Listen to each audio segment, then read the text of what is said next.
This film is purely fictional. Please do not imitate it. Your like and subscribe are the motivation for me to update. Chapter 432. He lowered his raised hand, as if removing a hairpin embedded in the moon. If there were a voiceover, it would probably make a clear, lingering ding sound. Seeing Lu Yuanqiu handing her the hairpin, Bai Qingxia pressed her hands together with longing. The hairpin in her palm looked more radiant, more noble, and more mature. It felt cool to the touch, but for some reason, Bai Qingxia subconsciously felt that it would be more suitable for Long Liandong. But it was obvious that Lu Yuanqiu had bought this specifically for her. The moment she saw the moon, she knew it. If Lu Yuanqiu was her sun, then she was Lu Yuanqiu's moon. This was a tacit understanding they had never expressed, but always shared in their hearts. They also had a secret code. The moon itself does not shine. It is the sun that gives her light. Bai Qingxia curled her fingers together, clutching the hairpin to her chest. She raised her head and said to Lu Yuanqiu with emotion, "It's really beautiful." She cherished it, yet seemed incredulous. She removed the hairpin from her chest and examined it, her eyes flickering. "But maybe it doesn't suit me," Bai Qingxia muttered with mixed feelings. "How could it?" Lu Yuanqiu said, taking the hairpin from her hand. He then slid his fingertips through her flowing hair, pulling it back, and then pinned the silver-white hairpin on her head. It would suit her if her hair was loose, but it might not look good in a ponytail. After all, this hairpin isn't as pink as the original, so it's a little less girlish. Lu Yuanqiu took a step back, bent his legs, and surveyed her from a horizontal perspective. To be honest, Lu Yuanqiu thought she looked more like a grown-up college student this way. While she was still pretty before, her style was still stuck in high school. Since she was already in college, why was she still stuck in high school? Why not just ditch her bad personality and her immature style altogether? Ditch it, ditch it. Bai Qingxia suddenly muttered, Long Liandong's hair just hangs loose. Lu Yuanqiu smacked his lips and frowned. What does it have to do with her? Oh, all those girls around the world who wear their hair loose copy her? Lu Wanchun also occasionally lets her hair loose, and that was also from her, right? Bai Qingxia thought Lu Yuanqiu had a point, but she still lowered her head, pouting. Lu Yuanqiu said earnestly, "You're not imitating her. You've just grown up. Everyone changes their appearance as they grow up. Look, even my hairstyle has changed." Bai Qingxia glanced up. Well, she didn't think Lu Yuanqiu was any different after changing his hairstyle. Lu Yuanqiu continued, "Maybe you get your ears pierced, wear makeup every day, wear high heels, and wear stockings. Everyone does these things. Why should you be imitating someone else? These are all normal changes. Bai Qingxia is just an ordinary person. She has every right to become more cheerful and beautiful. But no matter how she changes, she will still be the unique Bai Qingxia among billions of people." The last sentence touched Bai Qingxia's heart, and her pout immediately relaxed into a smile. Lu Yuanqiu glanced down and grinned as well. "Happy now, huh?" Hearing his voice approach, Bai Qingxia's smile faded, her cheeks puffed out, and she turned to face him sideways. Lu Yuanqiu put his hands in his pockets, leaned forward again, and moved his head toward her. With a pout, he teased, "If you're happy, then be happy. Why are you embarrassed? Just laugh if you want to." Bai Qingxia glanced at him and looked away, swinging her arms as she headed straight for the camp. Lu Yuanqiu chuckled softly and followed leisurely behind. Girls are truly so coaxing and adorable. The little expression on her face made one want to hug and bite her. In the tent, Su Miaomiao had already realized that Lu Yuanqiu and the other two wouldn't be coming back. Zhang Yifeng was still as dead as a corpse, not even a breath rising. Was he really just here to sleep with her? But it didn't matter. From childhood, Su Miaomiao had felt like she was wearing a pair of shackles, living inside a web.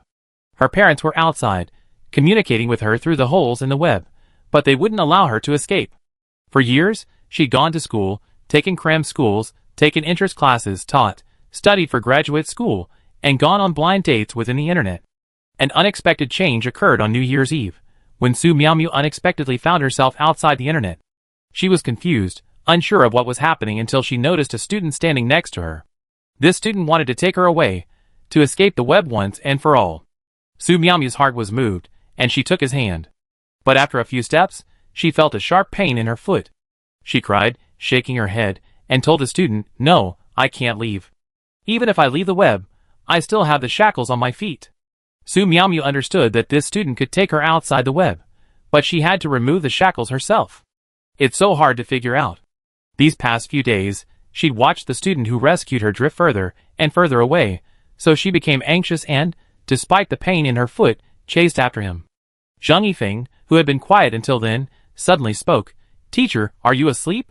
Su Miaomiu glanced back, then replied with her back to him. No. Zhang Yifeng hesitated for a moment, then said, Lu Yuanqiu said I might be chosen as the second male in the promotional video, and Long Liandong might be the second female. If Long Liandong doesn't act, can you come? Graduate students are still students. There's no reason they can't be in the promotional video. Su Miaomiu lay back, staring at Zhang Yifeng's profile in surprise. She was silent for a moment, then asked, Don't you have a girlfriend? Zhang Yifeng's eyes fluttered, and he explained, No. Su Miaomiu was about to curl her lips when she heard Zhang Yifeng say, It's just that among the girls in this school, besides Bai Qingxia, you're the closest to me. Su Miaomiu rolled her eyes. You don't have a girlfriend, yet you're so cold to me? You want to become a monk? Su Miaomiu let out a breath and said, Actually, I forgot to mention that you've been selected. Long Liandong has been selected as well, but Long Liandong probably hasn't received the notification yet. If she doesn't agree, I can consider it. Zhang Yifeng, excuse me. He then turned to lie on his side, as if he didn't want to face Su Miaomiu. Su Miaomiu was startled by his sideways movement, and angrily turned over, making a loud noise that caused the blanket to dangle in the air. Lu Yuanqiu and Bai Qingxia each returned to their tents. They were situated at the corners of the tents, so apart from the distance between them, they were lying face to face. They stared at each other for a moment, then closed their eyes simultaneously. Chapter 433. The night was as dark as ink. A sudden cry of surprise rang out from the camp, where the Yulua band was stationed. Fu Yimeng sat up abruptly, her phone in hand. She stared, then burst into laughter. Her plump breasts trembled in the dim light, and even in the dim light of the tent, it was clear that the area was extremely white. Good boy, I just saw his post. What's wrong, Ming Ming? The girl next to her, with her hair loose, sat up. That brat from Yangguxian posted a post, and stole a lot of our followers. And these idiotic students are saying, since the seniors support us, they should support us too. Yangguxian's new followers hit 800 today. He's number one. A girl on the other side sat up dazedly and said, Can we post something to clarify? It can't be clarified. You're all just supporting him in the video, and he was being so tactful. He's not wrong at all. We don't have anything to clarify. I'm so pissed. Fu Yimeng's chest was still shaking, and her teammate beside her quickly reached out to massage the spot. Don't be angry, Ming Ming. There's something. Fu Yimeng gritted her teeth. This New Year's Eve party is a get-together for 4 campuses. 2 bands out of 75 will perform on stage. We're already selected, and the other band will have to draw lots. I wonder what he'd do this time. Won't he continue on the playground? No use. I heard rumors that a dozen or so bands are planning to imitate them and perform on the playground. With so many bands on the playground, even if they recreate the scene from the welcome party, they won't be able to shine, Fu Yimeng said, relieved. A girl's hesitant voice came from the side. What if he has a new idea? Fu Yimeng fell silent. She could tell this junior was no ordinary person, so there was no telling what new things he might come up with. We talk about it later, you bitch. You're so pissed off. Anyway, our popularity still crushes him. Go to sleep. Fu Yimeng lay down. Lu Yuanqiu got up.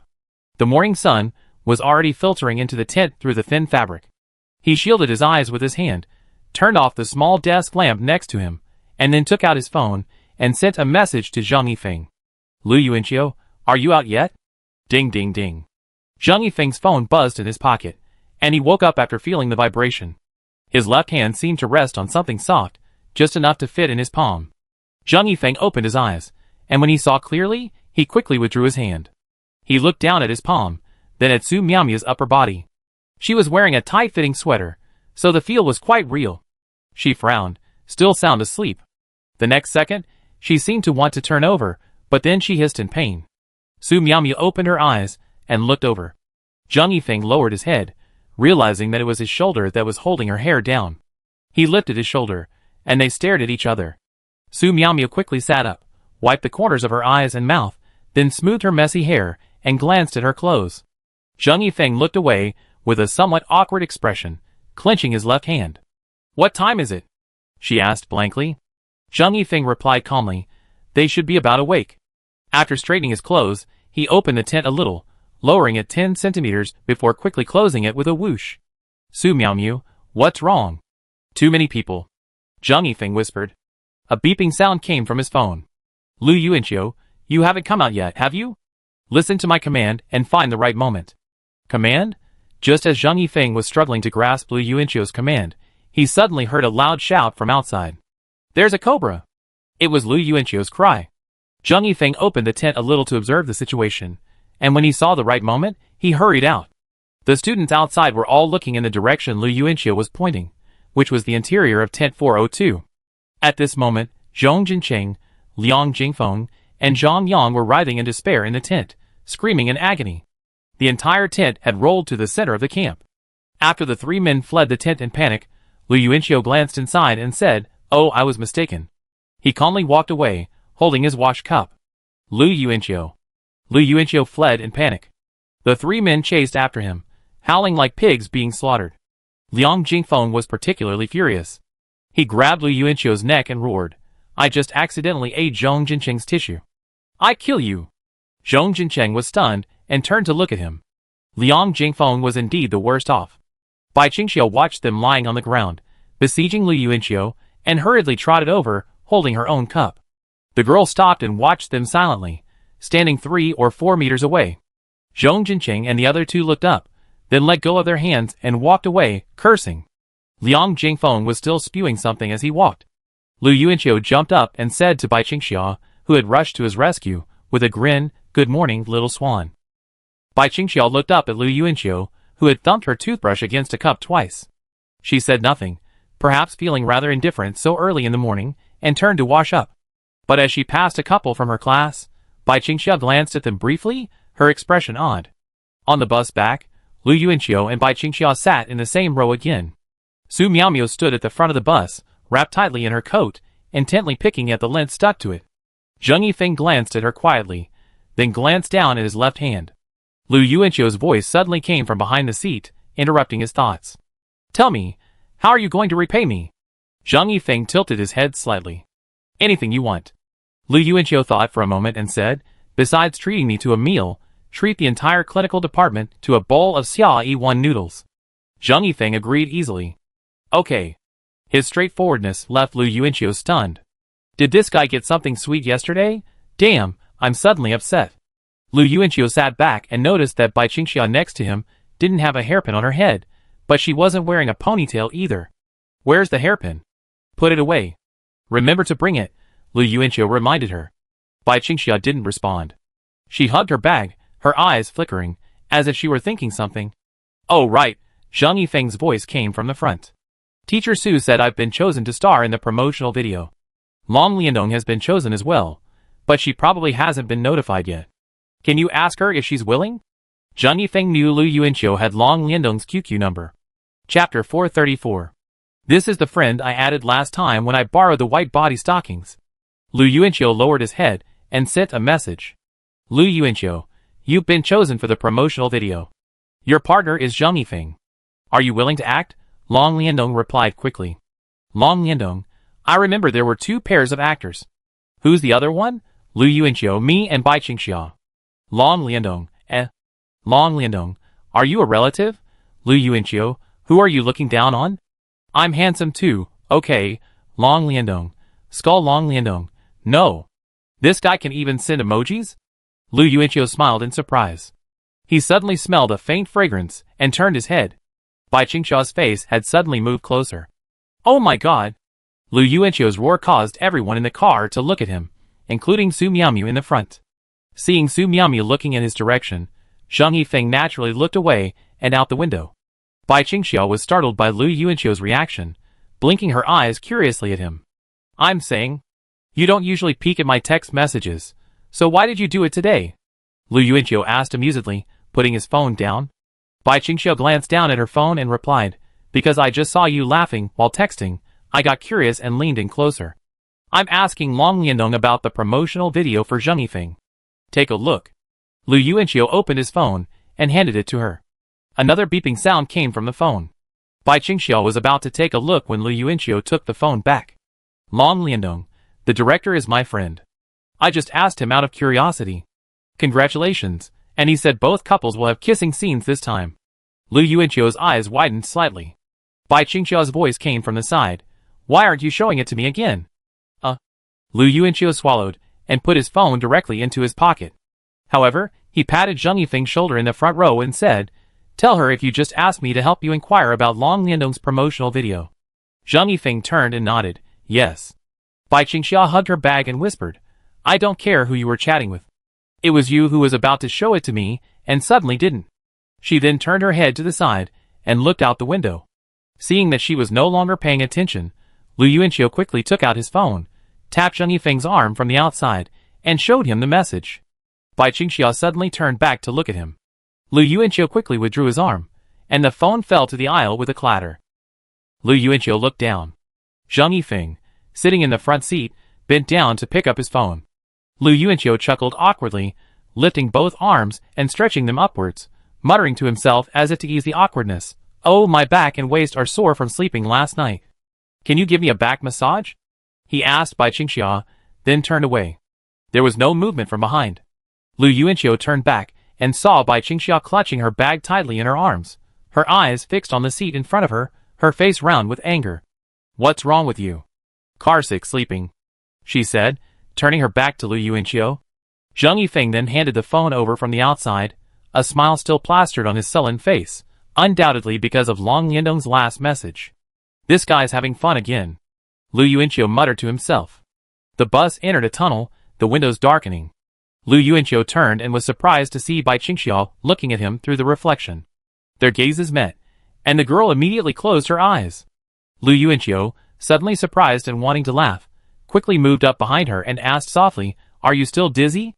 Bai Qingxia closed her eyes even tighter, as if trying to burrow her head into the cracks. She remained silent, feigning sleep. The next morning, during break time, Lu Yuanqiu, Bai Qingxia, and Zheng Yifeng were summoned to Su Miami's office. Bucktooth Chong walked out with a cup of hot water.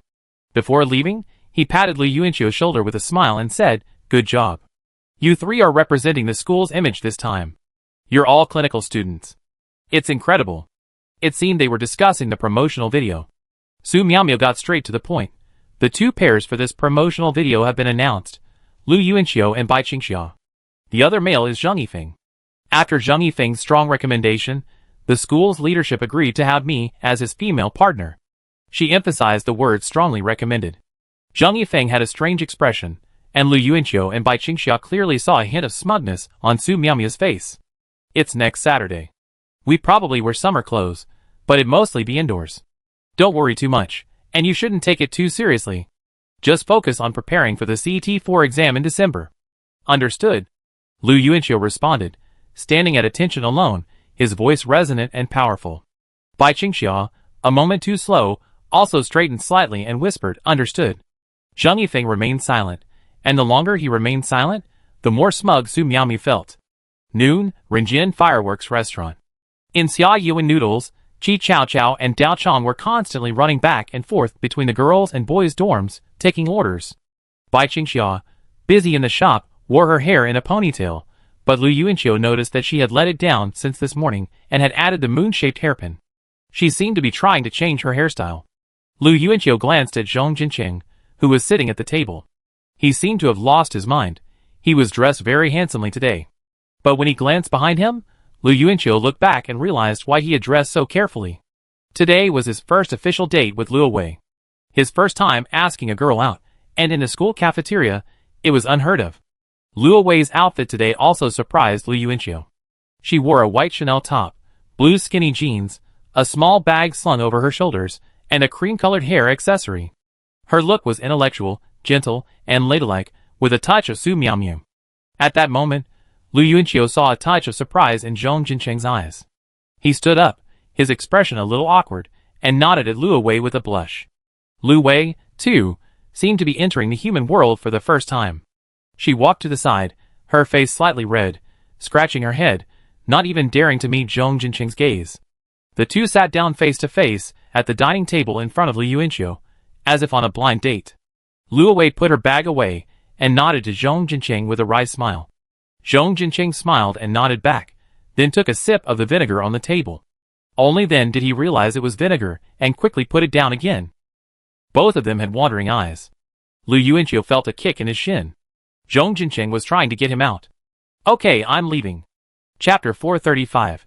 Since Zhong Jincheng wanted a moment of peace and quiet, Lu Yuanqiu would grant his wish. Bai Qingxiao also happened to be free at this moment. "Oh Xia Xia, here I come, my lovely Xia Xia." Bai Qingxiao was the perfect spice in Lu Yuanqiu's ordinary life. Even if she said nothing, simply standing in his sight would satisfy him for a long time. This feeling wasn't simply because she was beautiful and alluring. It was a feeling that her mere presence was happiness. Across from Xia Yuan Noodles, JJ Lin's No Trend, No Money Needed was playing. Lu Yuanqiu followed the music, swinging his arms, and striding with a flirty gait as he approached the shop. Bai Qingxiao was texting on her phone. Seeing Lu Yuanqiu approach, she quickly raised her phone slightly, as if to avoid him from seeing her message screen.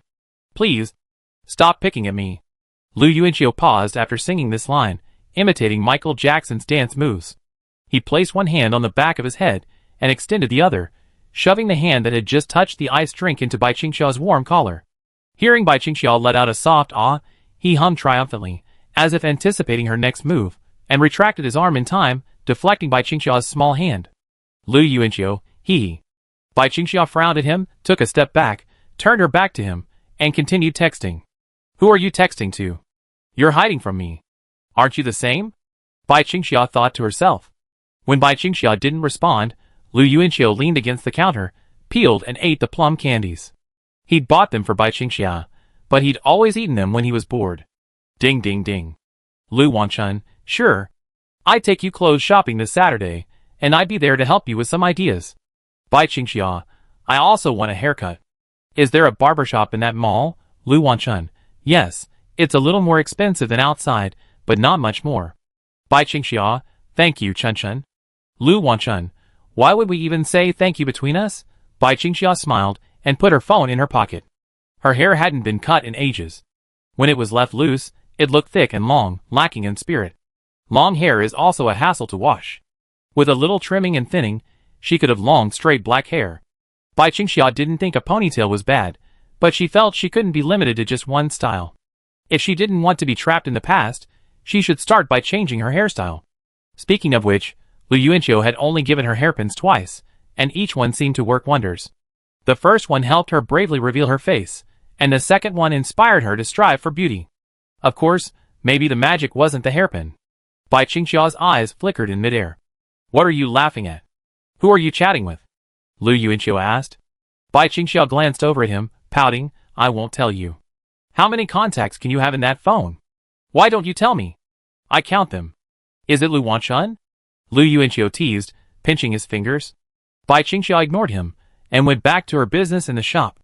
Lu Yuanqiu looked at her fair, tender face and pinched it. It was soft and smooth. Bai Qingxiao turned and glared at him, clutching the iron spoon.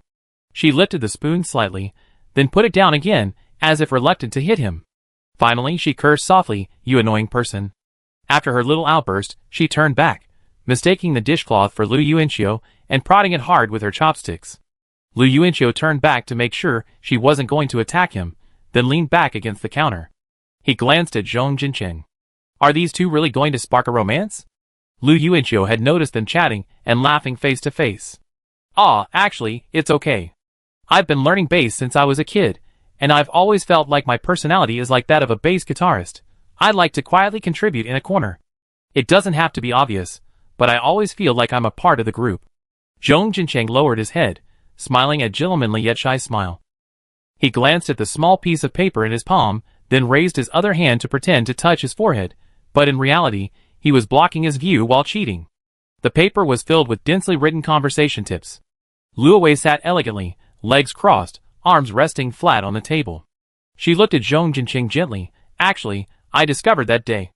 We really can't judge a person solely by appearances, because everyone is a wonderful and colorful individual." Zhong Jincheng smiled. Suddenly, there was a snap from the other side. Luo Wei's bag had fallen. Zhong Jincheng quickly bent down to pick it up, but their hands bumped into each other. They looked up simultaneously, their eyes meeting. Luo Wei pursed her lips slightly and blushed, looking away. Zhong Jincheng also blushed and lowered his head, only to be startled again when he saw a sanitary napkin inside Luo Wei's unzipped bag. He sat up, puzzled. After putting her bag away, Luo Wei couldn't help but say, "Actually, I don't have many friends, and no man has ever invited me to a performance like this, especially one in person." so I dressed a little more carefully than usual that day. Your performance was truly amazing. Zhong Jinqing, you're so beautiful. It's a shame for everyone else not to make friends with you. Luo Wei shyly lowered her head, her fingers clenched. She suddenly frowned, her body trembling slightly. Zhong Jinqing didn't notice because he was looking down at his cheat sheet. I'm going to the bathroom first. Luo Wei stood up, bag in hand. Zhong Jinqing nodded quickly. Okay, go ahead. I buy some food. Do you want big plate chicken or braised chicken? Either is fine. Luo Wei, bag in hand, hurried toward the bathroom. A voice suddenly rang out from behind Zhong Jinqing. We were discussing such a romantic topic, and the question of whether you'd like big plate chicken or braised chicken came up. I couldn't contain myself. Zhong Jinqing quickly turned around and saw it was Lu Yuanxiu. He put the note away, ignoring Lu Yuanxiu as he muttered to himself, pondering another question. Earlier this month, she told me she had relatives visiting and couldn't drink cold drinks.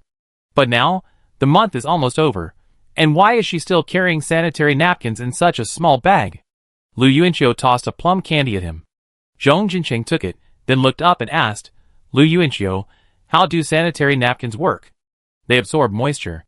Zhong Jinqing stood up with a jerk and rushed to the counter of Xia Yuan noodles, where he clattered down a pile of tissues.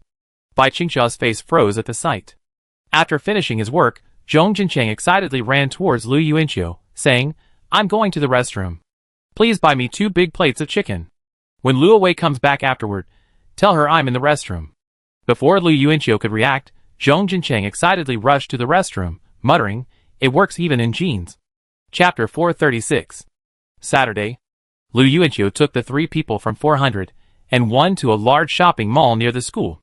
The mall spanned 6 floors and housed a supermarket, clothing stores, a cinema, hot pot and barbecue restaurants, and other gourmet food outlets, perfectly catering to the daily needs of the nearby university students.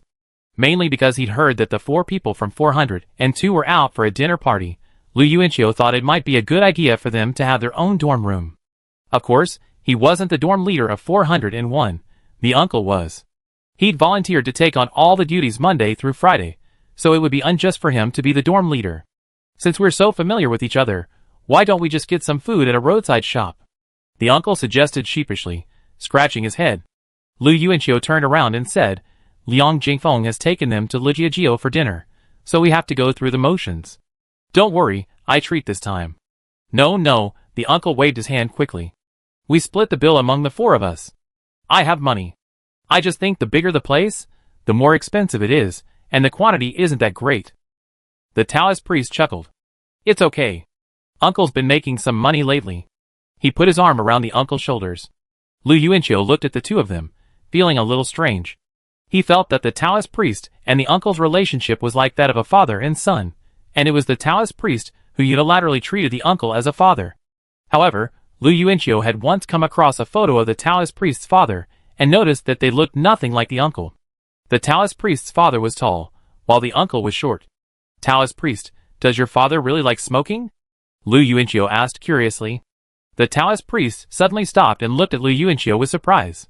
He thought carefully. It seemed he had never mentioned this matter before, nor had he ever mentioned his father in the dormitory. How did you know? Lu Yuanxiu. Just a wild guess, hee. It seemed undeniable that the Taoist priest's robe belonged to his father. From the first day he entered the dormitory, Lu Yuanxiu had noticed a strong smell of cigarette smoke emanating from the Taoist priest's robe, which bore traces of cigarette burns. The robe was also large, fitting his father's figure. Are you a hidden master? The Taoist priest inquired curiously.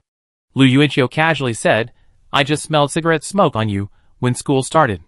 He didn't say it was the cigarette smoke on the robe, because he had just noticed that the Taoist priest's expression seemed to go beyond mere surprise. There might be something else going on between the Taoist priest and his father.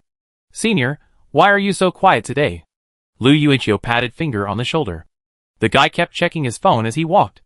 I saw a former close friend, now a junior in our clinical class, cursing someone on her social media account. It was very nasty. And guess who she was cursing? Finger raised his head. Lu Yuanxiu and the other 2 shook their heads. Finger, Zhang Yichuan, the freshman in the business administration department, who led the confrontation with us on the basketball court during military training. Lu Yuanxiu, instantly curious, leaned over to see what he was saying. What was he cursing about? Finger handed him the phone, and Lu Yuanqiu saw that this senior had posted over 10 messages on her social media account, some lengthy, others just a few sentences.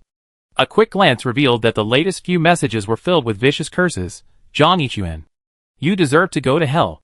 You and your cousin should go to hell. Such harsh insults? What happened? Dingle explained. From what she said in that long post, it seemed she met Zhang Yichuan online, before school started, became a couple on the first day, and then suddenly broke up a few days ago, accusing him of being irresponsible. She was quite emotional, and after so many words, she still couldn't say anything useful. I couldn't even offer any comfort. Pregnant? The man turned his head. Dingle looked at him. Probably. Alas, this happens all the time in college. I've seen it happen several times. I just didn't expect it to happen to this friend of mine, who I used to be close to. Lu Yuanqiu curled his lips. This was indeed the impression he had of college. He'd even heard Zhong Jinqing tell him about a story in high school. Someone was observing oral mucosa under a microscope in a university lab class. Friends in the class were taking samples from each other's mouths with cotton swabs, and one of them unexpectedly discovered dead tadpoles in their friend's oral mucosa tissue under camera. A barbershop in a shopping mall.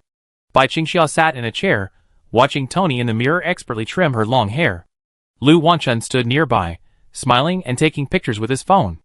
Xia, why didn't you tell Lu Yuanqiu about getting a haircut and buying clothes? Did you want to give him a surprise? Bai Qingxia smiled sheepishly in the mirror. Lu Wangchuan's words hit the nail on the head. She suddenly added, You're not going to send him the photos, are you? Of course not. Can't I even take a picture of my best friend and save it? Lu Wanchun said, biting her lower lip with a smile. She decisively sent the picture to Lu Yuanqiu and turned off the QQ notification sound. She knew her risky plan had worked. Lan Liandong was the catalyst that drove her best friend to change. In the hot pot restaurant, Lu Yuanqiu opened his phone and saw the picture Lu Wanchun had sent him. A smile broke out on his face. Lu Yuanqiu, keep trying.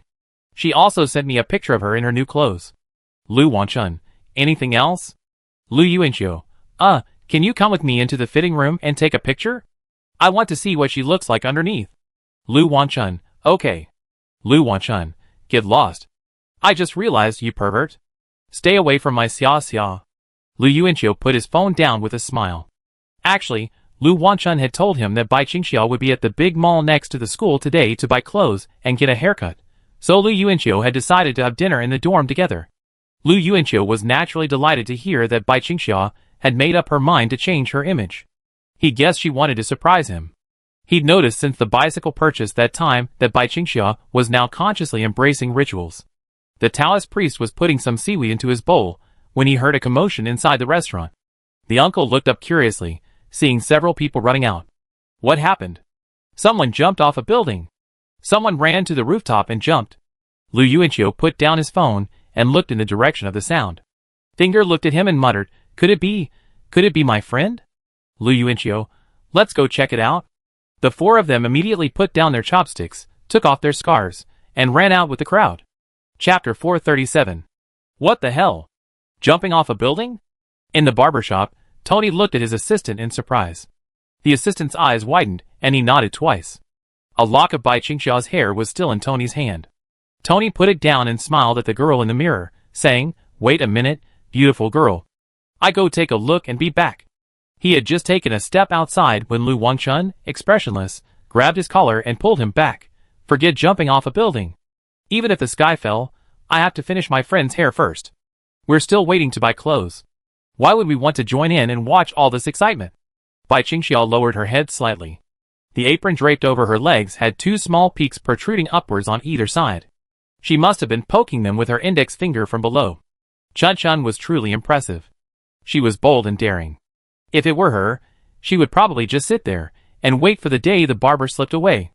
The only time her tough personality shone through was when the barber tried to trick her into signing up for a card, bravely keeping silent because it would cost her more. Lu Yuanqiu sometimes teased her that if she were hit by a car on the street, she would simply walk away as if nothing had happened, unable to even offer a small, subtle extortion. When Bai Qingxiao asked Lu Yuanqiu what he would do, he simply collapsed to the ground, wailing and rehearsing, Ouch, my bangs. Ouch, my hips. Bai Qingxiu was stunned. Beautiful girl, why are you so angry? Faced with the domineering and beautiful Lu Wanchun, Teacher Tony shrugged his tangled collar and could only offer an awkward smile. Then, aggrieved, he put away his smile and obediently lowered his head to continue cutting Bai Qingxia's hair. Lu Wanchun frowned. "We told you we were in a hurry."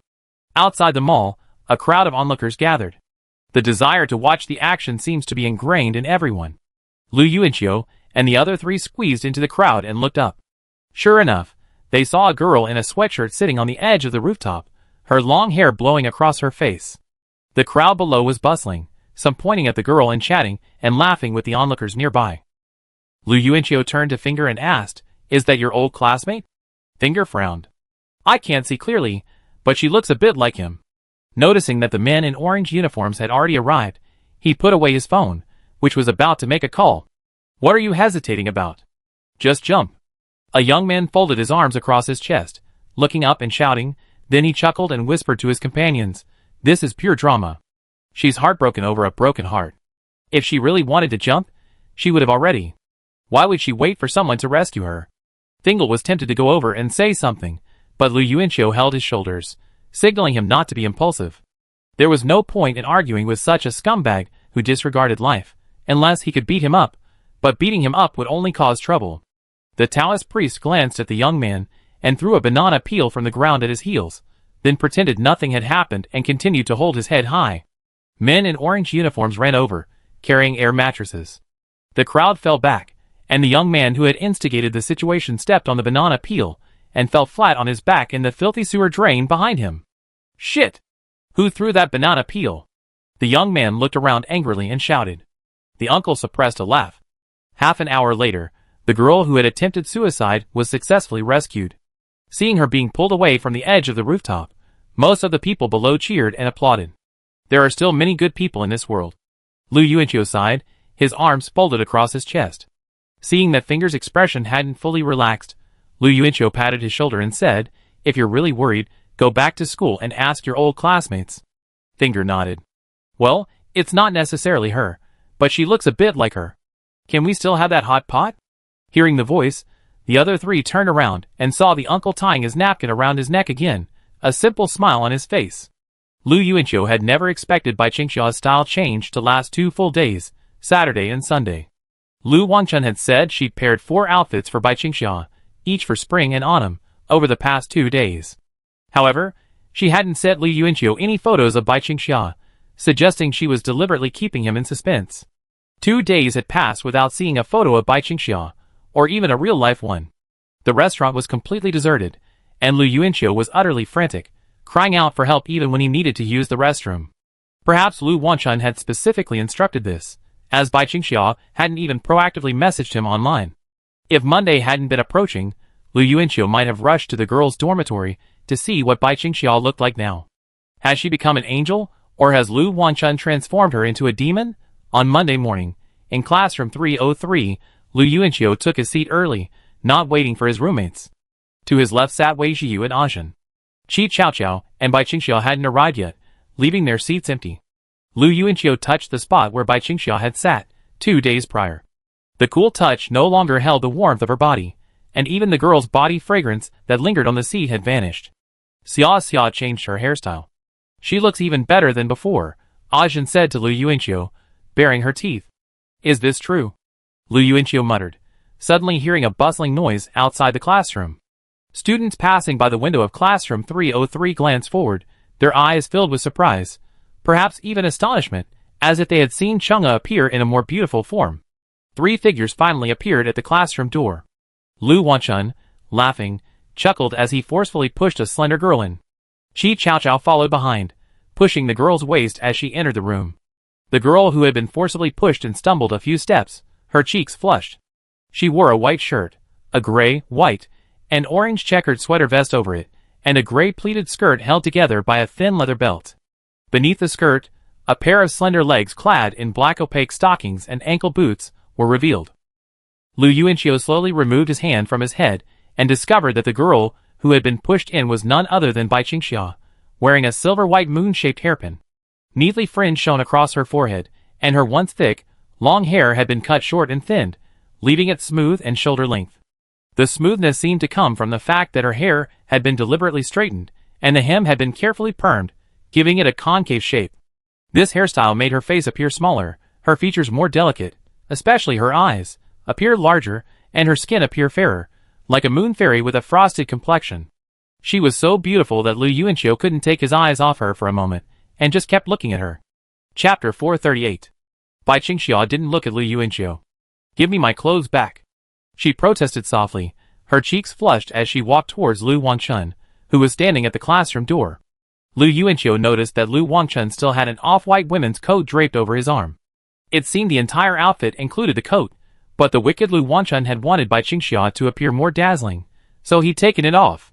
Indeed, the tight-fitting white shirt and sweater vest paired with the puffy pleated skirt cinched with a belt made her waist appear slimmer, while the black stockings and ankle boots made her legs appear longer. "Sit down first, and I give you the coat." Lu Wangchun pointed firmly in Lu Yuanqiu's direction. But Lu Yuanqiu knew Lu Wangchun was pointing to the seat next to him. He couldn't possibly be ordering Bai Qingxia to sit on it. Bai Qingxia could only lower her head as she walked towards her seat. Seeing her obedient figure, Lu Wangchun hurriedly called out "grass" and handed her coat to the little girl. She then left the door of classroom 303, giggling, as if hiding her achievements. Bai Qingxia had squeezed in from Lu Yuanqiu's direction. Since Lu Yuanqiu's roommate hadn't arrived, she shuffled her long legs to Lu Yuanqiu's side. The girl shyly lowered her head, not speaking or looking at him. Only then did Lu Yuanqiu react, and quickly stood up and leaned back, making room for her to pass. As she moved past Lu Yuanqiu, he lowered his head to see the slender curve of her legs beneath her skirt. Their legs accidentally touched, and Bai Qingxia blinked and moved faster. After sitting down, Lu Yuanqiu looked at her legs under the skirt and found that the outer layer did not seem to be black stockings. Black stockings allowed you to see the flesh color, but this one was completely opaque and a bit thick. It seemed to be the tight autumn trousers popular among girls. In short, he couldn't name this thing, but he remembered that many fashionable young girls wore it. Lu Yuanqiu's gaze was interrupted by Bai Qingxia pulling down the hem of her skirt. He quickly looked away, feeling a bit guilty, having been caught. "It's already cold. Why are you still buying stockings?" Lu Yuanqiu asked, seemingly trying to find something to talk about. He turned his head to look at the girl's profile. Only a small sliver of her delicate nose was visible beneath Bai Qingxia's drooping hair. Lu Yuanqiu then realized how straight and perky her small nose really was. "These aren't stockings, they're high-waisted leggings. Chun said they can be worn outside. Lu Wangchun even said they're meant to flatter your waist-to-hip ratio." Naturally, Bai Qingxia wouldn't tell Lu Yuanqiu that. She didn't even dare look him in the eye when she spoke. She clearly wanted to show Lu Yuanqiu her new look the most after she changed her look, but at this moment, she felt the most embarrassed to let him see it. "Really?" Lu Yuanqiu lowered his head and lifted her skirt for a peek, revealing a curvy, perky buttocks clad in black tights that extended all the way to her waist. Bai Qingxia quickly pushed her skirt down, looking at him shyly, a hint of anger in her eyes. Lu Yuanqiu shrank back. "Didn't you say it was okay to wear outside? That's why I looked." Bai Qingxia's eyebrows furrowed, cheeks flushed as she pouted, retorting, "But I can't lift it up to look at it when I'm wearing it. We're so close, we know each other so well." Lu Yuanqiu looked at her face. It was the same familiar face, the same expression, but he thought Bai Qingxia looked even prettier. Could it be the freshness of her new look? He inexplicably suppressed his usual flirtatiousness. Bai Qingxia's outfit had truly matured, making Lu Yuanqiu feel like she was no longer the immature girl she once was. To use the internet term, she seemed to have become a xiaoyu. This made Lu Yuanqiu feel momentarily that his own style was a bit childish. Sitting next to Bai Qingxia, he looked like a child in open-crotch pants playing in the mud. "Chun-gu, can you give me a makeover too?" "Chun-gu, are you wearing makeup?" Lu Yuanqiu leaned closer to Bai Qingxia's face, still inhaling the familiar body scent. Bai Qingxia lowered her head. "I don't know how to put on makeup yet. Chun helped me this morning. I just drew my eyebrows, applied eyeliner, and put on some lip gloss. She made me buy these things so I could practice." "Eyeliner? No wonder." Lu Yuanqiu studied her eyes. The sudden coolness Bai Qingxia had today was due to the eyeliner. As expected, no makeup or minimal makeup suited her best. He sniffed Bai Qingxia's neck again, wondering, why is there another scent? "This isn't your shower gel. Body lotion." Bai Qingxia turned her head, somewhat puzzled by Lu Yuanqiu's keen nose. "Body lotion? Yeah. That's easy." Bai Qingxia's face suddenly lit up with pride. She lifted her sleeves and held her slender, fair arm to Lu Yuanqiu. Chun Chun said to apply this after the shower. Neck, arms, legs, and feet. Lu Yuanqiu resisted the urge to lick her arm, and leaned forward to sniff it. It was indeed fragrant. Body lotion? I can do that too. Lu Yuanqiu looked down at her joined boots, his interest in the pair of things inside them suddenly growing even stronger. Chun Gu, you truly are my brother. You actually know how to apply body lotion? That's amazing. How do you do it? Can you take a video and send it to me tonight? Lu Yuanqiu said, looking at her feet. It's simple, just apply it and smooth it out. I take a picture for you tonight. Lu Yuanqiu looked up in surprise. Could they really take a picture? He was starting to look forward to it. Qi Qiao placed the coat on Bai Qingxiao. After regaining her sense of security, Bai Qingxiao gave the little girl a slightly stern look and quickly put the coat on. The students in classroom 303 gradually arrived for class. Many noticed Bai Qingxiao's new hairstyle, their eyes filled with amazement. Bai Qingxiao felt embarrassed by the stares, but Lu Yuanqiu felt a touch of pride, as if he owned the girl beside him. The shining moon hairpin was his personal stamp on this beautiful girl. After class, the three people from the promotional video were once again summoned to Su Miami's office. Filming starts this Saturday. Here are the costumes and props. I've taken a look. It's a bit chilly in this weather.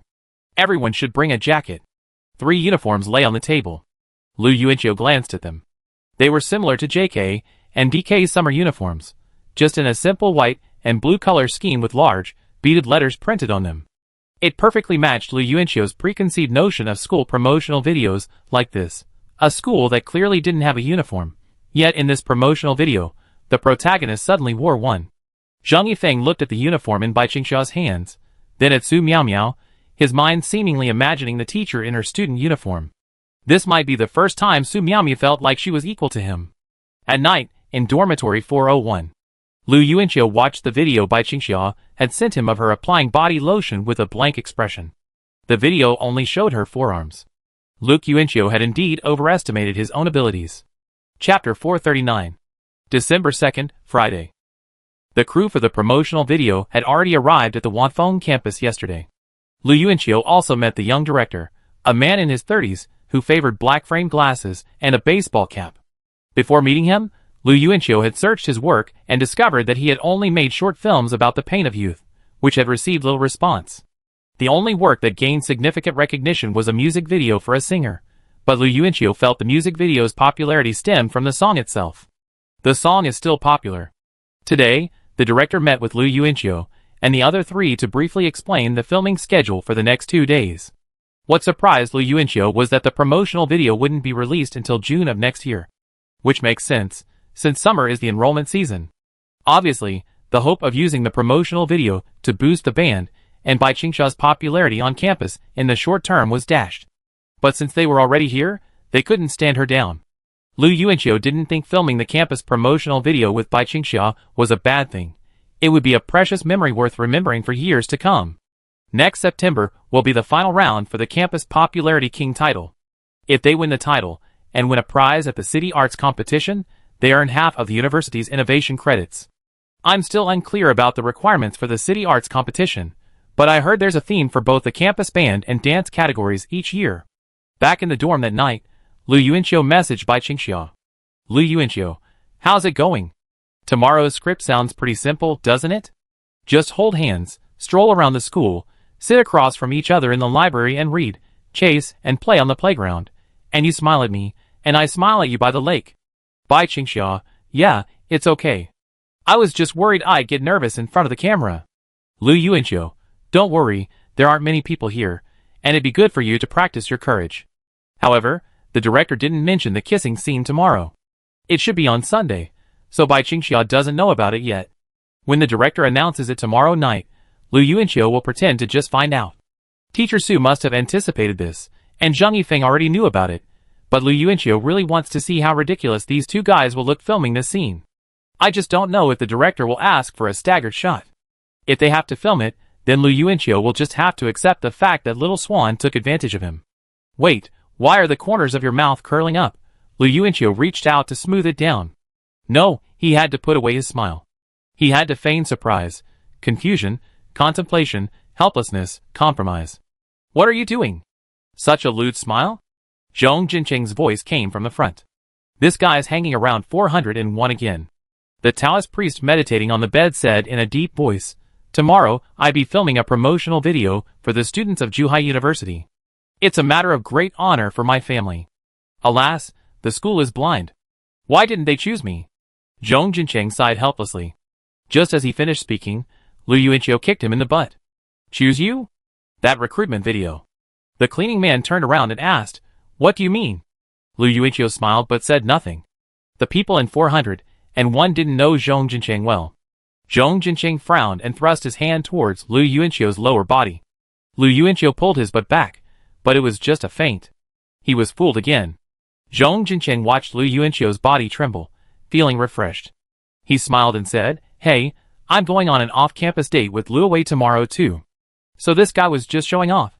Lu Yuanqiu was stunned for a moment, then couldn't help asking, "So what are you guys planning to do out there?" "Probably nothing." "What are you planning to do out there?" "Not sure." "Get lost." Lu Yuanqiu kicked the grinning guy away. Finger then put down his phone and sighed. "It's confirmed. The person who jumped from the mall that day was my friend. But she seems to be acting like nothing happened lately. She's attending classes normally, and has deleted all her posts." Lu Yuanqiu sat back down. "Is Zhang Yichuan planning to take responsibility again?" Finger shrugged. "Who knows? I didn't expect her to be with a freshman. People are so fickle. I can't figure it out. I can't figure it out." Lu Yuanqiu turned around. "If you can't figure it out, just go to sleep, senior. There are so many things in this world that are hard to understand." Early Sunday morning, the filming meeting place was the indoor basketball court. Lu Wanchun had unexpectedly arrived with Bai Qingxia. Watching him greet the young director, Lu Yuanqiu wasn't puzzled by Lu Wangchuan's acquaintance with the young director, but rather by how this relatively unknown young director could know both Lu Qingye's daughter and Long Yindong, the daughter of Long Media. Bai Qingxia had arrived bundled up in a coat. The minor snow solar term had just passed a few days earlier, and the temperature in Zhucheng was only around 10 degrees Celsius. She was wearing jeans underneath her skirt, but she was still shivering. Su Miaomiu had also changed into her uniform, also wearing trousers underneath her skirt. Lu Yuanqiu noticed that Su Miaomiu had straightened her previously slightly curly hair for the promotional video, giving her a more student-like, innocent air. As for whether she was pretty or not, Lu Yuanqiu didn't know. He only knew that Zheng Yifeng stole 3 glances at Su Miaomiu in 5 seconds. Lu Yuanqiu and Zheng Yifeng went to put on their makeup first. For men, makeup consisted of styling their eyebrows and styling their hair. The makeup artist sprayed Lu Yuanqiu's hair with mousse, creating a 3:7 split, something his old buzz cut had never been able to achieve. Whether Lu Yuanqiu looked handsome or not wasn't clear. Zheng Yifeng only knew that when Bai Qingxia entered the dressing room, she stole 4 glances at him in 5 seconds. Okay, girls, change into your uniforms, and get ready to shoot. Let's try to get today's footage in one take." "It's definitely getting a bit chilly," said the young director in a baseball cap. Lu Yuanqiu was right. There weren't many crew members involved. Presumably, filming a campus promotional video wasn't a technical undertaking. Post-production editing was the bulk of the work. Plus, many of the people on set were familiar, so Bai Qingxiao wasn't particularly nervous. Instead, she felt a small sense of anticipation, but she kept this small anticipation deep within her heart. "Ah!" Lu Yuanqiu suddenly heard Bai Qingxia's exclamation from the dressing room. He turned to see Lu Wanchun, without warning, swiftly pulling off Bai Qingxia's jeans from behind, revealing her long snow-white legs. Maybe it was the body lotion, but Lu Yuanqiu inexplicably felt that Bai Qingxia's legs, slightly tucked together beneath her blue pleated skirt, looked even whiter, smoother, and more tender. The 2 girls in the room looked up, and Lu Yuanqiu quickly twisted his neck and whistled. Chapter 440. He heard Lu Wangchuan's footsteps. "Actually, I just didn't say anything." Bang! Lu Yuanqiu had just turned around when the door to the makeshift dressing room slammed shut, nearly knocking his nose off. Lu Wangchuan's faint voice could be heard from inside. Lu Yuanqiu quickly pressed his ear to the door, frowning as he listened.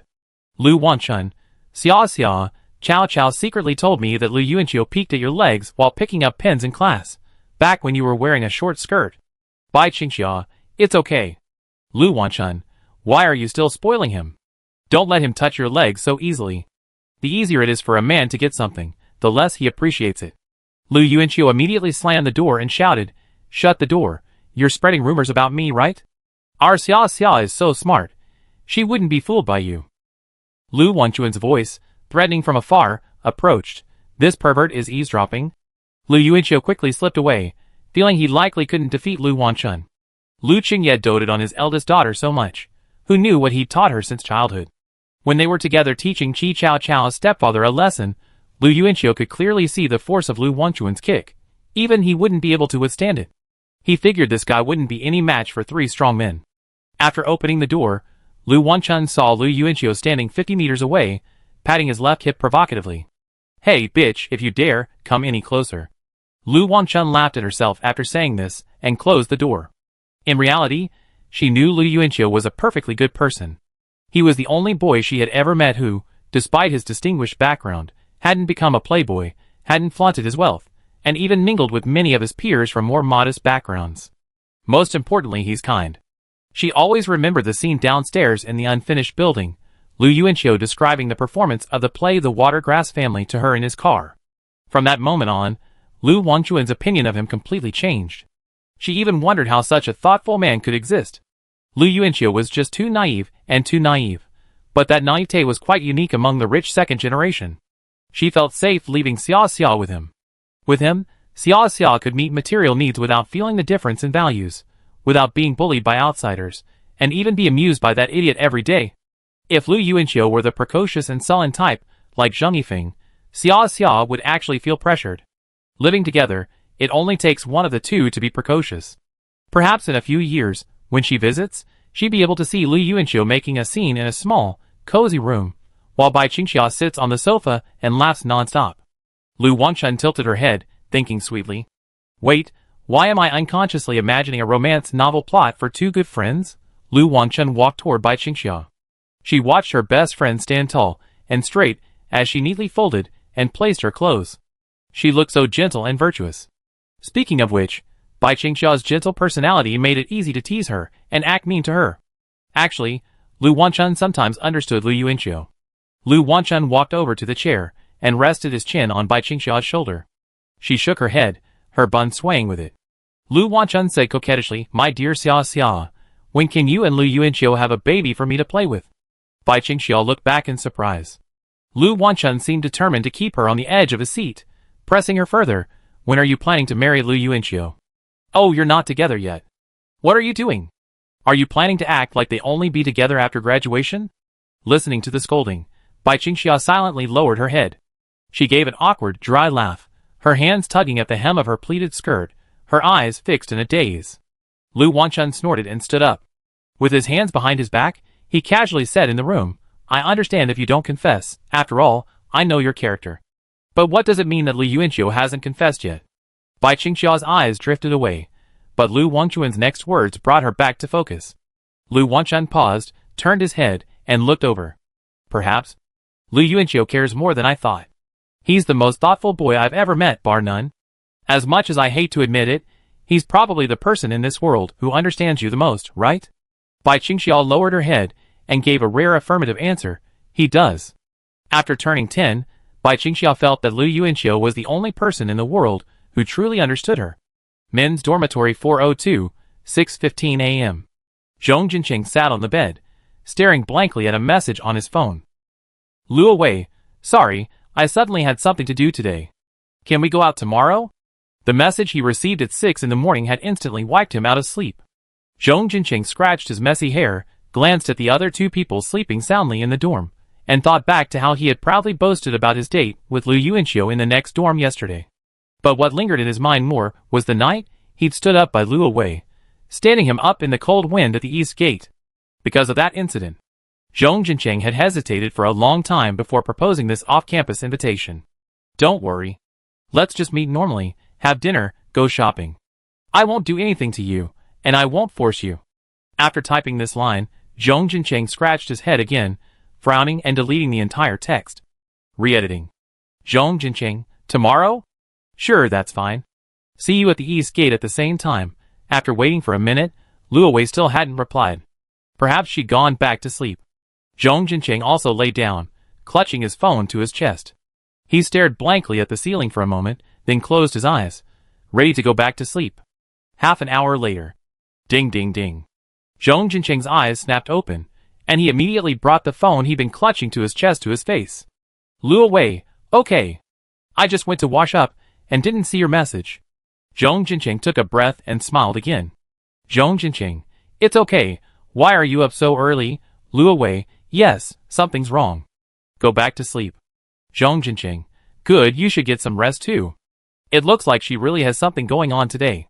Zhong Jinqing smiled. We should be able to meet at the East Gate tomorrow. He hasn't said anything excessive these past few days, and the atmosphere has been very harmonious. Zhong Jinqing couldn't help but review their conversations. But what was she up to today? Why didn't she tell me what it was, instead of just saying something? Chapter 441. Zhong Jinqing rolled over, his eyes vacant again, as he recalled their recent conversations, trying to guess what Lu Wei had decided not to come out today. He hadn't expected it, but he smiled in relief. Oh, you don't have to tell me everything, do you? Just because they're close doesn't mean they can tell you everything. Zhong Jinqing closed his eyes comfortably. 5 minutes later, he opened them again, his eyes vacant. Could Lu Wei have a date with another boy today? She's washing up so early, she must be going out. But it could also be that she's meeting a girl. But didn't she say she had no friends? No, she's still close to Lu Yuanqiu's third sister. But she couldn't be awake at this time. Zhong Jinqing couldn't sleep. Don't be nervous later. Don't look at the camera. Look at me. Lu Yuanqiu took Bai Qingxia's right hand and spoke softly to her. Bai Qingxia nodded, then suddenly saw Lu Wanchun standing in the distance, holding her coat and cheering her on. Bai Qingxia quickly smiled back at Lu Wanchun. The director over there was adjusting the equipment with the crew.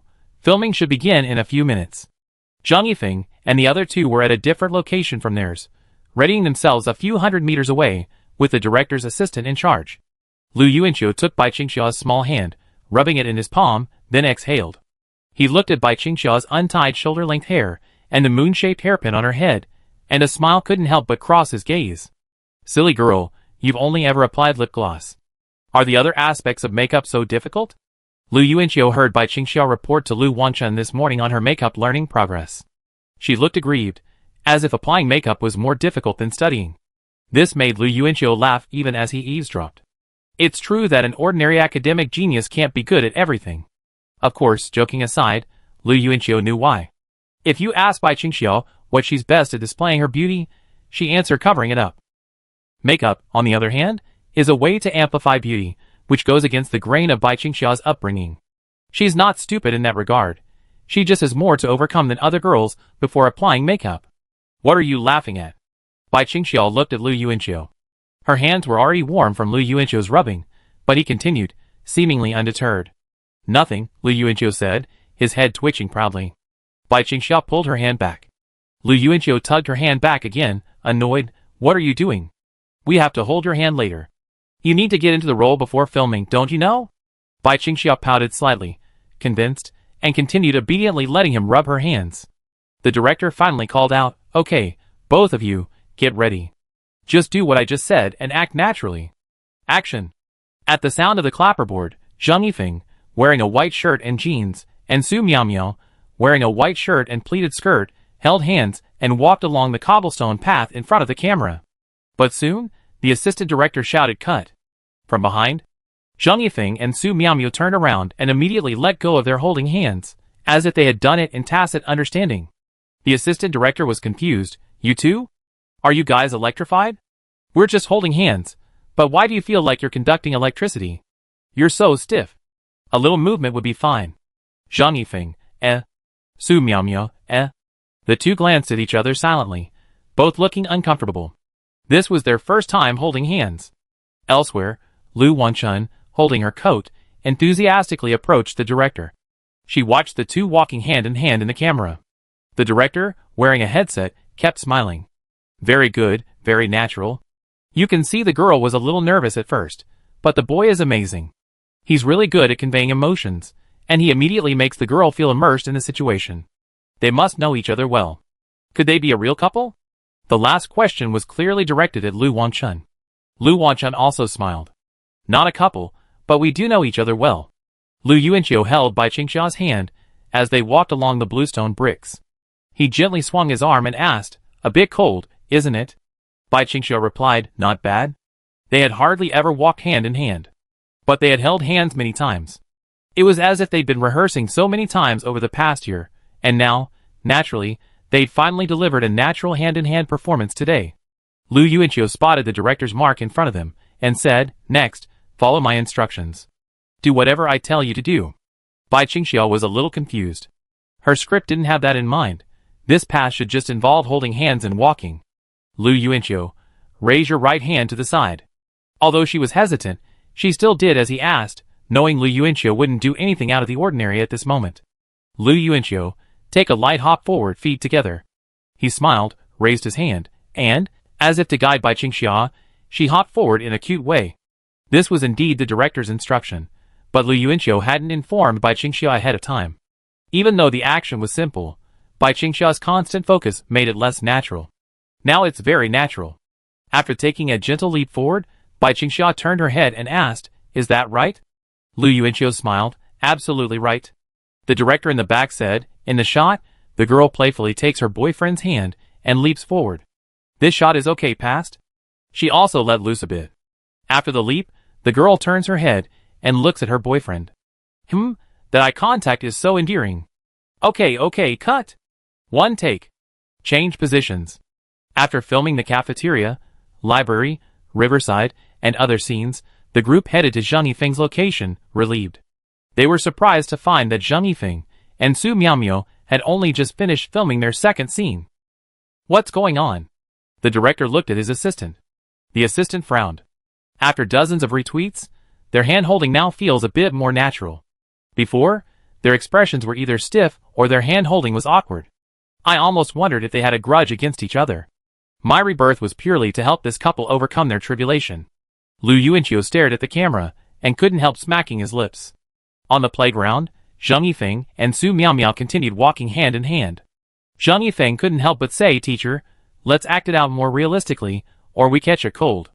Su Miaomio frowned and said unhappily, "I want to too. How can I act it out more realistically?" Zhang Yifeng deadpanned, "You could start by doing something a little more extreme than holding hands to raise your threshold for acceptance. That way, the subsequent hand-in-hand interactions will feel much more natural. We all instinctively think we've already done more extreme things, so holding hands is nothing. How could it be that way?" Su Miaomio glanced at him silently. "For example?" Zhang Yifeng paused, and without any rehearsal, he opened his arms and pulled Su Miaomio into a hug. He held her soft body close, resting his face on the side of her head, his eyes closed. Countless images flashed through his mind, and Zhang Yifeng couldn't suppress the flood of emotions that surged over him. He could only hold her tighter, desperately hoping to use this stolen opportunity and time to maintain just one more second of tenderness. Su Miaomio passively stood on tiptoe, a look of shock on her face. "Teacher, don't move." Hearing the voice in her ear, Su Miaomio calmed down. She closed her eyes, too, and wrapped her arms around Zhang Yifeng's back. How wonderful. A year later, she was once again dragged outside the net by this student. Chapter 442. The assistant's eyes suddenly widened. "Hey, what are you doing? That's not in the script?" Zhang Yifeng then raised 5 fingers. "Director, what does that guy mean by the 5-finger gesture?" Lu Yuanqiu chuckled. "He means wait 5 minutes." Bai Qingxiao, wrapped in her coat, also smiled. Lu Yuanqiu turned to look to the side and immediately opened Bai Qingxiao's coat. "It's cold, cold, cold. Make room for me, so I can warm up." He slid himself into it, then turned his back to Bai Qingxiao and used both hands to close the edges of the coat, but he couldn't. The coat was a bit bloated. Bai Qingxiao was practically compressed into a white pancake behind him. Bullying Xia again. Bullying Xia again. Lu Wanchun stepped forward and knocked Lu Yuanqiu on the head. "I'm cold too, big sister. No one prepared clothes for me," Lu Yuanqiu argued. Bai Qingxiao showed only a gloomy head in the background, her toes raised. 5 minutes later, Zhang Yifeng released Su Miaomio. The two looked at each other, their gazes constantly shifting, then slowly aligning as if connected on the same line. Su Miaomio's lips twitched slightly, as if she wanted to smile, but was too embarrassed. Zhang Yifeng lowered his head, chuckled softly, and extended his bony right hand towards Su Miaomio. "Keep going, don't catch a cold." The two held hands and strolled around the playground. Surprisingly, the rest of the filming went incredibly smoothly. The assistant took off his hat, bewildered. "It's not a hug to end all grudges? Are they actually a couple? Did they have a fight?" The director said silently, "This couple is a female instructor and a male student." "Huh?" The assistant turned around, bewildered. "Zhu De Yu." After changing the scene and finishing filming Zheng Yifeng and Su Miaomia's segments, the director gathered everyone together again. Just something? There's a kissing scene at the end of tomorrow's segment, and I have to. Before he could finish, a loud, surprised cry rang out from the front. Huh? Everyone looked over to see Lu Yuanqiu's eyes wide open in shock. He raised his hands and scratched his head, his face filled with disbelief, hesitation, bewilderment, helplessness, shock, and confusion. Bang! Lu Wangchun punched him. Are you done yet? Lu Yuanqiu covered his face and stood still. He raised his hand slightly, obediently gesturing for the director to continue. Bai Qingxiao clutched her hands in front of her, looking away from Lu Yuanqiu. It turned out Lu Yuanqiu had known all along that there would be a kissing scene tomorrow. She blinked nervously. The word kissing scene felt so far away from her, so unreal. The director continued, I should mention in advance that since neither pair of actors is a couple, staggered filming is possible. If you agree in advance, live action is also fine. Regardless, whether it's live action or staggered, the camera won't focus on close-ups. Don't worry about that. Feel free to do whatever you want. The staff dispersed, and Lu Wangchun silently glanced at Lu Yuanqiu and Bai Qingxiao. Lu Yuanqiu, like an idiot, seemed to be feeling the cold and was warming up, twisting and stretching. Bai Qingxiao pursed her lips and stood still. Her ears were invisible with her hairstyle, but her expression still revealed their color. I'm going to the store. It's crowded on Saturdays, Bai Qingxiao said, and headed off. Lu Yuanqiu called from behind, make me a bowl and send it to room 401. I don't want to come out. Bai Qingxiao paused slightly, turned around, and nodded softly. Su Miaomiu scratched her head, her eyes wandering around, muttering to herself, it's getting late. Time for dinner. She left without a word. Zheng Yifeng folded his arms, lost in thought. Noticing Lu Yuanqiu heading back to the dormitory, he followed. The four of them seemed to have lost their memory. They didn't mention anything about tomorrow's kissing scene, nor did they have any intention of discussing it. They didn't indicate whether it was a staged shoot or a live shoot. They seemed to be simply waiting to see what fate had in store. The four of them left, along with the staff, leaving Lu Wangchun alone. She was a little confused. These four people. I've never seen four people with such an awkward relationship. December 4th, Sunday. East gate of the school. Zhong Jincheng had gotten up at 7 o'clock, packed, and was waiting. He was nervous, not about going out to do anything. He really wasn't going to do anything, just eat and go shopping. He was nervous because Luo Wei wouldn't dare show up. Because of what happened last time, the very mention of off-campus seemed to them like a metaphor for checking into a hotel. Zhong Jincheng was really worried that Luo Wei would overthink things, suspect him of ulterior motives. After all, he was a man who thought only through his lower body, and Luo Wei knew it all too well. While he did want to have sex with her. At least not so quickly this time. It was 7:30, the agreed time being 8 o'clock. Zhong Jincheng glanced at his watch and suddenly saw a girl trotting over, clutching a square cardboard box. It was Luo Wei. She was dressed beautifully, and had put on makeup. Zhong Jincheng breathed a sigh of relief, his heart finally at ease. Luo Wei showing up meant she wasn't afraid of him anymore. She trusted him. Why are you here so early? I was startled to see you standing here. I thought I was late, Luo Wei gasped. Zhong Jincheng quickly waved his hand. Not late, not late. You're early too. It's only 7:30. Luo Wei smiled. Zhong Jincheng saw the square cardboard box in her hand, and couldn't help but ask, what's this? A gift for you. Luo Wei generously handed the box over, smiling and raising an eyebrow. Open it, and take a look. You'd be surprised. Zhong Jincheng took it expectantly, and tore open the box with a smile. But when he saw what was inside, he was stunned. It was a painting, and he didn't recognize it. This is... Luo Wei smiled and said, The Catcher in the Rye. Isn't that your favorite? I sketched one myself in high school. It wasn't finished yesterday because it was mailed from home, so I went out and had someone make a frame. Now it's for you. Zhong Jincheng fell silent. He looked down at the painting, then up at Luo Wei. He didn't even know what the Catcher in the Rye looked like. It was just a name he'd scoured online to find something to talk about with Luo Wei. But he was incredibly happy that Luo Wei had taken such good care of a sentence he'd once said. Ha. Zhong Jincheng smiled and scratched his head.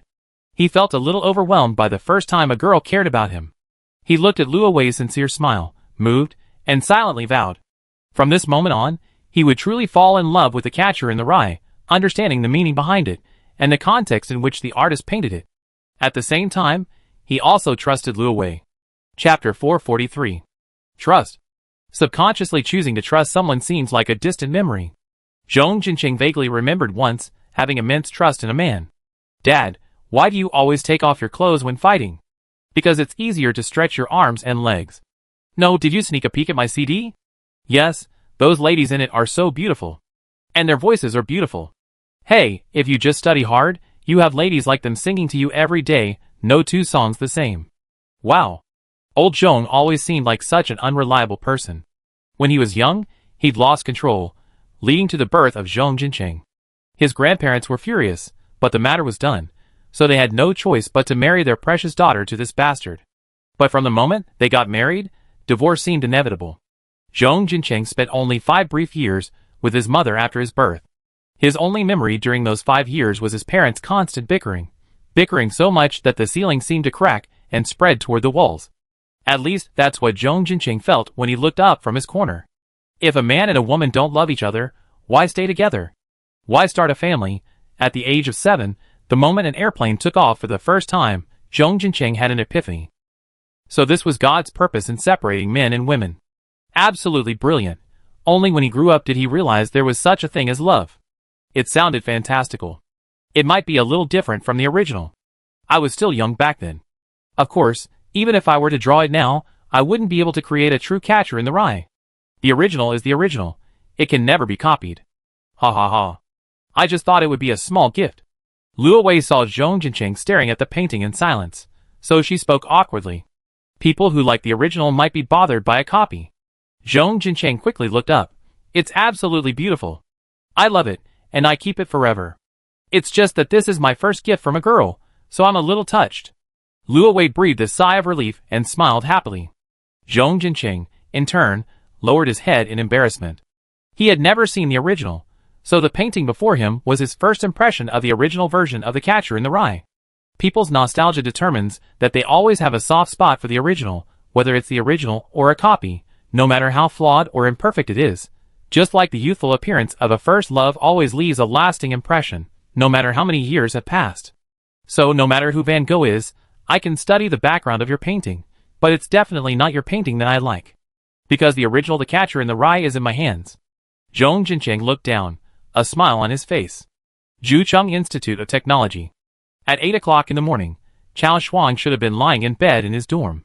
He didn't usually eat breakfast, but he had eaten so many times with Wan Yueru at number 7 middle school that the habit was unbreakable. Brother Shuang. Brother Shuang. The boys sitting at the table raised their hands and greeted Chao Shuang one by one, and Chao Shuang nodded in response. He stood at the breakfast window and said to the woman serving the food, "Hello, for meat buns and a bowl of soy milk." After paying, Chao Shuang turned around with his plate and was suddenly stunned. Next to him stood a girl with very short hair. The tiles beneath his feet seemed to stretch infinitely, and Chao Shuang was instantly dragged to the cafeteria of Lucheng number 7 middle school. The girl in front of him turned her head and looked at him. Chao Shuang came to his senses, retracted his gaze from the face, yawned, and walked towards his brothers. "Brother Shuang, when are you taking us to meet Brother Qiu and Bai Qingxia?" The brother in front of him asked curiously. The video of Lu Yuanqiu's performance on the truck went viral not only on the official forum of Zhuhai University, but also on the forum of the Polytechnic Institute. With the two schools facing each other, students from the Polytechnic School instinctively yearned for Zhuhai University's Huafeng campus. This isn't just because of the talent there, but also because Zhuhai University is willing to dedicate resources to students in all areas, fostering their diverse development. This has led to a constant stream of campus activities. For example, the popularity rankings for artistic specialties are of interest not only to Zhuhai University students themselves, but also to students from the Polytechnic School across the street. Both Shi and Fu Yimeng enjoy considerable popularity within the Polytechnic School. However, the names of the Yanggu String Band and Bai Qingxia have recently become popular within the Polytechnic School, along with Chao Shuang. In the viral truck performance video, Chao Shuang is the only Polytechnic School member, prominently seated on the front of the truck. It was obvious that Chao Shuang knew all those outstandingly handsome men and beautiful women, as well as the celebrity Long Liandong, and was even quite close to them. This instantly made Chao Shuang famous at the Polytechnic Institute, making him the student with the strongest connections. His fellow students were impressed, believing they had made the right friends. Chao Shuang took a bite of his bun and tapped the man on the head with his chopsticks. Brother Chiu is so busy. It's not easy to meet. We can't just enter Zhuhai University, and it's not convenient for Brother Chiu to come over. At this moment, a male voice chuckled nearby. It was another of Chao Shuang's younger brothers. Brother Shuang, Bai Qingxia is so beautiful. Can you give us her contact information? I can't imagine how happy I would be if she were my girlfriend. Alas, just thinking about her just across the street makes me itch to go over and see her in person. Chao Shuang glared at him. What did you say? I said, if Bai Qingxia. He didn't dare to say anything more because Chao Shuang was pointing his chopsticks at him. Chao Shuang put down his chopsticks and looked sternly at the people around the table. You can admire Bai Qingxia, but I don't want to hear anything like that from you again. This is my bottom line when it comes to friendship. I respect Brother Chiu very much, and Bai Qingxia is his girlfriend, you know? Oh, sorry. I'm not sure about that. The boy who had spoken earlier quickly clasped his hands together. Chao Shuang scratched his head and frowned. Well, it's mainly because Brother Chiu is a low-key guy and doesn't like to show off his affection with Bai Qingxia in public. So many people don't know they're a couple, but it's a fact. Another boy immediately asked, so, Brother Shuang, when can you take us to meet them? And the other people in the truck?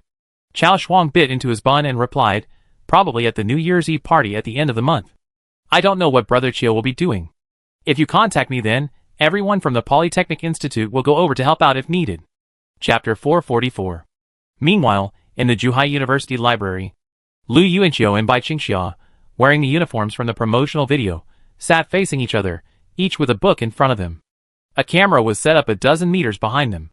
The other couple wasn't there, filming in another reading room. Lu Yuanqiu didn't know how Zhang Yifeng's filming was going, but his own wasn't very good, as Bai Qingxia was a bit distracted today. In fact, he had anticipated this. Informing the director of the kissing scene ahead of time was a must. It was his duty, and there was no way to hide it. But if they announced the kissing scene in advance, Bai Qingxia would be constantly on the mind, making the filming process less natural. The first scene of the morning was a long shot in the library, which wasn't a problem, since facial expressions couldn't be captured. Lu Yuanqiu glanced across at the opposite side. Although the current task was to act out reading, Bai Qingxia's gaze had already lost focus above the book. She'd been able to focus on the scene when she first sat down, but this shot had lasted half an hour. The director, seemingly recalibrating something, hadn't called cut yet. Lu Yuanqiu could still pretend to turn the pages, but Bai Qingxia hadn't moved a page in the book for 10 minutes. Tap! Lu Yuanqiu's index finger tapped lightly on the table. Bai Qingxia's long, curled eyelashes fluttered, and her gaze quickly returned to the pages. She turned the page, but she turned too many, and the book snapped shut. The girl's eyes widened slightly, her eyelashes fluttering even faster. She quickly opened the book and fixed her gaze on the text again. 5 minutes later, the director called out, "Cut! Over!" In the library restroom, two couples bumped into each other. Lu Yuanqiu and Bai Qingxia stared across at Zhang Yifeng and Su Miaomiao. They were stunned for a moment, then separated and found their respective men's and women's restrooms. Swish! Lu Yuanqiu took a small step forward, rolling his eyes, and letting out a comfortable sound. Zhang Yifeng fastened his belt, and couldn't help but ask, "Why are you so happy just going to the bathroom?" Lu Yuanqiu turned his head and said, "That's what it means to enjoy life. You frown even when you're relaxing. Why do you live so hard? Unless you have an enlarged prostate." Zhang Yifeng, Lu Yuanqiu pulled his pants up and asked, "Do you want to film it?" Zhang Yifeng wiped his hands with a tissue and lowered his head to reply, "It's out of place. Filming it doesn't align with the philosophy I've been following lately." "What philosophy?" "The art of war." The handsome guy smiled. Lu Yuanqiu's eyes widened slightly, finally understanding why the two of them had been acting strangely together lately. He thought of Zhang Yifeng's signature and asked, "Is the arduous journey of sleeping on straw and tasting gall not over yet?" Zhang Yifeng fell silent for a moment, this time not answering. After that night at the campground, he had discovered new problems, very real ones, raised by Su Miaomiao. The female teacher wasn't being pretentious. She'd been trapped for too long. This left Zhang Yifeng a little bewildered. Neither of them rushed out of the restroom, leaning against the wall in silence. After a few seconds, Zhang Yifeng asked, "What about you, Lu Yuanqiu? Do you want to film it?" Lu Yuanqiu sighed, folding his arms across his chest, his right foot against the wall. He stared up at the ceiling, seemingly even more silent than Zhang Yifeng had been just now. After staring at the ceiling for a moment, Lu Yuanqiu muttered, "Let's film it." With such a beautiful face, who could resist? Zhang Yifeng raised an eyebrow and nodded. Congratulations. Lu Yuanqiu turned and asked, where did the director say the kissing scene would be? Zhang Yifeng, over by the flower bed, by the maple tree. The two men emerged from the men's restroom, and were suddenly startled to see Bai Qingxia and Su Miaomiu standing side by side, waiting for them. Su Miaomiu said unhappily, did they all fall into the restroom? Lu Yuanqiu pointed to the side and said, Zhang Yifeng's foot just fell into a pit, and I'm helping him pull it out. Su Miaomiu and Bai Qingxia simultaneously looked down at Zhang Yifeng's foot, realizing Lu Yuanqiu was joking. Speechless, Su Miaomiu turned and headed towards the reading room. Teacher Su was indeed feigning composure, her face expressionless. Lu Yuanqiu thought of Zhang Yifeng's description of Su Miaomiu in the restroom. Unlike Little Swan, the word nervous was practically written all over her face. After Zhang Yifeng and Su Miaomiu left, Lu Yuanqiu looked at Bai Qingxia, who was still standing there, waiting for him to leave. The girl held her hand in front of him, a faint smile tugging at the corners of her mouth. So gentle. Lu Yuanqiu walked over to her side, his eyes darting to Bai Qingxia's lips. Her lips, glazed, looked even more alluring than before. But Bai Qingxia seemed to sense Lu Yuanqiu's gaze. She unconsciously lowered her head and gently bit her lower lip. Lu Yuanqiu tactfully averted his gaze, a faint smile on his face. Bai Qingxia turned her head to peek at him, then quickly looked away as well. The two of them walked forward in slow, synchronized steps, speaking silently. It was almost noon, and Lu Wanchun had woken up late and slept until now. After hearing the director say they had reached the last scene, she quickly packed up and hurried over, fearing she would miss the most important scene. The equipment was set up in the large flower bed, and the camera was ready. Directly in front of the flower bed stood a bronze statue of the first president of Zhuhai University. Behind him stood a cluster of red maple trees, a hallmark of the Wanfeng campus. Lu Wangchuan's swift steps swept over, stirring up a large cloud of red maple leaves from the ground. There was an unwritten rule at the Wanfeng campus that fallen maple leaves were not to be swept as trash. Which step? Lu Wanchun panted as he approached the director. The director stared at the camera and said softly, we're ready to film the final kissing scene. They can start anytime they're ready. The teachers will then capture it themselves to ensure a natural look. Okay. Lu Wanchun quickly moved a stool and sat down, her gaze fixed on the two couples in the camera. However, the kiss wasn't visible from her current angle, so she abandoned the stool and ran to a better vantage point, looking expectantly. Lu Yuanqiu held Bai Qingxia's right hand, and together they gazed at Zhang Yifeng from afar. The red maple leaves beneath them swayed in the wind, making it seem like they were standing in a painting.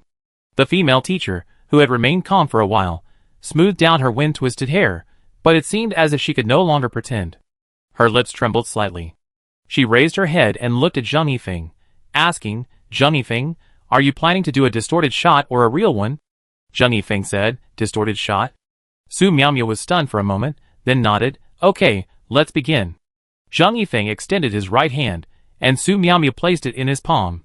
The photographers behind him immediately focused their attention, capturing Zhang Yifeng's back. Zhang Yifeng leaned in closer, and when they were 10 centimeters apart, he suddenly smiled, then, with precise purpose, kissed Su Miaomiu on the lips. Su Miaomiu's eyes froze. Zhang Yifeng closed his eyes. Lu Yuanqiu, have you ever heard that warfare is all about deception? Lu Yuanqiu smiled and looked away. He raised his left hand and grasped Bai Qingxia's. Bai Qingxia turned her head back, her hands trembling. Lu Yuanqiu suddenly remembered a question someone had asked him when he was 30. Brother Lu, if a celestial being took off her clothes in front of you, could you resist? Lu Yuanqiu smiled and decisively replied, sorry, I can't help it. Now, at 18, I asked myself, what if that celestial being was Bai Qingxia? Suddenly, a maple leaf seemed to come from the distant horizon. Blown down by the wind, it landed squarely on the corner of Lu Yuanqiu's mouth. Lu Yuanqiu tilted his head slightly. Seeing this, Bai Qingxia raised her slender white hand to remove the maple leaf, but Lu Yuanqiu said, wait a moment. He grasped Bai Qingxia's arm. Bai Qingxia looked at him. Lu Yuanqiu smiled, leaned forward, and gently kissed the corner of Bai Qingxia's snow-white lips. The girl's eyes trembled as his warm breath pressed against hers. It was as if a maple leaf had also kissed the corner of her lips. Chapter 445. I didn't notice. Was that a misplacement or a real shot? On the way back to the dorm, Zhang Yifeng turned and asked Lu Yuanqiu. Lu Yuanqiu put his hands in his pockets, obsessively stepping on a fallen sycamore leaf. It was December, and the trees overhead were somewhat bare. Even amidst the vibrant atmosphere of youth, the trees still struggled to withstand the changing seasons. Like an old man entering his 80s after a prosperous life, his hair shrunken and his back hunched. Perhaps this was just what campus was like. The students walking beneath the trees changed constantly, but these students were always youthful and vibrant. You were quite passionate about the kiss. Lu Yuanqiu smiled at him, then responded to the previous question. It was a misplaced kiss, but it should have been on the chin, but I don't know what happened. I kissed the corner of the mouth. Maybe a maple leaf had touched the corner of his mouth, so what they'd said in the bathroom was all nonsense. They hadn't done it in practice. Zheng Yifeng smiled. Second best. Are you so hesitant? Lu Yuanqiu sighed. Our situations are different. You and Teacher Su were a little bit harsh with each other. Zheng Yifeng. But you have to be extra careful with Bai Qingxia. Lu Yuanqiu's lips twitched slightly, but he said nothing. Bai Qingxia deserved to be treated with the utmost care. This was just a promotional video. He shouldn't have taken her first kiss so carelessly. But this was also the closest he and Bai Qingxia had ever been. What did it feel like? The moment he kissed her, he felt a warm, itchy sensation. Despite having said so many times that he wanted to devour this alluring woman, when they finally kissed, Lu Yuanqiu instinctively retracted all his sharp fangs, only daring to gently savor her flavor. It was still even softer and sweeter than he had imagined. He smiled a moment. He entered the dormitory building, somewhat cheerfully. Back in 401, Finger was the only one left in the dorm, soundly asleep in bed. The Taoist priest and the uncle were probably in the dining hall.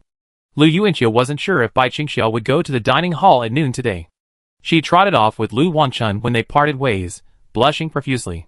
Pulling out his phone, Lu Yuanqiu discovered Lu Yidong had sent him a message that morning. Lu Yidong, Mom said she wanted to go to Zhuhai University at the end of the month to celebrate New Year's Eve with you. Dad's going too, so there's no one home, so I just have to go spreading hands. Let's celebrate New Year's Eve together. Lu Yidong, you pervert, why didn't you reply? How are you and Sister Bai doing? Lu Yuanqiu sent the message with a smile. Pervert, I don't have time. She kissed me today. Lu Yidong, what? Ah. No. Sister Bai, don't be so stupid. I give up. I really give up. So stupid. I'm so pissed. The messages on her phone kept ringing. Lu Yidong seemed like she was going crazy. Lu Yuanqiu simply set her to do not disturb. Celebrating New Year's Eve together at the end of the month? Uncle Bai probably can't come. He probably caused trouble for Bai Qingxia if he's like this. Lu Yuanqiu was about to message Bai Qingxia about this, but hesitated while typing the message. After a pause, he sent it anyway, saying it was just business. Bai Qingxia wouldn't be too shy not to reply. Lu Yuanqiu, my parents and Lu Yidong will be over at the end of the month to celebrate New Year's Eve together. You can come too. Let's go out for dinner. A minute later, Bai Qingxia replied. Bai Qingxia, sure. I treat uncle, auntie, and Dong Dong to dinner. It proved that despite her shyness, Bai Qingxia had the ability to let go. Lu Yuanqiu smiled. Lu Yuanqiu, okay, we talk later. This time, she didn't reply.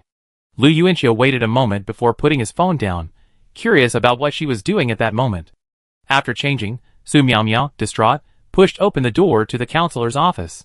Suddenly, she pressed her back against the wall with fear. There wasn't anything terrifying before her eyes. She just hadn't expected Counselor Su to be in the office. Bucktooth Chong silently took the nearby mirror and looked at himself. His face was still handsome, especially his buck teeth. Am I that scary junior? Not senior.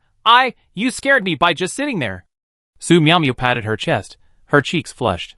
She sat down at her desk, her mind wandering for a moment. Su Miao turned and asked with concern, Senior, where will the promotional video be posted? Will it get a lot of views? The school's official website. How could a school like Shudan not have a lot of views? Maybe it'd even go viral, hee. Su Miao blinked a few times, stunned. Bucktooth Chong looked at her. What did you film? Nothing. Su Miao quickly turned her head back and pretended to be idle, sitting at the desk, staring at the computer screen, moving the mouse around and getting busy. Bucktooth Chong was also stunned. He silently reached out and pressed the power button on the computer for Su Miao. Buzz. The computer turned on. Su Miao closed her eyes, then raised her hand to cover her face. The atmosphere was a little awkward. Monday morning. Lu Yuanqiu jumped out of bed with a small somersault, getting dressed as he asked, What classes are you having this morning? Taoist priest. I just remembered there was a medical biology experiment in the second period. You need to wear a white coat, right? Lu Yuanqiu looked up at him. Yes. Gaia. Lu Yuanqiu jumped out of bed, grabbed his toiletries, and headed for the bathroom. Passing dormitory 402, he glanced inside and was stunned. Liang Jingfeng, his face sullen, was sweeping a pile of white paper balls from the floor with a broom. This was the first time Lu Yuanqiu had seen Zhong Jincheng's legion of descendants in person. Bang! Liang Jingfeng, seemingly unable to bear it any longer, rapped the broom hard on the side of Zhong Jincheng's bed. Can you please have a trash can next to your bed? Or else, hurry up and find a girlfriend. Zhong Jincheng was getting dressed in bed. Liang Jingfeng's harsh words left him feeling timid and huddled in the corner, staring blankly at Liang Jingfeng beneath the bed with disheveled hair. Zhong Jincheng quickly noticed Lu Yuanqiu's gaze outside the door. He glanced over, and Lu Yuanqiu shook his head, tooting twice, then headed for the bathroom. Classroom 303. Lu Yuanqiu and the other boys entered, their white coats clutched. He immediately spotted Bai Qingxia, seated at her desk. Bai Qingxia's gaze met his. Normally, she would offer Lu Yuanqiu a gentle smile, but today, contrary to her usual behavior, she immediately averted her gaze. She turned her head to look at Qi Chao Chao, who was standing beside her, and raised her hand to help straighten her twin ponytails. Qi Chao Chao looked at her in confusion. Bai Qingxia had already adjusted her hair once before. Was it crooked again? Chapter 446. Lu Yuanqiu sat down at his desk, tucking his white coat into the hole in the table. Bai Qingxia wore a white down jacket today, a long-collared khaki sweater dress underneath, and black ankle boots. Her calves, exposed from beneath the sweater dress, were wrapped in flesh-colored leg-bearing slings. This time, it wasn't black leggings, it was leg-bearing slings. Lu Yuanqiu recognized it. Or maybe it wasn't leg-bearing slings, but just slightly thicker flesh-colored stockings? Lu Yuanqiu wasn't quite sure what to call a girl's clothes. When he saw the new clothes Lu Wanchun had put together for Bai Qingxia, his first thought was, would she be cold in them? Would she be freezing? All he could say was that they looked really good, flattering her figure, and even a little sexy. The sweater dress accentuated the contours of Bai Qingxia's hips. Lu Yuanqiu thought of the winter clothes he'd bought Bai Qingxia in high school. They made her look bulky, but they were noticeably warm. Are you cold? Lu Yuanqiu asked. Bai Qingxia turned her head, and shook her head, not cold. Her lips were painted with lip gloss, the only makeup on her face. It certainly looked better. Many girls' lips look pale without some kind of makeup, and Bai Qingxia's lips were a bit pale to begin with. Lu Yuanqiu couldn't help but glance back at the spot he kissed yesterday. He still remembered the scent he'd smelled when he'd been so close. These are like thermal pants, thick, and the skirt is thick too. Bai Qingxia bent down, tugging at her leg-bearing gadget and her khaki skirt, explaining to Lu Yuanqiu. As she finished, she seemed to remember something, and her small hand couldn't help but press against the hem of her skirt. Her lowered eyes were delicate and cautious, as if she was afraid Lu Yuanqiu would lift her skirt again. She didn't even dare look me in the eye today. Lu Yuanqiu muttered to himself. Lu Yuanqiu didn't bring his book to the first class this morning. Bai Qingxia glanced to the side, and pushed her book toward him again. Her handwriting was particularly beautiful. Since she was sitting to Lu Yuanqiu's left, Bai Qingxia leaned slightly closer to him while taking notes. From this distance, she could see the curve of her eyelashes and the outline of her thighs, round and straight, swell beneath her long skirt. Lu Yuanqiu casually chatted, I heard from the Taoist priest that you didn't go to the cafeteria yesterday, neither at noon nor in the evening? Bai Qingxia paused in her note-taking. Lu Yuanqiu's gaze shifted to the book, and saw that she had written a word crookedly. I. Her eyelashes trembled, and anxiously, she raised her hand and scratched her temple with a finger, as if searching for an excuse in her mind. Lu Yuanqiu couldn't help but laugh at her flustered movements, so close to him. Bai Qingxia said those two words, and then stopped talking. She stared at the crooked word in the textbook like a fool, her lips pursed, and remained silent. Lu Yuanqiu, take notes. Oh! She popped out her fair cheeks slightly, as if being scolded for something she'd done wrong, and blacked out the crooked word. She stole a glance at Lu Yuanqiu, her second glance of the day, and as soon as she looked up, she caught him looking at her, and her face flushed. How do you write that word? She blinked, raised her hand holding the pen, and quickly spoke to hide her blush. Lu Yuanqiu curled his lips. Don't you have a good memory? Okay, I remember now, Bai Qingxia said stubbornly, quickly filling in the blanks about the marrow and bone marrow. This time, she wrote quickly. Second period, Medical Biology Lab. Everyone put on their white coats and changed positions. A microscope sat on the table in front of each person, but today's task wouldn't involve a microscope. It was blood typing. The first step was bleeding. Looking at the blue disposable needles the teacher handed out, Lu Yuanqiu was stunned. Using a needle? The medical biology teacher looked back at him from the podium. You can also use a muza? Lu Yuanqiu pulled his lips together and chuckled dryly. Teacher, you're quite humorous. Bai Qingxia, sitting next to Lu Yuanqiu, picked up the needle and twisted off the plastic protective coating. Looking at the sharp tip, she hesitated. Ah! A sudden scream came from the other side, and Bai Qingxia quickly turned her head. It was Zhong Jinqing. Liang Jingfeng had just pricked his hand. Damn! I'm not ready yet. I just want you to be unready. Just tell me if it's going to be quick or not. Quick, quick, quick, it's bleeding. Zhong Jinqing began dripping blood onto the slide containing the 2 antibody sera, feeling aggrieved. After a moment, he exclaimed, It's really agglutinated? I'm type O? As soon as he spoke, the others gathered to watch. Lu Yuanqiu, hands in his pockets, glanced over. Bai Qingxia didn't go over, but sat quietly in her seat, waiting for Lu Yuanqiu to return. Do you know your blood type? Lu Yuanqiu asked Bai Qingxia upon returning. Bai Qingxia placed her hands on her legs and shook her head subtly. I don't know. I give you the injection, and then you can give me mine, Lu Yuanqiu chuckled. As soon as he finished speaking, their eyes simultaneously turned in the same direction. Zhang Yifeng, sitting next to him, picked up a steel needle, unscrewed the plastic cover, and pricked his own hand, squeezing out the blood. His movements were seamless, his expression never changing. Noticing 2 pairs of eyes looking at him, he calmly looked up, then back down, continuing to examine the slide. You're so ruthless. I'm getting excited too, Lu Yuanqiu said, then picked up Bai Qingxia's finger. But when he held it before his eyes, he paused. The finger was white and slender, and it was Bai Qingxia's hand. Such delicate skin made him want to prick it, drawing blood, but he couldn't bear to do it. It might sound a bit pretentious, but it was what he felt from the heart. To some extent, loving someone is like this. Bai Qingxia asked, What's wrong? Perhaps it was the more lively atmosphere of the lab class. She no longer felt the shyness and awkwardness she'd felt in the first class. The sensation of lips touching, which had lingered in her mind all day, had drifted away like a maple leaf in the wind during her conversation with Lu Yuanqiu. I can't bring myself to do it. It hurts, Lu Yuanqiu said to Bai Qingxia, looking up with a look of grievance. Bai Qingxia shrugged, smiled, and said, Then I do it myself. She let out a soft breath, picked up the needle, and pricked her middle finger. The sting made Bai Qingxia frown. She squeezed the blood onto the slide, then turned around and picked up a new needle, ready to prick Lu Yuanqiu. Lu Yuanqiu frowned. No, you have to prick me with the same needle you just used on you. But that's unhygienic. No, the needle that's been in Xia Xia's body will relieve the pain if it's in mine again. Lu Yuanqiu raised his hand, his expression serious. Bai Qingxia, Chapter 447. Although doing this in the hospital was certainly unhygienic, it was class, and since they were together day and night, it wasn't a big deal. Bai Qingxia didn't think it was a big deal. But after Lu Yuanqiu said that, she felt it was a bit perverted. No, let's use a new one, Bai Qingxia pouted, picking up the new needle again.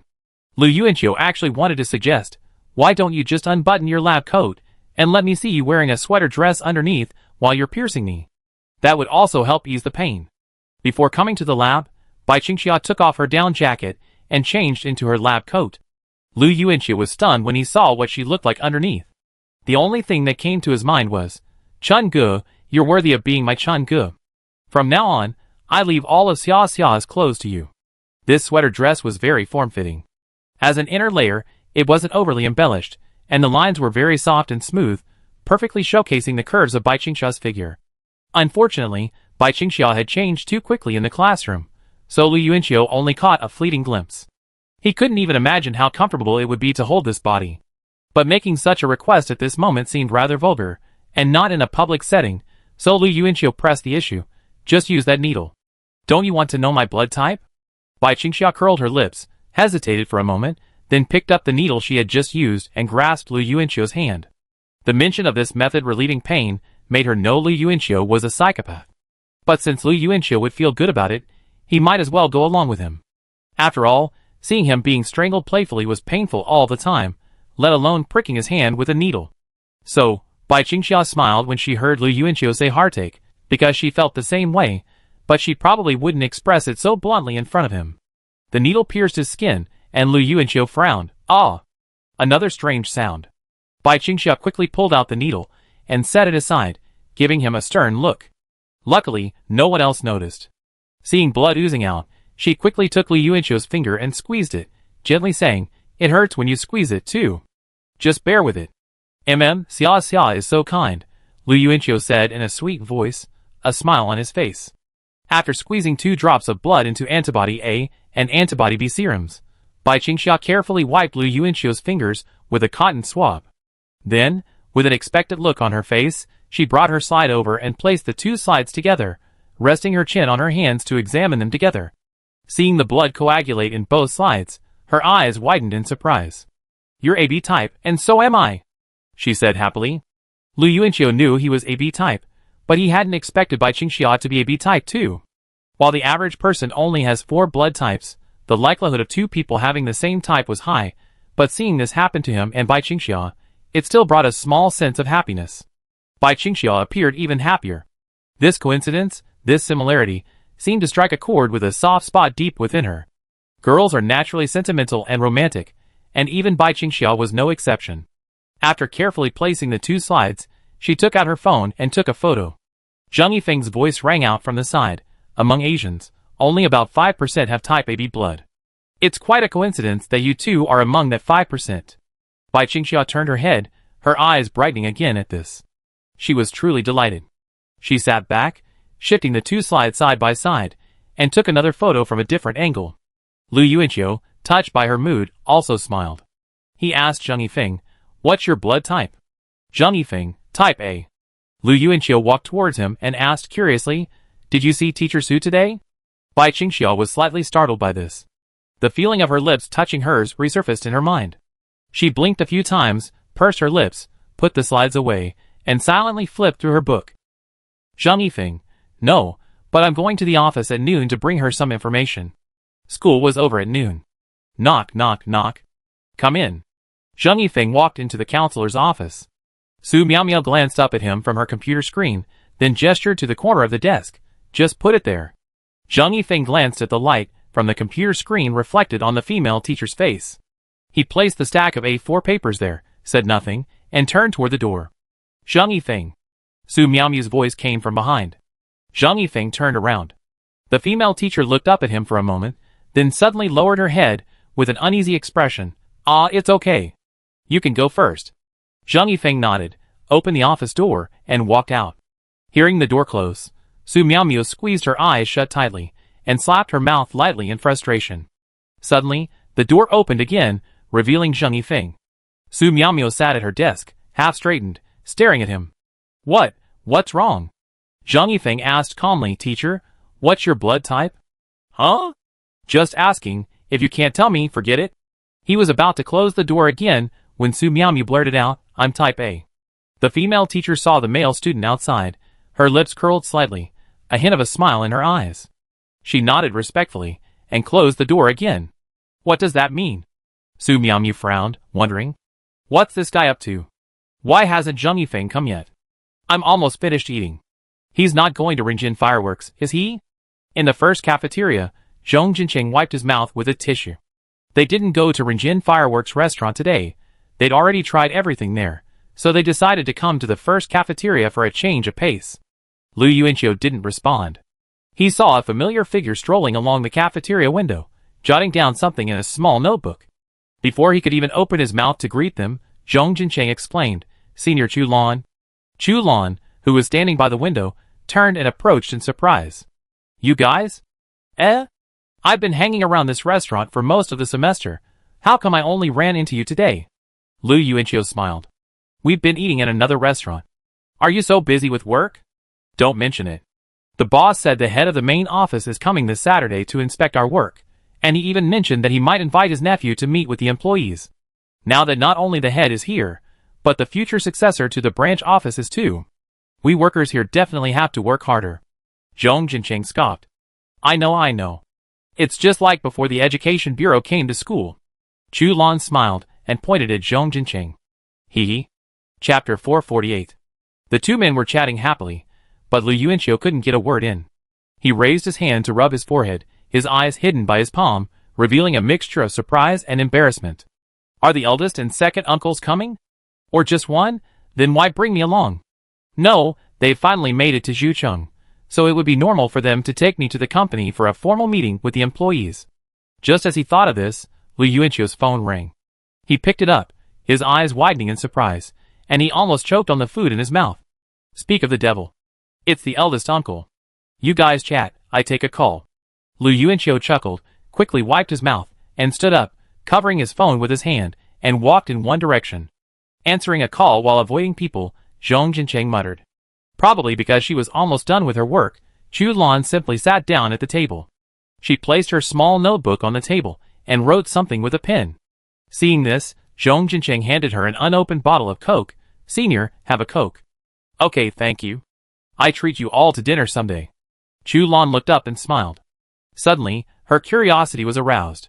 You two seem to be connected. I remember you were in the same class, and you ended up attending the same school. Hey, when filling out our applications, a few friends discussed it, and it just so happened that our scores were pretty similar. It's rare for top students to be so close. Hey senior, are you dating? Chu Lan put her pen down and asked Zhong Jincheng with a smile. The room wasn't hot, but Zhong Jincheng's cheeks began to heat up. He scratched his head, and someone's face unconsciously popped into his mind. No. What about you, senior? I remember you were still single, right? Zhong Jincheng took the initiative. Chu Lan closed her notebook and sighed. I'm single. Work is so tiring. How can I find time to date? I never get enough sleep. What's that saying? Chu Lan raised her head, her expression suddenly becoming grave. I thought graduation would be like sailing through 1,000 mountains, but I didn't expect it would be like the Wuming Mountains reaching beyond them. Oh, I'm so tempted to just be a lover for a rich second-generation guy. Just give me some pocket money every day, and I'd be content. Zhong Jincheng mentally cursed. Damn rich second-generation guys. Chu Lan turned to look at Zhong Jincheng and said, the future heir to our company is your age, and also attending Zhuhai University. Do you think he'd be interested in someone like me, senior? She smiled, tossing her hair and glancing at Zhong Jincheng, showcasing her style. Before, Zhong Jincheng might have given a small wave of puffs as a sign of respect, but now his mind was completely preoccupied with someone, and if he had to puff, it would be for her. Besides, senior sister Chu Lan looked a little haggard now, completely different from the collagen-filled girl she'd been when they'd last seen her in high school. It's only been a year since I started working. Don't think so, senior sister. Those second-generation rich kids are the most extravagant. They're not worthy of you. The heir you're talking about probably has 3 or 4 girlfriends at school, Zhong Jincheng advised. Haha, I know, I was just kidding. Actually, I've cursed this heir 100 times in my heart.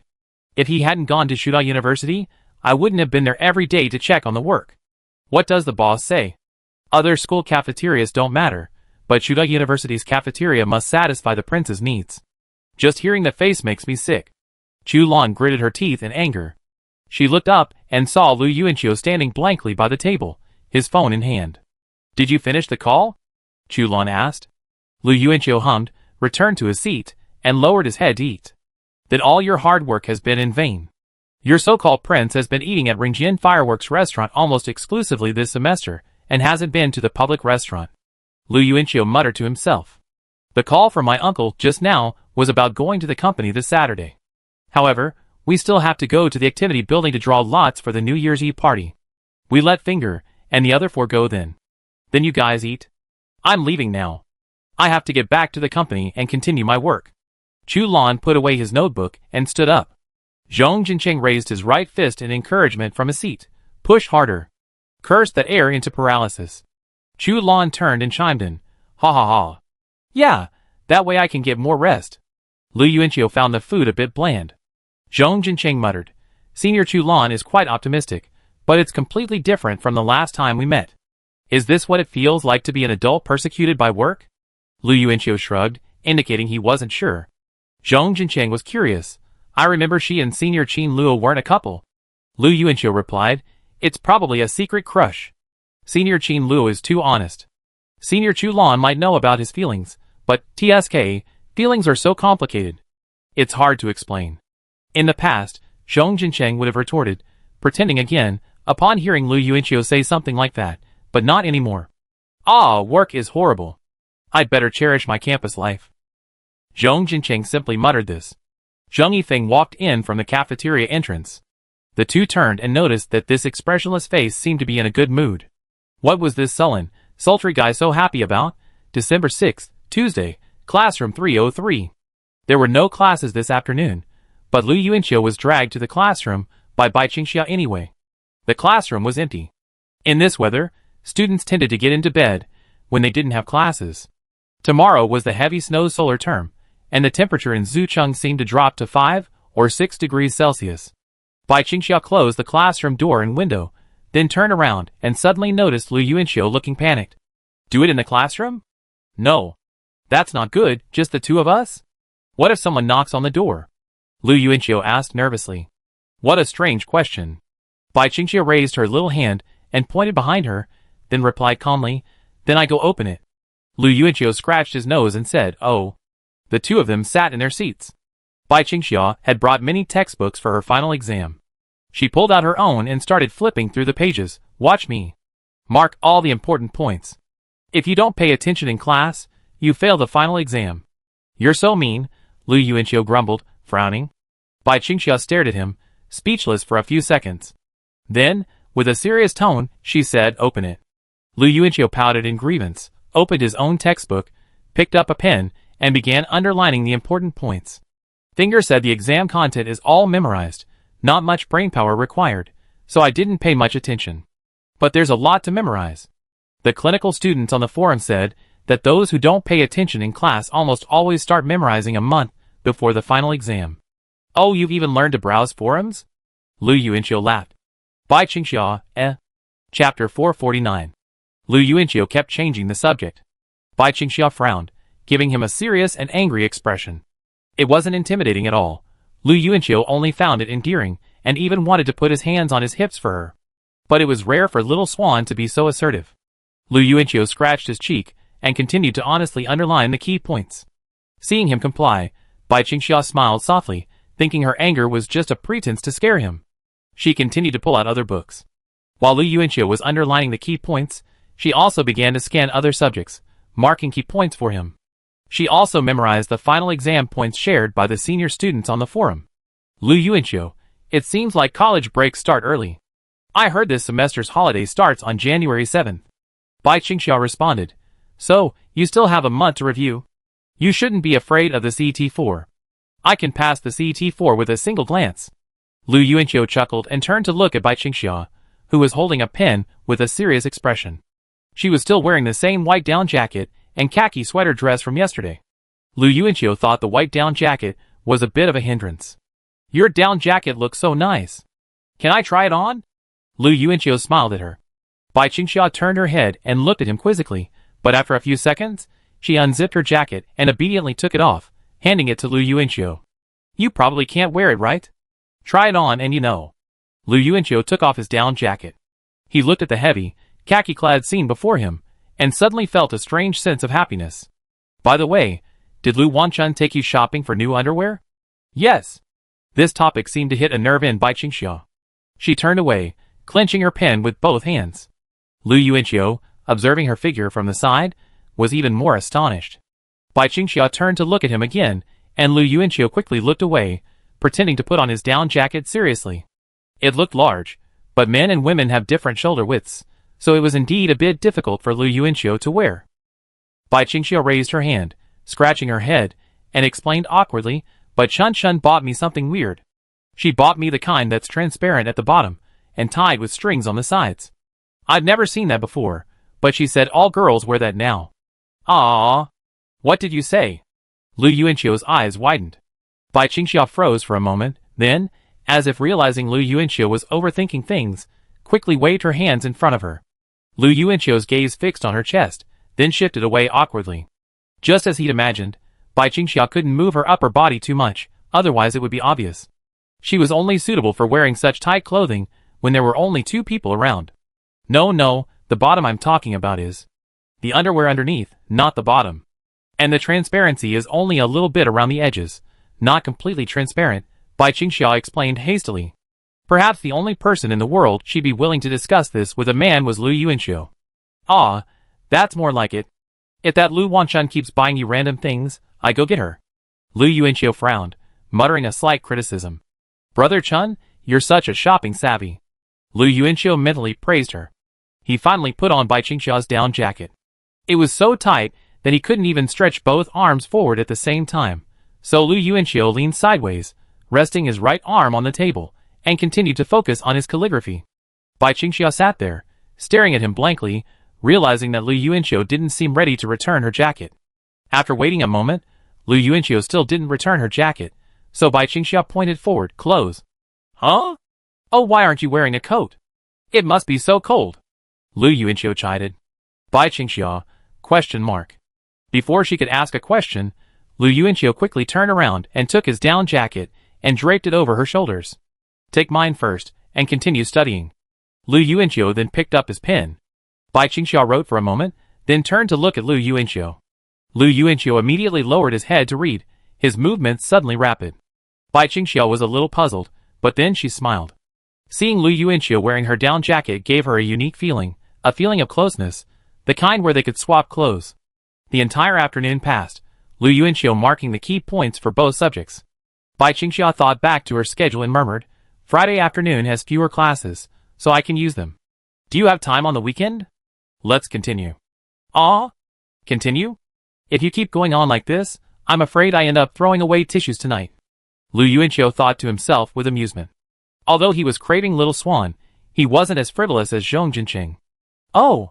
By the way, Lu Yuanqiu suddenly remembered something and said quickly, my eldest and second uncles are coming to Jucheng on Saturday, and want to take me to the branch office. Are you coming too? You guys should be busy, right? What am I supposed to be doing? The two began to take off their down jackets and exchange them. The white down jacket carried Bai Qingxia's scent, and Lu Yuanqiu was reluctant to return it. Bai Qingxia was actually reluctant to return Lu Yuanqiu's clothes either. She found that wearing Lu Yuanqiu's oversized clothes gave her a small, warm feeling of happiness. What business can we talk about? Do you think I can discuss anything serious right now? I just met with the higher-ups last time, and this time, the two uncles are going to personally take me on a tour of the grassroots. You should accompany me, and give me some courage. Bai Qingxia finished getting dressed and muttered quietly, but I don't think I can give you any courage. Our combined courage might be 0. What do you mean? You're 1 and I'm -1. Lu Yuanqiu smiled, raising his hands to rub Bai Qingxia's cheeks. You can joke now. You made me laugh. Bai Qingxia happily placed her hands on her lap, and gave Lu Yuanqiu a slightly shy smile. If she could make Lu Yuanqiu laugh, she'd made a real improvement. I'm in charge. You come with me on Saturday. Okay, I do as you say. She's so sweet. Lu Yuanqiu wanted to hug her. Saturday morning? I studied with Bai Qingxia in the classroom until quite late yesterday. It was already dark when I returned to the dorm, but it does get dark early in winter. By the time Lu Yuanqiu woke up, he had already received a message from Bai Qingxia saying, I'm done packing. So he started to pick up the pace. I give up. I buy you a bedside trash can tomorrow, okay? Liang Jingfeng's roar rang out from dorm 402. Lu Yuanqiu pushed open the door, gnashing his teeth as he spoke inside. Guys, go to the activity building to draw lots for me this afternoon. I'm busy today. Zhong Jinqing sat on the bed, his hair disheveled, picking his nose. What's up? Chapter 450. Considering that Zhong Jinqing was present when Senior Chulan mentioned this, Lu Yuanqiu lied, I went out on a date with Bai Qingxia. After hearing this, Zhong Jinqing casually threw a forgotten paper ball from the bedside at Liang Jingfeng's head and snorted, What's the big deal? I also have a date with Luo Wei today. Having been stabbed twice in a row, Liang Jingfeng, his face furious, grabbed the broom, ready to strike. Zhong Jinqing quickly shouted, Brother. I was wrong. On the bed, Zhang Yifeng put on the earplugs he had accidentally dropped during sleep, and turned over. Lu Yuanqiu smiled and said, Congratulations, then. Try to create a little Zhong Jinqing soon. Zhong Jinqing dodged Liang Jingfeng's broom attacks and responded, You should also try to create a little Lu Yuanqiu soon, okay? Liang Jingfeng's broom attacks intensified. Zhong Jinqing stood up from his bed, and quickly said, Brother. You too, create a little Liang Jingfeng. Liang Jingfeng was furious. I'm going to create one with you. Lu Yuanqiu closed the door to dormitory 402. He didn't want his friends to know he was some wealthy second generation with a powerful background and deep connections. He didn't want his friends to be afraid to even scold him. He just wanted to be able to spend time with his friends simply, without any distinction between them. That was the life he wanted. After packing up, Lu Yuanqiu headed to the girls' dormitory, Block F. He had notified Bai Qingxia in advance, and within a few minutes, a girl quickly emerged from the downstairs. Lu Yuanqiu's eyes lit up again at Bai Qingxia's outfit. Bai Qingxia was wearing a brown women's coat today, with a matching scarf tied around her neck and a knitted beret on her head. Under her coat were her slender calves, half of which were covered by the hem of the coat. Her legs were wrapped in black leggings. Her calves were beautifully shaped, with a graceful curve extending all the way to her ankles. She wore a pair of mid-heeled loafers with bows, revealing a small portion of her foot, wrapped in black leggings. A very gentle and intellectual outfit. Lu Yuanqiu walked over, smiling, and pointed at her shoes. "Are your feet cold in these?" Bai Qingxia lifted her legs and said awkwardly, "It's not cold inside, but it seems a little warm outside." "But it doesn't matter." Chun Chun said it looks good this way. "What are you wearing underneath?" "A sweater and a skirt." "Let's see." Bai Qingxia unbuttoned her coat and spread it open. Lu Yuanqiu saw that underneath was indeed a sweater and a short, thick skirt, though the sweater was a bit loose, making it difficult to conceal a hidden danger. He couldn't help but laugh. "How long did you spend choosing clothes that day?" "All day." "How much did it cost?" Lu Yuanqiu had never actually asked, because he thought Bai Qingxia just looked good in it. Perhaps because she'd mentioned something heartbreaking, Bai Qingxia lowered her head slightly as she walked. She said, "4 sets in total, including the inner and outer layers, plus 5 pairs of shoes, for a little over 2,000. That's not bad. It's totally worth it. You're dressed like a real little princess now." This made Bai Qingxia's expression improve a little, but it wasn't the words little princess but worth it. The 3 words that had most devastated her were the last time Lu Yuanqiu said the bicycle was a bad deal. The two of them waited for a moment at the school's east gate. Soon, a black sedan drove up from a distance. The window opened, and Lu Yuanqiu saw the driver in the driver's seat and his second uncle in the passenger seat. Lu Yuanqiu had said he would take Bai Qingxia with him, so his second uncle had left the back seat for them and moved into the passenger seat. Upon hearing that Bai Qingxia would be coming, both the eldest and second uncles were delighted. Not only was Bai Qingxia their chosen niece-in-law, she was also the walking secret formula, worth tens of billions. If Lu Yuanqiu was willing to bring Bai Qingxia to the company, didn't that mean his nephew was willing to start a business with her after graduation? This wasn't just something they wanted to see, but Lu Xingzhou too. "Well, since you don't want your wife to give the formula to us old guys, then why don't you start the business yourself? We won't interfere." "Is this Xiu Xiao?" Second uncle narrowed his eyes, somewhat unrecognizable. Bai Qingxia liked the eldest uncle the most because he was chubby and loved to laugh. Second uncle came in second, because he had a serious face and a bad temper. Finally, third uncle, because he was so intimidating, people couldn't even look him in the eye. As for the 3 sisters, the order was reversed. As second uncle asked, Bai Qingxia subconsciously reached for Lu Yuanqiu's hands and softly greeted him. "Yes, second uncle." "Lu Yuanqiu, you changed your hairstyle." "Oh, no wonder. Come on in." Second uncle pointed briskly behind him. After getting in the car and starting it, second uncle turned slightly and said, "Aren't you both adults? When you go home for winter break, why don't you two get a driver's license together? Or you can get a few friends to go as a group." "Lu Yuanqiu, a driver's license is easy." The driver chuckled softly. Second uncle glanced at the driver, who immediately dropped his smile. Second uncle turned back and said, "You can drive, kid? That's a package. Get out of the car." "Huh?" 3 minutes later, the serious-looking second uncle and the docile driver sat in the back seat. Bai Qingxia also obediently switched seats and sat in the passenger seat. "Second uncle, drive. Drive to the branch office. Don't worry, no one will check on you along the way." Lu Yuanqiu turned around and shouted, "Second uncle, why are you so serious?" Second uncle's expression was serious. "Xiaoqiu, stay humble and never brag. This is your first lesson in going to the company today. Now you're giving in, aren't you? Sit back."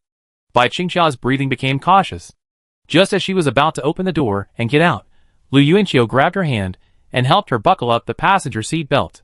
Lu Yuanqiu's eyes were deep. "Sit tight, all 3 of you. You really drive."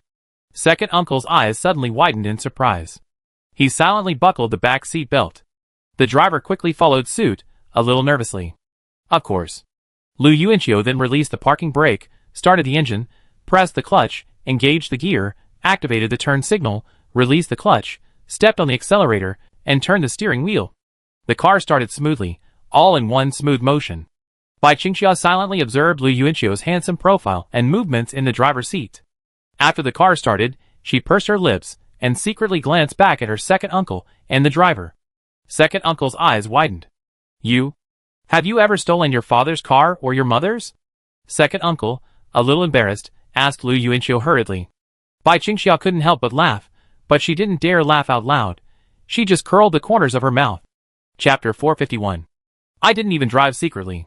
I learned it all myself. Second uncle, I never say anything I'm unsure of, hee. Lu Yuanqiu turned around and smiled. Second uncle immediately raised his hand and slapped him on the back of the head, looked forward. Furious. Lu Yuanqiu curled his lips. He drove onto the main road, and second uncle's voice came from behind. Pull over and let the driver drive. Didn't you let me drive? I knew you could drive. We're checking up ahead. Second uncle lied to you. Lu Yuanqiu, The 4 seats were switched again. Bai Qingxia had just closed the car door when Lu Yuanqiu leaned towards her. He was helping Bai Qingxia fasten the backseat seatbelt. Bai Qingxia sat obediently, gently jiggling her legs forward. She didn't understand why she had to fasten the seatbelt even in the back seat. Lu Wanchun didn't do it, and Lu Yuanqiu didn't let him do it himself. Why are you looking at me? Look out the window. Seeing Bai Qingxia staring at him, Lu Yuanqiu pointed out the window. When Bai Qingxia turned her head to look outside, he leaned forward and sniffed her neck a few more times, feeling refreshed. Of course, wearing a seatbelt is just for the sake of comfort, but safety is paramount.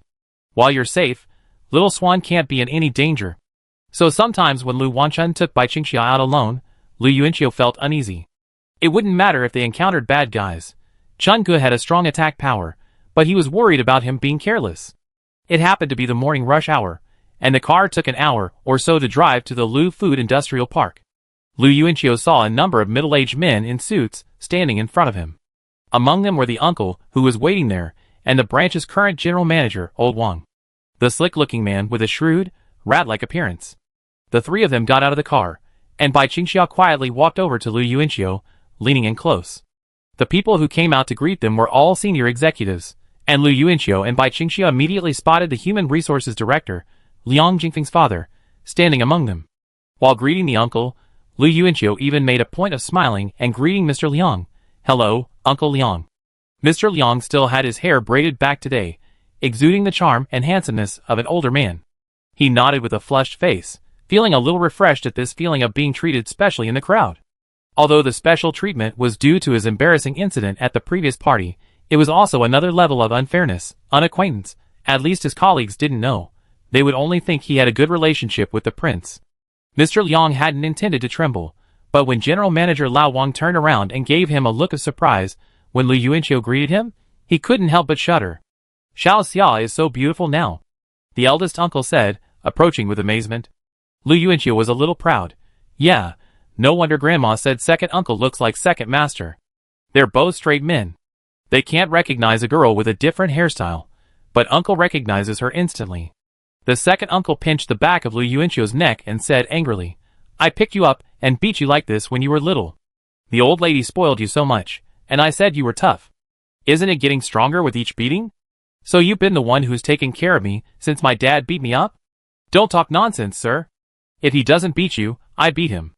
The uncle and nephew were joking in the front, while the branch executives listened quietly. A group of people followed behind. Old Wang chuckled and interrupted, spouting meaningless remarks. Bai Qingxia followed closely behind Lu Yuanqiu. Afraid the girl couldn't keep up, Lu Yuanqiu turned around and held out his hand. Bai Qingxia quickly and obediently extended her small hand forward and placed it in his palm, then smiled and trotted after them. The people behind him observed her expression and guessed that this was young Master Lu's girlfriend.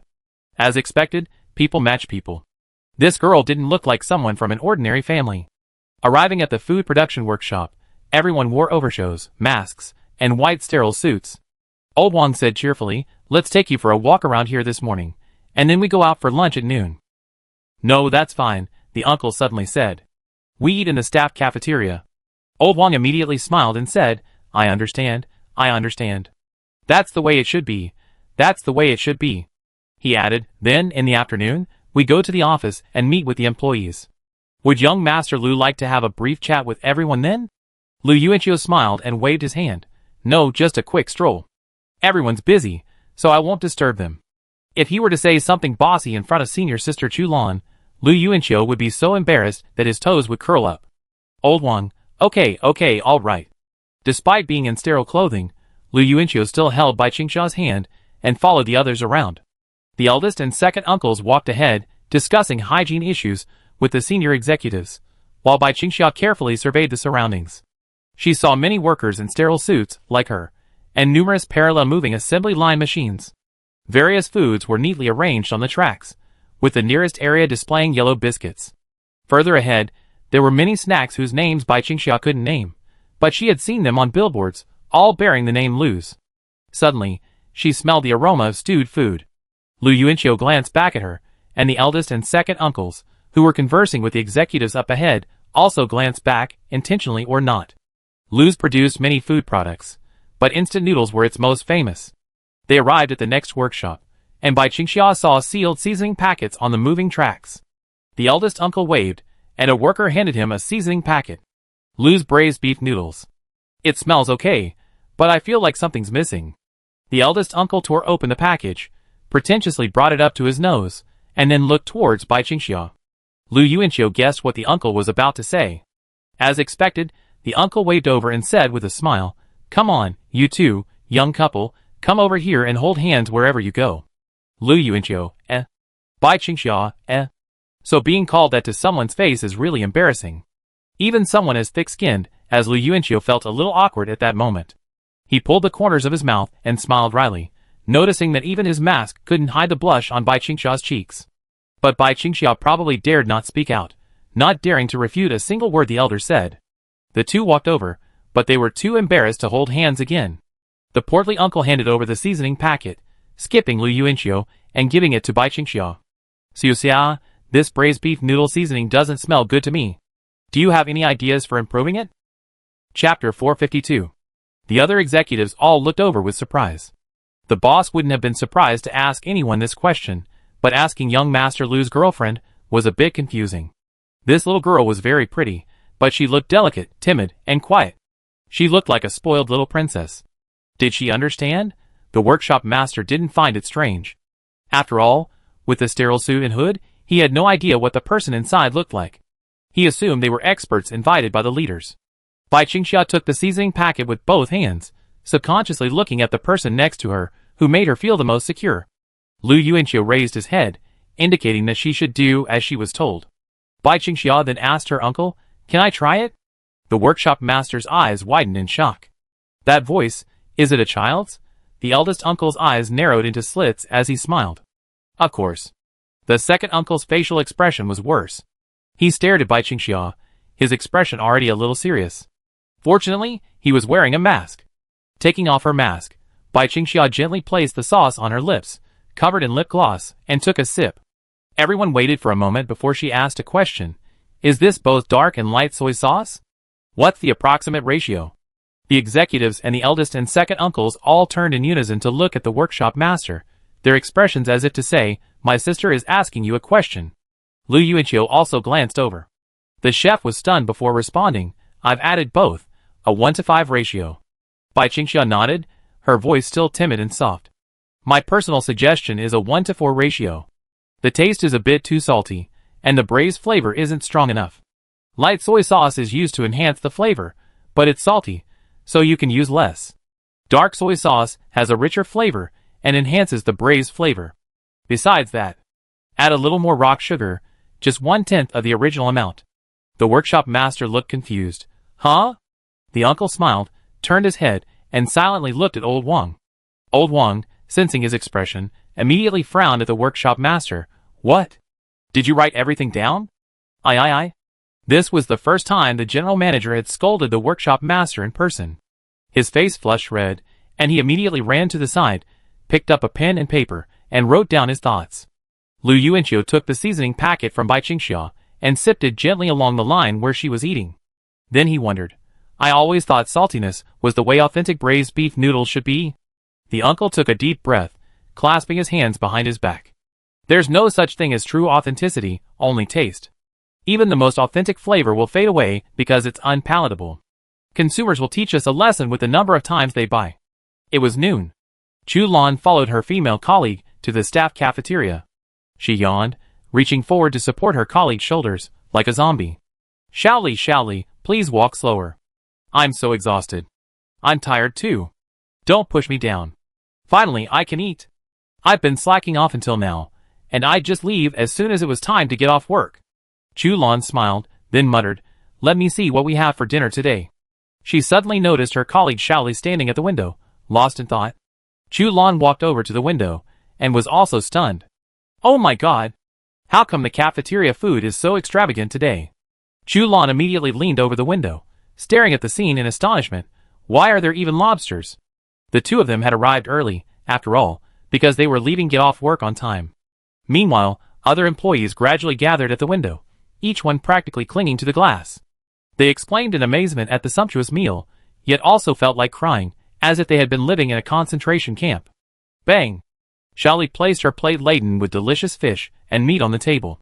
She clasped her hands together, tilted her head 45 degrees, and said devoutly, as if praying before a meal, thank you, boss, thank you, prince.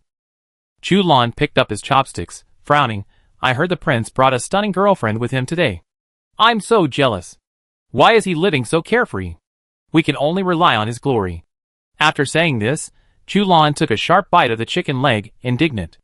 Shaoli laughed heartily, enjoying her meal. It's great to be able to benefit from this. The company's annual meeting invited quite a few celebrities, including my idol. If it weren't for the boss and the prince, would I have had the chance to see my idol perform for me? That's true. Okay, thank you, prince. Sorry, I scolded you too much earlier. Chu Lan also clasped his hands together and looked up at the sky 45 degrees. Ding ding. The phone beeped. She picked it up and saw it was Qin Luo's usual lunchtime employee meal. Chu Lan chuckled and immediately took a photo of today's meal for him. Lan Baobao, picture Lan Baobao, luxurious, right? Ha ha, the company's prince is here, and all of us employees are enjoying the feast. Qin Luo, I'm so jealous. Compared to you, what I eat is just pig food. Lan Baobao, you're just a big, stupid pig. Qin Luo, TSK. An hour later, Lu Yuanqiu and the others arrived at the employee cafeteria. They had chosen this hour specifically because they were afraid of crowds. A crowd of people stood by the window, peering in. Lu Yuanqiu glanced up and almost couldn't contain himself. Inside, a row of waitresses, each holding their iron spoons, stood with their heads held high, their chests puffed out, their posture as straight as a military pole. It was truly difficult for these waitresses, even at their age, to have to play along. Why does this food look like it's untouched? Second uncle asked, turning around. Old Wang quickly said, we're too late. The previous ones are almost gone. Let's go over and make some new ones. Lu Yuanqiu glanced at the feast of fish and meat and asked pretentiously, is the food so good? Of course it is. That's how we treat our employees, Old Wang said, and a group of senior executives laughed and agreed. Of course not. If the food was good, senior sister Chu Lan wouldn't be such a grouch every day. After the meal was served, Lu Yuanqiu, Bai Qingxia, and the eldest and second uncle sat at one table, while Old Wang and Mr. Liang and the others sat at the next table.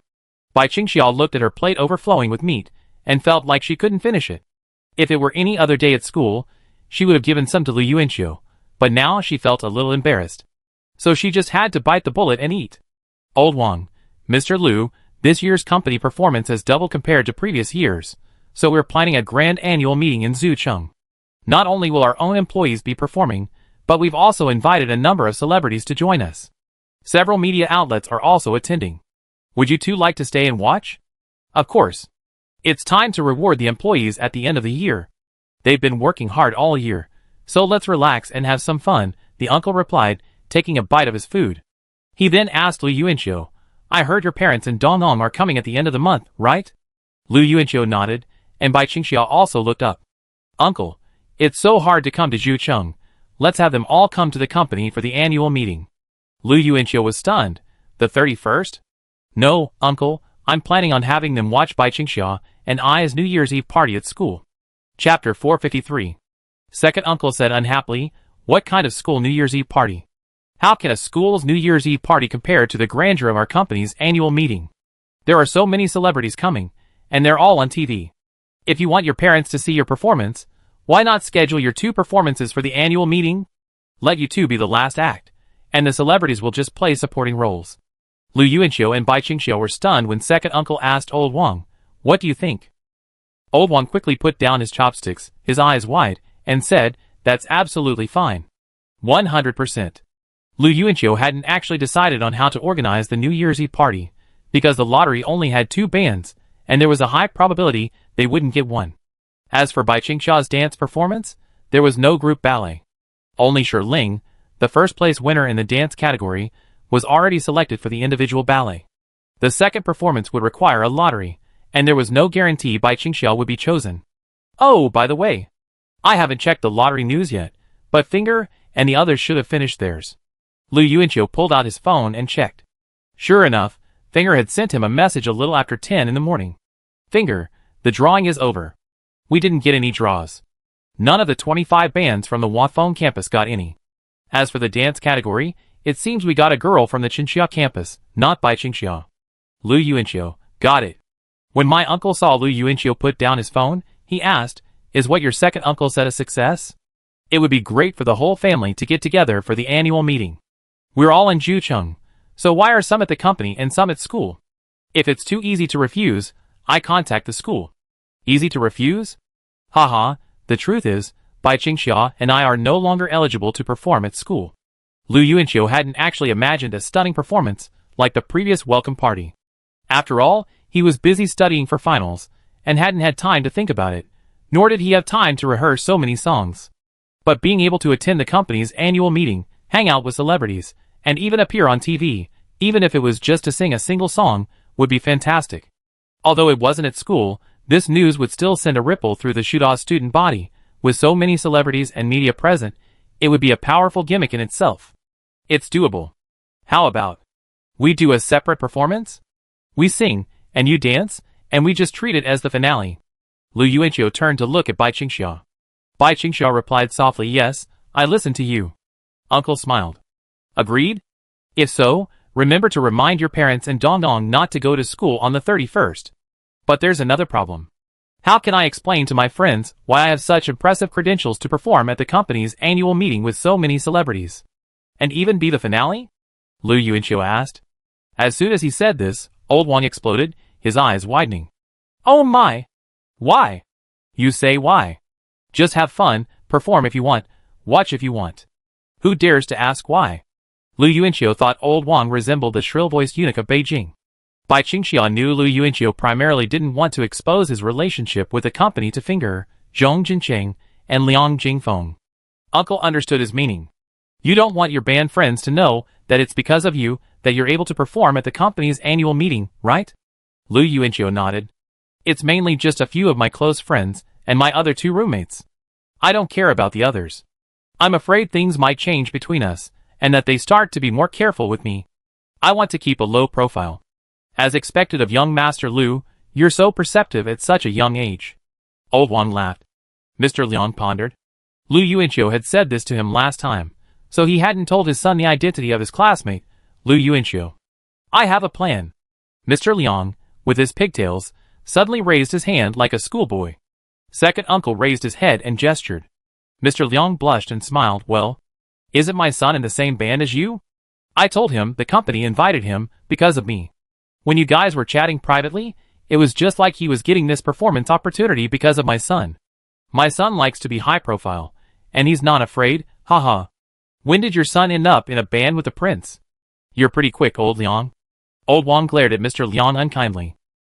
Mr. Liang coughed, not daring to look at his boss. Lu Yuanqiu quickly pointed at him. That's it. Let young Master Liang handle everything for me. It's good for him, anyway. Mr. Liang was startled at the words. His arms trembled slightly, his face flushed, and his breathing quickened. He nodded quickly. Okay. I call him when I get home. Bai Qingxiu suddenly imagined Liang Jingfeng trembling and rolling his eyes after learning about this. The father and son are both equally strange, but Lu Yuanqiu is the most normal one. No, Lu Yuanqiu is not normal either. All the boys I've met seem to have some strange characteristics. After lunch, Lao Wang arranged for a few break rooms for a nap before heading back to the office in the afternoon. Lu Yuanqiu and Bai Qingxia were in the same room.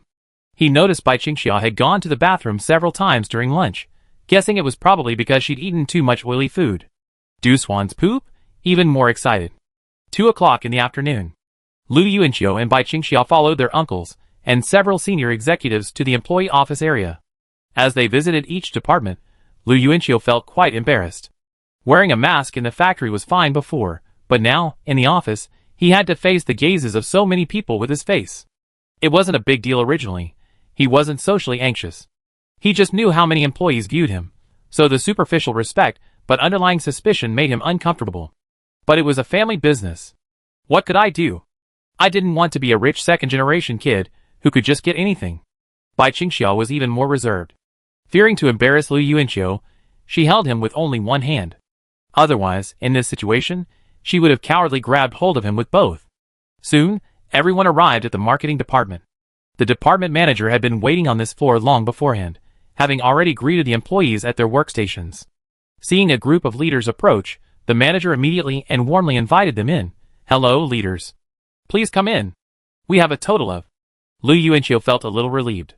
He hadn't seen Senior Chulan yet. She must have gone to the Zhuhai University cafeteria again.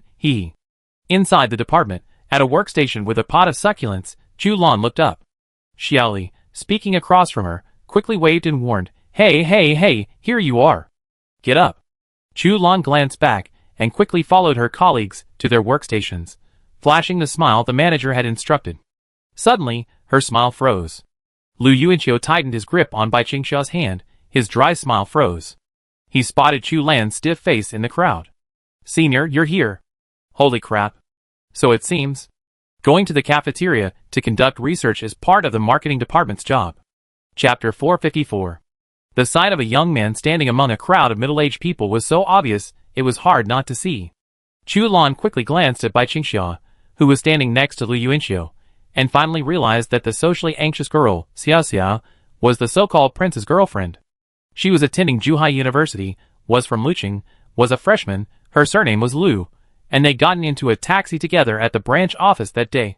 It all matched up, and I almost guessed it, but unfortunately, I was deceived. "Prince, you pretended to be happy in front of me, but I feel like I'm doomed this time." Chulan swallowed, her legs suddenly giving way. She reached back to support herself on the table, nearly knocking over her water glass. Her colleague Xiaoli looked at her strangely. I'm going to the restroom," Chulan said, turning back to Xiaoli with a grimace. "No, the supervisor's here. Right now, just bear with it," Xiaoli warned with a wink.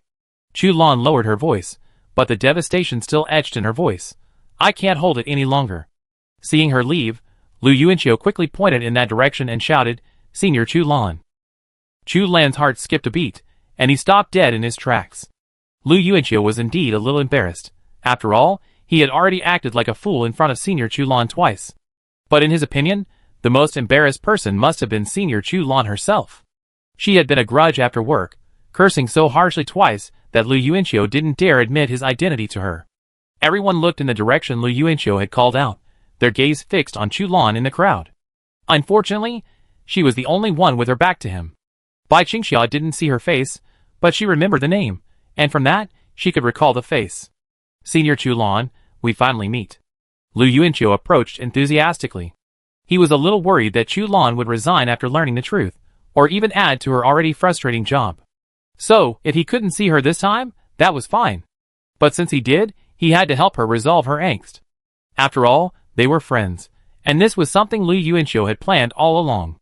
Chulan turned around and smiled awkwardly. Her expression had completely lost its previous confidence and cheerfulness. It had become a little timid and a little uneasy. In terms of status, Lu Yuanqiu was the boss of her boss's boss's boss's boss. And with these intermediate bosses who were as cruel as zombies present, she had to think carefully before even speaking, otherwise, after Lu Yuanqiu left, she would be the one to suffer. "Lu." Chulan uttered only one word, then, unsure whether to address him as junior or young master, his face awash with humility. The supervisor and manager were staring at her, and she hesitated to look up. This scene reminded her of her own awkwardness and helplessness during a job interview in a small room after graduation. The atmosphere was particularly suffocating. "I didn't mean to hide it, but I just didn't know how to tell you that I'm the rich second generation who got in through the back door." What happened before is all in the past. Don't take it to heart. Lu Yuanqiu put an arm around her shoulders, smiling at everyone as he quietly explained to Chu Lan. Chu Lan turned to look at him, quickly shaking her hands and whispering, "No, no, no, I didn't mean it." Lu Yuanqiu didn't respond, but instead jokingly asked everyone, "This is my senior. I remember she's only been here for a year. Did anyone bully her?" Colleague Xiaoli stared at Chu Lan's back in surprise. After Lu Yuanqiu finished speaking, Chu Lan silently looked up at a man in his 30s, her supervisor. The supervisor turned his head and glanced around, adjusting his glasses, a look of guilt on his face. "Did anyone bully you?" Lu Yuanqiu asked Chu Lan again. Chu Lan forced a smile and shook her head. The uncle then approached, casting a concerned look at Chu Lan. "Are you tired from work, young lady? You have such dark circles under your eyes. Look at your hair, it's only held up with a simple clip. Do you usually work a lot? Do you work overtime?" The department manager and supervisor both glanced over cautiously. Bai Qingxia, noticing Chu Lan's hesitation to speak, simply lowered her head, her eyes slightly red. This was a sign of resentment. Seeing Chu Lan didn't answer, the uncle understood a bit, so he asked Lu Yuanqiu, "Is this your senior from college or high school?" Lu Yuanqiu emphasized sternly, "She's from high school. We're very close. We even went to the movies together, right, senior?" Hearing this, Chu Lan looked up at Lu Yuanqiu, his eyes reddening as he nodded. Lu Yuanqiu asked, "Who's her team leader? Who's in charge?" The supervisor immediately raised his hand and trotted over. "Hello, Mr. Lu. Hello, young Master Lu. I'm Xiao Chu's supervisor." Chu Lan was surprised, because this was the first time the guy had called him Xiao Chu. Lu Yuanqiu's expression was serious. "She's new, so don't give her too much work. I recommended her to work here. If she's exhausted, how am I going to explain it to the teachers and the director when I get back?" The supervisor quickly bowed and nodded. Yes, I definitely pay attention to it. I definitely pay attention to it." Old Wang sternly echoed, "Of course I must. Cancel any overtime I need. Chairman Lu made it clear years ago that overtime is prohibited at the company. I've been such a good girl, and you've made it so bad that I don't even have time to dress myself. You said I slacked off for just a few days, and you've already perpetuated this bad habit. Alas, it's my fault, it's my fault." Old Wang sighed and glanced at the two COs Lu, only to find that their expressions were grim. He immediately stopped talking. The supervisor and department manager wiped their sweat and bowed. Xiaoli suddenly muttered, "Our hair is almost falling out." The supervisor glared at him, but quickly saw Lu Yuanqiu's face blocking his gaze. Lu Yuanqiu glanced at the badge on his chest, then turned and pointed at Chu Lan. "Manager Li, it was scorching hot before, and now it's freezing cold, yet you're still sending a girl like her to the school cafeteria for most of the semester. Is that reasonable? Is that overpaying her?" Manager Li's back was covered in cold sweat in December. He spoke hesitantly, "But the Juda cafeteria is a key contract for the company, and you're also. Then you be the one running it from now on." Lu Yuanqiu smiled and patted his shoulders. "I believe in your abilities. You're definitely better than the new guy." Manager Li's smile froze, as he suddenly noticed the manager winking at him again. "Understood." Manager Li immediately accepted the job with a serious expression. Chu Lan smiled, and Xiaoli, behind her, hid her smile behind her computer screen. The uncle placed his hand on Lu Yuanqiu's shoulder and addressed everyone on the floor. "The company has a clear ban on overtime. I hope we don't see this happen again. We give our employees a little extra compensation during the Lunar New Year holiday. Our Lu group still has a little money left." "Understood. Understood." The executives echoed. Chapter 455. "Uncle, let's go." Lu Yuanqiu hummed, then turned to Chu Lan and said, "Keep working hard. Tell me if you encounter any difficulties." He made sure everyone around could hear. Chu Lan smiled at him and nodded quickly. She was still cheerful, having just fought back tears despite feeling wronged, but having someone to support her. Lu Yuanqiu smiled back and reached out to Bai Qingxia. The girl in the beret immediately trotted over and took his hand. Bai Qingxia glanced at Chu Lan, then gently spread her 5 fingers at her waist in greeting. Chu Lan gently waved her right hand in front of her face in response. The two girls' interaction was adorable and loving. They had only met in the cinema, but they both remembered each other clearly. Back then, Bai Qingxia was a little girl who would huddle in the corner next to Lu Yuanqiu, afraid to even look at strangers and too embarrassed to eat popcorn. She had changed quite a bit now. Seeing them leave, Chu Lan quietly glanced at her supervisor, who also glanced over. This usually arrogant man simply smiled awkwardly and nodded, then obediently returned to his workstation and sat down. Huh? Chu Lan also sat down. It seems the crown prince isn't as bad as imagined. Maybe we should stop stereotyping him. Chu Lan smiled with emotion. She pulled out her phone and couldn't help but send a message to someone. Lan baby, you never guess what I encountered today.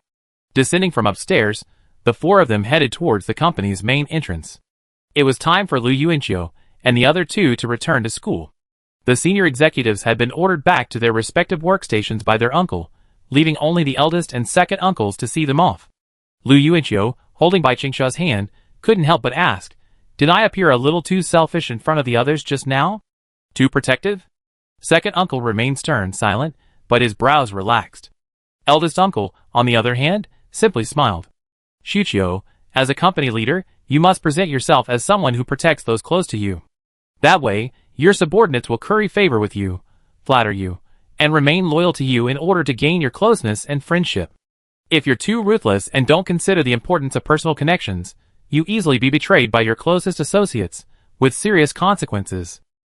Lu Yuanqiu was listening to this sermon, but suddenly paused, a thought crossing his mind. Was Uncle Bai a ruthless man back then? He couldn't help but squeeze Bai Qingshua's hand a little harder. As if thinking of the same person, both uncles glanced at Bai Qingxia. The girl beside Lu Yuanqiu had always been well-behaved, quiet, innocent, and simple-minded. She still didn't know the details of the whole thing. Unless it came to that, Lu Yuanqiu didn't want to talk about it, and had no intention of doing so. He probably kept the matter to himself, presumably for the sake of the little girl's healthy and happy upbringing. They were great. Their whole family was great. Lu Yuanqiu looked at Bai Qingxia, including her. The four of them stopped, and the driver had already pulled over. "Second uncle, is it almost the end of the semester?" Lu Yuanqiu nodded, and quickly lifted Bai Qingxia's hand. "Yes, I'm studying hard right now. With Xia's help, I guarantee I won't fail." Bai Qingxia glanced at him, and quickly echoed in a low voice, "I help him pass the exam." Second uncle treated the girl gently, his tone calm, "Do it properly." Bai Qingxia nodded quickly. Thinking of her plan to cheat on the college entrance exam, she couldn't help but feel a little guilty. She absolutely dared not speak of such a thing. The two of them climbed into the back seat of the car. Lu Yuanqiu fastened Bai Qingxia's seatbelt again. Bai Qingxia looked down at Lu Yuanqiu's delicate and gentle gesture. She knew how to do it, but if Lu Yuanqiu was willing to do it, she could play dumb a little. Bai Qingxia leaned forward slightly, her feet together, and pointed at Lu Yuanqiu's seatbelt. "You buckle it too." Lu Yuanqiu looked at her, his body suddenly limp, his head drooping. "Ah, I'm paralyzed. I can't lift my arms. I can't buckle it." Some played dumb a little, while others wore it all over their faces. Bai Qingxia smiled. Her arms were short, so she unbuckled her own seatbelt and stood up to fasten Lu Yuanqiu's. But the driver suddenly jerked the steering wheel to the right. Bai Qingxia screamed in surprise and took a step to the side, her leg suddenly straddling one of Lu Yuanqiu's thighs. Her hand rested on the car window, her face only 2 fists away from him. Her position was somewhat overbearing, like a waldong. Lu Yuanqiu stared closely at her, so close that he could smell her fragrance, and the girl's long, beautiful legs, clad in black leggings, were 2/3 exposed beneath her coat. Lu Yuanqiu had no interest in admiring her, but instead scolded the driver, "How are you driving?" Sorry. We were just going uphill when the car ahead of us suddenly braked," the driver apologized hastily. Bai Qingxia, panting frantically, pulled her hand from the car window. Lu Yuanqiu grasped her waist, lifted her from his lap, and placed her beside him. He then quickly fastened her seatbelt, and fastened one for himself. He rubbed Bai Qingxia's wrist, which was holding the window, and asked with concern, "Is it twisted?" "No." After driving a little further, the driver suddenly exclaimed, "Oh my God." Lu Yuanqiu looked out the window, and realized that a whole line of cars, including several taxis, had rear-ended each other in the left lane of the road. It was an uphill climb, so he couldn't see what was ahead. The collision was just off the downhill slope ahead, not far away. The collision must have happened recently, and the warning signs hadn't been put up yet. The driver had already turned the steering wheel just in time. "Sorry, driver, I didn't understand the situation," Lu Yuanqiu said. It's okay. The driver quickly waved his hand. "I was startled too." Lu Yuanqiu looked back with a lingering fear, and a message arrived on his phone. Ding ding ding. "Chu Lan, thank you." "Young Master Lu." Lu Yuanqiu smiled and replied briefly. Suddenly, he saw a message from Zhong Jinqing 5 minutes earlier in the group chat of the 5-person band he had set to Do Not Disturb. It was a photo. The photo showed the scene of the collision. The angle of the photo seemed to be taken on the right-hand sidewalk of the road. Lu Yuanqiu quickly turned around, but no one was there. Lu Yuanqiu, I just passed by there. Were you there? Zhong Jinqing, Senior Lu Wei, and I were in the car that rear-ended the other car. Zhang Yifeng, Finger, are you two okay? Zhong Jinqing, no, I was in the back seat of the car with my left arm around Senior Lu Wei, and my right hand pressed forward against the seat back. Senior Lu Wei is fine, but my right hand is broken. I need to go to the hospital later. Typing so fast with a broken hand? Chapter 456. Lu Yuanqiu, you're not taking that taxi, are you? Zhong Jinqing, yes. Liang Jingfeng, my right hand is broken. Does that mean I won't have to sweep up paper balls for a while? Zhong Jinqing, that's quite humorous. Lu Yuanqiu was embarrassed. Although it wasn't appropriate to joke at this time, Liang Jingfeng had indeed grasped the point. Zhong Jinqing's divine right hand was injured. He couldn't become a pilot until it healed. Lu Yuanqiu vaguely remembered Zhong Jinqing saying in high school that only Xiaoyu could bring him happiness, not Shizhua. But now Xiaoyu is disabled. Zhang Yifeng at Lu Yuanqiu, are you and Bai Qingxia okay? Lu Yuanqiu, we're fine. Although we weren't wearing seatbelts at the time, the driver steered just in time, and we turned out. Not only that, but he swung the steering wheel so hard that Bai Qingxia landed on my lap. Liang Jingfeng at Zhong Jinqing, wait, you protected Senior Lu Wei, and your right hand is broken. So doesn't that give you a good reason to ask her to help you with that, finger, ? This time, Zhong Jinqing didn't reply. The driver's car arrived at the school gate, and Lu Yuanqiu and Bai Qingxia got out together. Just then, Zhong Jinqing replied in the group chat. Zhong Jinqing, Liang Jingfeng, you idiot. Lu Wei was typing for me earlier. She saw what you posted, Zhang Yifeng, finger, Lu Yuanqiu, As they entered the school gate, Bai Qingxia saw Lu Yuanqiu and laughed like an idiot. No wonder Zhong Jinqing types so fast. Logically, he should have been swearing after something like this. TSK. But for some reason, Lu Yuanqiu suddenly felt a little envious of Zhong Jinqing. Maybe a senior could actually. Holding someone with one hand to protect them, while his own hand was broken, that kind of behavior definitely earned him a lot of points in a girl's eyes. Ah, xia, my xia, Lu Yuanqiu thought, grabbing Bai Qingxia's snow-white, tender hand and muttering helplessly. Bai Qingxia smiled and raised her head, flexing her long, white fingers towards Lu Yuanqiu. My hand's fine. Silly child, I don't want to talk about my hand right now. He told Bai Qingxia about Zhong Jinqing's car accident. She was stunned for a long time, finally uttering a few words. The driver was amazing. Yes. The next day, Sunday, at the first municipal hospital.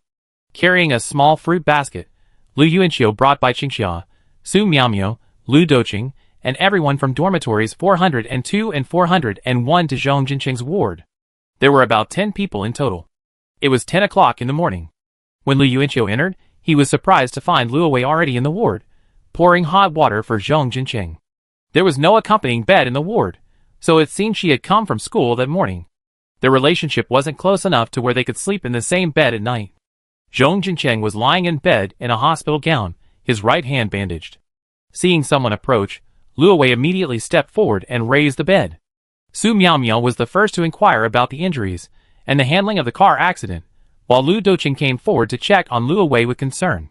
Bai Qingxia walked over and placed the 2 prepared noodles on the bedside table.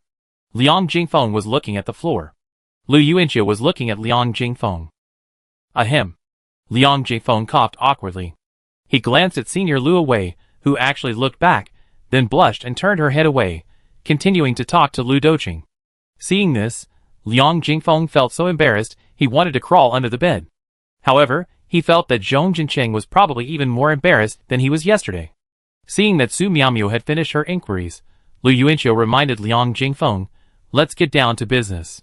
At that moment, Liang Jingfeng's expression brightened again. He said, let me tell you something. Lu's enterprise, for my father's sake, has agreed to let our band and Bai Qingxia collaborate on a performance at the company's annual meeting.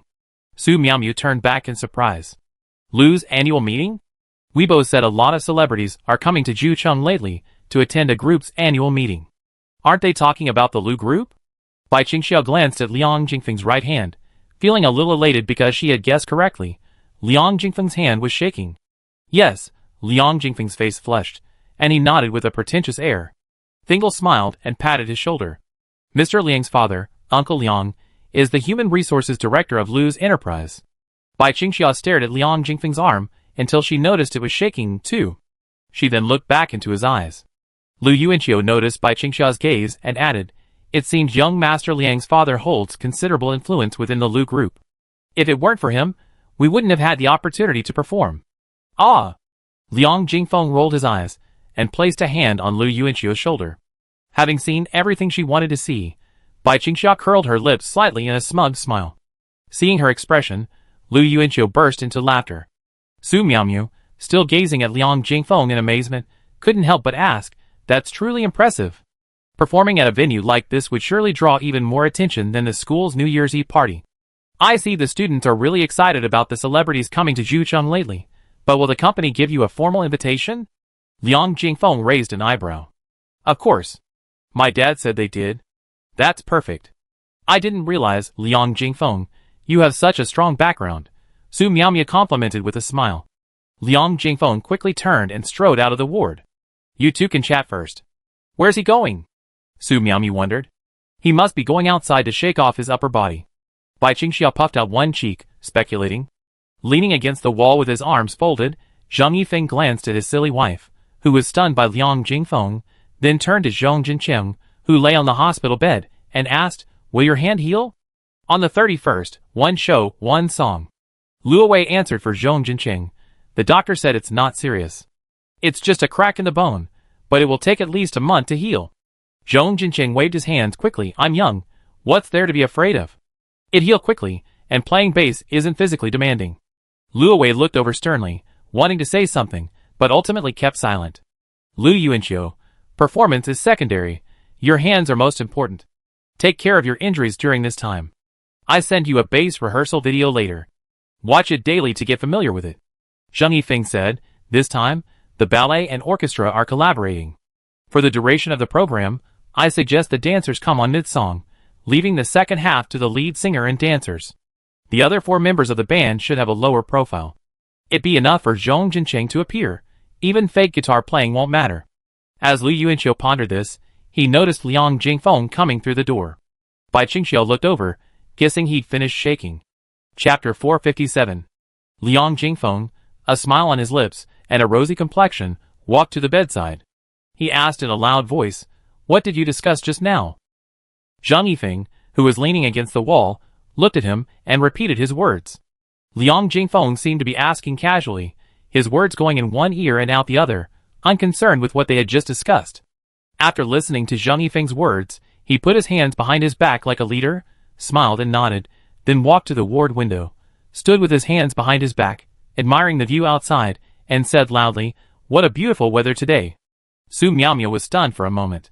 She waited a moment longer, but Liang Jingfeng didn't say anything after that.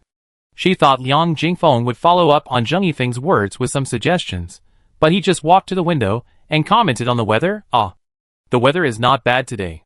Su Miaomiu also looked out the window. Seeing Su Miaomiu following Liang Jingfeng's lead, observing the weather outside, Zhang Yifeng felt a little uneasy. However, since Su Miaomiu hadn't attended the previous party, it made sense that she wasn't familiar with Liang Jingfeng's personality. In Lu Yuanqiu's mind, how could one describe Liang Jingfeng? He was a bit pretentious, but with just a few words of flattery, he could easily manipulate anyone. He was quite a pure person. Although Liang's father might be older, more experienced, and more mature, he might be more adept at currying favor than Liang Jingfeng, but the two had similar personalities. If Liang Jingfeng were now as adept at currying favor as his father, without the arrogance of his youth, Lu Yuanqiu would find him rather boring.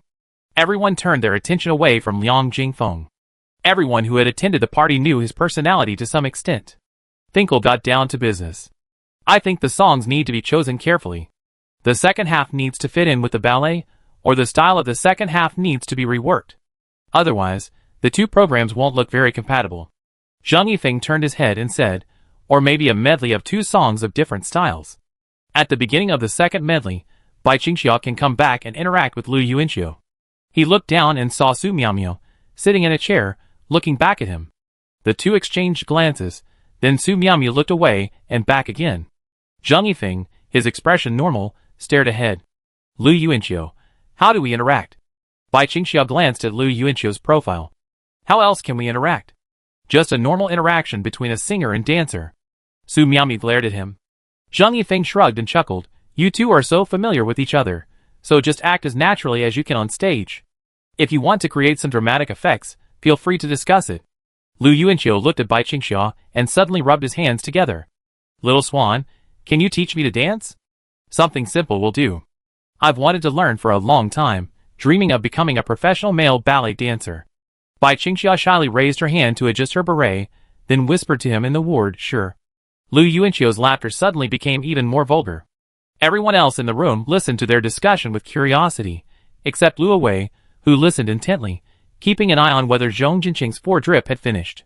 She stood up and walked towards the bed. Seeing Luo Wei walking towards her, Zhong Jinqing quickly sat up straighter. Seeing his polite attitude, Luo Wei also paused. She raised her hand slightly to indicate what she was going to do.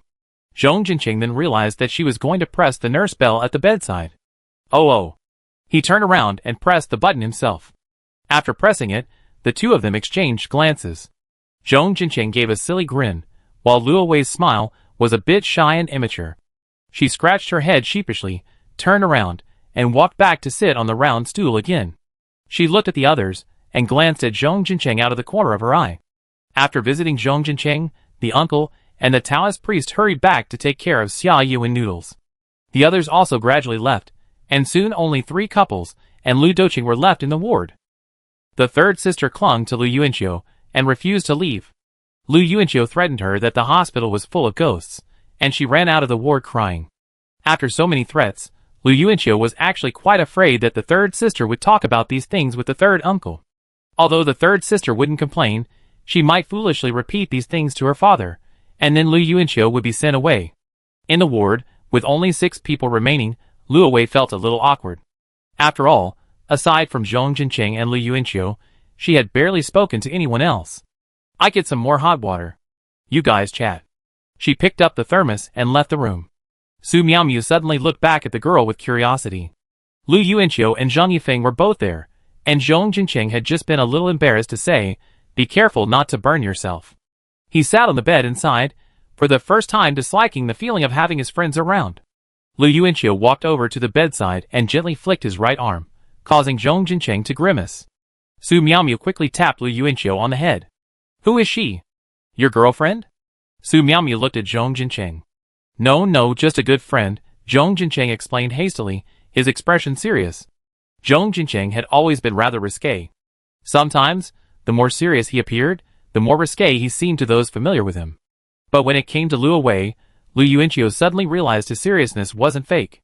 Not to mention him, even as an outsider, Lu Yuanqiu felt the two were too contrasting. One was the living god of guns, the other the reincarnated god of water, yet their relationship seemed so immature. This was so outrageous it could have been a 2-part show on approaching science. But perhaps that's the most magical thing about love. Why do I feel like she's interested in you? Su Miaomiao asked curiously. Bai Qingxiao, sitting on the round stool, blinked suddenly, as if realizing belatedly. She hadn't been paying attention to Zhong Jinqing and Luo Wei. For now, she was only following Zhang Yifeng and Su Miaomiao, and there were too many to follow. Huh? Really? After all, I helped her take some damage in the car, so it's normal for her to keep an eye on me. Zhong Jinqing scratched his head and smirked. Lu Yuanqiu, yeah, that's normal. She probably doesn't like you. Get out. Zhong Jinqing cursed uncontrollably. He looked at the people around him, and smacked his lips impatiently. Teacher, aren't you going home yet? Lu Yuanqiu pointed at him and smiled. They're starting to kick us out. No, don't you have anything to do today? Zhong Jinqing continued to urge. Bai Qingxiao looked up at Lu Yuanqiu. If Lu Yuanqiu left, she would leave, returning to school to help him review or rehearse with him. If Lu Yuanqiu didn't leave, she would sit here mute, watching him chat with them. Ah, I almost forgot if you hadn't mentioned it, Su Miaomiao said, glancing back for a split second. She gently brushed her hair and said casually, my parents arranged a blind date for me. It's at 3 p.m. in the cafe across from the east gate of the school. Chapter 458. Lu Yuanqiu and Bai Qingxiao simultaneously looked at Zhang Yifeng, who was standing against the wall. Zhang Yifeng had just lowered his eyes to glance at the back of Su Miaomiao's head. Seeing Lu and Bai Qingxia's gazes directed at him, he continued to stare calmly ahead, seemingly unconcerned. Su Miaomiao didn't hear the movement behind her, but she knew Zhang Yifeng had definitely looked at her. Zhong Jinqing, lying in bed, opened his eyes wide. Then go! Hurry back and get ready, change clothes, and put on some makeup. Why are you still standing here? This hospital reeks of disinfectant. Are you going on a blind date smelling like disinfectant? Su Miaomiao pointed in a direction. Don't you know? It's the Qin Song coffee shop at the east gate. Lu Yuanqiu said silently, Teacher, no one here seems to ask you what the coffee shop is called. I know. Su Miaomiao looked up at him and explained, what I mean is, isn't chatting just like this? Is that right? Talk about whatever comes to mind. Lu Yuanqiu gestured to Zhang Yifeng and Bai Qingxia on either side. Who said that? Some people are just being mute when they're chatting. Zhang Yifeng stared blankly ahead, while Bai Qingxia, sitting on a round stool, scratched her cheek and softly responded to Su Miaomiao's words. I know that coffee shop. I've seen it. The owner is a woman with a mole between her eyebrows. She likes to see people laugh. Lu Yuanqiu looked at her. Why are you talking about coffee shops again? Bai Qingxia lowered her head, puffing out one cheek in embarrassment. You're unhappy when I'm silent, and you're finding fault when I speak. Zhong Jinchen collapsed. Hey you guys, can you please stop with this awkward chat? If you have something to do, just go back. Aren't you studying for the CT4? Aren't you rehearsing for the program?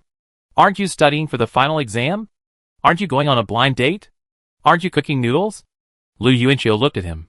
What about you? When will you be discharged? Only 2 or 3 days, with a cast, and I be discharged. Have you finished asking questions? Can I leave now? Zhong Jinqing's mind was filled with the thought of getting rid of him. Lu Yuanqiu extended his hand to Bai Qingxia, winking at her. Come on, let's go! We came to visit out of old friendship, but what's your attitude? You're never coming again, and you gave him 2 bowls of noodles for free, and I gave you a fruit basket for free. Bai Qingxia smiled, extended her hand, and took Lu Yuanqiu's.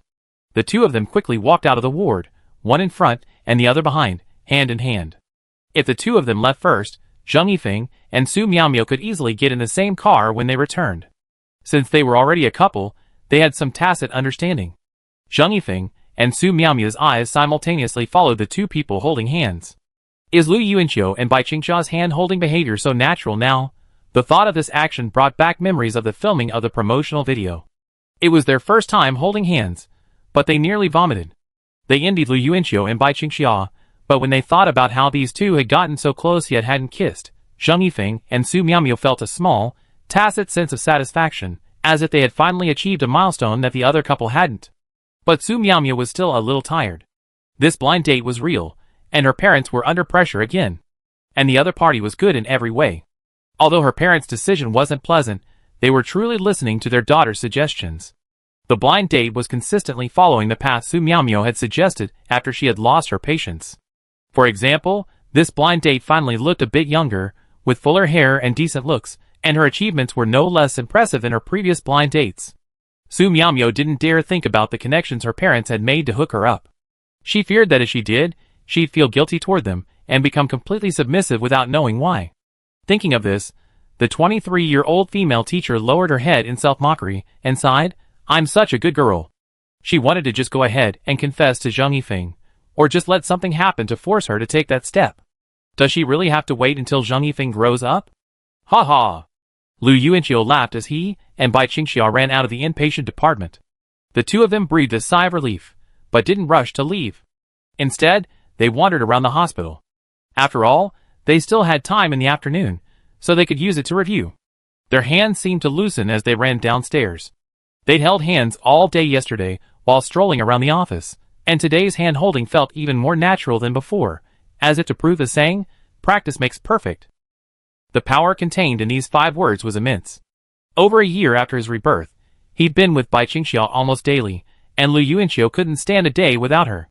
It was as if he had to see, smell, and touch her 24 hours a day for the day to be complete. In the worst-case scenario, he'd still have to satisfy seeing her. Watching her from afar, talking to someone, wiping the table in her apron, or writing with her head down, was also a kind of satisfaction. Lu Yuanqiu felt a significant change in himself. He was becoming increasingly content. Change your boots when you go back. These are freezing your feet. Lu Yuanqiu said, looking at the loafers tucked together beneath her coat. But, no buts. It's flexible. I think this outfit would look just as good with ankle boots. Let me feel your feet to see if they're cold. Lu Yuanqiu said, then bent down, lifted both of her legs and placed them on his thighs. He then removed her shoes, revealing a pair of petite, size 36 feet wrapped in black stockings. Bai Qingxiao used to be very shy, but now only slightly. Lu Yuanqiu even saw her toes twitch. As expected, her feet felt cold. Lu Yuanqiu turned to look at her. Bai Qingxiao looked back, her cheeks puffed out in a cute, innocent expression. It was as if she was saying, "Your feet aren't my fault, it's the weather's fault." Ha! Lu Yuanqiu blew into his palms, then rubbed the soles and insteps of her feet. Warm, huh? Yeah. Lu Yuanqiu smiled at her smile, and after rubbing her feet, he brought his hands to his mouth and blew on them, repeating the rubbing motion. Of course, he couldn't help but sniff them. Her feet were indeed fragrant. The scent of body lotion was stronger than her body odor, and there was a hint of leather, probably from her shoes. Those shoes were such a bummer. In the taxi on the way back, Zheng Yifeng hesitated for a long time between the passenger seat and the back seat before finally deciding to sit in the back with Su Miaomiu. The air between them was somewhat silent. Su Miaomiu turned her head to look out the window, still wondering, when will Zheng Yifeng grow up? When a voice came from the side. Do you need a cover for a blind date? Su Miaomiu turned her head. What do you mean? Zheng Yifeng felt that he was somewhat deviating from the principles of war, but he was gambling, and the principles of war had been exhausted. It's just, I saw on TV that when someone doesn't want to go on a blind date, their friends will send a message to cover it up, like, say, their house is on fire or something. Chapter 459. Su Miaomiu suddenly chuckled, and the driver in the driver's seat also chuckled. But to the driver's surprise, the girl in the back seat actually responded, "Okay, call me at 3:30 and tell me the dormitory building is on fire." Isn't that a bit exaggerated? I can come up with a more realistic and reasonable excuse, Zheng Yifeng analyzed carefully. Su Miaomiu shook her head. No, this excuse is perfect. The fact that you, such a heartless villain, could offer to cover for me was already an exaggeration in itself. So what if the excuse was even more exaggerated? After all, I don't like that person, and I don't care what she thinks of me. Although it might be difficult for her parents, Su Miaomiu didn't want to think about it for the time being. Zheng Yifeng smiled at this. Whatever you think is okay. Su Miaomiu said nothing, turning her head to look out the window, but she also smiled. 2 days later, December 13th. Lu Yuanqiu emerged from the CT4 exam room, his pencil case in hand. He called Zhong Jinqing. Hello? Are you taking the exam today? Exam for nothing. How can I take it with my right hand in a cast? No need, I'm hanging up now. I'm busy. Isn't it busy? Beep. The call ended immediately. In the hospital room, Zhong Jinqing put his phone aside, feeling a little guilty. This guy's guess is pretty accurate. After 3 days of not doing anything important, Zhong Jinqing was shaking with anxiety. Xiaozuo was a complete loser, awkward and useless, but she had to be sent out now. The airport is about to explode. In the closed hospital room, Zhong Jinqing made all the necessary preparations for takeoff, but he frowned the entire time. No matter what he did, he couldn't get out. Xiaozuo was indeed suffering from lung fog. Just then, knock, knock, knock. A knock sounded on the ward door. Zhong Jinqing turned around, his eyes wide open, his face trembling. It couldn't be a nurse. Nurses always push the door open. It could only be Luo Wei. Holmes Zhong made another assessment. But Zhong Jinqing still asked, Who? It's me. Luo Wei's voice reached him from outside. Zhong Jinqing quickly dressed and got out of bed in his slippers. He unlocked the door, afraid to show his face. The moment it opened, he quickly turned back to bed. Luo Wei was carrying wontons for Zhong Jinqing. She walked over and placed them on the table. Zhong Jinqing sat on the bed, hugging the quilt tightly to his chest, pretending to check his phone. Luo Wei went to open the window. She knew what Zhong Jinqing was doing. To avoid awkwardness, she'd chosen to knock on the door every time she came in from school these past few days, regardless of whether it was closed, open, ajar, or locked. Knocking gave Zhong Jinqing time to react. But today was the first time the door was locked, and it was in broad daylight. Zhong Jinqing's reaction after opening it was clear. There was nothing she could do. They were both extremely sensitive in this area, so it was easy to guess. Zhong Jinqing had guessed Luo Wei, so his hands were shaking as he held the phone. After a month or two of being polite, or rather, selectively avoiding the topic. This seemed like the first time they'd ever confronted this topic head-on. "Have you eaten?" Luo Wei asked, approaching the bedside. She sniffed slightly, smelling nothing. It looked like she couldn't get out after all. Luo Wei pondered this internally. Seeing Zhong Jincheng shake his head, she hurriedly handed the wontons to him. "Then eat it while it's hot." "Okay, thank you." Zhong Jincheng put down his phone and took it, still afraid to get out of bed or remove the blanket in front of him. Normally, Luo Wei would adjust the blanket when he got out of bed to eat, but now that Zhong Jincheng was in bed, she didn't even dare touch it. She understood Zhong Jincheng very well, and knew how miserable he was.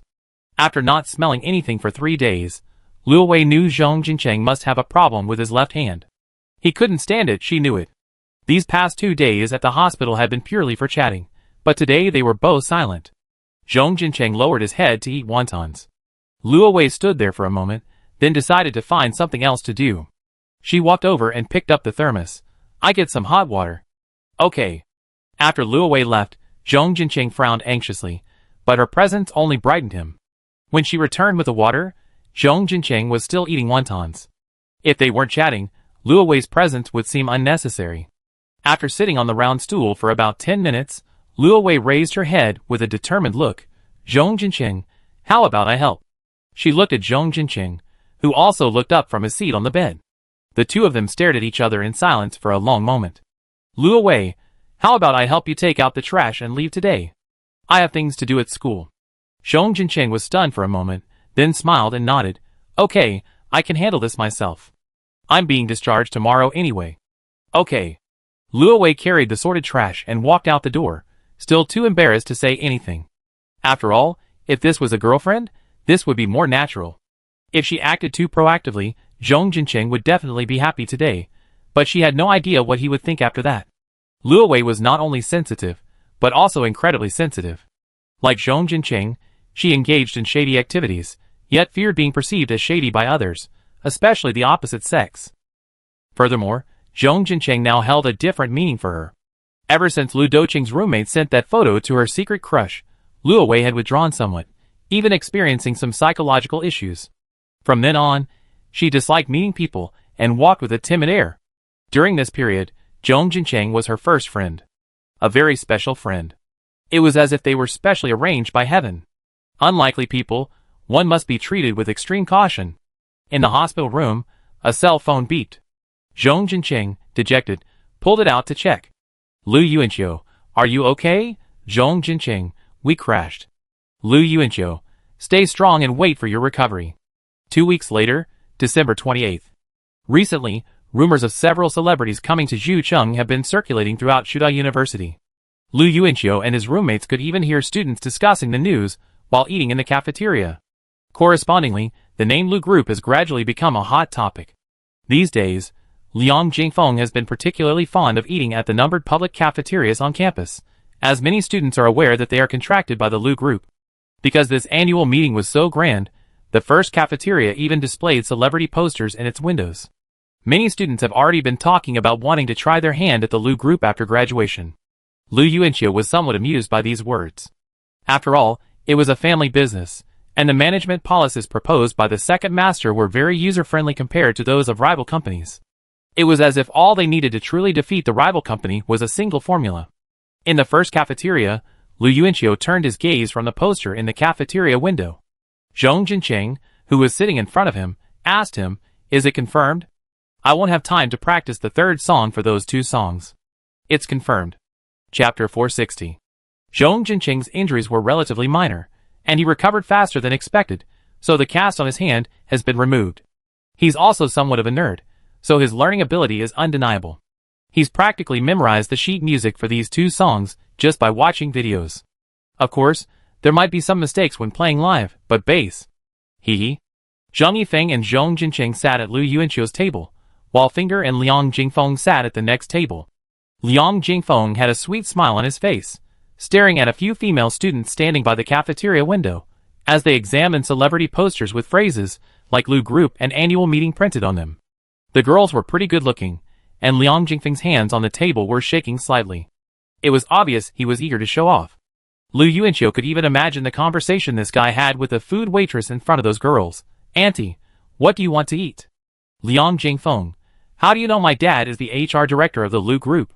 The ant was startled and swung a spoon at Liang Jingfeng's head. I'm asking what you want to eat. Bang!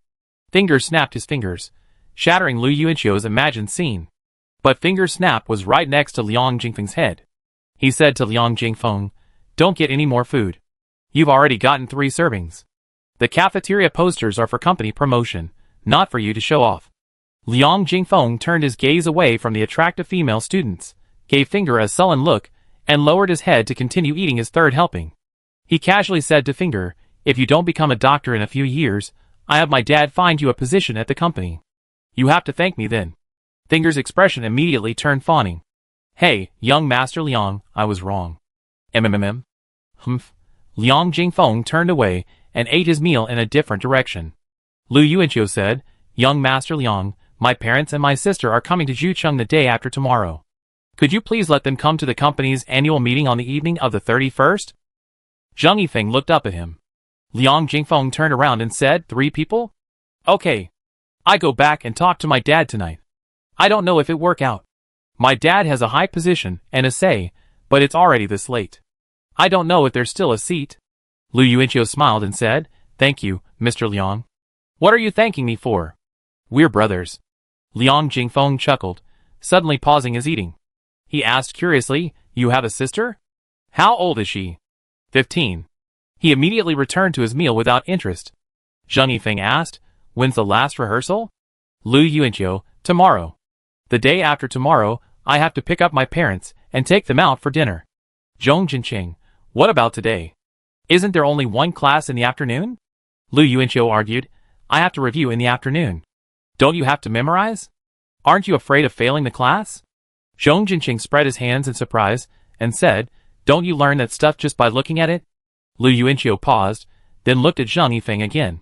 Zheng Yifeng, without even looking up, said, I only need 1 look.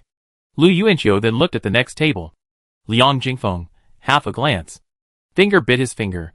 No, I've already taken the test twice. The freshman material is still easy. Okay, you're all academic masters. Lu Yuanqiu looked down at his phone, curling his lips silently. He was planning to post a message on his social media account next month, with a headshot of Conan as the caption. Fail Conan, it's hard to fail a course. Huh? Why are the band's lead singers arguing?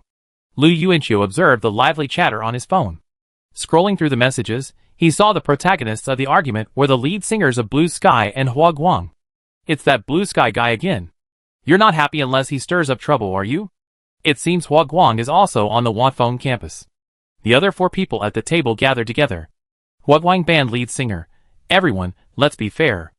Our band had already chosen the spot in the northeast corner of the Wanfeng campus playground.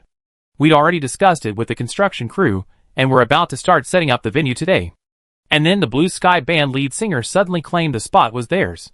Blue Sky band lead singer, dude, who did you tell that you chose it in advance? I even said I'd already chosen your girlfriend, but you snatched her away. Hua Guang band lead singer, are you crazy? Zhong Jinqing looked up.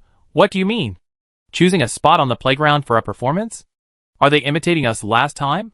Finger, didn't Blue Sky criticize us last time? Why are they imitating us this time? Lu Yuanqiu continued to scroll, smiling. They're on the playground right now.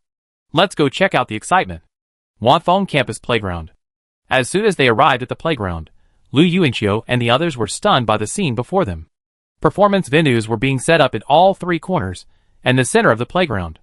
Engineers in gray uniforms were moving back and forth carrying steel frames.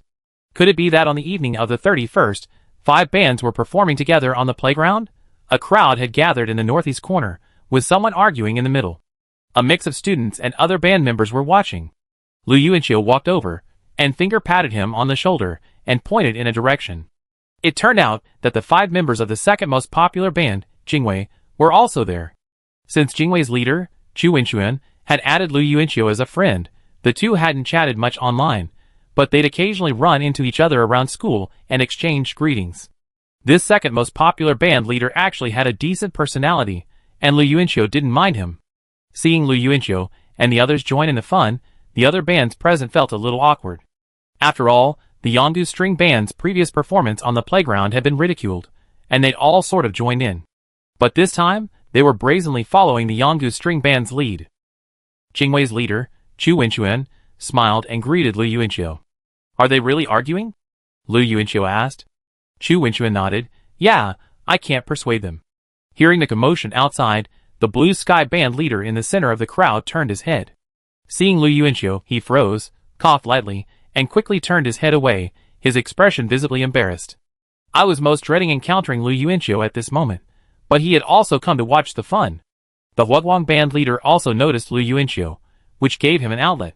He angrily shouted at the Blue Sky Band leader, "Didn't you criticize Yang Guxian's Jr. so harshly last time? You said he'd make a fool of himself. Why are you imitating him this time? How dare you imitate him?" Lu Yuanqiu and the others watched in silence. The Blue Sky Band's leader was furious, his face red and his neck thick with anger. So what? The playground belongs to everyone, so why can't we perform there?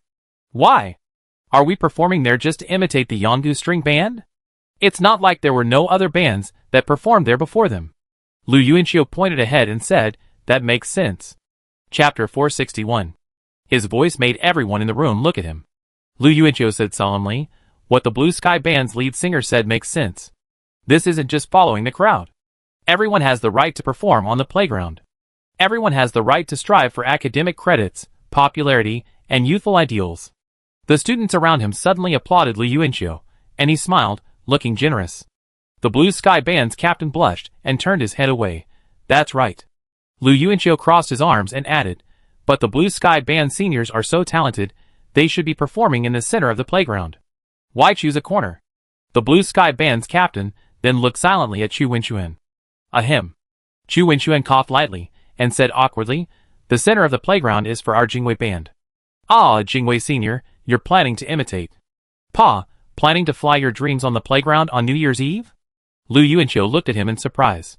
Chu Wenchuan cleared his throat, smiled awkwardly, and nodded, his expression a bit awkward.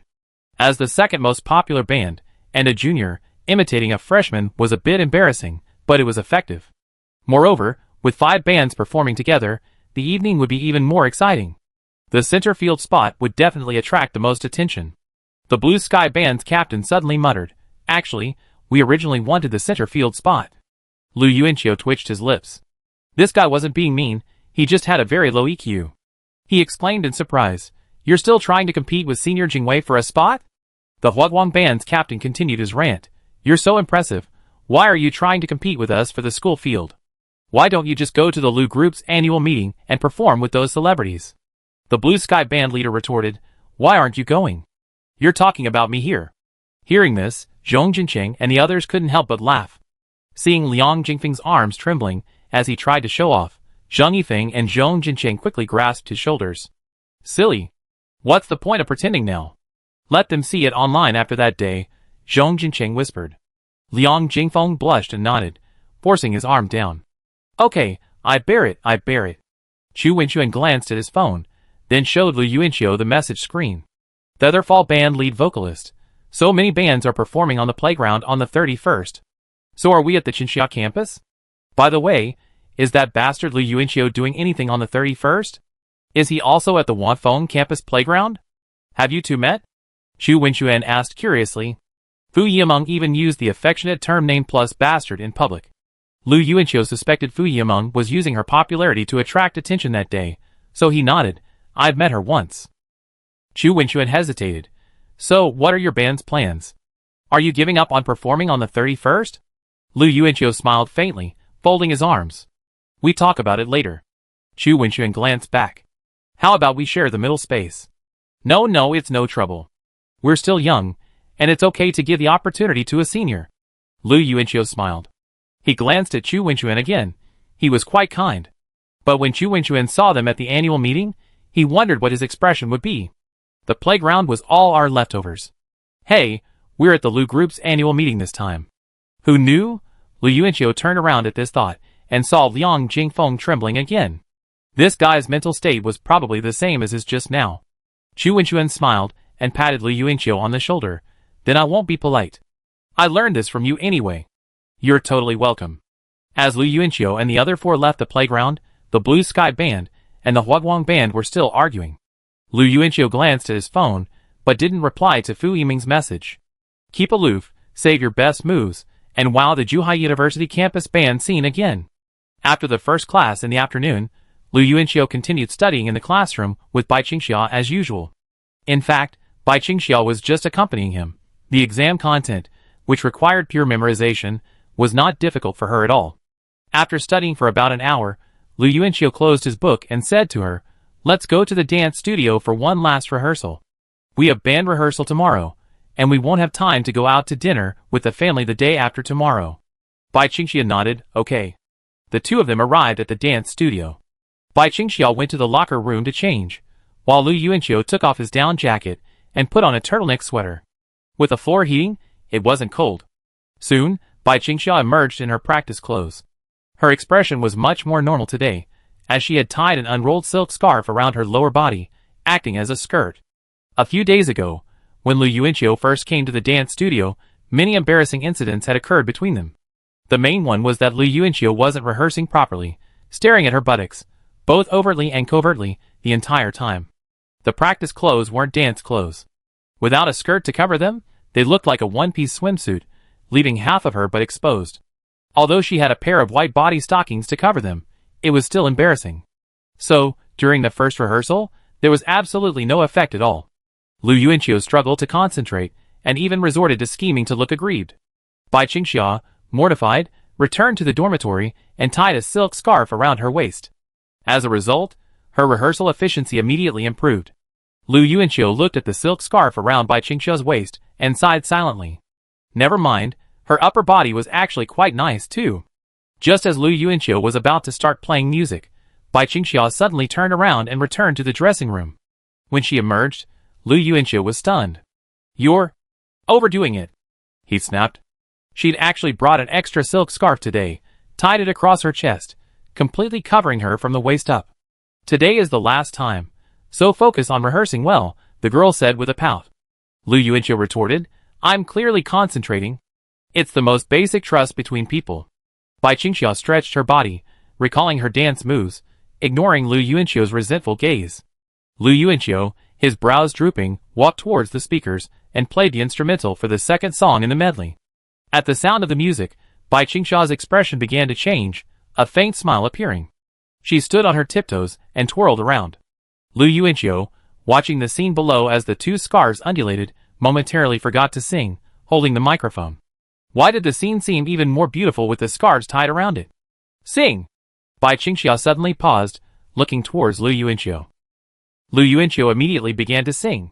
The girl gave him a helpless look, then continued her graceful dance to the sound of the song. Lu Yuanxiu stared ahead, feeling like this was a scene from a dream. Chapter 462. Suddenly, after a while, his singing stopped again, and Bai Qingxia's dancing followed suit. The girl didn't hesitate, immediately looking down to see if her scarf was askew. Seeing her decisiveness, Lu Yuanxiu twitched his lips. "Do you think I'm that lecherous?" Angry. "I suddenly remembered it's Wednesday." "What's wrong with Wednesday?" Bai Qingxia adjusted the scarf, pulling the top up and the bottom down, then raised her head and asked him, "So what if you're blocking the top and bottom? I can still see your slender waist in the middle." He, unexpected, right? Lu Yuanxiu came to his senses and explained, "I need to be in the psychological activity room on Wednesday. I'm the counselor, keeping an eye on everyone's mental health. Holidays are almost over, and there are only 2 days left this semester." He blinked, his frivolous smile completely at odds with the words "keeping an eye on everyone's mental health." It's already been confirmed that winter break begins on January 7th. It's quite early for universities, but Lu Yuanxiu is comparing it to his senior year of high school. Holiday means Chinese New Year, and Chinese New Year means Lu Tianwang is once again thawing. Lu Yuanxiu's February birthday is also approaching. It's 2012 already, and I'd be turning 19 soon. It feels like this time has flown by, yet it also feels like the blink of an eye. Lu Yuanxiu gazed out the window at the desolate trees, feeling a surge of emotion. It should be fine. Hasn't anyone contacted you in ages? I think so too. Lu Yuanxiu thought, waved his hand, and said, "Come on, let's continue. Let's go next Wednesday." He turned back and started the music again. December 30th, Bai Qingxia, if your uncle, aunt, and Dongmeng arrive, let me know and I come find you. Lu Yuanxiu, the car has already arrived in Xucheng. Don't leave yet. They come to my dorm first, then they come find you there. After Lu Yuanqiu finished sending the message, he turned to Finger and asked, Senior, if male parents come to visit, can they stay in the girls' dorm? If possible, he wouldn't mind being Bai Qingxia's cousin and taking her uncle, aunt, and uncle to see her. My parents are clueless, and Dong is 0 IQ. The three of them might not be able to find the girls' dorm in 306, so they need me as their girls' guide. Finger, who was sitting on the bed, picking his feet, looked up at him. What are you thinking? Only female parents can stay in the boys' dorm, not male parents. I'm so angry. Lu Yuanqiu slammed the table, his hair standing on end. He sent Bai Qingxia a message. Lu Yuanqiu, my mom and Dong will probably be the only ones coming to see you later. Ordinary male parents, my dad, and handsome male parents, me, aren't allowed into the girls' dormitory. Bai Qingxia, okay. Lu Yuanqiu put down his phone and reminded her, hurry up, pack up. My mom, dad, and sister will be coming to see me in the dorm later. The Taoist priest, the uncle, and Finger were stunned. Lu Yuanqiu's eyes widened. Go! Go! Go! The three of them sprang into action. Finger gathered the 2 pairs of ripped underwear, and 3 pairs of half socks hanging on the bed rails. The Taoist priest, his hair disheveled, jumped out of bed, and quickly braided his hair. He turned and asked, Is your sister pretty? Lu Yuanqiu's mind froze for a few seconds before responding, She's quite cute. The Taoist priest immediately braided his hair with one hand, and rubbed a bao on his face with the other, while simultaneously plucked a pair of socks drying on the windowsill with his right toe. Lu Yuanqiu was stunned. The Taoist priest had some skills. Suddenly, he leaned back, and it was the uncle who swept past him, wielding a mop, and ran to the bathroom.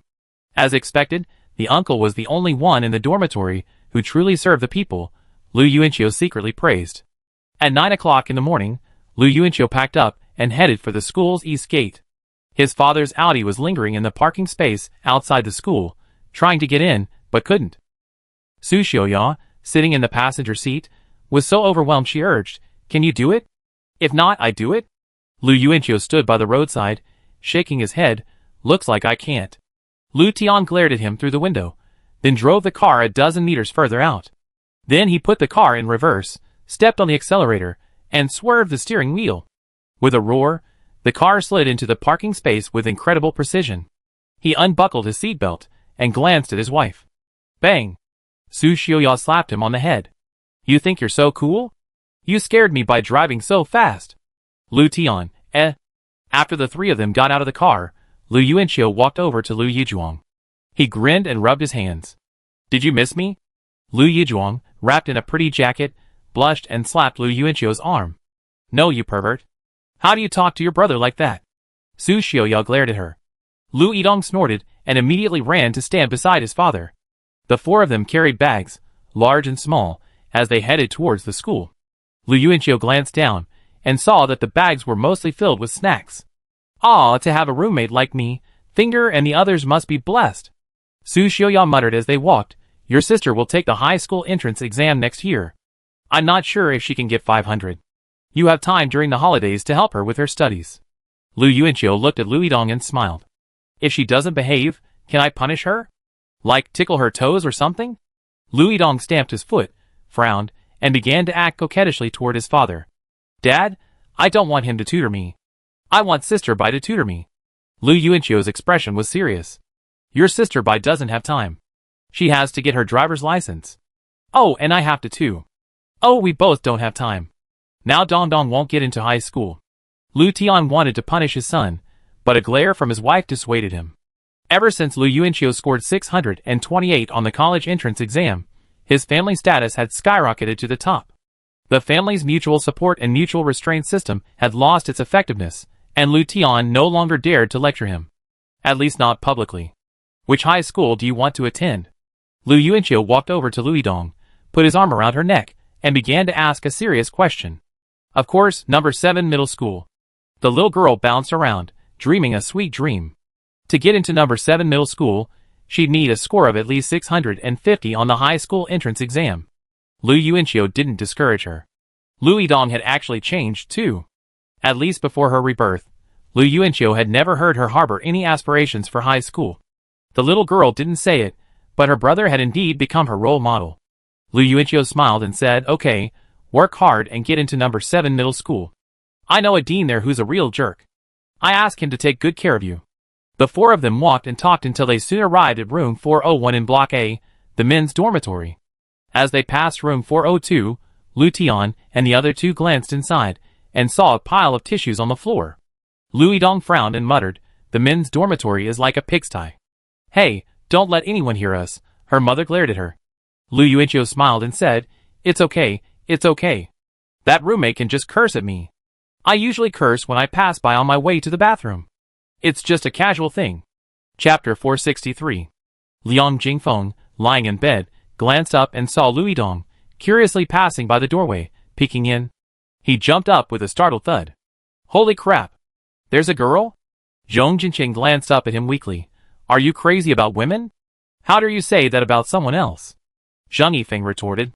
He then shifted his position, moving away from the pile of tissues next to the quilt. Zhong Jinqing had accidentally dropped it onto his bed last night. Zhang Yifeng had noticed it last night, but hadn't dared touch it. Being so sleepy, he had to endure the pain of sleeping with some of Zhong Jinqing's family. In dormitory 401, after the family of four entered, Su Xiaoyao looked down at the mirror-like floor, a little surprised. This was so different from the dorm next door. Lu Tian looked at the uncle and the Taoist priest, then at Finger, somewhat surprised to find himself visiting on the same day as the other parents. He nudged Lu Yidong and said, "Quick, call someone." Lu Yidong hurried forward and politely greeted the uncle. "Hello, uncle." The uncle chuckled, Hello. Lu Yidong looked back at the Taoist priest and said tenderly, "Hello, sister." The Taoist priest's newly revealed smile faltered. The other three people in the dormitory simultaneously glanced at Lu Yuanqiu, only to find him leaning against the cabinet, grinning like an idiot. Su Xiaoyao walked over to Finger, carrying snacks, and placed a bag on his desk with a smile. She glanced at the name on Finger's bedside and said enthusiastically, "Is that Xichu's roommate? Song Feng, what a nice name. Did your family come to see you today? But why do these brother and sister never look like biological children?" Su Xiaoyao glanced at the Taoist priest and Finger, thinking with a smile. Finkel hesitated, auntie, they... Lu Tian looked at Lu Yuanqiu in confusion. "Where are your other two roommates?" Lu Yuanqiu coughed twice, tamping his smile. He walked over to the older man and introduced, "This is roommate number 2, Zhang Wenjun." The older man chuckled, and Lu Tian and his wife stared at him, their expressions a little stiff for a moment. "Ah." Lu Yuanqiu walked over to the Taoist priest and introduced, "This is roommate number 4, Su Xiang, male." The Taoist priest wanted to greet him, but hesitated. Instead, he raised his head and gestured to the little girl next to him, his Adam's apple, then burst into laughter. Lu Yuanqiu's sister was indeed adorable. Lu Yidian, Half an hour later, Bai Qingxia ran downstairs, her phone in hand, and went outside to pick up Su Xiaoyao and Lu Yidian. Lu Yuanqiu had just dropped them off, leaving Lu Tian alone in dormitory 401, chatting awkwardly with his 3 other roommates. Bai Qingxia was wearing the last outfit Chun Ge had bought her today, a beige lambskin coat, dark blue skinny jeans, and black boots that covered most of her calves. Lu Yuanqiu glanced at her thighs above the boots. They were long, round, and straight, and the tight jeans flattered her hips. Her thighs were slender, and the curves were so voluptuous that Lu Yuanqiu couldn't help but stare a few more times. Bai Qingxia's outfit today was simple and conservative, but it suited her well enough to meet her elders. She hadn't worn her precious moon-shaped hairpin in days, and today she had deliberately put it on her head. Su Xiaoyao and Lu Yidong were stunned, almost failing to recognize her. "Changed your hairstyle?" Su Xiaoyao asked, her eyes sparkling. Bai Qingxia smiled and nodded. The mother and daughter before her had long become as close to her as family. "Sister Bai is getting prettier." Lu Yidong opened his arms and embraced her, rubbing his head affectionately against Bai Qingxia's chest. Bai Qingxia smiled and stroked her head. Lu Yuanqiu's mouth opened slightly, watching the scene eagerly. He couldn't imagine how happy Lu Yidong must be at that moment. He would have gladly helped Lu Yidong with his high school entrance exams in exchange for Lu Yidong's feelings, if he could. "I want one too," Lu Yuanqiu pouted cutely. Bai Qingxia raised her head, her bright eyes gazing at him in confusion. "What do you want?" Lu Yuanqiu's eyes were dull. "Never mind. It's okay. Better to be more reserved in front of your mother." Lu Yidong turned around, chuckling, as if she had finally found something to be proud of in front of her brother. She shook her head and nuzzled Sister Bai's breasts again. They were so soft. Girls' dormitory 306. Wei Jiyu and Ajin were both gone. Bai Qingxia had gone to the bathroom with her mother. Lu Yidong sat in Bai Qingxia's seat, glaring at the little girl next to him. The atmosphere was somewhat quiet. Qi Chao, with her twin ponytails, looked at her timidly. Lu Yidong's eyes widened as big as bells, her understanding once again shattered. Why, while she was still agonizing over her high school entrance exam score, this girl across from her, who looked about her own age, was already sitting in her dorm at Zhuhai University. Remembering the little girl's introduction as Bai Qingxia's sister, Qi Chao hesitated for a long time before pointing at her computer and asking Lu Yidong, You want to play games? Lu Yidong chuckled, getting off his chair and hopping over like a bull. I want to play combat. Qi Chao timidly shook her head, shifting slightly further in her chair. No. Okay, then just anyone. League of Legends. That's fine, but I'm not good at it. My teammates will curse me. Lu Yidong scratched his head. Just curse back. Qi Chao leaned on the mouse, blinking at her. Lu Yidong smiled, hee, I'm good at cursing. A moment later, watching Qi Chao squat on her chair and angrily scolding her teammates, Lu Yidong took a step back, his eyes wide, and stood nearby, terrified and emoji-esque. College students are so weird. No wonder my brother got into college. It turns out he found the organization. At noon, Bai Qingxia brought Lu Yuanqiu and his family to the self-service barbecue restaurant where Lu Yuanqiu had taken her last time. Lu Yuanqiu smiled and said, Bai Qingxia's treating today. Wow! The three Lu family members responded enthusiastically, and Lu Yidong clapped his hands briskly. Sister, you're amazing. You earn over 10,000 yuan a month. When I was your age, I thought it was amazing just to earn 100 yuan on my own. Bai Qingxia and Lu Yuanqiu sat in a row. She glanced at him shyly, lowering her head and chuckling softly. Lu Tian and the others had just learned that Bai Qingxia had opened a noodle shop in the university cafeteria. They were genuinely happy for her to start earning money. After all, they all knew that Bai Qingxia's previous low self-esteem was largely due to money. During the meal, Su Xiaoya and Bai Qingxia graciously grilled the meat for the other three. Lu Yidong's mouth was dripping with oil. With her cheeks puffed out, she raised her head and asked Bai Qingxia, Sister Bai, Lu Yuanqiu said you kissed him last time. Is that true? Lu Yuanqiu, puff. Lu Tian, puff. Both father and son burst out laughing simultaneously. Lu Yuanqiu frowned at his sister, while Lu Tian's face was filled with surprise and delight. Su Xiaoya paused, her hand holding the tongs, her lips curled up, her eyes darting rapidly between the two people in front of her. She couldn't help but laugh. Chapter 464. Lu Yuanqiu picked up a piece of raw corn and looked at his sister with a forced smile. Dong, did you choke? Let me help you clear your mouth. Lu Yidong's joy seemed different from her parents'. She immediately laughed. I knew it was fake, ha ha ha. Su Xiaoya stuffed the corn into her mouth. Bai Qingxia batted her eyelashes, her face slightly flushed as she continued to flip the barbecue with the tongs. She remained silent on the issue, neither admitting nor denying. Lu Yuanqiu could only formally explain, the school filmed a promotional video this time, and Bai Qingxia and I played. After hearing the whole story, Su Xiaoya suddenly laughed. That's fine. No, I mean, when will the promotional video be released? Sometime in September next year. Lu Yidong breathed a sigh of relief. You scared me. I thought you were going to be in a relationship. Sister Bai is already my biological sister. You're blood relatives, so you can't be together. This time, Lu Tian stuffed a piece of corn into her mouth and calmly continued to eat the barbecue. Ahem. The atmosphere between Lu Yuanqiu and Bai Qingxia suddenly became awkward.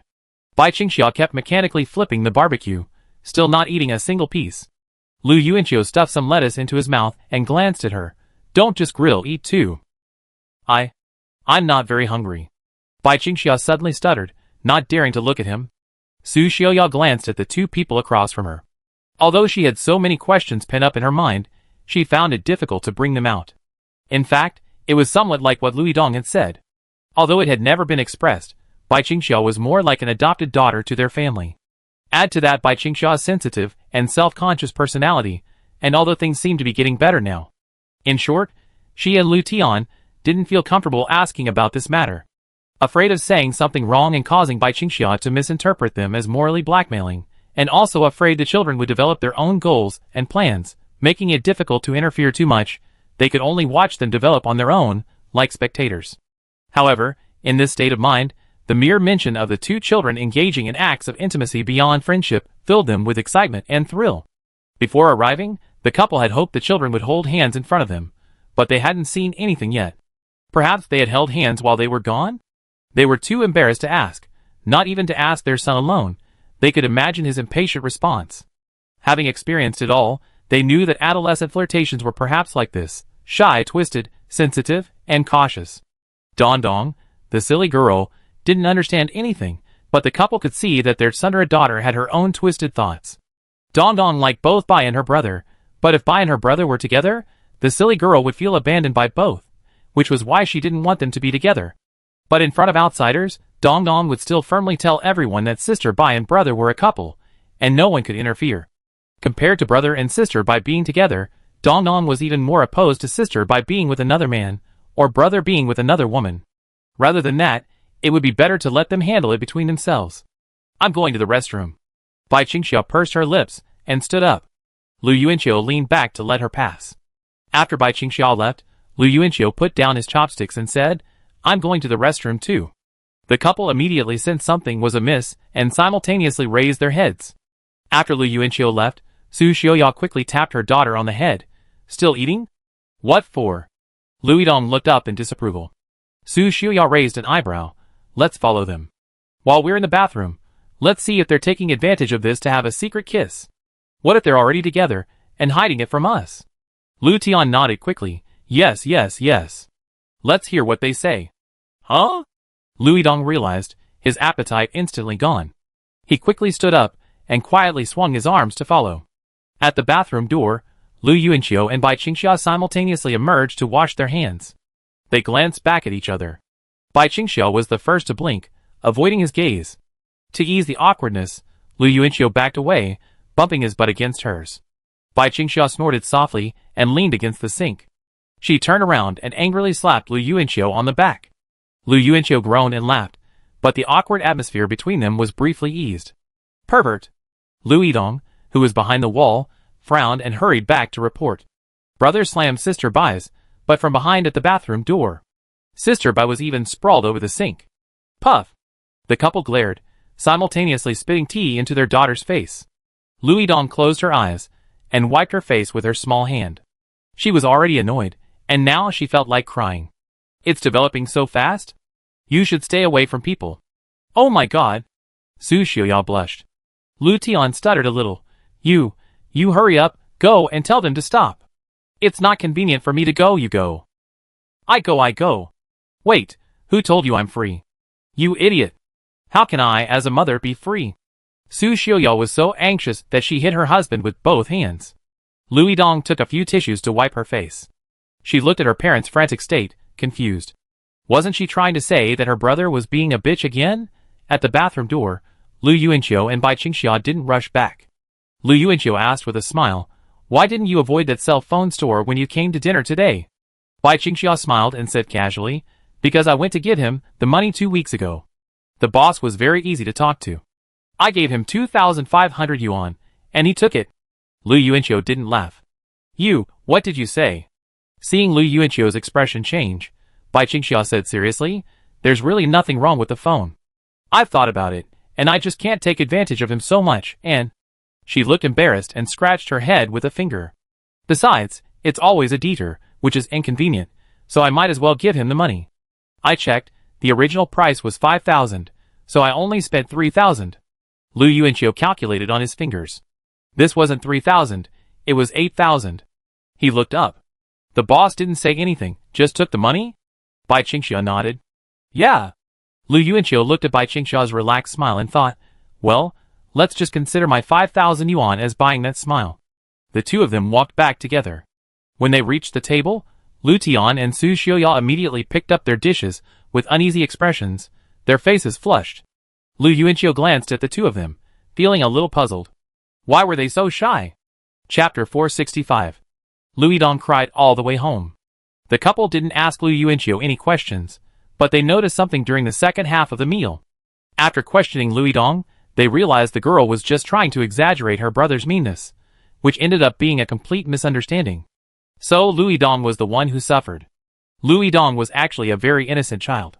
She just wanted her parents to know how much her brother deserved a beating, but when her parents found out, they gave her a thrashing. I hate Zhu Cheng. Not only are the people in this city weird, but the brothers who come here are becoming increasingly perverted.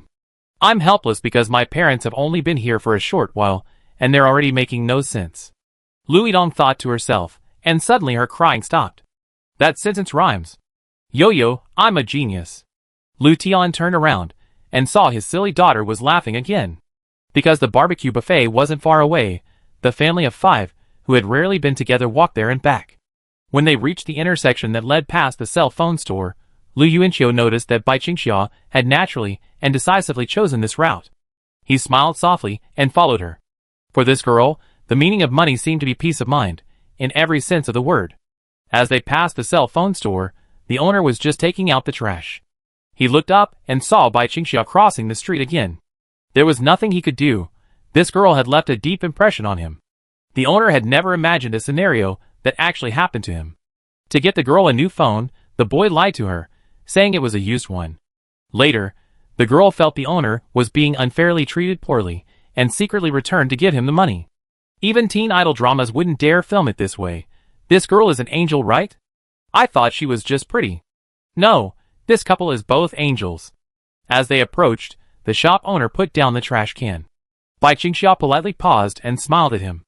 The shop owner smiled and greeted him, then looked at Lu Yuanqiu and exchanged a quick glance. He didn't dare refuse the money, fearing it would affect the boy's plans. While it wouldn't be a bad thing if the story got exposed, that was only his perspective as a bystander. The best approach was to accept it first, and then return the money when the boy came to him. What happened to the money after the return was none of his business. As a supporting character in this scene, he had officially wrapped filming and had no further scenes. He hadn't expected to run into these two people today. Is he meeting his parents? Or something? The mobile phone shop owner thought, feeling warm. This was a scene that even a passerby would have welcomed with heartfelt congratulations. Wait a moment. You wait here too. I go check on the situation. Lu Yuanqiu, sensing the boss's hint, said to Bai Qingxia, then headed towards the phone shop. Bai Qingxia stared at Lu Yuanqiu's back in confusion, her brow furrowed. Was Lu Yuanqiu going to get his money back? When Lu Yuanqiu reached the door, he glanced back at Bai Qingxia. Seeing her pause, he and the boss went back into the store. Your friend gave me some extra money. I'm worried it might affect you, so I'm taking it. If you don't come before you go home for the new year, I go to your school and ask. I remember you're in the clinical department, right? The boss asked, turning back as he took the money from the drawer. Lu Yuanqiu looked at the 2,500 yuan bill sitting alone in the drawer and nodded. Please count it. Don't get me wrong. I'm afraid that refusing to accept it would arouse her suspicion. If she knew you bought the phone in advance, would it have any impact? Lu Yuanqiu didn't count it, but looked up at him and said, it had an impact then, and she chose not to take the phone. But it shouldn't matter now. It's been so long. After saying this, Lu Yuanqiu suddenly noticed the boss glancing behind him, then he lowered his head, and pretended to be busy cleaning the counter. Lu Yuanqiu turned around and saw Bai Qingxia standing at the store entrance, having opened the glass door a crack. The two of them stared at each other face to face. It has nothing to do with me anymore. The boss' eyes widened slightly, and continued cleaning the counter. He hadn't expected the scene to go wrong after all, but you said it had no impact, then it has nothing to do with me either. Lu Yuanqiu walked towards the door. Bai Qingxia looked at him with tears in her eyes, and said, I thought you wanted the money back. Lu Yuanqiu placed 2,500 yuan in her hand and smiled. Yes, it's coming back. Bai Qingxia lowered her head, holding the money in one hand and stroking her phone, which still looked brand new, because she had always used it with great care, with the other. Then she looked up at Lu Yuanqiu again. Lu Yuanqiu felt her tears coming, so he comforted her. Okay, don't even think about giving me something expensive. You gave me a bicycle, and this Christmas you bought me so many clothes I can't wear them all. Bai Qingxia's tears still flowed. She put the money and phone in her bag. Lu Yuanqiu raised his hand to wipe her tears. After wiping them, Bai Qingxia glanced sideways at the uncle and aunt behind her, who were unaware of the situation. She suddenly felt the urge to reach out and hug Lu Yuanqiu, but she resisted. Thank you, the girl whispered. It's all the same, the boy said gently. Lu Yuanqiu reached out and stroked the moon-shaped hairpin on Bai Qingxia's head. Every diamond on it sparkled and dinged as his fingers brushed against it.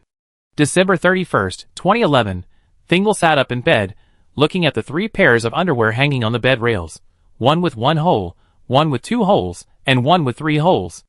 I only wear underwear with 2 holes, on very special occasions. These are my best pair of underwear, Finger said solemnly. Lu Yuanqiu turned around. Shouldn't they wear underwear with only one hole in it?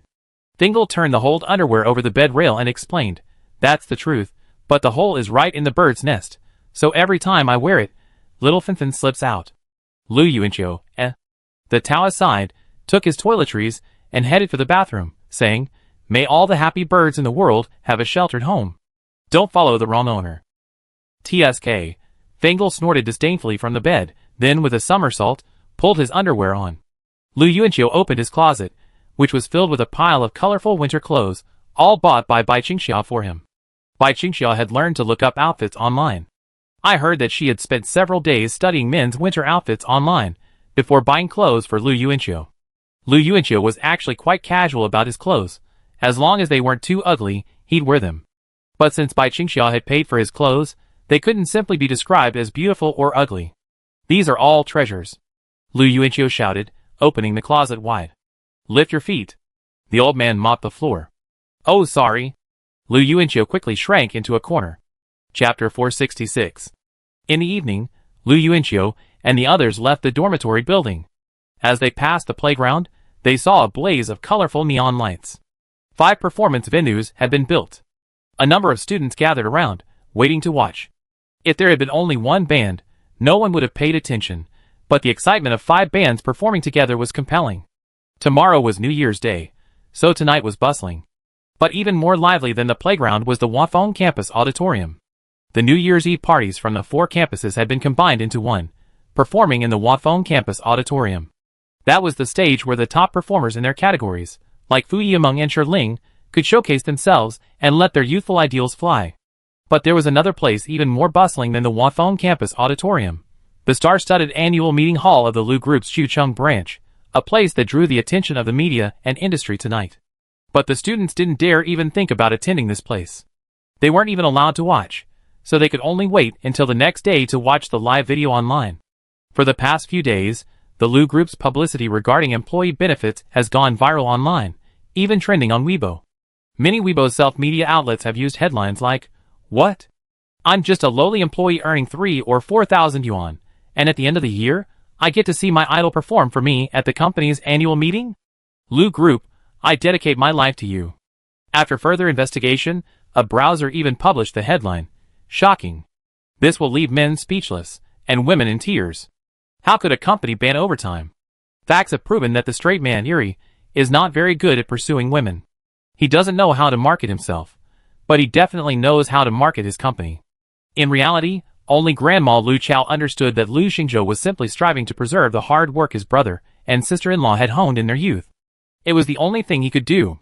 Lu Yuanqiu and the others, along with Bai Qingxia, boarded the special car Liang Jingfeng had called. Their stage was the Lu Corporation. Lu Yuanqiu lowered his head to send a message to his sister, who informed him that they were already at the company, and had been assigned seats next to his eldest and second uncles. Lu Yuanqiu was stunned. Uncle Liang can't even get this seat, right? He put down his phone and said to Liang Jingfeng admiringly, "Uncle Liang is truly Uncle Liang. He's always the best. I heard my parents and my sister were seated in the front row of the audience, sitting with the CEO of Lu Group." Liang Jingfeng was stunned, his face suddenly flushed, and his upper body shook wildly. Holy crap, is my dad really that good now? He didn't even tell me. Moo! Moo! Moo!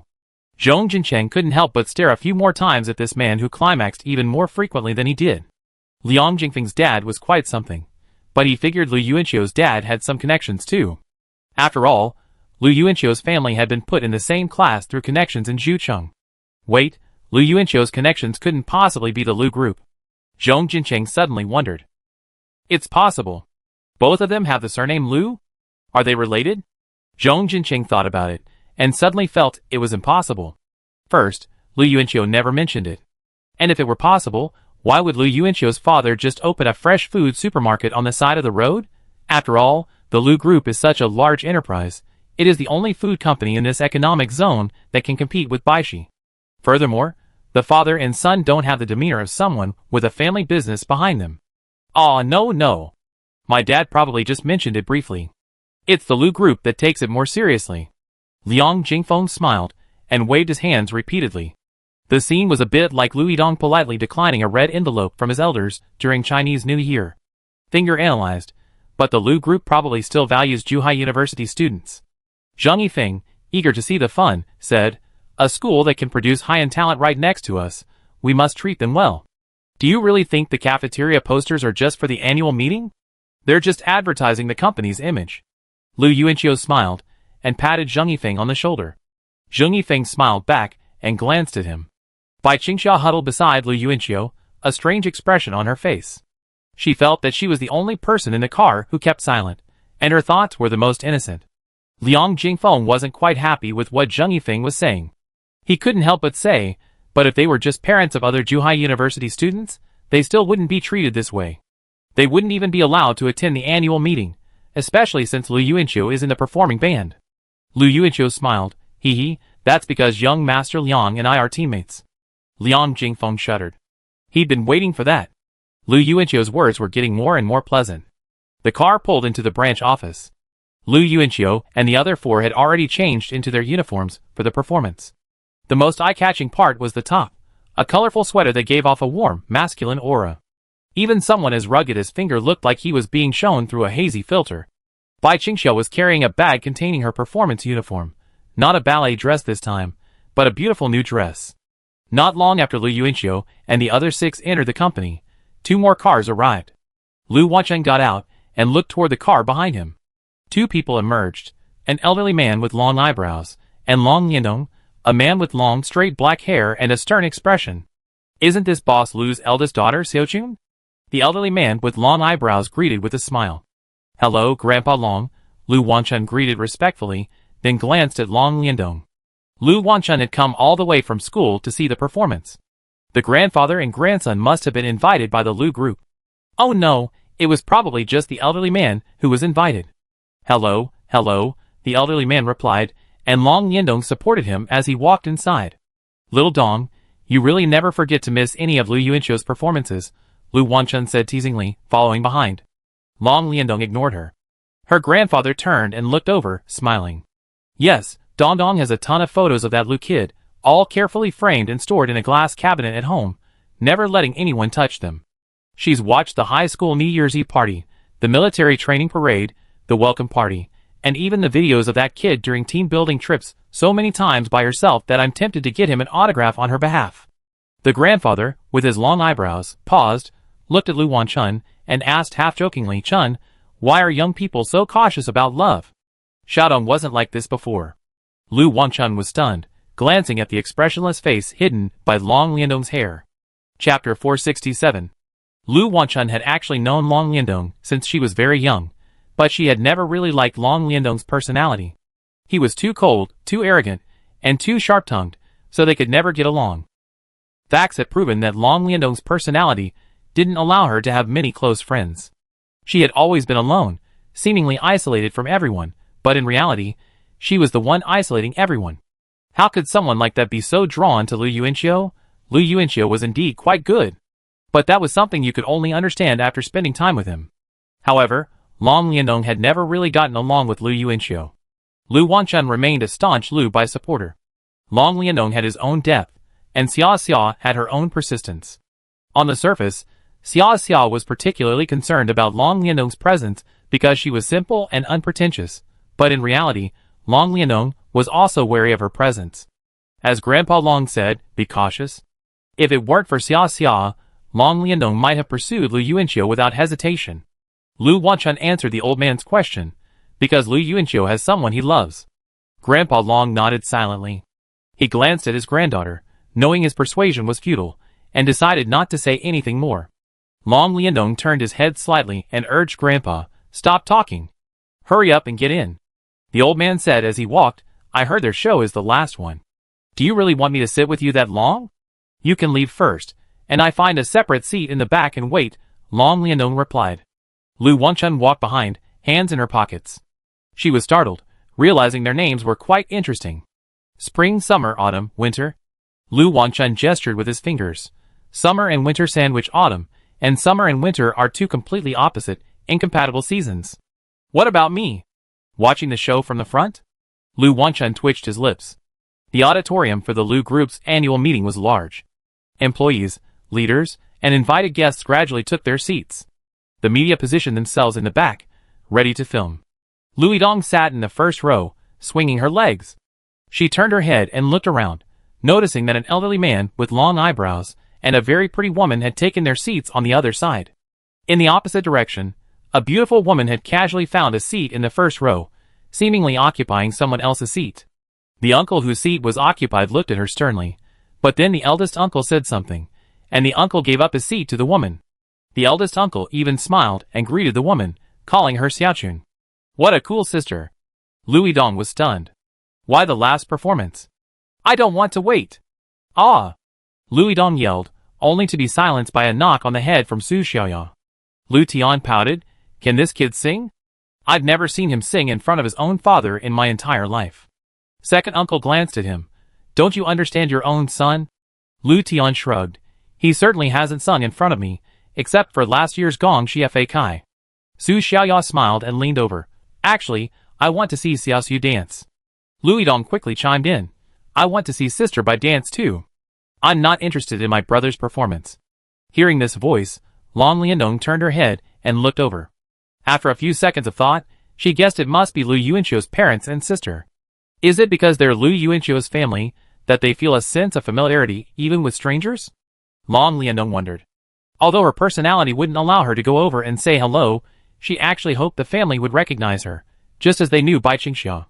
Just as Lu Wanchan had thought, Long Liandong felt inferior to Bai Qingxia in many ways. The annual meeting began. Old Wang took the stage to speak, then invited his uncles and others to give their opening speeches. Lu Yidong was already feeling a bit drowsy, like when he was listening to the principal's speech in school. Thankfully, the show started quickly, and the first person to appear was a star whom even Lu Tian could recognize by name. The scene was bustling with activity. Employees, exhausted all year, erupted in heart-wrenching cheers and thunderous applause. Xiaoli, beside Chulan, was so excited she was on the verge of tears. With trembling hands, she pointed at the celebrity on stage and choked out, I never thought I'd see my idol in this company where I feel like vomiting every day. Chulan laughed heartily. I take you to get an autograph after this. Of course. As time passed and the performances progressed, Long Liandong noticed that her grandfather was getting restless. She quickly helped him off the stage and took a seat in one of the empty seats in the back row. She pulled out her diary and phone, one recording, the other taking photos, doing the most humble yet deeply satisfying act of secret love. Pa! Su Xiaoya tapped her daughter on the head. Lu Yidong drowsily woke to his mother's reminder, Your brother is on stage. Lu Yidong opened his eyes and looked forward.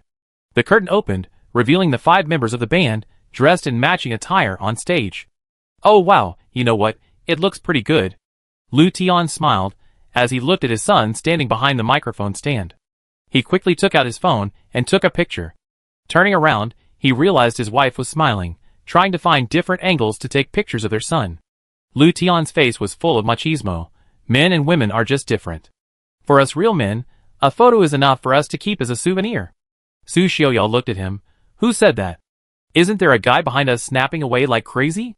Lu Tian turned around and saw a middle-aged man with pigtails, his face flushed, snapping away furiously with his phone.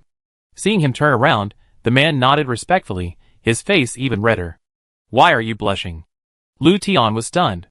He turned around and immediately noticed that the drummer on the stage had an even redder face. The two men looked a bit alike. Lu Yuanqiu stood on the stage, looking down at his parents, who were beaming at him. He felt a little strange and awkward, like when he was in kindergarten, his parents watching him dance with a group of little kids on stage wearing a sunflower headband. Lu Yidong's face, filled with expressions like I look down on my brother, I'm a pervert. Can you please stop looking at me? I'm so embarrassed, and I can't hold it back, I want to laugh, was more comforting. Zhang Yifeng's fingers moved briskly on the piano keys. Lu Yuanqiu held onto the microphone stand. Today's song was a relatively fresh and soulful one. If it wasn't great, he hoped the audience wouldn't object. It's a simple little love song. It sings about the twists and turns of the human heart. The colorful spotlight spread from the stage to the faces of the family in the first row, then gradually swept over the faces of Chu Lan, Long Liandong, and others in the audience. Ah! The branch office staff, including the senior leaders in the front row, all stood up in a flash, erupting in thunderous cheers and applause.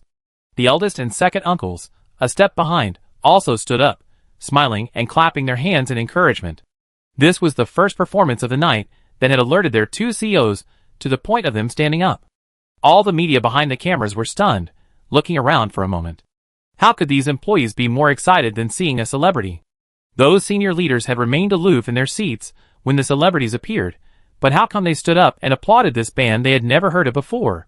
Xiaoli, standing up like the rest of the staff, turned to Chu Lan and asked, "Are we too fake?" Chu Lan jumped up and down with a smile. "What's fake? It's such an honor to have the Crown Prince sing for us personally." Lu Yuanqiu heard the drum's rhythm stutter a bit. He smiled naturally, and turned back to find Liang Jingfeng trembling wildly. Chapter 468. This guy is overly involved again. Lu Yuanqiu couldn't help but think that Liang Jingfeng was definitely the most immersive when reading novels about wealthy people. He shook his head slightly.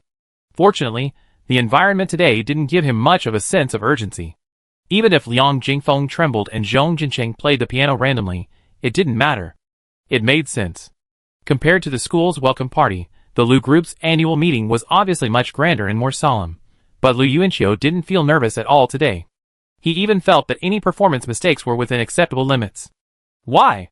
After thinking about it, it was probably the sense of security that the Lu Group brought him.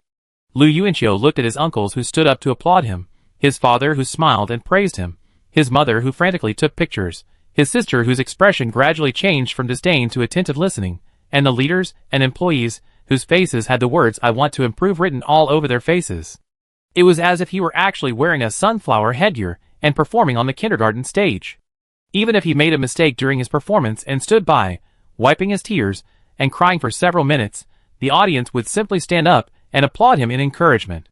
Those who frequently reincarnate know the true value of the words family heir.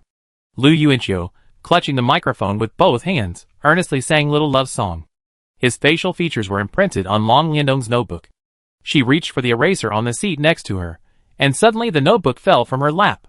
The pages clattered as they fell, unfolding one by one. Each page depicted the same person. Lu Yuanqiu's expressions varied from anger to mischief, from vulgarity to gentleness. The notebook fell to the ground with a thud, revealing the top page, a picture of Lu Yuanqiu kissing someone beneath a blanket of maple leaves. The boy's outline was clear, the girl's blurred. Long Liandong lowered his head, picked up the notebook that had fallen to the floor, and used an eraser to clean the microphone where he had accidentally drawn something crooked. You know, even if the heavy rain turns the whole city upside down, I will give you a hug. As his four teammates played their instruments, Lu Yuanqiu sang soulfully on stage, eyes closed. Su Xiuya, in the first row, clapped her hands and turned to look at her daughter, smiling. "It sounds so beautiful. Isn't brother looking very handsome today?" Lu Yidong blushed slightly, clasping his hands under his legs and whispering, "Just average. Not very handsome. I want to see sister Bai. Your Highness is quite good. Your singing wasn't as awkward as I thought." From the back row, Xiaoli, an employee, clapped her hands and said to Chu Lan in surprise. Chu Lan smiled and leaned into his friend's ear. "He's different from other rich second generations. I send you a video of him dunking in high school tonight." "Dunk?" "Yeah, he shattered the backboard. He had a buzz cut back then." Looking at Xiaoli's surprised face, Chu Lan felt a surge of satisfaction. Lu Yuanqiu was now the only rich second-generation person a working girl like her was willing to blindly praise. "Isn't Sister Bai coming on? Weren't we supposed to be on the same show?" Lu Yidong swung her legs. Although her brother's singing was a little good, just a little, she still wanted to see him and Sister Bai perform together. The song ended, and the audience erupted in applause again. Uncle Eldest and Uncle Two didn't want to stand anymore. They turned their heads and looked to the side, only to see the branch company leaders standing up again. This time, the media in the background were prepared and quickly focused their cameras on the rising leaders, giving them a close-up. The eldest uncle glanced back, gave old Wang a subtle wave, and whispered, "Xiao Qiu is still in school, so it's not appropriate for her to have so much publicity right now. Go and persuade the media to focus tonight's attention on Director Liang's son." Old Wang leaned over the table and nodded. I understand. The eldest uncle smiled faintly, and continued clapping toward the stage. The second uncle turned his head and said, "Brother, you're quite mean." The eldest uncle said seriously, "Wouldn't the father and son be quite happy about that?" The song ended, and all the music stopped. The other four members of the band were suddenly shrouded in darkness, and the spotlights immediately retreated, focusing solely on Lu Yuanqiu. Lu Yidong's eyes widened, trying to find Sister Bai. Just then, the stage rang with the brisk, cheerful sound of an electronic keyboard and the rhythmic beat of drums. Prank. Someone in the audience had already recognized the song. Under the spotlight, Lu Yuanqiu smiled and turned his head to look in one direction. A girl in a white dress appeared at the side of the stage, dancing to the rhythmic beat of the lively prelude to mischief. It was Bai Qingxia. Today, she was wearing a brand new, plain white dress. The hem expanded as she spun, revealing half of her slender legs beneath. The stage lights returned. Lu Yuanqiu removed the microphone from its stand and approached Bai Qingxia. The girl danced around him like a spirit. Lu Yuanqiu, likewise, slowly spun in place, his eyes following her figure, watching her dance intently, his gaze filled with love.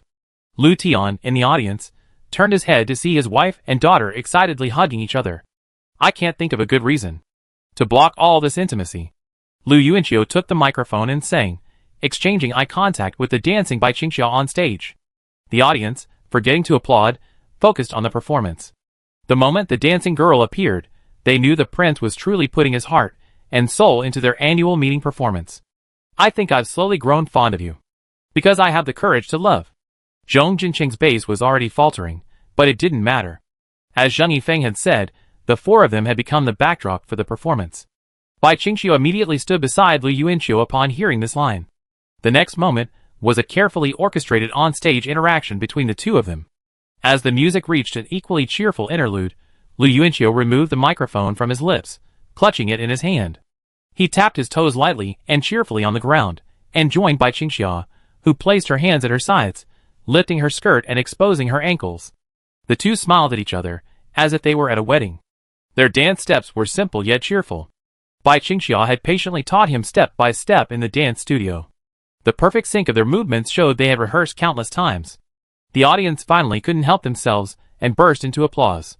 The entire performance seemed to reach its true climax when Lu Yuanqiu and the girl danced together to the music. This wasn't just about dancing, it was about their youth, their adolescence. It makes me want to fall in love, Su Xiuya cried, moved. Lu Tian glanced at her out of the corner of his eye. He coughed lightly and changed the subject. Xiuxia isn't stage fright anymore now? I still remember that video of her performing in her high school uniform. Su Xiuya said with envy. How could she be stage fright with Qiuqiu by her side? Chapter 469. After the annual meeting, on the way back, Finkel frantically grabbed Liang Jingfeng's shoulders. Oh my god. Young Master Liang. My scalp was tingling when those company leaders stood up and applauded. You're so strong. Zhong Jincheng held Finkel's hand. Wait, he looks a little dead. Finkel quickly let go, only to find Liang Jingfeng's body slumped against the seat, then slid back under it like jelly, his face slightly flushed, and he was grinning dully. Lu Yuanqiu, who was in the front seat, turned around. What's wrong with him? Zhong Jincheng chuckled. I know, it's like this after the climax. Ahem. Lu Yuanqiu coughed twice. Bai Qingxia sat next to him. Bai Qingxia had changed back into her normal clothes, and was looking out the window with a smile. Fireworks were blooming in the sky over the bund, seemingly the same color as the dazzling Oriental Pearl Tower. Zheng Yifeng looked down at his watch and said, It's 2012 in an hour. Oh, I miss my brother Chang, Zhong Jincheng murmured. He lowered his head, and sent a message to Gao Cheng. Zhong Jincheng, stupid, what are you doing? Gao Cheng, what else could I be doing? I just finished watching the school New Year's Eve party, and am lying in the dorm. How about you? Zhong Jincheng, I just returned from performing at the Lu Group's annual meeting. Gao Cheng, that's hilarious. Where can you perform? Like shooting a gun? Zhong Jincheng, oh brother Cheng, I miss you. Gao Cheng, see you during the holidays. What are you looking at? You look so engrossed, Lu Yuanqiu asked, approaching Bai Qingxia. After hearing Lu Yidong say that she had helped Bai Qingxia button her bra in the dressing room today, and seeing how she was deliberately showing off, Lu Yuanqiu gave her a beating until she cried. Bai Qingxia poked her finger at the glass. The firework just now looked like you. Huh? A firework like me? How is that possible? It's out now. Lu Yuanqiu looked at a newly bloomed firework above the bund and said to her, This circle looks like you. Your face is round when you're angry. After saying that, Lu Yuanqiu formed a circle with his hands. Bai Qingxia turned to look at him. Lu Yuanqiu bared his teeth and immediately pressed his thumbs inward, turning the circle into a heart. Bai Qingxia chuckled subconsciously at the sight, then blushed and turned her face back to the window. Do you want to set off fireworks? Lu Yuanqiu asked, turning back to the others. Liang Jingfeng was still slumped against his chair, still in sage time. Zhong Jinqing, they don't let you set off fireworks in school, and it's this late. Where can I buy some? Let's set them off outside the school. I've already arranged it. Lu Yuanqiu leaned back against the chair, a smile on his face. Bai Qingxia immediately turned her head, her expression startled. Suddenly, she realized Qiao Shuang. Yeah. Zheng Yifeng pondered for a moment, then opened his phone.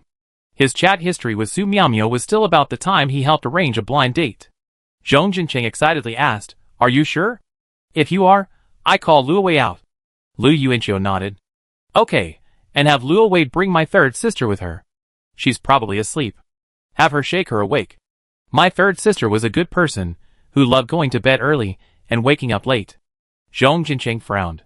No, Lu Wei can't go to your third sister's dorm. She's having issues with her roommate. Lu Yuanqiu pulled out his phone. Then I call her. He glanced up at Zheng Yifeng. Shall I also call Teacher Su? Zheng Yifeng quickly put down his phone, as if relieved. Yeah. If no one else was present, he would probably have replaced the yeah with thank you. Bai Qingxia turned and smiled. Chun Chun said she'd be there soon. Lu Yuanqiu replied, Okay, but suddenly noticed Bai Qingxia's smile faltering as she stared at her phone. What's wrong? Bai Qingxia raised her head. Chun Chun said Long Liandong's grandfather forced her into the same car as Chun Chun. So Chun Chun asked if Long Liandong could come too. Long Liandong's grandfather said Long Liandong had no friends, so Chun Chun asked if she could take her to celebrate New Year's Eve. Bai Qingxia looked at Lu Yuanqiu for help. Lu Yuanqiu shrugged. Why are you looking at me? Lu Wanchun was asking you. Bai Qingxia lowered her head and spoke to herself. Why are you asking me? I didn't buy the fireworks, and I don't own the field outside the school. Lu Yuanqiu smiled and said nothing, leaving Bai Qingxia to her own judgment. He went to notify Su Miaomiao, his third sister, her two roommates, and Zhang Yang from 402. He also called Bai Qingxia's three roommates, Wei Zhiyu, A Zhen, and Qi Chao Chao. Wow, there were quite a lot of people to call out for New Year's Eve, Lu Yuanqiu thought to himself. Unlike before his rebirth, when he couldn't call many people for anything, he even wondered back then if any of his former classmates would be there for his wedding. Aside from Gao Cheng, who seemed to have a fairly good relationship with everyone, it seemed the only one left was Shuangzi, who had just been released after a decade or so. But by then, Shuangzi was too busy making ends meet to participate in these events. As for Zheng Yifeng, Lu Yuanqiu didn't even have his contact information before his rebirth, and Zhong Jinqing hadn't been in touch for a long time. As for Bai Qingxia, she was the only person Lu Yuanqiu could only see and touch if he went back in time. Lu Yuanqiu turned and saw Bai Qingxia lowering her head to reply to a message. Bai Qingxia, whatever. Lu Wanchun, I'd bring her here then. It seems a bit inappropriate to let her go back to the dorm alone at this time. Bai Qingxia, yeah. The car stopped at the east gate of Zhuhai University. Thinkle poked his head out the window and saw a group of people standing outside. They seemed to be from the neighboring Polytechnic Institute. Surrounded by the crowd was the boy who had led the previous roadside birthday celebration for Bai Qingxia. Lu Yuanqiu got out of the car and called out with a smile, Shuangzi. Brother Qiu. Qiao Shuang immediately rushed over and gave Lu Yuanqiu a huge bear hug. The two brothers were almost kissing each other. Behind him, the boys and girls from the Polytechnic Institute let out exclamations of wow. It was clear that Qiao Shuang and Lu Yuanqiu had a very good relationship. Bai Qingxia also got out of the car, and the students from the Polytechnic Institute erupted in exclamations of wow. Again, like a group of robots, unable to utter more than two words. Bai Qingxia, overcome by their wow, immediately ran behind Lu Yuanqiu. She left the stage like a swan leaving the water, once again transforming into the person who would only hide behind Lu Yuanqiu. Lu Wangchuan's car and the students from the school gradually arrived. Qiao Shuang fulfilled his promise and took the Polytechnic Institute students to see the handsome men and beautiful women who had appeared on the truck. At the stroke of midnight, fireworks exploded between the two schools, exploding overhead with a brilliant display. A man at the security office at Zhuhai University's east gate, smoking the cigarette Su Miaomio had given him last time, leaned out the window to watch, a warm smile on his face, as if, in that moment, he, along with the students, had become younger. Click. Qiao Shuang took a photo of the group holding sparklers, and sent it to Ruan Yueru. Each person in the photo is illuminated by the fairy wand's light, making them sparkle like stars. This photo was taken on January 1, 2012. Chapter 470. A certain browser. Shock. A campus band from Zhuhai University appeared at the Lu Group's annual meeting alongside several celebrities. The reason the company's top executives collectively stood up and applauded was because of him. In dormitory 401, Lu Yuanqiu was lying peacefully in bed, enjoying the New Year's Day holiday, when suddenly, an excited moo, moo, moo, rang out from the next-door dorm. Who on campus is cattle? The Taoist priest mumbled. Lu Yuanqiu opened his eyes, and realized Liang Jingfeng was calling. He rolled over and pressed his pillow against his ears. A series of beeps soon followed from his phone. Lu Yuanqiu frowned, took out his phone, and glanced at it. He saw a bunch of people in the band's lead singer group were tagging him. He couldn't make out the text, but the exclamation points were so numerous they threatened to burst through the screen. Chu Wenxuan, the leader of the Jingwei band, had even sent him several question marks in a private message.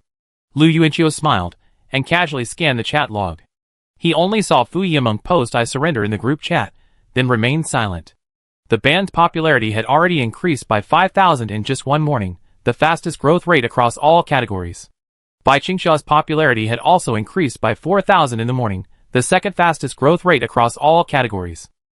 The two dominated the top two spots, with a significant gap between them. The third-place band, Yuluo, had a measly 400 followers. Lu Yuanqiu then saw Liang Jingfeng forward a link to a browser app to the 5-person group.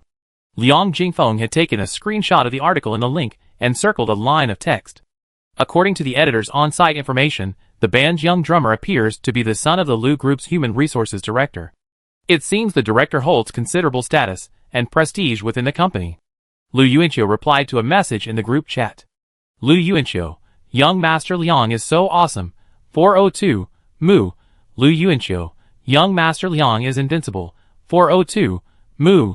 The Taoist priest frowned and slapped the bed. Fuck. Where did that cow come from? It's so noisy. Lu Yuanqiu, young Master Liang is so awesome. Uncle Liang's position in the company is unmatched. The band owes its success to you. 402, Mu. Mu. Mu. Bang.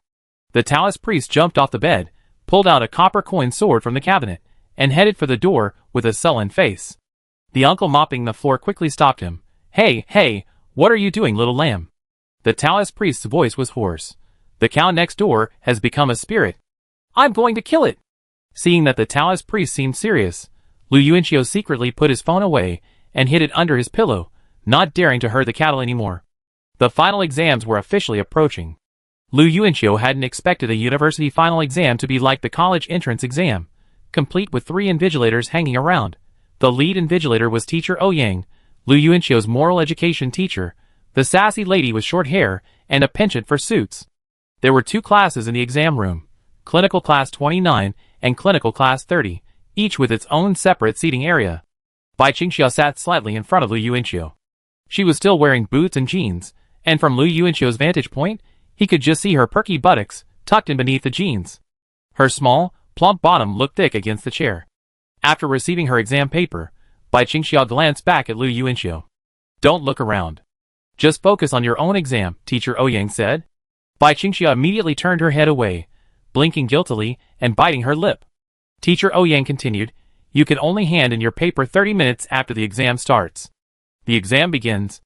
Although there were 3 invigilators, they were rather casual, not constantly staring at the students. The entire exam room was filled with the sound of pens moving, and no one chose to cheat. When the 30 minutes were up, Teacher Ouyang glanced at his watch and said, those who have finished their papers can turn them in early.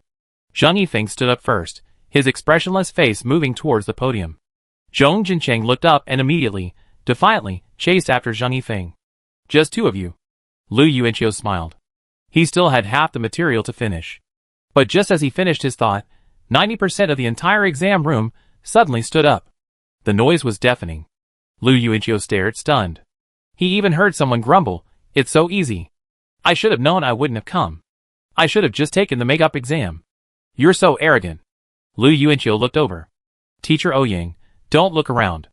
Within 3 minutes of the exam opening, like a school of fish, almost everyone in the exam room left, leaving Lu Yuanqiu alone, furiously writing. Of course, There were two others. Bai Qingxia, waiting for Lu Yuanqiu, had already checked her paper a dozen times. Qi Chaoqiao had also stayed in another corner, stealthily glancing over. She was waiting for Bai Qingxia. Zheng Yifeng and the others were also standing in the hallway, waiting for Lu Yuanqiu. Finished. After 56 minutes, Lu Yuanqiu picked up his paper and walked toward the podium. Bai Qingxia and Qi Chaoqiao also stood up. The twin-tailed little girl trotted over to Bai Qingxia's side, smiling and walking side by side. Teacher Ouyang took the paper and looked up at Lu Yuanqiu. You're quite impressive, Lu Yuanqiu. So many people are waiting for you. Lu Yuanqiu looked back at the two lovely faces, then turned toward the entrance to the exam room. Zheng Yifeng, Zhong Jinqing, and the others popped their heads out. Zhong Jinqing frowned. Hurry, let's eat. Lu Yuanqiu chuckled at Teacher Ouyang. That's not it. Teacher Ouyang is so charming. Everyone was reluctant to leave after the exam. That's why I've managed to get through this. Teacher Ouyang looked up, her voice cold. Sorry, I'm married. Lu Yuanqiu, Bai Qingxia and Qi Chaoqiao laughed in the background. January 4th, Wednesday, Lu Yuanqiu, fulfilling his last duties as a psychology counselor this semester, sat inside the psychology room. He texted Zheng Yifeng. Lu Yuanqiu, high-speed rail, huh? Buy me 2 tickets, one for Bai Qingxia and me. Zheng Yifeng, both of your ID numbers. Lu Yuanqiu, my 340223, her 340919. After sending the message, Lu Yuanqiu was stunned. He was even surprised that he remembered Bai Qingxia's ID number so clearly. Knock, knock, knock. There was a knock on the activity room door. Lu Yuanqiu looked up, surprised that someone had actually come to see him for the last time. It was Luo Wei. Senior Luo Wei? Do you also need counseling for psychological issues? Lu Yuanqiu stood up enthusiastically and pushed his chair forward. Luo Wei pulled out the chair and sat down in front of Lu Yuanqiu. She seemed a little embarrassed, not daring to meet his gaze. I heard Bai Qingxia say you were here in the cafeteria, so I came over.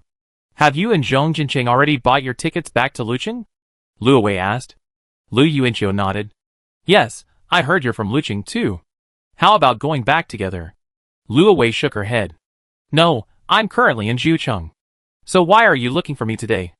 Luo Wei hesitated for a moment before speaking. I want to know if Zhong Jinqing likes me. Chapter 471. Her voice gradually faded as she finished speaking, and her face flushed deeply, as if the person sitting before her was now Zhong Jinqing, not Lu Yuanqiu. Is he going to go, eh? Lu Yuanqiu suppressed the urge to share this with Zhong Jinqing immediately. Since Luo Wei had come to him to ask about this, it meant she had already made a decision and had chosen to trust his opinion at this moment. So Lu Yuanqiu responded seriously. In my opinion, Zhong Jinqing likes you. Lu Wei's eyes gradually shone, as if she had received the answer she had been waiting for. Before she could reply, Lu Yuanqiu added, to be honest, Zhong Jinqing used to be a guy who couldn't move his body around beautiful women. He had a very strong personality, but after meeting you, I think he's changed. Luo Wei was stunned, her voice becoming stiff and shy. She quickly asked, changed? How did he change? Lu Yuanqiu paused for a moment, considering his words. Zhong Jinqing values friendship and loyalty with boys, but with girls, he might think more about his lower body. You're the first girl I've seen in impatience, dedication, caution, and seriousness, which is quite rare. Lu Yuanqiu's words were sincere.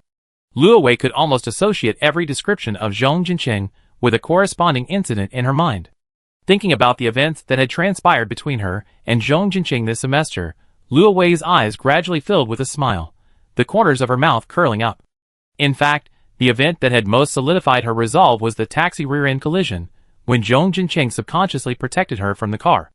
Luo Wei hadn't felt this kind of care from anyone in a long time, let alone from someone of the opposite sex, someone with whom she felt no psychological barriers. As soon as this semester ended, she would be leaving campus for an internship in the second half of the year. So Luo Wei felt that if she didn't take that brave step, her youth might still end with a darkness that cannot be seen in the light. Is Zhong Jinqing a dark person?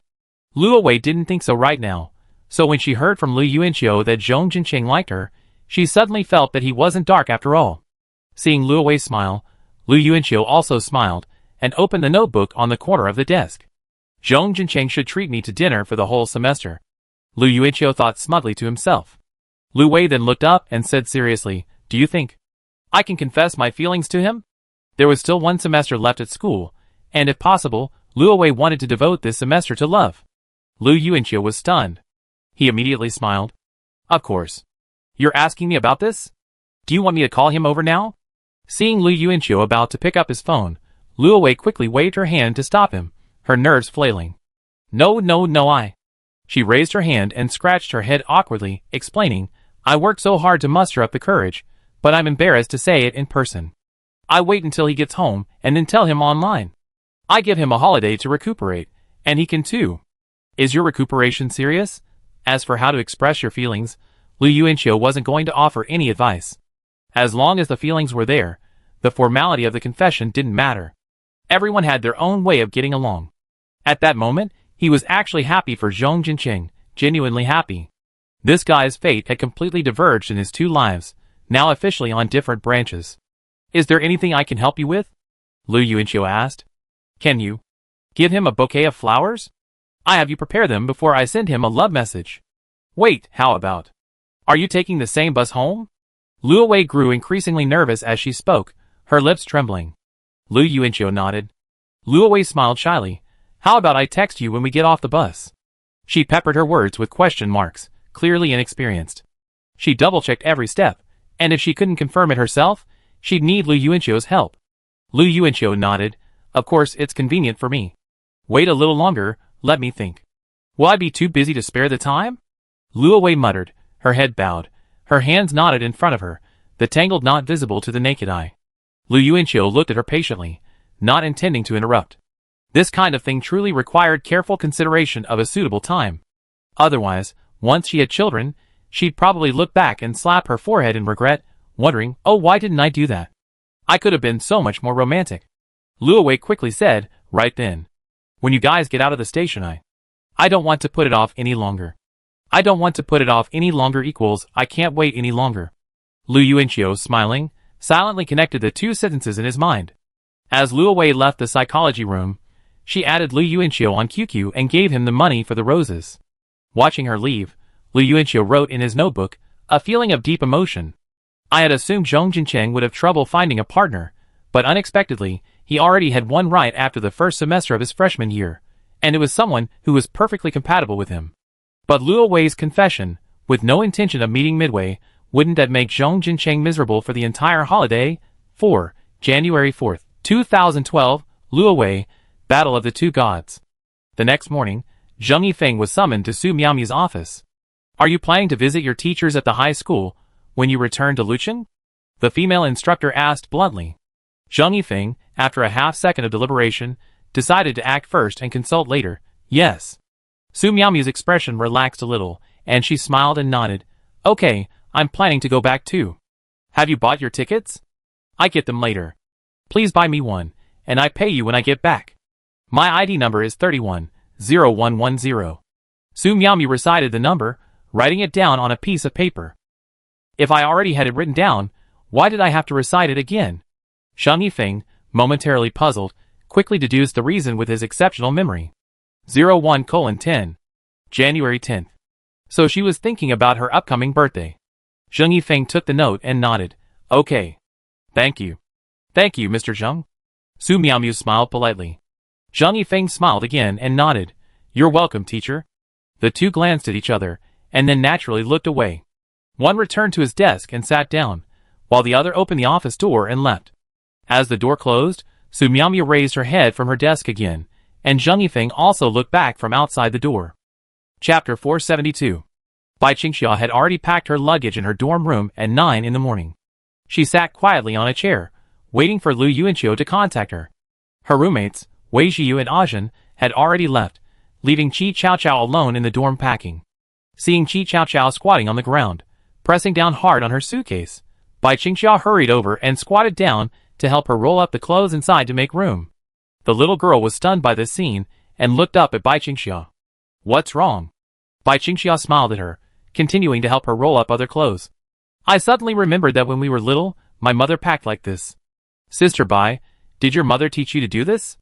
Qi Chaoqiao asked, squatting on the ground, hugging her legs, like a curious child.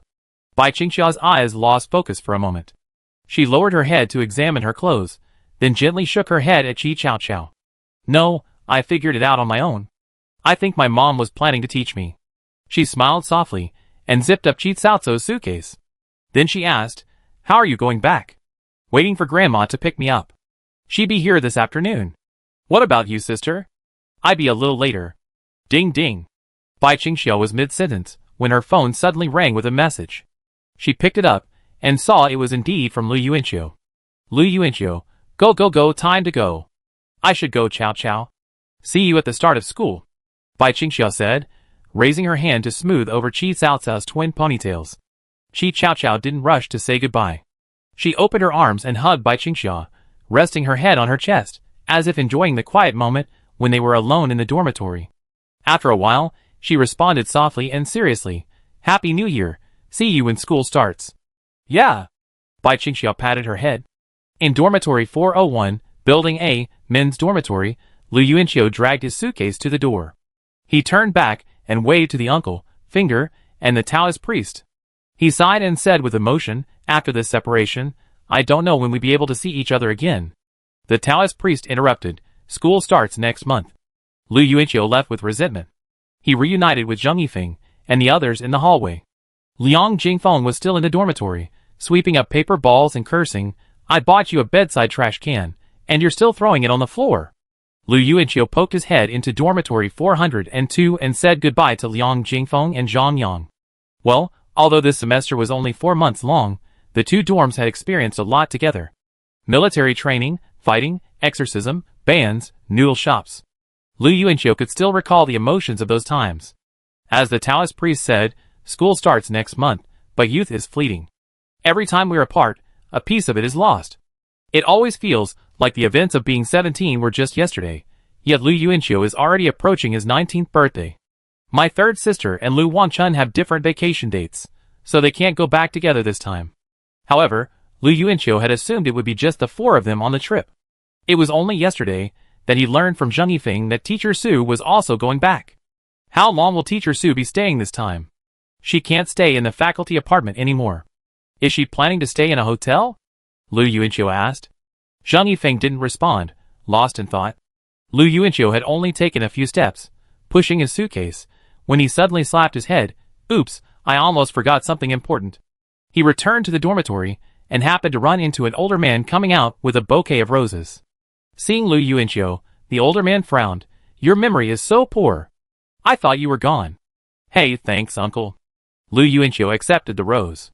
The Taoist priest and finger poked their heads out of the dormitory and tsk at him with strange expressions. Lu Yuanqiu knew immediately that they had the wrong person. Seeing the bouquet of bright red roses, Zheng Yifeng and Zhong Jincheng were both stunned. Are you confessing your love? Zhong Jincheng asked in surprise. Zheng Yifeng's expression was even more surprised, yet also tinged with self-doubt. Wasn't that a miss? Lu Yuanqiu found their expressions amusing and chuckled, yes, confessing after getting off the high-speed train. Zheng Yifeng's gaze suddenly grew even more intense, as if he had experienced betrayal by a close friend. Is this flower beautiful? Lu Yuanqiu asked, chuckled, leaning closer to Zhong Jincheng. Zhong Jincheng snorted, not really. These wildflowers I picked from the street are prettier than these. Really? Zhong Jincheng ignored him, and put on his headphones, with a cold expression. He felt Lu Yuanqiu was deliberately showing off. Lu Yuanqiu suddenly looked forward to his expression, when he learned the truth. The 5 of them met at the east gate, and took the bus to the high-speed rail station. On the bus, Bai Qingxiao and Su Miaomiu were both staring, intentionally or unintentionally, at the roses in Lu Yuanqiu's arms, especially Bai Qingxiao. Lu Yuanqiu turned to look at Bai Qingxiao, who suddenly turned her head away with her eyelashes fluttering. As expected, she'd been misunderstood. I hadn't told Bai Qingxiao about this yet, mainly because Luo Wei had instructed me not to let anyone else know before I confessed my feelings. Ahem. Lu Yuanqiu coughed twice. It was someone else's lifelong event, and he couldn't mess around with it, so he just listened and didn't tell anyone in advance. Su Miao. What's he going to do? Zheng Yifeng, sitting in his chair, suddenly heard a message on his phone. Zheng Yifeng. He's going to get off the high-speed train and confess his feelings to Bai Qingxiao. Su Miao really? Zheng Yifeng, yeah. Wow. Su Miaomiu suddenly chuckled, and the other 4 looked at her. Su Miaomiu smiled, resting her hands on the backrest of the front seat, staring at Lu Yuanqiu and Bai Qingxiao with an anti-smile. Lu Yuanqiu really wants to give me flowers? This seems to be his first time giving me flowers. They're so beautiful. Bai Qingxia bit her white thumb knuckles and averted her eyes. Lu Yuanqiu chuckled dryly. He could guess that Zheng Yifeng had already spread the rumor, and Bai Qingxia might have misunderstood. Zhong Jinqing took off his headphones and looked back at Lu Yuanqiu and the other woman. He felt a little sour, perhaps because he didn't dare take the leap with Lu Wei. But if Lu Yuanqiu was ready to confess his feelings, he'd be envious and willing to support him. That was wonderful. Zhong Jinqing took a deep breath and put his headphones back on. When it came to love, Lu Yuanqiu and Zheng Yifeng were indeed more qualified than he was. He was just a former pervert who'd become a bootlicker. That was how he saw himself. He wasn't sure of Lu Wei's feelings for him yet, nor did he dare to truly confirm them. So, the term bootlicker had to be preceded by the word cautious. The five of them boarded the high-speed train, and Zheng Yifeng sat directly next to Su Miaomiu. Lu Yuanqiu's behavior made him a little anxious, but Zheng Yifeng mentally reminded himself not to rush things, or it would have the opposite effect. His CPU was actually a bit overwhelmed, and he still felt that Lu Yuanqiu wouldn't confess his feelings at this moment. But if he didn't, who would he give the roses to? Lu Yuanqiu wouldn't choose a red rose for someone unrelated to his romantic relationship. Lu Yuanqiu's accelerated pace forced Zheng Yifeng to think about Su Miaomiu's birthday gift and her accommodations in Luqing. Of course, the more he thought, the more confused he became. Lu Yuanqiu had completely disrupted his plans. Chapter 473. It was a month after my last visit, and it's 3 months this time. Do you think Uncle Bai will be able to recover instantly with just a little stimulation this time? Lu Yuanqiu asked Bai Qingxia, who was sitting by the window. Bai Qingxia had actually been thinking about this question since the last National Day holiday, and today was the perfect time to put it into practice. She turned her gaze away from the window and replied, "The doctor said it's a probabilistic event. I can only say the possibility is greater than before, but it's not guaranteed to work. And I'm worried that if the stimulation is too great all at once, it might harm his body. He fainted last time. How about you stay at my place first? Gradually get to know your dad. Don't meet him so suddenly like last time." Lu Yuanqiu felt that Bai Qingxia's concerns were justified. Bai Qingxia glanced down at the rose in Lu Yuanqiu's arms, then back up at him, then at the slightly tilted toes of her ankle boots beneath her coat. Her gaze shifted 3 times in a second before she finally remembered to answer the question. "That's fine." Lu Yuanqiu smiled. "You can spend the new year at my place. We don't have to go back to the countryside this year." Bai Qingxia's expression softened without any resistance this time. Okay. She was definitely going to spend the new year with Lu Yuanqiu. How long will the ride take? Over 2 hours. The girl paused, reflecting on the differences between the two trains. The rumored high-speed train was so fast. Seeing her surprised face and recalling the last time someone slept so hard that their leggings were showing, Lu Yuanqiu quipped, "You won't have to slumber like this time." Next door, Su Miaomiu dozed off in her seat. Her head quickly rested on Zheng Yifeng's shoulder. Zheng Yifeng frowned, glancing sideways. He finally understood why idol dramas favor this kind of plot. It's because the person whose shoulder is resting on someone's shoulders easily immerses them in the moment. Having someone you like rest their head on your shoulder is truly a wonderful feeling. It feels small and gentle, you can smell the fragrance of their hair, and you can even see from above the features you admire, the length of their eyelashes. The word like is so deceptive. Strangers act without a sense of distance, but with someone you like, it just feels like the ride is too short. It would be nice if it could just go on forever. Su Miaomiu, eyes closed, curled her lips slightly. She also wished the 2-hour drive could go even slower. She returned to Luqing without telling her parents, simply saying the school holiday was delayed. Su Miaomiu now found herself increasingly reliant on this feeling of escaping the constraints of the web. The strongest experience was probably when Zheng Yifeng helped her with a blind date. She hadn't argued with her parents in over a decade, but that night she had a fierce argument. Although she ultimately lost, she later found herself unexpectedly exhilarated, as if her life was meant to be lived in such a rebellious manner. Sitting alone in a row of seats, Zhong Jinqing took off his headphones again. He looked back at Su Miaomiu, who was asleep with her head resting on Zheng Yifeng's shoulder, then at Lu Yuanqiu and Bai Qingxia, whose faces were close together, whispering to each other. Feeling rather dejected, Zhong Jinqing looked away, back at his phone. Lu Wei hadn't replied to his messages since last night. Did she go to bed too early? Or did she wake up late today? But it's almost noon now, and it's not a weekend. She couldn't possibly have slept through the night without replying, right? Zhong Jinqing had been constantly worried about how quickly Lu Wei responded to his messages. If she didn't reply within 5 minutes, he'd be left wondering what she was doing, especially since it had already been a whole night. Luching. The five of them got off the high-speed train. Zhang Yifeng noticed Su Miaomiu, lugging her suitcase, looking incredibly energetic. He couldn't help but internally shrug. Even if he was anticipating Lu Yuanqiu's confession, after sleeping all the way, it was impossible for her to be instantly refreshed the moment she got off the train. It seemed like something fishy was going on the train.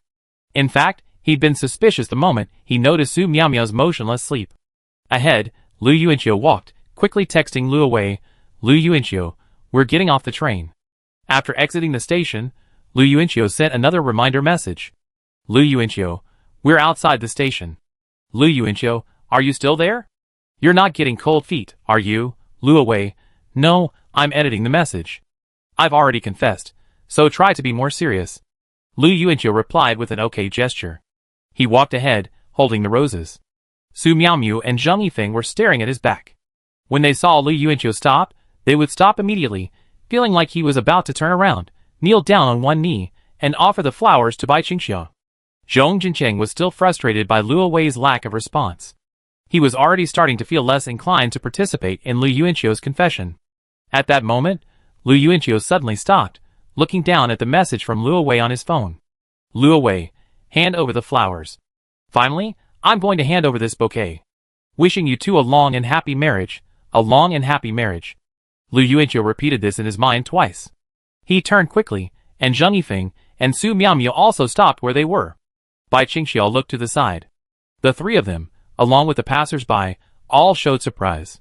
Lu Yuanqiu handed the bouquet of bright red roses to a boy behind him. Zhong Jincheng, still removing his headphones with one hand, stared blankly at him and cursed, "Lu Yuanqiu, you fucking..." Ding ding ding. As if it were muscle memory, Zhong Jincheng quickly pulled his phone out of his pocket before he could finish his words. "Lu away, Zhong Jincheng, I've edited a lot of text, deleted and re-edited it, and finally decided it's best to be concise and clear.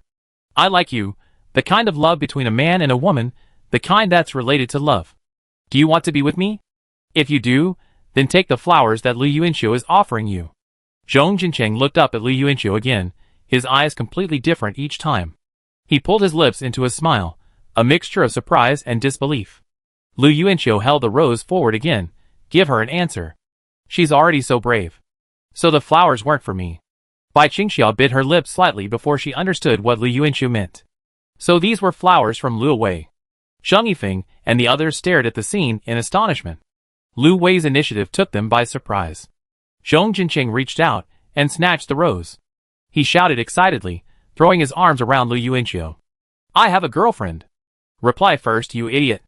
Chapter 474. Lu Yuanqiu glanced over at Bai Qingxiu after he finished speaking. Bai Qingxiu was watching Zhong Jincheng's excitement with a smile. When she noticed Lu Yuanqiu looking over, she lowered her head with a strange expression. As if to ease the awkwardness, she reached out and pressed the handle of the suitcase down, then pulled it out, then pressed it down again. Silly girl, her emotions were written all over her face. Lu Yuanqiu thought he'd buy her a bouquet of flowers on the way home. "Yes, yes, yes," reply. Zhong Jincheng looked at the roses in his hand, his mind racing as he quickly asked Lu Yuanqiu, "Did Lu Wei buy these herself?" "Not really, but Lu Wei paid for them." So Lu Yuanqiu smiled and said, "Yes." Oh my god, I don't know what to say anymore." Zhong Jincheng leaned over the roses and sniffed them carefully. Lu Yuanqiu saw his hands trembling with excitement. How many times in his life will a man's hands shake with excitement over a woman, confessions, marriage, children? Although Zhong Jincheng can't walk when he sees a woman, Lu Yuanqiu feels he's actually simpler and more innocent than many men. "Lu Yuanqiu, are the flowers beautiful? Didn't you say the wildflowers you picked by the roadside are prettier than these?" I was wrong. Brother Lu, I definitely treat you to dinner." Zhong Jincheng slapped himself on the lips and handed the rose back to Lu Yuanqiu. "Hold it for me first." He took out his phone and realized his hands were shaking. Zhong Jincheng clutched his wrist and glanced up at Lu Yuanqiu sheepishly, a dry laugh on his lips. Lu Yuanqiu smiled and raised his hand. "Okay." He turned away, sparing Zhong Jincheng any embarrassment. This guy kept deleting and deleting what he was typing. Zhong Jincheng, oh my god, I don't know what to say anymore. I should be the one saying this to you. I like you too, but I'm afraid to say it because I've always felt that love wouldn't happen to me. I should be a bystander, observing other people's youth, their love affairs. Ding ding ding. Luo Wei, you're the guy I like. We have our own youth too. Stop watching from the sidelines. Lu Yuanqiu saw Zhong Jincheng close his eyes, raise his hands, and press the phone to his forehead, as if praying. After a long pause, he put the phone down again, looking as if on the verge of tears. He just shook his head, and looked at Lu Yuanqiu with emotion, then turned back to look at Zhang Yifeng. Zhang Yifeng smiled encouragingly at him, and nodded. Lu Yuanqiu opened his arms. Are you about to cry? Do you want me to lean on your chest? Yes. Zhong Jincheng immediately walked toward Lu Yuanqiu. He'd taken half a step before lowering his head, and sending Luo Wei a yes. Before throwing his arms around Lu Yuanqiu, sobbing softly as his head rested against his chest. Lu Yuanqiu smiled and rubbed his head. Don't cry, don't cry. That's fine. Don't be afraid of worldly scrutiny, young man. Just love bravely. Bai Qingxia turned and saw an elderly man watching nearby, nodding approvingly at the two hugging. This wasn't Ketan City. When had the gentleman of Luqing become so accepting? Lu Yuanqiu glanced at the elderly man. He didn't find the two men's embrace awkward at all. After all, he could tell Zhong Jincheng was genuinely moved to tears. As a friend, it's only natural to show some consideration at this time. Lu Yuanqiu thrust the rose back into her hand and urged, since you're dating, be a good person, okay? I think Luo Wei is great. Of course. Zhong Jincheng responded seriously, then suddenly smiled again. He lowered his head and pulled out his phone. I tell Brother Chong too. He'd probably be envious, haha. The group arrived on the street outside Luqing South Station. Lu Yuanqiu took Bai Qingxia's suitcase and asked Su Miaomiao, teacher, when are you planning on returning to school? Su Miaomiao, tomorrow, the 8th, is Sunday. Zhang Yifeng was stunned. He thought Su Miaomiao would choose her birthday, the 10th, to ask everyone out, but he was wrong. After Lu Yuanqiu, Bai Qingxia, and Zhong Jincheng left in the same taxi, Zhang Yifeng and Su Miaomiao walked along the street, looking for another taxi. Teacher, how long are you planning on staying in Luqing? He asked Su Miaomiao. I'm not sure. I wait until the new year. I meet up with my friends in Luqing, then go back to school. Actually, I don't want to go back to Zhucheng. It's New Year, and my parents will have to pair me up with a bunch of men again. Su Miaomiao scoffed, her feet planted on the curb, her arms slightly outstretched for balance. Zhang Yifeng walked beside her, helping her push the suitcase. He walked slowly, keeping pace with Su Miaomiao. Their ages seemed reversed at this moment. Huh? Su Miaomiao suddenly stumbled, swaying. Zhang Yifeng let go of the suitcase and raised his forearm. Su Miaomiao immediately hugged his arm for balance. She glanced up at Zhang Yifeng, who glanced away, his face expressionless. This time, I'm not pretending to fall. You're so childish, Zhang Yifeng said. Su Miaomiao stood up straight, put her hands on her hips, and retorted, Are you mature? Zhang Yifeng fell silent. There was no point in replying. There's still half a month left before the new year. Where are you planning to live, teacher? He asked a new question. Su Miaomiao, still stubbornly walking on the curb, replied, Let's stay in a hotel. A hotel for half a month? That's unnecessary. What do you think, class monitor? Let's stay at a friend's house. I'm not that close to my friends in Luqing. That's a bit difficult. Difficult? Then forget it. Let's just stay in a hotel. I do have a room at my house. Do you mind? Yes. Then just ignore me. After Zhang Yifeng finished his reply, he saw a taxi approaching. He waved, and the taxi stopped. Zhang Yifeng took the initiative to put both suitcases in the trunk. Su Miaomiao followed him, watching his back, and couldn't help but smile. What a fool. A female teacher like me staying at a male student's house. How can that be? Yeah, it's not right. Su Miaomiao took a deep breath and raised her hand to shield her eyes from the glaring midday sun. Zhang Yifeng turned back in the sunlight. How about I take you to a hotel near my house? That's fine, Su Miaomiao agreed readily. A taxi stopped at the entrance of Zhong Jincheng's residential complex, and the three of them got out together. Zhong Jincheng, holding the flowers, looked at Lu Yuanqiu puzzledly. Isn't it still quite a distance from your house? It's not far, let's walk there. Lu Yuanqiu said, reaching into his pocket to pay the fare, only to find Bai Qingxia already standing outside the car window, handing the driver the fare she had prepared in the car. Lu Yuanqiu looked at her helplessly. Ever since she started earning money, Lu Yuanqiu had completely become a patron. Whether it was a class fee or something he needed to buy, Bai Qingxia had two steps. First, she held Lu Yuanqiu's hand, which was reaching for the money.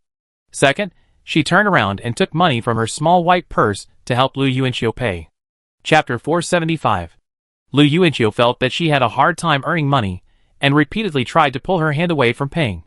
However, Bai Qingxiao was adamant, more stubborn than an ox, as if she couldn't bear to buy him clothes and had saved up for this very moment. Lu Yuanqiu gradually understood her feelings, and could only obediently spread his legs, reluctantly accepting the life of being kept by this girl. No change. How about I charge you an extra $1? TSK, you're not making any money for these few steps. The driver laughed in the car. Bai Qingxiao looked at him, and shook her head in refusal. She had just seen a circular reflection in the driver's cash drawer. It was the shape of a coin. The driver's expression was grim. Seeing the girl's beauty, he felt embarrassed to continue refusing to pay, but he was a little surprised. Normally, college students were the easiest to coax. Just smile at them, and they even give up, not just $1, but $5 for the sake of face. He could only pretend to rummage through the drawer before finding $1 and handing it to Bai Qingxiao. Here. After the car drove away, Zhong Jinqing parted ways with the two and headed back to his neighborhood. On the way, when he encountered some familiar neighbors he'd barely spoken to, Zhong Jinqing would unabashedly display his roses on his chest, as if he wasn't showing off the roses, but Lu Wei in his arms. Even the rustle of his suitcase dragging along the ground seemed to warn everyone around him. Look here, I have roses, a gift from my girlfriend. Today is Saturday, Dad should be home. Zhong Jinqing raised his hand and knocked on the door. What he wanted most at that moment was to quickly get inside, put his luggage away, and then lie down on his bed in the bedroom, picking up his phone and continuing the conversation he'd just had with Lu Wei on the way. They chatted until dark, then midnight, until neither of them was willing to say goodnight first. Zhong Jinqing couldn't help but imagine what it would feel like for him and Lu Wei to kiss. Once they met, they should be able to hold hands right away. Would Lu Wei let me kiss her? Would I stick out my tongue when we kissed? Thinking of his pants suddenly moving without warning, Zhong Jinqing lowered his head. Ahem, there was nothing he could do. Lu Wei's cuteness had skyrocketed 100 million times in his mind at that moment. No one else could compare. The door opened, and Zhong Jinqing quickly moved his suitcase in front of him, staring blankly at the unshaven middle-aged man before him. Mr. Zhong glanced at his son, then at the rose in his hand. His mind faltered. Are these roses for me? Just then, the neighbor's wife, who lived across the street, opened the door, and a scent instantly filled the noses of the Zhongs. It was Saturday, and the neighbor's wife was wearing a sexy, form-fitting nightgown, seemingly fresh out of bed. The collar was tilted, revealing a hint of her plump, white breasts and the edge of her pink lace bra. Mr. Zhong's eyes lit up immediately, and he smiled and leaned forward to chat. Girl, just got up today? Have you eaten yet? No, my husband's not home. He's on a business trip. The neighbor's wife gave him a charming look, then looked at Zhong Jinqing and said with a smile, So it's Xiao Zhong back? I thought someone was knocking on my door. Hello, Auntie, Zhong Jinqing greeted. And then nothing more. He wheeled his suitcase into his own house. Mr. Zhong looked at this scene with some surprise. His son was so cold to the neighbor's wife this time? She had just hinted that her husband wasn't home. His son had grown up, able to resist the temptations of a young woman. He was worthy of being in college, no longer the unsatisfactory high school student Ah Chung. Father Zhong nodded inwardly, approvingly. After putting his suitcase away, Zhong Jinqing walked into his bedroom, his back revealing the steadfastness and awareness of a husband. Father Zhong retracted his gaze from his son and smiled at the neighbor's wife. Ha ha, can I come to your house for sex? Sure, come on, we can do it for as long as you want. On their way home together, Lu Yuanqiu walked ahead, talking on the phone with Su Xiaoya, while Bai Qingxiao followed cautiously behind, maintaining a safe 2-meter distance between them. The two were heading towards the Xingfuli neighborhood. Bai Qingxiao, having heard Lu Yuanqiu's words, decided to stay at his house. But she felt that this time her agreement had come a little too naturally. Her mind seemed to be a beat slower, and her body took over the response. Bai Qingxiao knew her state of mind had changed significantly from before. It had changed, but not completely. The change was that if Lu Yuanqiu stayed at her house for as long as he wanted, she wouldn't have any problem staying there. She didn't feel embarrassed like she used to, or even urge him to leave at night. But Bai Qingxiao still felt a little embarrassed about staying at Lu Yuanqiu's house, especially since she didn't know how long he would stay. Putting down his phone, Lu Yuanqiu turned around and said, I've already made an appointment with my mom. We clean up a room for you. You can stay there first. Dongdong's studying late these days, as the semester is almost over. Sharing a room with you might affect your rest. Shouldn't I be the one who's hindering Dongdong's studies? Bai Qingxiu wondered. She hurried forward, dragging her suitcase, and said to Lu Yuanqiu, Can I go to the supermarket first and buy some gifts? She spoke cautiously, feeling torn. They were such close friends, and she didn't want to be so formal. But she was also worried she wouldn't be polite enough, considering she might have to stay at Lu Yuanqiu's house for a few days. What do you want to buy? Lu Yuanqiu grew serious. Do you have to buy a gift to live at my house? There's no such rule. Just treat my house as yours. Just treat my parents as your parents, and my sister as your servant, just like me. Bai Qingxiu was amused and nodded gently at him. Okay, then I won't buy anything. She took 2 steps forward, dragging her suitcase with both hands as she approached Lu Yuanqiu, walking side by side. Lu Yuanqiu reached out to take her suitcase. Bai Qingxiu raised her hands and reached forward again. I do it myself. Lu Yuanqiu was amused by her reserved manner. He stopped helplessly and looked at the girl before him. Can you please be more natural when you come to live at my house? Am I some kind of stranger? No. Bai Qingxiu lowered her head. Sure enough, she was being scolded. She knew she shouldn't be so reserved, but she just wasn't used to it. Lu Yuanqiu thought for a moment and said, If you've had relatives since childhood, you might think staying at someone else's house for a few days is pretty normal. Living together, eating together, it's nothing. I've stayed at all 3 of my uncle's houses. Of course, it could also be that I'm just thick-skinned. Bai Qingxiu listened quietly before realizing that this was the case. Perhaps her family was truly unique. She hadn't had any relatives since childhood. Aside from Sister Li, she didn't seem to have any close friends, and she didn't make friends even before her father fell ill. In fact, in the past 18 years, she had only stayed at someone else's house twice, once at Lu Yuanqiu's residential complex in Luqing, and once at Lu Yuanqiu's hometown in the countryside. Although rounding it off would still count as 2 stays at Lu Yuanqiu's house, the periods were brief, like ordinary visits. This time, the stay was longer, and the nature seemed a little different. It was like something only someone with that kind of relationship could achieve. Lu Yuanqiu added, My 2 uncles may have a less close relationship, so I feel a little bad about living with them. But don't worry, we have such a good relationship. You can stay at my house as long as you want. Chapter 476. Hearing Lu Yuanqiu's words, Bai Qingxiu felt relieved. There were things she already knew, but she just needed to hear them again to be truly reassured. Perhaps she'd improve a little in the future. At least, she definitely wouldn't have agreed to stay at Lu Yuanqiu's house for so long before. The girl smiled and replied, Yes, I understand. I can cook for you and your uncle and aunt for the next few days. How virtuous. Lu Yuanqiu replied, Okay. I was planning on letting you cook anyway. No one else at home cooks as well as you. Bai Qingxiu's eyes curved, feeling a sense of satisfaction at this. Huh? We're here. Lu Yuanqiu glanced in one direction. Bai Qingxiu turned her head and saw it wasn't Lu Yuanqiu's house, but a flower shop. You want to buy flowers? For you. Was I that obvious at the station? Bai Qingxiu couldn't help but wonder in her mind. She immediately ran after him, smiling, Then I buy you some too. I give you flowers. Lu Yuanqiu looked back at her. Sure. The 2 entered the flower shop.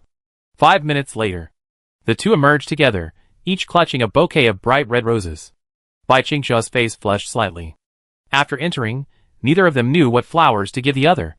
But the florist noticed their gazes were fixed on the red roses. Well, case solved, the florist decided to take matters into his own hands and simply ordered 2 bouquets. But looking at the roses in their arms, the 2 exchanged a glance at each other at the doorway, feeling a little strange. Were they just going to walk back like this?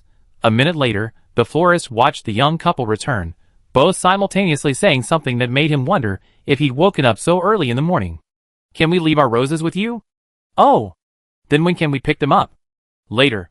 When we have a chance, Lu Yuanqiu said, his voice drawn out. He glanced to the side. Bai Qingxiu, blushing, lowered her head, and poked the rose petals in her arms with her fingers. Xingfuli Community. Ding dong. Lu Yuanqiu rang the doorbell. The door opened. Su Xiaoya happened to be on vacation today. She had heard her son was coming back, and brought Bai Qingxiu with him. Lu Tian had also rushed back from the supermarket. You're finally here. I just made lunch. Su Xiaoya smiled, reaching out to take Bai Qingxiu's suitcase. Lu Yuanqiu glanced at his own suitcase, then at his father, who remained unmoved. Bai Qingxiu bent down to remove her boots. Lu Yuanqiu watched her small feet, clad in black leggings beneath her coat, slip into her white cotton slippers before looking away and beginning to remove his own shoes. What are your plans? How are you going to meet Uncle Bai? Lu Yuanqiu replied, I haven't decided yet. He looked at his mother and asked, Mom, what did your old classmate, the doctor, say? Will the stimulation of this meeting have any adverse effects on the body? Su Xiaoya replied as she placed dishes on the table. He said he can't guarantee it. In your Uncle Bai's current situation, emotional stimulation is many times greater than for a normal person. Correspondingly, the emotional response to the body will certainly be greater than normal. Fainting is one such response, but the positive effects of this stimulation should outweigh the negative ones. If you want him to get better, you have to be more patient. That's his advice. Lu Tian complained, what a lousy doctor. He's talking nonsense, not even a single definite word. He says he can't guarantee it, but then he says he's going to be patient. Will he be responsible if anything goes wrong? Su Xiaoya rolled her eyes at her husband. She knew, of course, that no matter which side had the greater impact, as long as it affected her father's health, she believed Bai Qingxia would be extremely cautious. After all, this child had only one family member. After changing her shoes, Bai Qingxia quickly washed her hands and went to the kitchen to help serve the dishes. Lu Yuanqiu plopped down at the dining table. You can't serve food? Lu Tian glanced at him. Lu Yuanqiu mimicked his tone. I'm the head of the family. Who else has ever seen a head of the family do such a thing as serving food? Lu Tian's mouth twitched as his line was interrupted. Lu Yuanqiu continued, so the doctor recommended that Bai Qingxia go directly to see Uncle Bai? Because they were attending the same university, the father and daughter had to be cautious when meeting. Lu Yuanqiu had never considered this situation before. Su Xiaoya, yeah. Lu Tian, however, seemed to relish contradicting the doctor. My advice is to be conservative. Reduce the stimulation. Like a slow cooker, take it slow. After 3 months, you don't know how much old Bai misses his daughter. He's been talking about her every day, even worse than last time. So, Dr. Lu, what's your conservative plan? Su Xiaoya sat down at the table, glaring at her husband with disdain. Of course, she trusted her old classmate.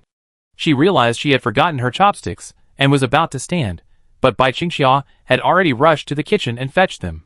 She thoughtfully placed them next to everyone, and sat down next to Lu Yuanqiu. Lu Tian said, after 3 months, divide the stimulation into 3 parts. Gradually, each part should be equivalent to the stimulation of a month's absence. That way, you have the stimulation, but the intensity will be less. Hey, maybe this time it will be over. He clapped his hands. Su Xiaoya, that makes sense. So you're so smart, husband. It doesn't sound like something a high school graduate would say. I give you a reward tonight. She raised her hands affectionately to cup Lu Tian's cheeks. Lu Tian smiled innocently, completely oblivious to the sarcasm in the latter part of his words. Lu Yuanqiu bit the tip of his chopsticks and stared blankly across from him. He remembered his parents' hair turning gray before his rebirth, at the age where a kiss would make them feel disgusted for a long time. He hadn't expected them to still have such intimate interactions at this age. But Bai Qingxia and I are still here. Lu Yuanqiu turned to look at Bai Qingxia and found her biting the tip of her chopsticks as well, her bright eyes gazing blankly across from him. Su Xiaoya caught herself, coughed, and explained to the 2 children across from her, the reward I was talking about is an egg for dinner. Lu Yuanqiu and Bai Qingxia continued to blink at her. Xiaoxia probably didn't think much of it, but her son had a strange expression. Forget it, the more she explained, the worse it got. Su Xiaoya lowered her head to eat, speechless. Lu Tian smiled and said, of course, if we take it slow, Xiaoxia can stay here a few more days. Lu Yuanqiu's mom and I both hope Xiaoxia can stay longer. Just seeing you 2 inseparable every day makes me feel good, ha ha ha. Bai Qingxia smiled and lowered her head, her heart warmed. Lu Yuanqiu, did they teach the idiom inseparable in high school? Su Xiaoya burst out laughing while eating. Lu Tian stared at him, choosing to hold back in front of Bai Qingxia. He said, by the way, both of you remember to pass the first subject this holiday. See if you can also pass the second subject. You won't have time to study for this later on, so the university holidays are perfect for it. Chapter 477. Yes, father. Yes, father. Uncle Lu. Bai Qingxia was wondering if part 1 of the exam was related to the driver's license test, but Lu Yuanqiu next to her answered so smoothly that he almost made her lose her composure. Lu Tian corrected her seriously. There's no such thing as a vice Uncle Lu. There's only a proper Uncle Lu. Su Xiaoya suppressed a laugh and patted her husband on the shoulder. What are you talking about? Lu Yuanqiu mentally cursed, "You idiot." Bai Qingxiao blushed and turned to look at Lu Yuanqiu. Seeing that he was also staring at her and laughing, she quickly lowered her head to eat.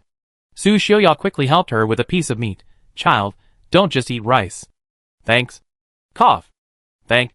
Cough. Forget it. Forget about using the object auntie when you're coughing like that. Seeing that she choked but still managed to say thank you, "Auntie," Lu Yuanqiu quickly grabbed the nearby cup and poured her a glass of water. Bai Qingxiao nodded, her face flushing crimson. She held the water cup in both hands, taking a sip. She finally felt better, thinking that the first part of the driver's license exam should be part of it, but she wasn't planning on buying a car? Why did she need a driver's license? But if Lu Yuanqiu wanted to take the test, she could certainly go along. After all, she didn't have to work during this holiday, and besides taking care of her father, she didn't seem to have much else to do. The sudden free time made Bai Qingxiao feel strangely uneasy, like she'd been tense for over a decade and suddenly relaxed. It would be nice if she could completely relax, but she also felt like there was always something else waiting to be done. Bai Qingxiao couldn't help but wonder if she could finally relax once her father got better. Towards the end of the meal, Lu Yuanqiu burped. He wiped his mouth with a tissue, then couldn't help but formally address his parents. "Something just occurred to me." "What?" "It's Saturday. Did you forget to wake Lu Yidong for dinner?" Hearing this, Su Xiuya and Lu Tian glanced at each other and silently placed their chopsticks on the table. "Oh no!" Lu Tian quickly stood up and pushed open Lu Yidong's bedroom door.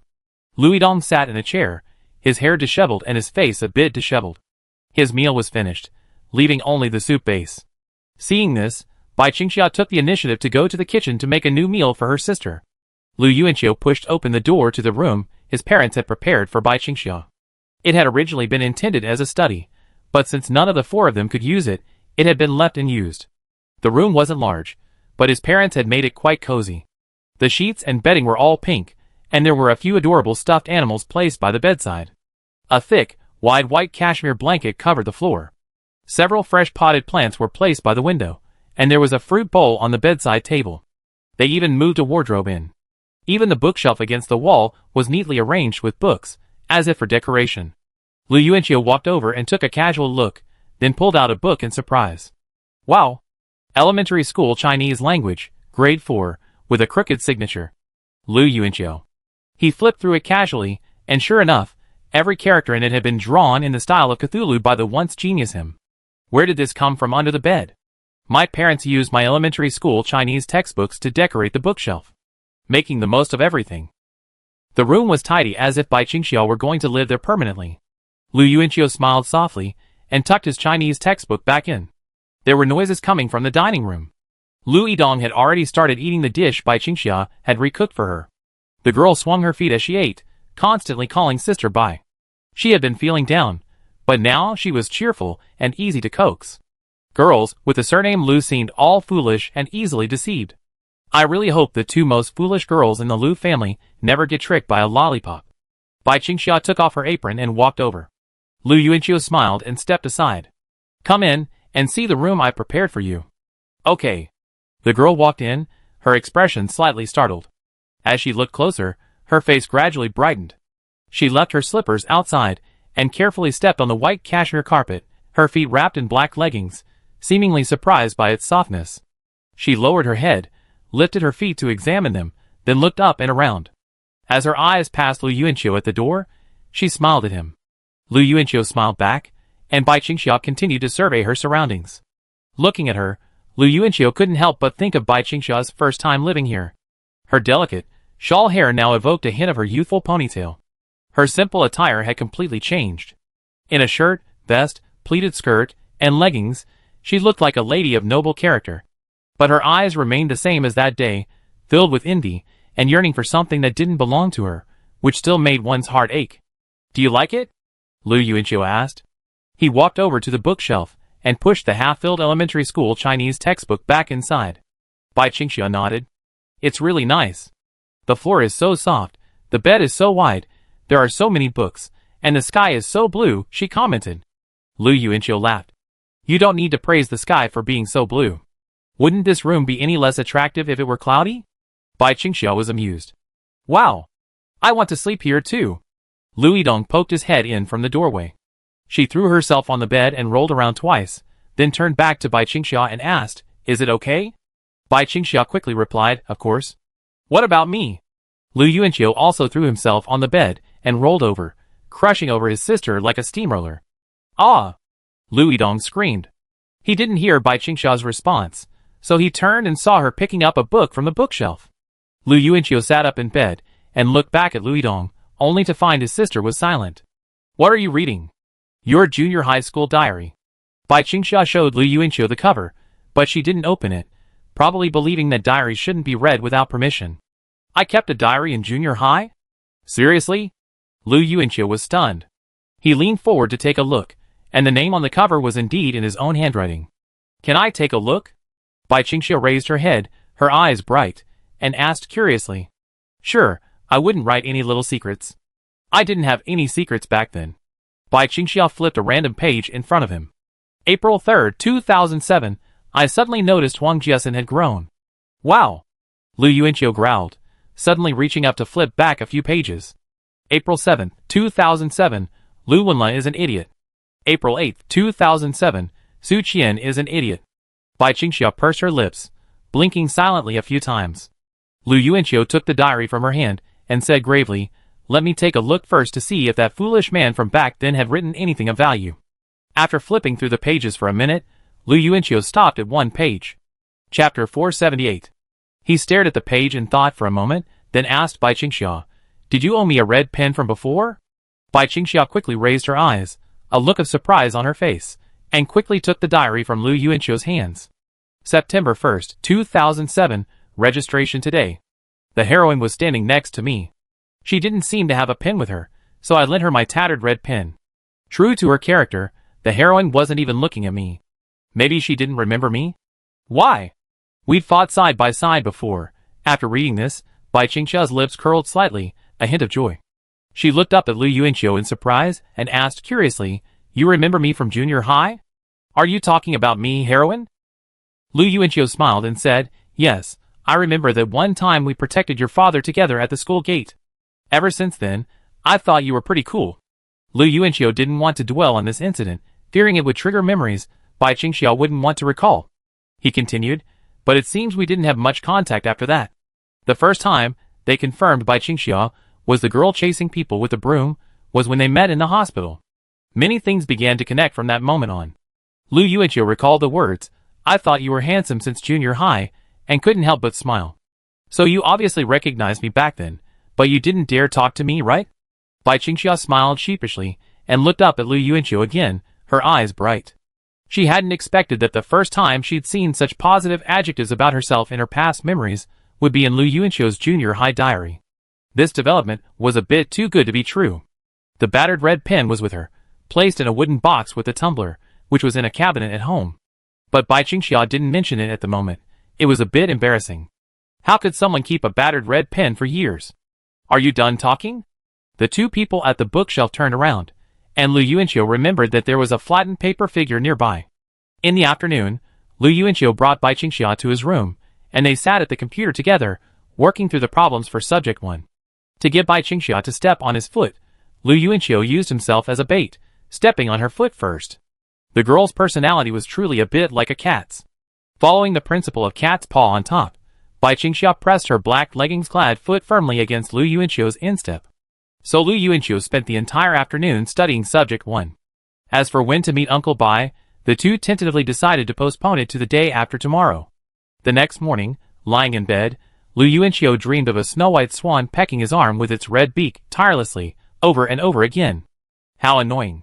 He opened his eyes, and a pure, beautiful face appeared before him. "Wake up! I made breakfast." Bai Qingxia, wearing an apron, reached out and nudged his arm. "Little swan," Lu Yuanqiu muttered drowsily. "Bai Qingxia?" ? Seeing that Lu Yuanqiu hadn't regained consciousness, she called out again, emphasizing, "Wake up! Dong dong, get up and wash up. If you don't want to get up, then don't. Beg me and I get up," Lu Yuanqiu muttered with a lewd grin. He rolled over in bed, his shorts clad but exposed outside the covers, as if expecting Bai Qingxia to kick him. P.S. With his black leggings-covered feet. My parents probably weren't home, and since neither of the two people who would have fought were around, Lu Yuanqiu was the eldest, and the other two girls were just being manipulated. Lu Yidong's voice came from the bedroom door. Lazy guy. I've already brushed my teeth. Sister Bai, get out of the way. Let me take care of him. From behind, Lu Yidong stomped the floor. Ah! Lu Yuanqiu frowned as a kick swiftly struck his butt. Never mind. It's a size 35 foot after all, with a 1% pleasure level. With socks off, it could barely reach 10, but it still couldn't compare to a swan's foot. With or without socks, the pleasure level was the same, and the damage was minimal. Bai Qingxia's voice muttered from behind. He won't listen. Lu Yidong, brother is too thick-skinned. Sister Bai, let's kick him together. Lu Yuanqiu suddenly opened his eyes. Is it coming? No, this might be too exciting. Let's try a different approach. Bai Qingxiu was shaking her head at Lu Yidong when she suddenly saw Lu Yuanqiu, who was lying on the bed, holding up a stack of red banknotes. Lu Yuanqiu tilted his head slightly. Kneel beside the bed, push my arm and plead, saying together, Your Majesty, please get up. This 1,000 yuan is yours.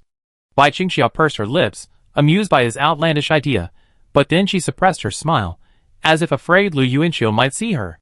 If you don't get up now, breakfast will get cold. I won't care about you anymore. She was about to turn around and serve Lu Yuanqiu some rice porridge, but Lu Yidong, thinking she was leaving, grabbed her sister's arm and pleaded pitifully, Sister Bai, help me, I need. Lu Yuanqiu knew Lu Yidong would drag Bai Qingxiu into this for money. He, my simple-minded sister. His voice was stern. It has to be done together, or else, Lu Yidong, you won't get a penny. Look, look. Sister Bai, please, just agree to it. Lu Yidong twisted her body and said coquettishly to Bai Qingxiu. Bai Qingxiu didn't actually think Lu Yuanqiu's request was excessive. With her uncle and aunt away, she'd been more relaxed. It was just that she felt awkward doing it in front of Lu Yidong, and now it was Lu Yidong who was begging her. Okay. She said a single word to Lu Yidong briskly, smiling fondly, not knowing who she was doting on. The soft okay made Lu Yuanqiu, whose back was turned, smile even. He was ready for this spiritual baptism. The edge of the bed dipped slightly, as the two girls knelt on it, and four small, white, tender hands quickly rested side by side on Lu Yuanqiu's arms. Bai Qingxiu and Lu Yidong began gently nudging Lu Yuanqiu's arm, calling out sweetly, Your Majesty, wake up. Lu Yuanqiu finally understood Liang Jingfeng's uncontrollable shaking, and he said in a low voice, Don't stop, it's not enough. Your Majesty, wake up. Your Majesty, wake up. Bai Qingxiu and Lu Yidong shouted together, their voices growing faster. Bai Qingxiu felt no guilt for acting like a spoiled child alongside Dong Dong. Instead, her smile hadn't faltered from the beginning. She gently rocked Lu Yuanqiu's arm, knowing he must be delighted. In the cozy room, doing cozy things, watching Lu Yuanqiu smile, warmer than the sunlight outside the window, Bai Qingxiu felt a sympathetic sense of happiness. All right. I'm very satisfied. Lu Yuanqiu sat up in bed and handed over the 1,000 yuan. Wow! Lu Yidong quickly snatched it up. She divided the money into 500 and handed it to Bai Qingxiu. This is yours, sister. Bai Qingxiu glanced at Lu Yuanqiu on the bed, then pushed Lu Yidong out the door. This is all yours. Come eat. I've served you some. Chapter 479. Lu Yuanqiu asked as he dressed, What about mine? Serve yours yourself. Bai Qingxiu pouted slightly, gave him a slight glare, and then walked out of the bedroom. After washing up, Lu Yuanqiu walked to the table and saw that Bai Qingxiu had still served him the rice porridge. He chuckled smugly. Bai Qingxiu didn't look at him, blushing slightly as she lowered her head to eat. Lu Yuanqiu truly loved her little expression. He and Zheng Yifeng had agreed to return to school in the afternoon. After all, that was when the students would be back and the teachers would be in their offices. Su Xiaoya and Lu Tian were quite emotionally intelligent. They knew the children wouldn't be able to relax if they were home alone, so they stayed home all morning. Lu Yuanqiu went over the subject one questions with Bai Qingxiu for a while, then helped his sister with her studies. He spent most of the rest of the time in the bedroom reading Palace Lockhart Jade on the computer. He and Bai Qingxiu sat on the edge of the bed, while Lu Yidong moved a small stool to sit in front of them. Bai Qingxiu, watching a time travel drama for the first time, was astonished and quickly captivated, even stomping on her feet without reacting. Lu Yuanqiu remembered that he had been in the same boat when he first began to read TV series, novels, and television dramas about the same subject. The show also had a profound impact on Lu Yidong. The little girl even had a collection of Yanmi posters in her room. Before his rebirth, Lu Yuanqiu remembered that during this period, Lu Yidong constantly fantasized about traveling back to the Qing dynasty and being pursued by several princes. Can you take me with you this afternoon? Lu Yidong, watching TV, asked hurriedly after learning that his brother and sister were going to number 7 middle school. Lu Yuanqiu smacked his lips awkwardly. That's fine. Ah. Bai Qingxia suddenly tensed as she stared at the TV, completely oblivious to the siblings' exchange. Lu Yuanqiu lowered his head and used his foot to hook her leg, which was resting on the edge of the bed. Bai Qingxia came to her senses, gave him a strange look, then lifted her leg and retracted it. Lu Yuanqiu, 3 o'clock in the afternoon. At the gate of Luqing number 7 middle school. The 5 of them gathered. Zhong Jincheng was late. Lu Yidong glanced at Zhang Yifeng furtively several times, until Lu Yuanqiu snapped his fingers in front of her. The little girl blushed slightly, punched her brother, and asked, "What are you doing? What are you doing?" Lu Yuanqiu asked back. Lu Yidong snorted, saying nothing, and ran to the side to cling to Bai Qingxia. Bai Qingxia's attention wasn't on the people in front of her at the moment. She turned her head to observe the students walking by the school gate. They wore down jackets or cotton-padded jackets underneath, and blue and white autumn uniforms outside. Several students walked into the school gate, arm in arm, chatting and laughing. A few students passed by, staring curiously at them. Even after entering the school gate, they kept looking back, as if they looked familiar. Bai Qingxia glanced down at her current attire, as if pondering something. Lu Yuanqiu then pointed at a girl with a ponytail in a blue and white school uniform. Bai Qingxia looked over and asked, "What's wrong?" "She looks like you." Bai Qingxia only saw the girl's back. "Su Miao Miao, is it because you're a freshman that you feel differently about high school students?" Lu Yidong interrupted. "I even think elementary school students look childish." Su Miao Miao laughed, and said to Lu Yuanqiu, "Your sister is so adorable." Lu Yuanqiu, "Even adorable people have their share of hateful qualities." Lu Yidong, ? Su Miao Miao sighed, "At my age, even undergraduates seem very young. Why don't you just call them childish?" Zhang Yifeng replied inwardly expressionless. He then glanced in one direction and said, "He's here. Let's go in." Zhong Jincheng finally trotted over, dark circles under his eyes, panting as he reached the front of the group. Lu Yidong had seen him before, but she remembered him as someone who always opposed her brother, so she didn't greet him. Lu Yuanqiu frowned. "Senior Lu away as finals. If you don't sleep, don't bother her." Zhong Jincheng avoided his gaze, feeling somewhat guilty. He had told Lu Awei to go to bed early, but he himself hadn't. Su Miaomi knew the security guard. She approached and exchanged a few words, then turned and pointed at Lu Yuanqiu and the others. The guard squinted for a moment, then suddenly spoke to Su Miaomi in surprise. It seemed the security guard still remembered them. Lu Yuanqiu hadn't been moved just now, but now he was, because he had performed his 100-meter hurdles several times in front of the security guard. After entering the school, Su Miaomi smiled and said, "Guess what grade teacher Lu Wei is teaching now?"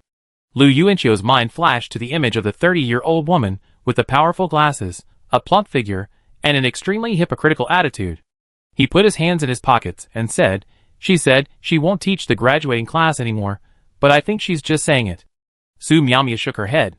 "No, she really is teaching the 2nd grade now." "Huh?" The 4 of them turned their heads. The 6 of them came to the relatively unfamiliar high school teaching building. Su Miaomiao must have contacted Lu Wei in advance. Lu Yuanqiu saw from afar a plump woman wearing a familiar jacket and high-power myopia glasses standing alone in the corridor waiting for them. Lu Wei smiled upon seeing the 5 people. Su Miaomiao immediately trotted over and gave Lu Wei a brief hug, but Lu Wei kept her gaze fixed on the 4 children behind them. Lu Yuanqiu noticed that Bai Qingxia's eyes were a little red. Noticing Lu Yuanqiu's gaze, Bai Qingxia gave an embarrassed smile. Hee. Lu Yuanqiu deliberately raised his hand to pinch her cheek, and then, as expected, a familiar roar was heard. Lu Yuanqiu. You're bullying Bai Qingxia again. After separating from Su Miaomiao, Lu Wei approached with a fierce look. However, she had no book to hit anyone with, so she could only slap Lu Yuanqiu on the back. "Oh teacher, you always show up right away when she bullies me. It's so annoying." Lu Yuanqiu chuckled jokingly. Lu Wei glared at him, then looked at Bai Qingxia. She took a step back, sighing, and sized her up. "I looked at you from a distance for a few times, but didn't recognize you. I thought you were Lu Yuanqiu's new girlfriend.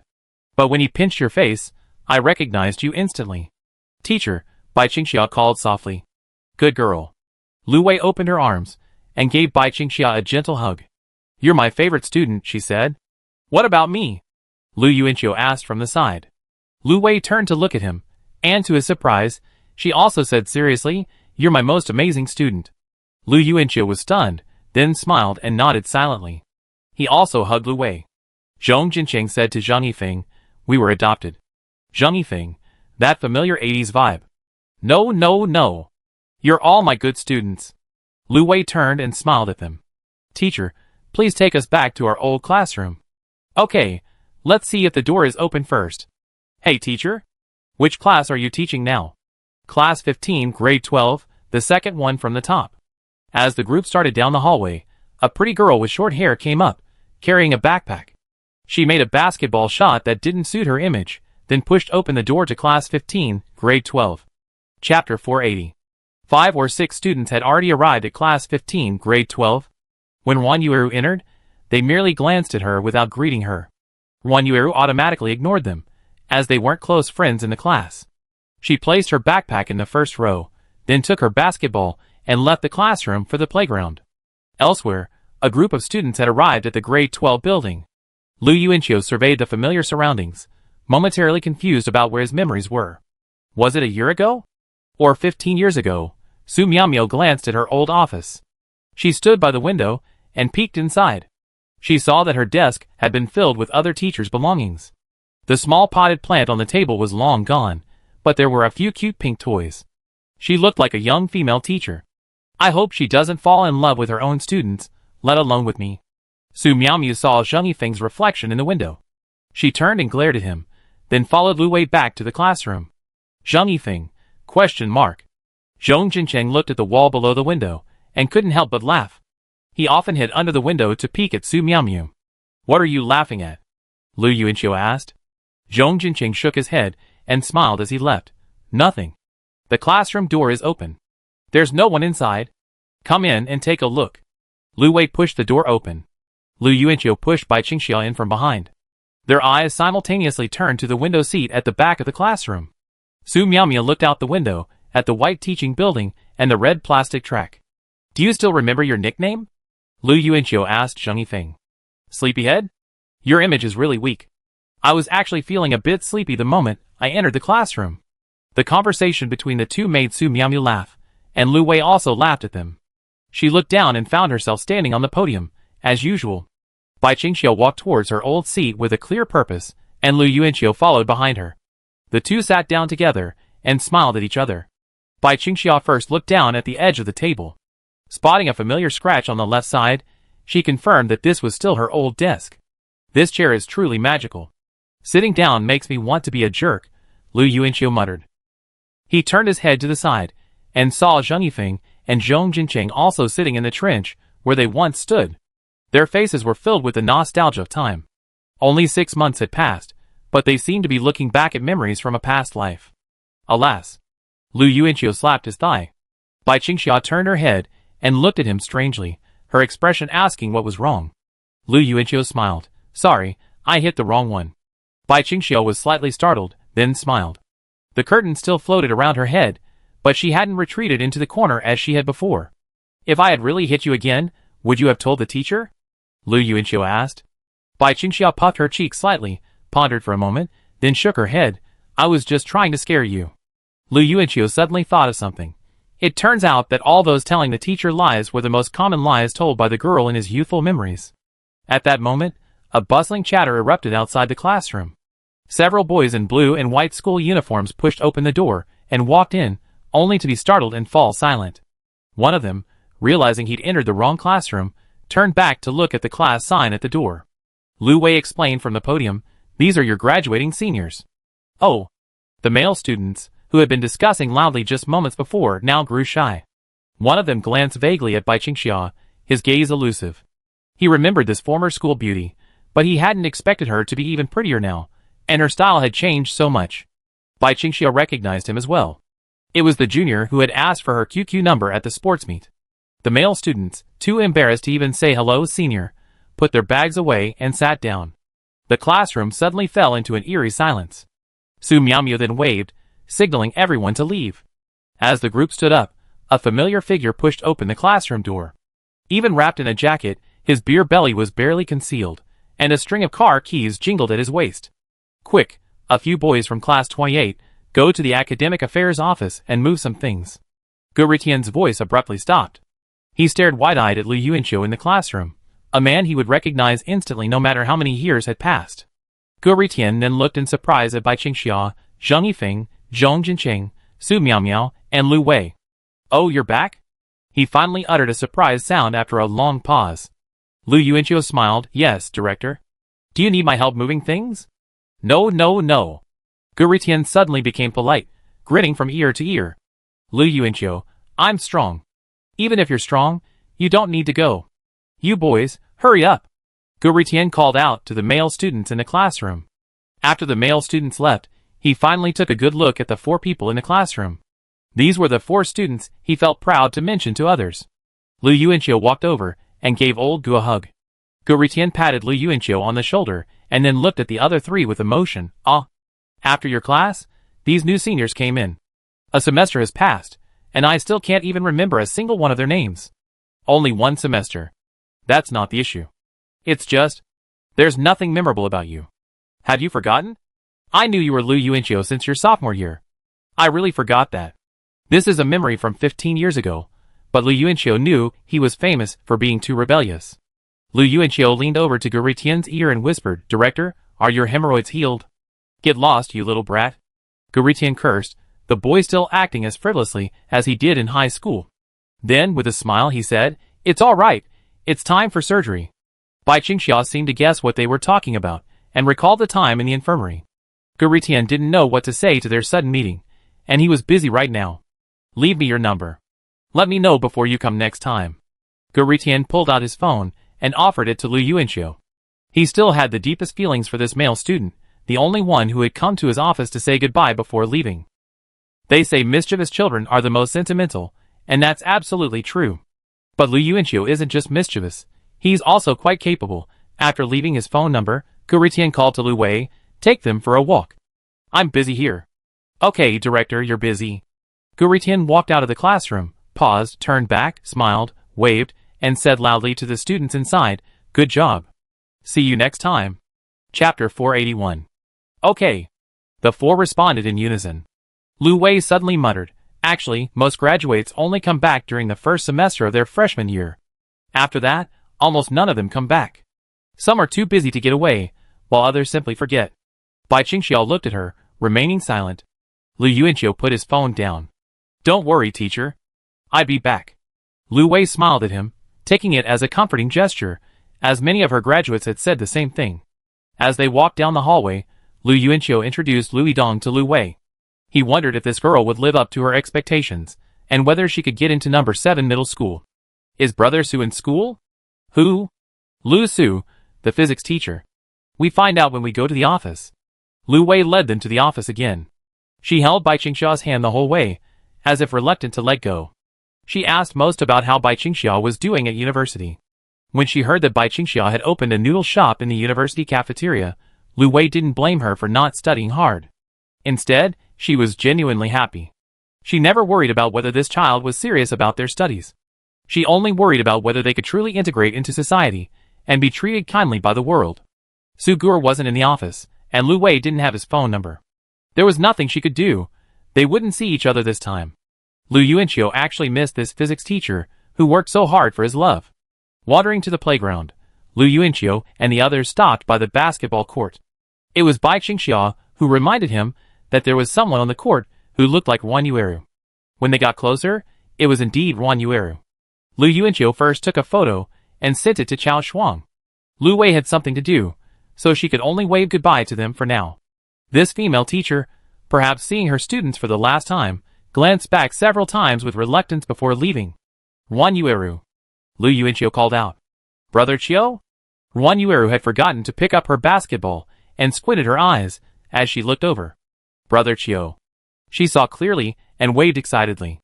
Lu Yuanqiu ran over to play basketball with Wan Yueru, while Bai Qingxia, Zheng Yifeng, and the others sat down on the steps nearby to rest. Zhong Jinqing took a breath and said, "How come you feel physically exhausted after only 1 semester of college?" "Zheng Yifeng, maybe it has nothing to do with college." Zhong Jinqing quickly raised his hand to stop him from continuing. Lu Yidong sat nearby, hugging Bai Qingxia. his eyes already furtively scanning Zheng Yifeng several times. Su Miaomio couldn't help but ask, Dongya, do you like this type of guy? She pointed at Zheng Yifeng and asked Luidong jokingly. Huh? Luidong feigned ignorance, thinking she had concealed the situation well. She quickly lifted Bai Qingxia's arm and tucked her head under it. Then, blushing, she looked at her brother playing basketball on the court and refused to answer the question. Bai Qingxia was concentrating on drinking the yomai her office teacher had given her. Dongya, I'm telling you, don't like this type of guy. The more handsome he is, the more fickle he is. He might say he likes you, but he might just fall for someone else right away, Su Miaomio warned earnestly. Zhong Jincheng scoffed. Zheng Yifeng sat expressionlessly on the steps, letting Su Miaomio's antics go. Suddenly, Su Miaomio tapped his shoulder. Zheng Yifeng turned to look at her. Su Miaomio said sternly, move aside. Let me educate this underage girl.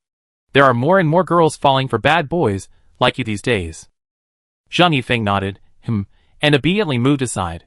Seeing Su Miaomio approach, Luidong lifted Bai Qingxia's coat again and tucked his head inside, making ah sounds. Bai Qingxia looked down and saw her belly bulging, as if she were pregnant. A muffled sound echoed from within. I just thought that guy looked a lot like a foreign celebrity. Su Miaomio didn't seem ready to let her go, pressing her head close to Bai Qingxia's belly. But why do I see you seem interested in him? Sister, I'm just a middle school student, only 15. Please let me go. That guy isn't that old either, only 18. You two are a good age match. A whimpering sound echoed from her belly. Please let me go. I never. Again. I dare. Su Miaomio leaned against Bai Qingxia's belly, seemingly satisfied, and smiled. Study hard and try to get into your brother's school, okay? I got it. Zheng Yifeng sighed inwardly. Su Miaomio, who was just sitting there doing nothing, actually treated 15-year-old Luidong as a thorn in your side. Why don't you just poop? Wait, isn't my metaphor a bit off again? Bai Qingxia seemed oblivious to the conversation around her belly. She held her yulamai in both hands, her eyes sparkling. It was the first time she'd realized that she could actually make her own milk tea, and it tasted amazing. Lu Yuanqiu seemed to be right. Even though she earned over 10,000 yuan a month, she didn't know how to enjoy life. She thought milk tea was delicious, but the last time she had it was last New Year's Eve. On the basketball court, Ruan Yueru didn't rush to shoot. She looked at the ball in her hand, then at Lu Yuanqiu, as if she wanted to say something, but she didn't. After she threw the ball, she remained silent. Lu Yuanqiu noticed that her shots had been muffled. What's wrong? Just say it. Brother Qiu, did Brother Xuan get a girlfriend in college? The basketball player with short hair asked bluntly. After she spoke, she threw the basketball to the ground, and it bounced back into Lu Yuanqiu's hands. It didn't seem like the pass was about the ball, but about frustration. Lu Yuanqiu had actually heard Chao Shuang say it, even a month ago, about his opinion of Ruan Yueru. In fact, this opinion had been expressed as early as high school. Chao Shuang's point was that Ruan Yueru hadn't changed at all. He said this girl was a complete naivete, emotionally insensitive, only able to be friendly with boys, and had no idea what love was. Lu Yuanqiu asked him, do you understand? Chao Shuang replied, I don't understand, but I just like her. I want to have children with her. Lu Yuanqiu raised his finger and shouted, no. That's just low love. Returning to his thoughts, Lu Yuanqiu asked the basketball girl, why do you ask? Ruan Yueru seemed genuinely unhappy. She muttered, Brother Xuang has a lot of photos of him and his classmates on his social media. I always comment and like his posts, and he'd reply. But lately, he hasn't replied. I took a closer look and found several of his posts with the same girl in them, and in 2 of them, they're standing together. Seeing the gloomy expression on the long-haired, naive man's face, Lu Yuanqiu suddenly felt a little skeptical. He asked, is that how you know he is a girlfriend? Chapter 482. Yeah. Lu Yuanqiu crossed his arms. Can I interview you about whether he is a girlfriend? How does that affect you? Ruan Yueru blinked in confusion. She saw the basketball roll to her feet, picked it up, and made a stunning layup. After the layup, she shook her head at Lu Yuanqiu. I don't know. I just feel like he doesn't care about me anymore. Lu Yuanqiu, do you like him? Ruan Yueru, who wouldn't like their best friend? Just a good friend? What else? Don't you want to date him? Who would date their best friend? Fuck. Such impeccable logic. Lu Yuanqiu stared at her, his eyes wide open. After arranging his words, he continued, then let me ask you, do you consider yourself a boy or a girl? Girl. Do you have a crush on someone? Yes, Brother Shuang. Why do you like him? He's my good friend. Ah! Holy shit! Lu Yuanqiu was frantic. He felt as if he had experienced the frantic feeling Chao Shuang had once felt when they were out for dinner and drinks, pouring out their heartbreak. Wait a moment. Lu Yuanqiu raised his hand. He had to straighten Ruan Yueru out today. Why is there no one normal around me? Oh my god. Before you met Shuang Ge, had you ever had a crush on any guy? Yes. Lu Yuanqiu was about to laugh, but his expression froze as he listened to Ruan Yueru say, they were also good friends of mine, but they just stopped talking to me after they got girlfriends. So, Lu Yuanqiu sorted out the information he knew. So far, have you always considered all the guys you've had a crush on just your best friends? Yeah. Lu Yuanqiu, still unconvinced, asked loudly, then why do you grow your hair long? His voice attracted the attention of the people sitting on the steps. Ruan Yueru, because Brother Shuang said I look good with long hair. Lu Yuanqiu, he said you look good with long hair, so you grow it? I said you look better with short hair, will you cut it? Ruan Yueru, no. Lu Yuanqiu spread his hands. Look, you still care more about Chao Shuang. Ruan Yueru, because I like him. Lu Yuanqiu, because he's your best friend? Ruan Yueru, yes. Lu Yuanqiu, fuck. Ruan Yueru silently stepped aside, holding the basketball. She thought Lu Yuanqiu was about to vomit blood. After seeing Lu Yuanqiu standing there with his hands on his hips, panting for a moment, Ruan Yueru weakly reached out and handed him the ball. Brother Qiu, are you still going to shoot? I give you my life. Why are you still angry? Lu Yuanqiu laughed in anger. He pulled out his phone and saw Chao Shuang had just replied to his message. Chao Shuang, that's great. My vacation isn't until 2 days later, otherwise I'd be back with you guys. Lu Dasheng, why didn't you reply to Ruan Yueru's comment on her profile? Chao Shuang, question mark. Chao Shuang, I just saw it and forgot about it because I was busy. I go reply right away.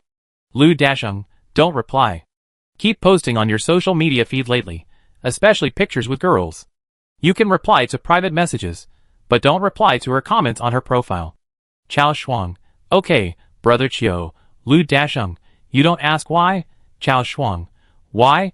Lu Yuanqiu shoved his phone in his pocket. It was a miracle these two were together. I'm going to rest for a while. Lu Yuanqiu said to Ruan Yueru. He walked over to the steps and sat down. Bai Qingxia smiled as she handed him the Yulmai tea. This is delicious and easy to brew. I'd buy some on my way back.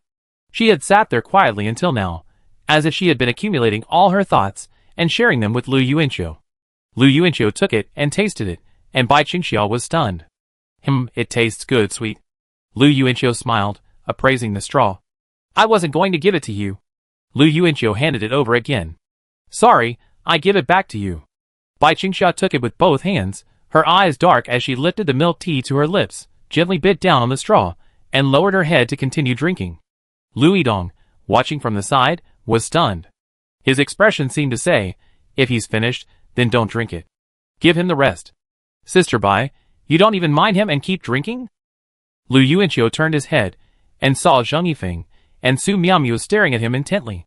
The two looked as if they were about to become apprentices. Lu Yuanqiu smiled, his face thick with shamelessness. Su Miaomiu sighed, all right, is that about it? Let's go. Zhong Jincheng looked at his phone and said to the others, Brother Chang asked if you're going to get your driver's license? Yes, Lu Yuanqiu said, Bai Qingxia and I have already started looking at the first part of the test. Have you found a driving school? Yes. At this point, Lu Yuanqiu glanced furtively at Bai Qingxia. Their father had paid for both of them together without telling Bai Qingxia, so the girl probably didn't know that such a thing required payment. Send me the driving school, and we go together. Zheng Yifeng, are you going to take the test? Zhong Jincheng glanced to the side. Zheng Yifeng, let's take the exam together. Su Miaomiu looked at the people in front of her, envious of their friendship, doing everything together. She had privately asked Zheng Yifeng why he chose clinical medicine, and his response was, because Lu Yuanqiu and the others chose clinical medicine. After Lu Yuanqiu and Ruan Yueru exchanged greetings, they headed towards the school gate. As they passed the senior high school building, Lu Yuanqiu spotted the Christmas tree standing inside again. The tree looked like the same tree, but its branches drooped lower, perhaps bearing the weight of another year's worth of gifts. I wonder if this Santa Claus will still be Guritian, or if there will be another Santa Claus. Thinking of this, Lu Yuanxiu gently nudged Bai Qingxia, who was walking beside him, with his shoulder. The girl lifted her mouth from the straw Lu Yuanxiu had bitten and turned to look at him. Seeing that Lu Yuanxiu didn't say anything, she continued drinking. Wave after wave of students in blue and white uniforms approached. Lu Yuanxiu and the other 6 made their way through the stream of students toward the school gate. Suddenly, with his hands in his pockets, he spotted a familiar figure. On the side of the school road, the tall Zhang Yifei carefully wrapped a scarf around Lu Jianqing's neck. Bai Qingxia also saw this. Lu Yuanxiu and the others stood out in the crowd. Zhang Yifei quickly glanced over, and Lu Jianqing followed his gaze. The couple's gazes were a little surprised. Lu Jianqing was the first to withdraw his gaze, and headed toward the senior high school building. Zhang Yifei stood there, smiling and nodding at Lu Yuanxiu. Lu Yuanxiu nodded in return. They passed each other without saying a word. Zhong Jincheng asked curiously, "Didn't Zhang Yifei go to study in the US? Didn't he go?" Zhang Yifeng. Chen Fei said he'd go if we won that basketball game, but he lost. He was originally going to accompany his girlfriend, but when his girlfriend saw he couldn't go, she gave up going abroad to be with him. Lu Yuanxiu said, "That's called being short-tempered." Gulp gulp. Bai Qingxia raised her hand and shook it, finishing her milk tea. Lu Yuanxiu turned around and said, "I buy you a case when we get back." Bai Qingxia took the cup and said, "I want the same flavor." Okay. Chapter 483. It was January 9th, the day after tomorrow. Lu Tian's 3-tier gradual stimulation plan had already implemented the first 2 tiers yesterday, the 8th. The so-called first 2 tiers involved mentioning Bai Qingxia's return to Bai Songjia's face, but without Bai Qingxia appearing. This was the first tier of stimulation. The result was that Bai Songjia looked in Lu Tian's direction, muttered xia xia a few times, and then nothing more. At that moment, Lu Tian even wondered if old Bai truly missed his daughter. The second tier of stimulation was to allow Bai Songjia to hear his daughter's voice. So yesterday afternoon, Lu Yuanxiu and Bai Qingxia secretly went to the supermarket. They first found Bai Songjia's location, then staged a conversation across a shelf, deliberately allowing Bai Songjia, who was on the other side of the shelf, to hear Bai Qingxia's voice. Lu Yuanxiu waved his hand. "Who is more handsome, me or Duke Sheng of the North City?" "Bai Qingxia, you are very beautiful. How can Duke Sheng compare to you?" Duke Sheng of the North City was the most beautiful of Luqing. Qiu, unsure, asked Xia again, "Who is more handsome, me or Duke Sheng?" Xia replied, "How can Duke Sheng compare to you?" After Bai Qingxia shamelessly recited Lu Yuanxiu's script, she turned her head to look through the gap between the shelves at her father. She saw him put the item he was holding on the ground and then, calling out xia xia, he searched around the shelves. Reaction. Lu Tian, who was watching closely, observed carefully but noticed that, aside from recognizing his daughter's voice, Bai Songjia didn't make any other unusual movements, like his sudden change to normal or sudden fainting as he had done last time. He realized the second level of excitement still wasn't enough, so he needed to embark on a third. A meeting, however, to provide some buffer time, Lu Tian decided to schedule the meeting for the next day, the 9th. So he signaled to Lu Yuanxiu, who then dragged Bai Qingxia along to avoid Bai Songjia. The 3 of them chased each other around the shelf for about 10 rounds before Bai Songjia gave up and stopped. He could clearly hear running noises ahead, but he couldn't see anyone, so he could only foolishly continue moving things. On the morning of the 9th, Lu Tian brought Lu Yuanxiu and Bai Qingxia to the supermarket. "Alas, if it doesn't work today, it probably won't work. But at least your father's health isn't affected. He was still full of energy last night." Lu Tian turned to Bai Qingxia beside him, and said with a smile. Bai Qingxia politely replied, "Thank you, uncle." Lu Tian was about to raise his hand in humility when Lu Yuanxiu interrupted. "What's the trouble? My dad doesn't have much to do at the supermarket all day. You're the only one who talks too much." He rolled his eyes at his son. Bai Qingxia smiled faintly in response. She turned and glanced at the glass door nearby, adjusting her clothes and hair slightly.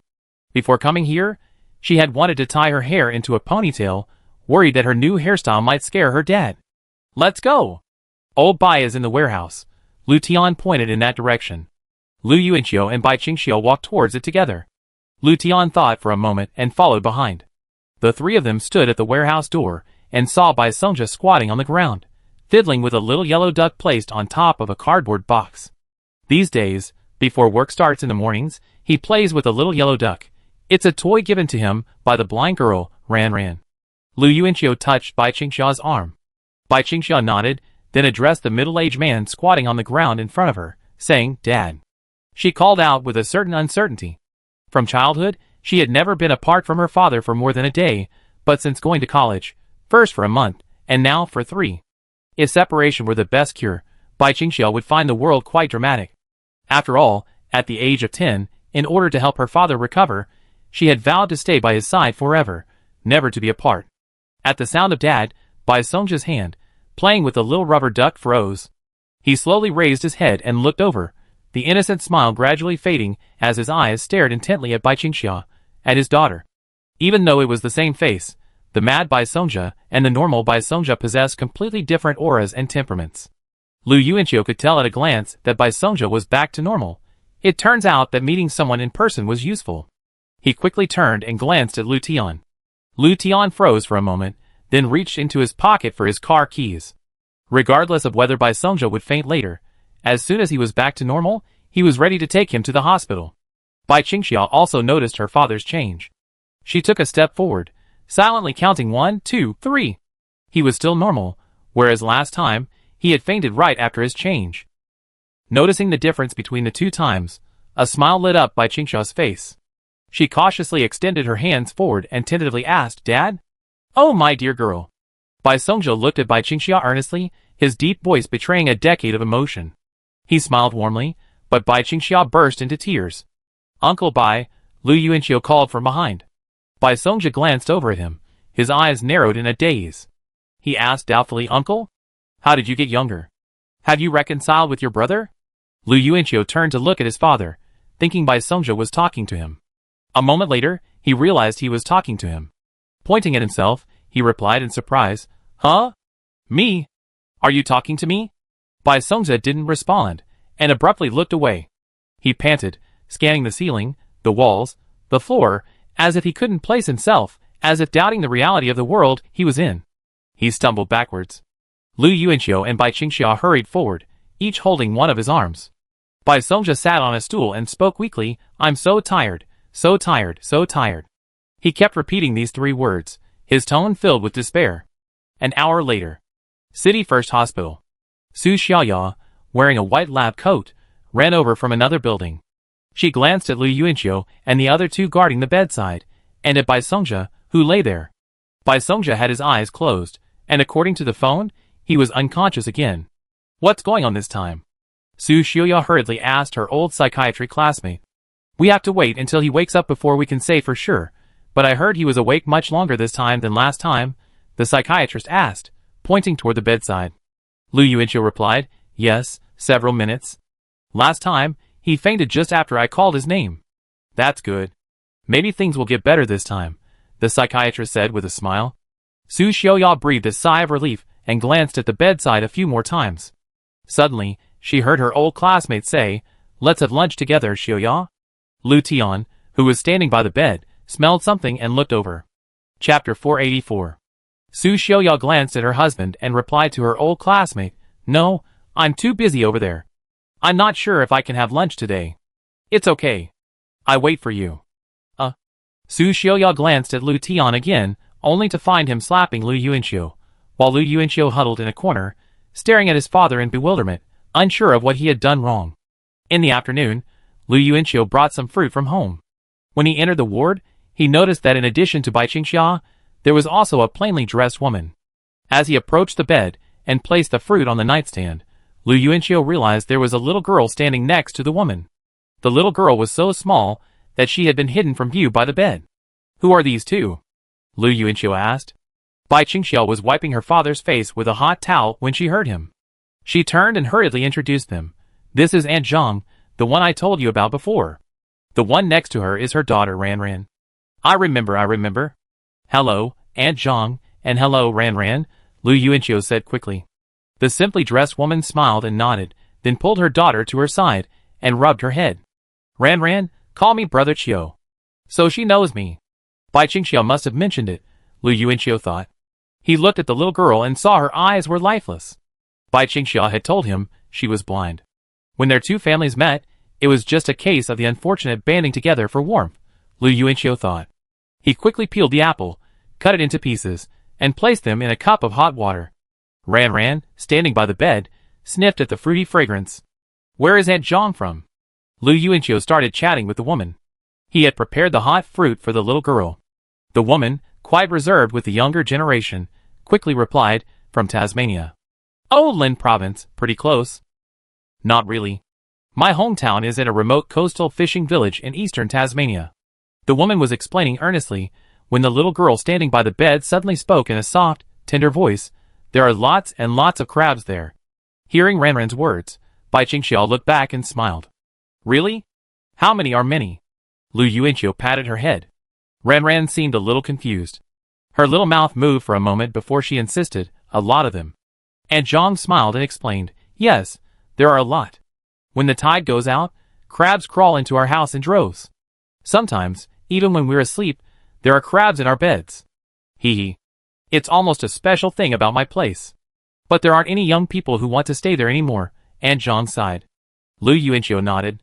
He had only been to West Lake in the capital of Tasmania, and hadn't been anywhere else. Bai Qingxiao wiped her father's cheeks, and turned to get 3 bottles of yulmai to brew.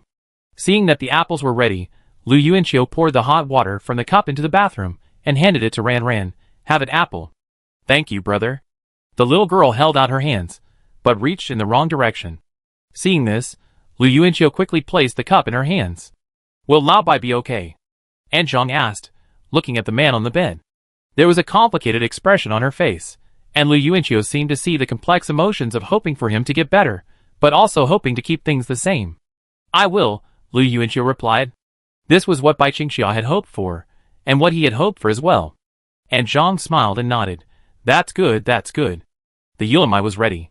Bai Qingxiao handed 2 cups to Aunt Zhang, and 1 to Lu Yuanqiu. She wrung a hot towel in the basin, and continued to lovingly wipe her father's neck and hands. Hurry up! She couldn't wait for this day. Night fell. After taking a shower, Zheng Yifeng found something nice in the closet, and then dried his hair in front of the mirror with a hairdryer. Stepmother Yihui glanced in as she passed by his room, and asked hesitantly, "It's so late, are you going out?" Zheng Yifeng turned his head, "Yes."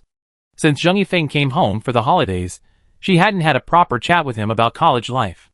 Considering their awkward relationship as mother and son, Yihui hesitated many times, and didn't even open her mouth to ask casually, "Come back early, it's cold." "Okay." The conversation was brief. Yihui turned and went off to do other things. Ding ding. Suddenly, a message rang out on his phone, and Zheng Yifeng checked it. "Teacher Lu, I just remembered that tomorrow is Teacher Su's birthday. She doesn't have any friends in Lucheng. Since you're back together, why don't you spend it with her?" I messaged Lu Yuanqiu during the day, but he was busy and didn't reply. The same goes for Bai Qingxiao. Zheng Yifeng was stunned. Zheng Yifeng, Teacher Su doesn't have any friends in Lucheng? He clearly remembered Su Miaomiu saying she'd meet friends in Lucheng before the new year. Teacher Lu, yes, she's from Zhucheng, and she's only been in Lucheng a few years. Don't be fooled by her usual cheerfulness and smiley nature.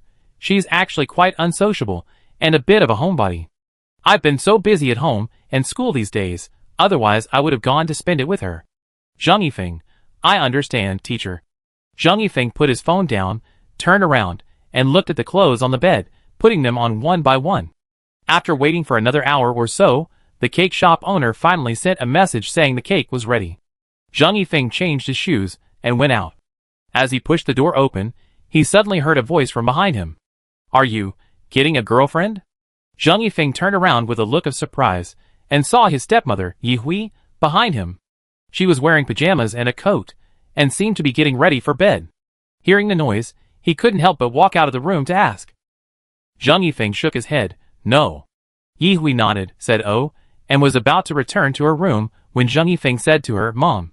Yihui was startled and turned to look at him, her eyes widening.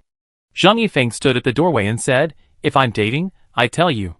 Yihui smiled and nodded. Okay.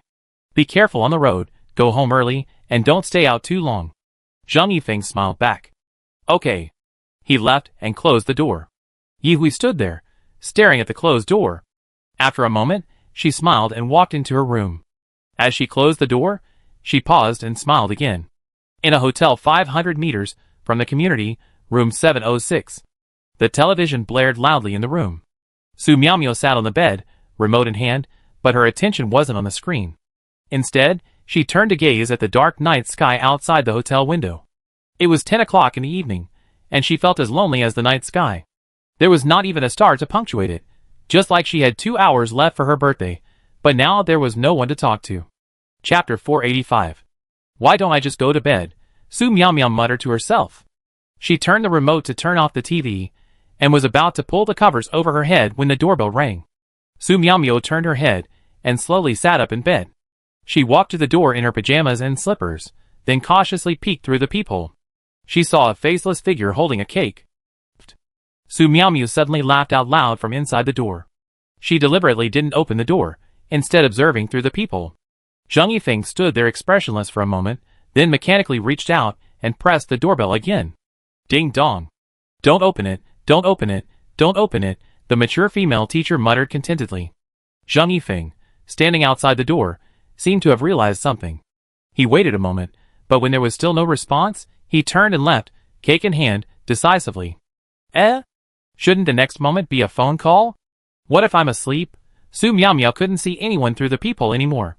She panicked and quickly unhooked the door's safety chain, unlocked it, and flung it open. The hallway was empty. Turning her head, she saw Zhang Yifeng, holding a cake, hiding against the wall, right out of the peephole's sight. Zhang Yifeng turned his face away with a look of resignation, as if asking, "Is this fun?" "I was almost asleep. I just heard the doorbell ring," Su Miao explained. As if she were a beat slow to react, she finally looked at the cake in Zhang Yifeng's hands, and exclaimed in surprise, "Birthday cake? How did you know it's tomorrow?" "Zhang Yifeng, Teacher Lu Wei told me." "Huh?" Su Miao was stunned. Lu Wei had indeed texted her a happy birthday an hour ago, right before bed. Zhang Yifeng stood at the doorway and asked, "Can I come in?" Su Miao wasn't satisfied with that answer, but she couldn't deny him entry at this point. She said, with a slight annoyance, of course. As Zhang Yifeng entered, he explained, "When Teacher Lu Wei reminded me, I had already ordered the cake. I saw it from your ID number." Su Miao was now satisfied, a smile breaking through her tense face. She closed the door and followed Zhang Yifeng into the room. Zhang Yifeng glanced briefly at a black bra that had been removed from the white sheets, then turned and placed the cake on the table. A crackling sound came from behind him. When he turned back, he saw Su Miao squatting down, frantically packing the suitcase beside the bed. The black bra was gone. Her back, clad in purple silk pajamas, was graceful, and her feet, slightly raised in white disposable slippers, revealed smooth, pink soles. After closing the suitcase, Su Miao turned, and Zhang Yifeng hastily averted his gaze. Both seemed a little guilty, for different reasons. As they gathered around the table and took their first bite of cake, the quiet atmosphere finally stirred. Zhang Yifeng spoke first. "Teacher, are you still planning to stay until the new year?" "Yes, didn't I tell you I was going to meet friends here? And I don't want to go home so early." Su Miao responded casually, her attention now seemingly focused on the cake. She diligently used her fork to pick at the fruit pieces on the cake, leaving the cut pieces on the plate untouched. After a few quick bites, Zhang Yifeng pulled a box from his pocket and moved it in front of Su Miao. "What's this?" "A birthday present." Su Miao raised her eyes to look at him, then opened the box and found a decorative ornament inside. It consisted of a black ball, a red half ball, and a yellow foot. Su Miao didn't understand. She didn't recognize it. "What is this?" "A birthday present. We've already had this conversation before." "What birthday present do I mean?"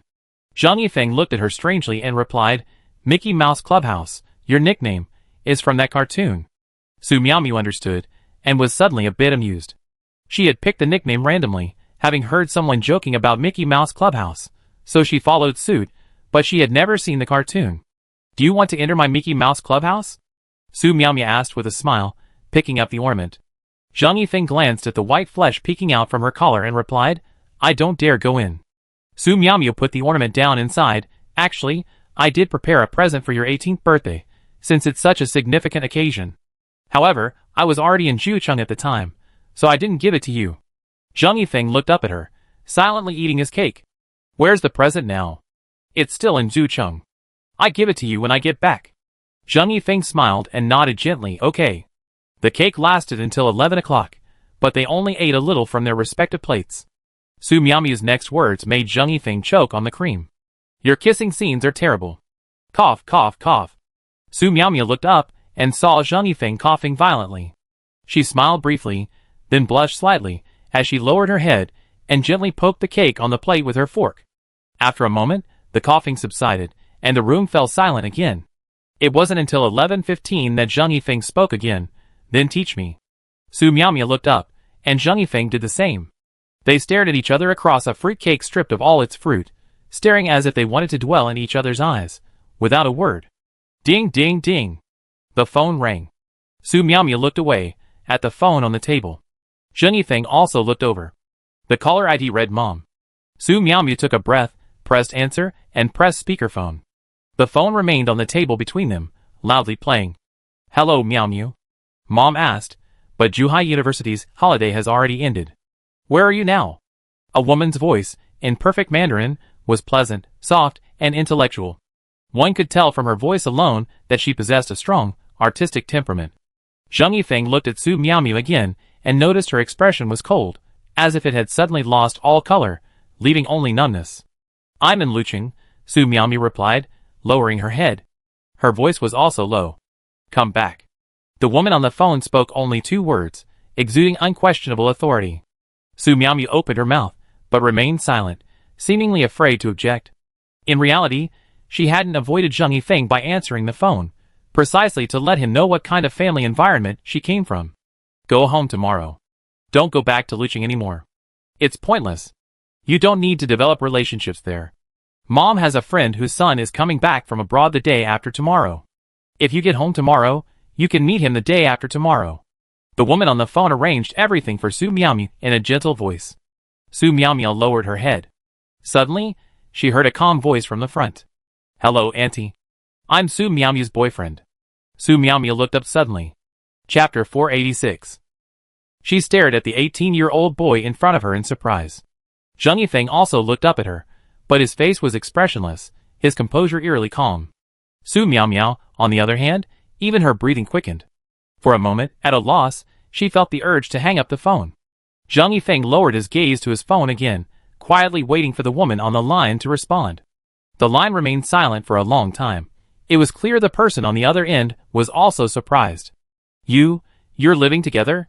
Su Miaomia leaned forward slightly, anxiously trying to explain on her mother's behalf, but Zhang Yifeng raised his hand, motioning her to be silent and leave everything to him. Su Miaomia looked at the boy again. She didn't know what was wrong with her, but she obediently shut her mouth. It felt like she was back to that argument with her parents about the blind date. This time, she still chose to trust the boy before her. There was no particular reason. If anything, it was probably the first time in her 23 years of life that Su Miaomia had felt a sense of security twice with the same person. She had lost the battle last time, but could Zhang Yifeng lead her to victory this time? Auntie, you misunderstood. Today is Miaomia's birthday, and I'm just celebrating for her. Zhang Yifeng glanced at Su Miaomia and continued in a calm, composed tone, Are you calling on her birthday not to celebrate for her, but to set her up with a blind date? Don't even mention birthdays. When did you get together? Who are you? How did you meet her? The woman on the phone said sternly. Zhang Yifeng responded over the phone, You don't need to know this. You wouldn't be satisfied even if you did. I'm not the son of a friend in your social circle. I'm just an ordinary person who followed her own ideas and fell in love freely. Su Miaomia looked at Zhang Yifeng with a mixture of surprise and amusement. She slowly shook her head, her eyes flickering with immense disbelief.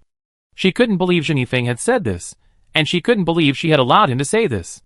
The woman on the phone fell silent for a moment, then snorted coldly, You're feeling pretty good about yourself? You talk to me like that. Do you think you and my daughter have a future? Zhang Yifeng said, Auntie, Su Miaomia's future isn't in your hands. Why shouldn't I feel like we have a future? Su's mother laughed. Young people always confuse ideals with reality. I can tell you're young, still in school, right? You don't even know how to survive in society.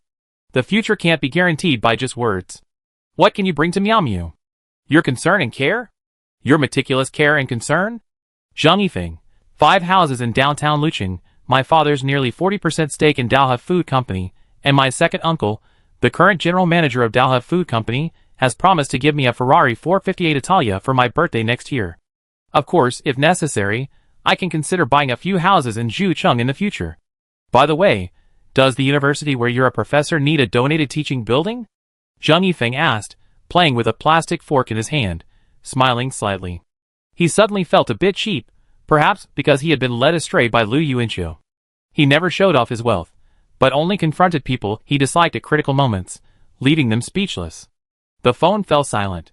Su Miaomiao quietly raised her gaze to glance at Zhang Yifeng. Is this guy so well connected? Why hadn't I ever heard him mention this? Dalha Foods was the second largest food company in this economic zone, second only to Lu's and Baishi. Thinking of how Zhang Yifeng always carried a mountain of cash when he went out, she suddenly seemed to be able to imagine it. But Su Miaomiao knew her mother. While what Zhang Yifeng said could indeed solve most real-life problems, it wasn't the reality her mother was talking about. Her mother's reality was the conclusion, based on her own failed marriage, that relationships between older women and younger men inevitably ruined happiness. As a teacher, she deeply detested teacher-student relationships, finding them disgusting. This was a woman who never hesitated to share her own life experiences as lessons for her daughter's growth. The woman on the phone sighed. Rich second generation, huh? Too bad I'm not interested in rich second generations. I only care about personal ability and compatibility over material possessions. My daughter graduated from South China Normal University with a bachelor's degree and got into Zhuhai University for graduate school. What about you? Zhang Yifeng, Zhuhai University undergraduate. Su's mother, Su's mother, you're a good student. Su Miaomiao, sitting next to her, lowered her head slightly, a little unsettled. Su's mother, a graduate student at Zhuhai University too? Su Miaomiao's expression changed slightly at this, and Zhang Yifeng hesitated, saying, I'm currently an undergraduate. He didn't want to lie about something that would be exposed in person. Su's mother, undergraduate? You're not one of Miaomiao's students, are you? A freshman? That was it. Su Miaomiao's mind lingered on these two words. She understood her mother's concerns all too well. Before her mother could ask more, she quickly said, Mom, my phone's dead. I'm hanging up now. Beep. The call ended, and the two exchanged glances in the silence. Su Miaomiao looked down at her phone before turning it off. Do you know that if you do this, I'd be dead when I get home? Su Miaomiao stood up and placed her phone on the table. Zhang Yifeng also stood up and said to her, If not, you have to go back tomorrow to prepare for the blind date the day after tomorrow. I'm helping you. Su Miaomiao took a deep breath. I've heard so much of this since I was a kid, and hearing it again isn't much. I'm used to it. You have to fight. Zhang Yifeng, we grew up in different environments and were raised differently by our parents. You can't truly empathize with me. See this? Su Miaomiao pointed at something in front of her. Zhang Yifeng saw nothing. It seemed as if she was pointing at air. What? A net. There's an invisible net between us. It's holding me back. Zhang Yifeng looked down for a moment, then suddenly reached out and did something that startled Su Miaomiao. He grabbed Su Miaomiao's hand and pulled her forcefully toward him. Su Miaomiao's eyes widened as the shackles rattled beneath her. If you can't get out, I pull you out. If you can't, I get into the net and save you. Zhang Yifeng looked her in the eye, speaking seriously. Su Miaomiao raised her head, her chest heaving. Aside from filming a promotional video, this seemed like the first time they'd ever been this close. But the shackles on her feet were scorching hot, burning Su Miaomiao with an unbearable pain. I wish you weren't my student. She suddenly choked out, tears streaming down her face. This was the first time Su Miaomiao, breaking her usual cheerful demeanor, cried in front of Zhang Yifeng. Zhang Yifeng opened his arms and gently embraced the sobbing Su Miaomiao. Su Miaomiao also embraced him, resting her cheek against his chest. I've already escaped to Zhuhai University, yet you're still my student. Why? Chapter 487. I don't know either. Maybe this is fate, Zhang Yifeng thought to himself. If he could be reborn, he thought, he would definitely be reborn to the year Su Miaomiao was born. Unfortunately, rebirth doesn't exist in this world. At midnight, Zhang Yifeng took the remaining cake out of the hotel room. Yi Hui called to urge him to go to bed. This cautious stepmother, who always went to bed early, hadn't slept until midnight today. After Zhang Yifeng left, Su Miaomiao went to the bathroom to wash her face. She sat on the edge of the bed and looked out the window at the dark night sky. There were still no stars. Su Miaomiao stood up and walked to the window. She leaned out and was surprised to find that the starry sky was only visible in the area she could see through the window. The rest of the sky was bright and shining, each star like a dazzling diamond hanging in the sky. If she had just sat on the edge of the bed and didn't go over to take a look, she would probably have thought the whole night was starless. January 10th, Luqing First Hospital. Bai Songjia woke up. Upon hearing the news, Lu Yuanqiu quickly got up, washed up, and then took Bai Qingxia to a taxi to the hospital. Arriving at the ward, Lu Yuanqiu saw his mother and the head of psychiatry standing inside. Aunt Zhang had also arrived long ago. No one had informed her. She had simply taken the initiative to take care of the people. Lu Yuanqiu saw Bai Songja sitting quietly beside the bed, his back quiet. He seemed to be gazing out the window, his usual boisterous demeanor gone. Is he really okay? Is he okay? Another voice came from the ward door. It was Lu Tian, hurrying over. Bai Qingxiao approached, with a mixture of nervousness and anticipation. She rounded the end of the bed, only to see a vacant face in profile. Bai Songja stared blankly at the scene outside the window, his entire body lifeless. Dad? Bai Qingxiao tried to call out. Bai Songja still didn't respond, as if he were in a deep trance. This scene struck Bai Qingxiao as somewhat familiar. Old Bai? Old Bai? Lu Tian walked over and called out twice. The head of the psychiatry department in the back explained, he's been like this since he woke up. The stimulation should be effective. It's put him in a state of mind negotiation. You call effective? He used to talk, run, jump, and respond to calls, but now he's like a wooden block. Lu Tian questioned the doctor sternly. The doctor raised his hands and patiently explained, Brother Lu, don't worry. In my opinion, his current condition is a positive development. It's like a fever. The white blood cells in your body are fighting the virus, and the fever manifests itself as a defense. Perhaps he's in a negotiation between accepting reality and escaping it. As long as this inner negotiation succeeds, he recover. Lu Tian seemed to understand. Bai Qingxiao turned to look at the doctor and said, before my father started acting crazy, he fell into a state of lethargy for a long time. He would sit in a corner every day, completely unresponsive. He needed to be reminded to eat, sleep, or go to the bathroom. The doctor immediately snapped his fingers and smiled. That's right. He's retracing his steps. He chose to escape reality before, but this time he's probably accepting it. Lu Yuanqiu, does he still need to be hospitalized? There's no point in staying in the hospital. It's a waste of money. Just take him home. If there's any new developments, just send him back here. The doctor responded. And John quickly said, then keep him at my place. I take care of him. Continue? Lu Yuanqiu asked curiously, has Uncle Bai been staying at your place all this time? Bai Qingxiao also glanced over, somewhat curiously. Aunt Zhang nodded quickly, yes, Xiaoli asked me to take him over. She came to me a few days ago, and asked me to take him to my place to take care of him for a while. She even offered me money, but I refused. Bai Qingxiao looked surprised and quickly asked, why? Where's Sister Li? Aunt Zhang said, Xiaoli said, she was going back to her hometown to visit her family. She's been gone 5 or 6 days. Lu Yuanqiu turned to look at Bai Qingxiao. Could something be wrong? A visit to her hometown wouldn't require Aunt Zhang to take Uncle Bai away, right? Bai Qingxiao frowned slightly, a little worried. She picked up her phone, walked to the window, and called Sister Li, but the line was busy. I called several more times, but the same thing happened. No one answered. Bai Qingxiao looked at Lu Yuanqiu. Lu Yuanqiu said to his father, Dad, please drive us there. Okay.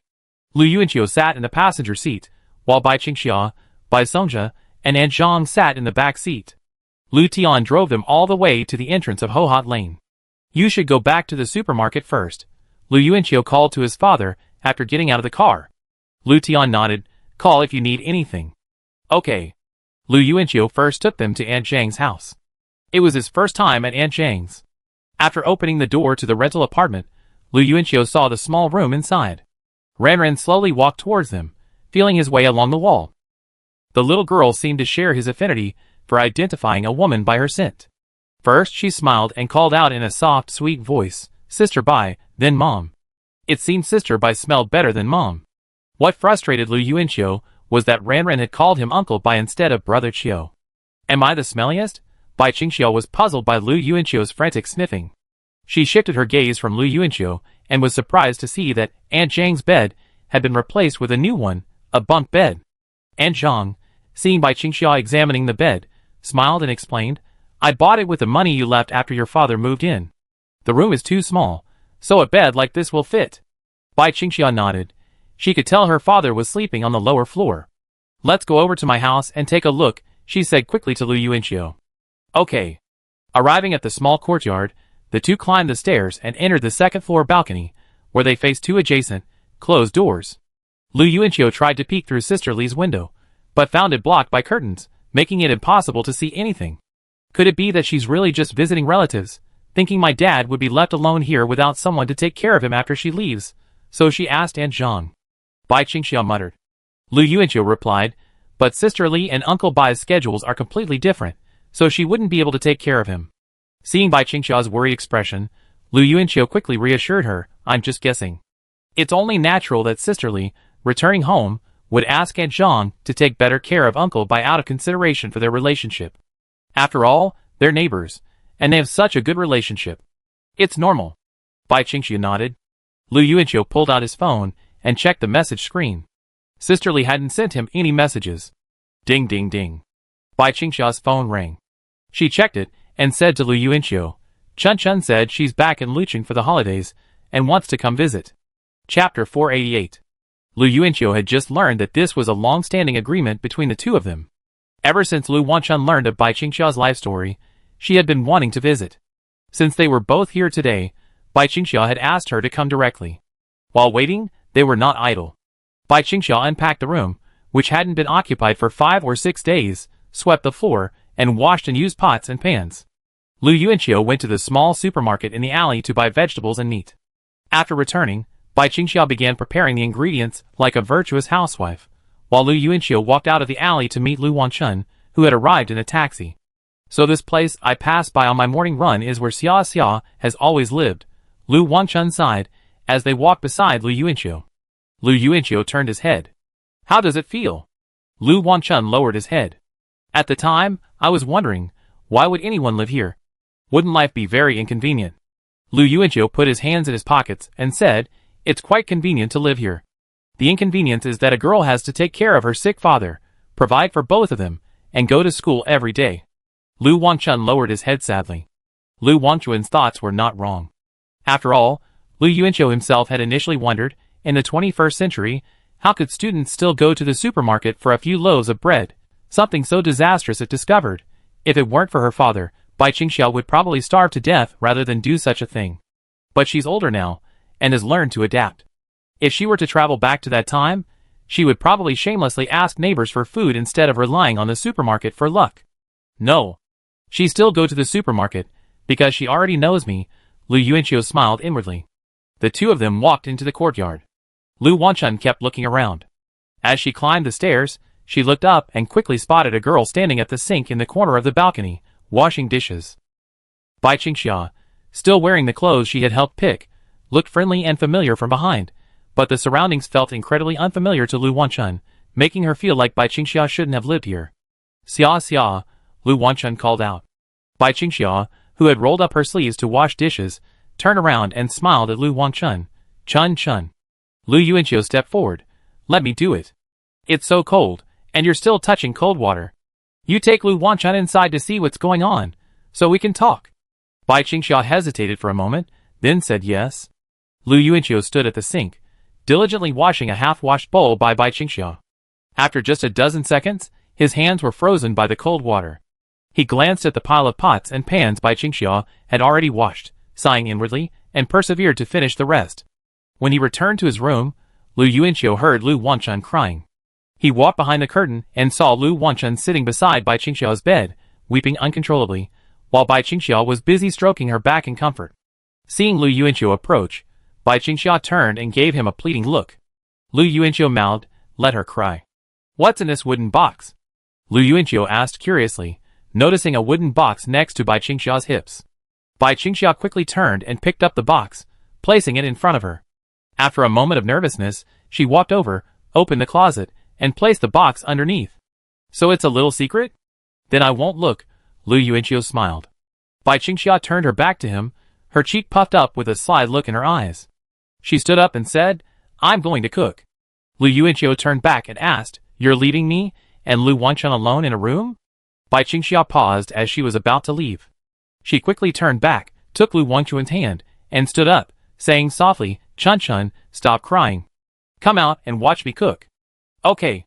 Lu Wanchun stood up and cursed Lu Yuanqiu as he passed by. After the two girls left the room, Lu Yuanqiu looked at the closet, thinking that Bai Qingxia was quite reassuring, though he certainly wouldn't peek. Lu Yuanqiu let out a sigh and fell asleep on his bed, his head covered with the quilt that had once covered Bai Qingxia. He didn't wake up until he dreamed of a snow-white swan crawling under the quilt and pecking at his arm with its red beak. Lu Yuanqiu's lunch reminded him of his first time eating here. Back then, Bai Qingxiao was shy, reserved, and polite, unlike now, when she'd occasionally hit him or glare at him. Since Uncle Bai is staying at Aunt Shang's, you can continue to live at my house until school starts, Lu Yuanqiu said to Bai Qingxiao as they ate.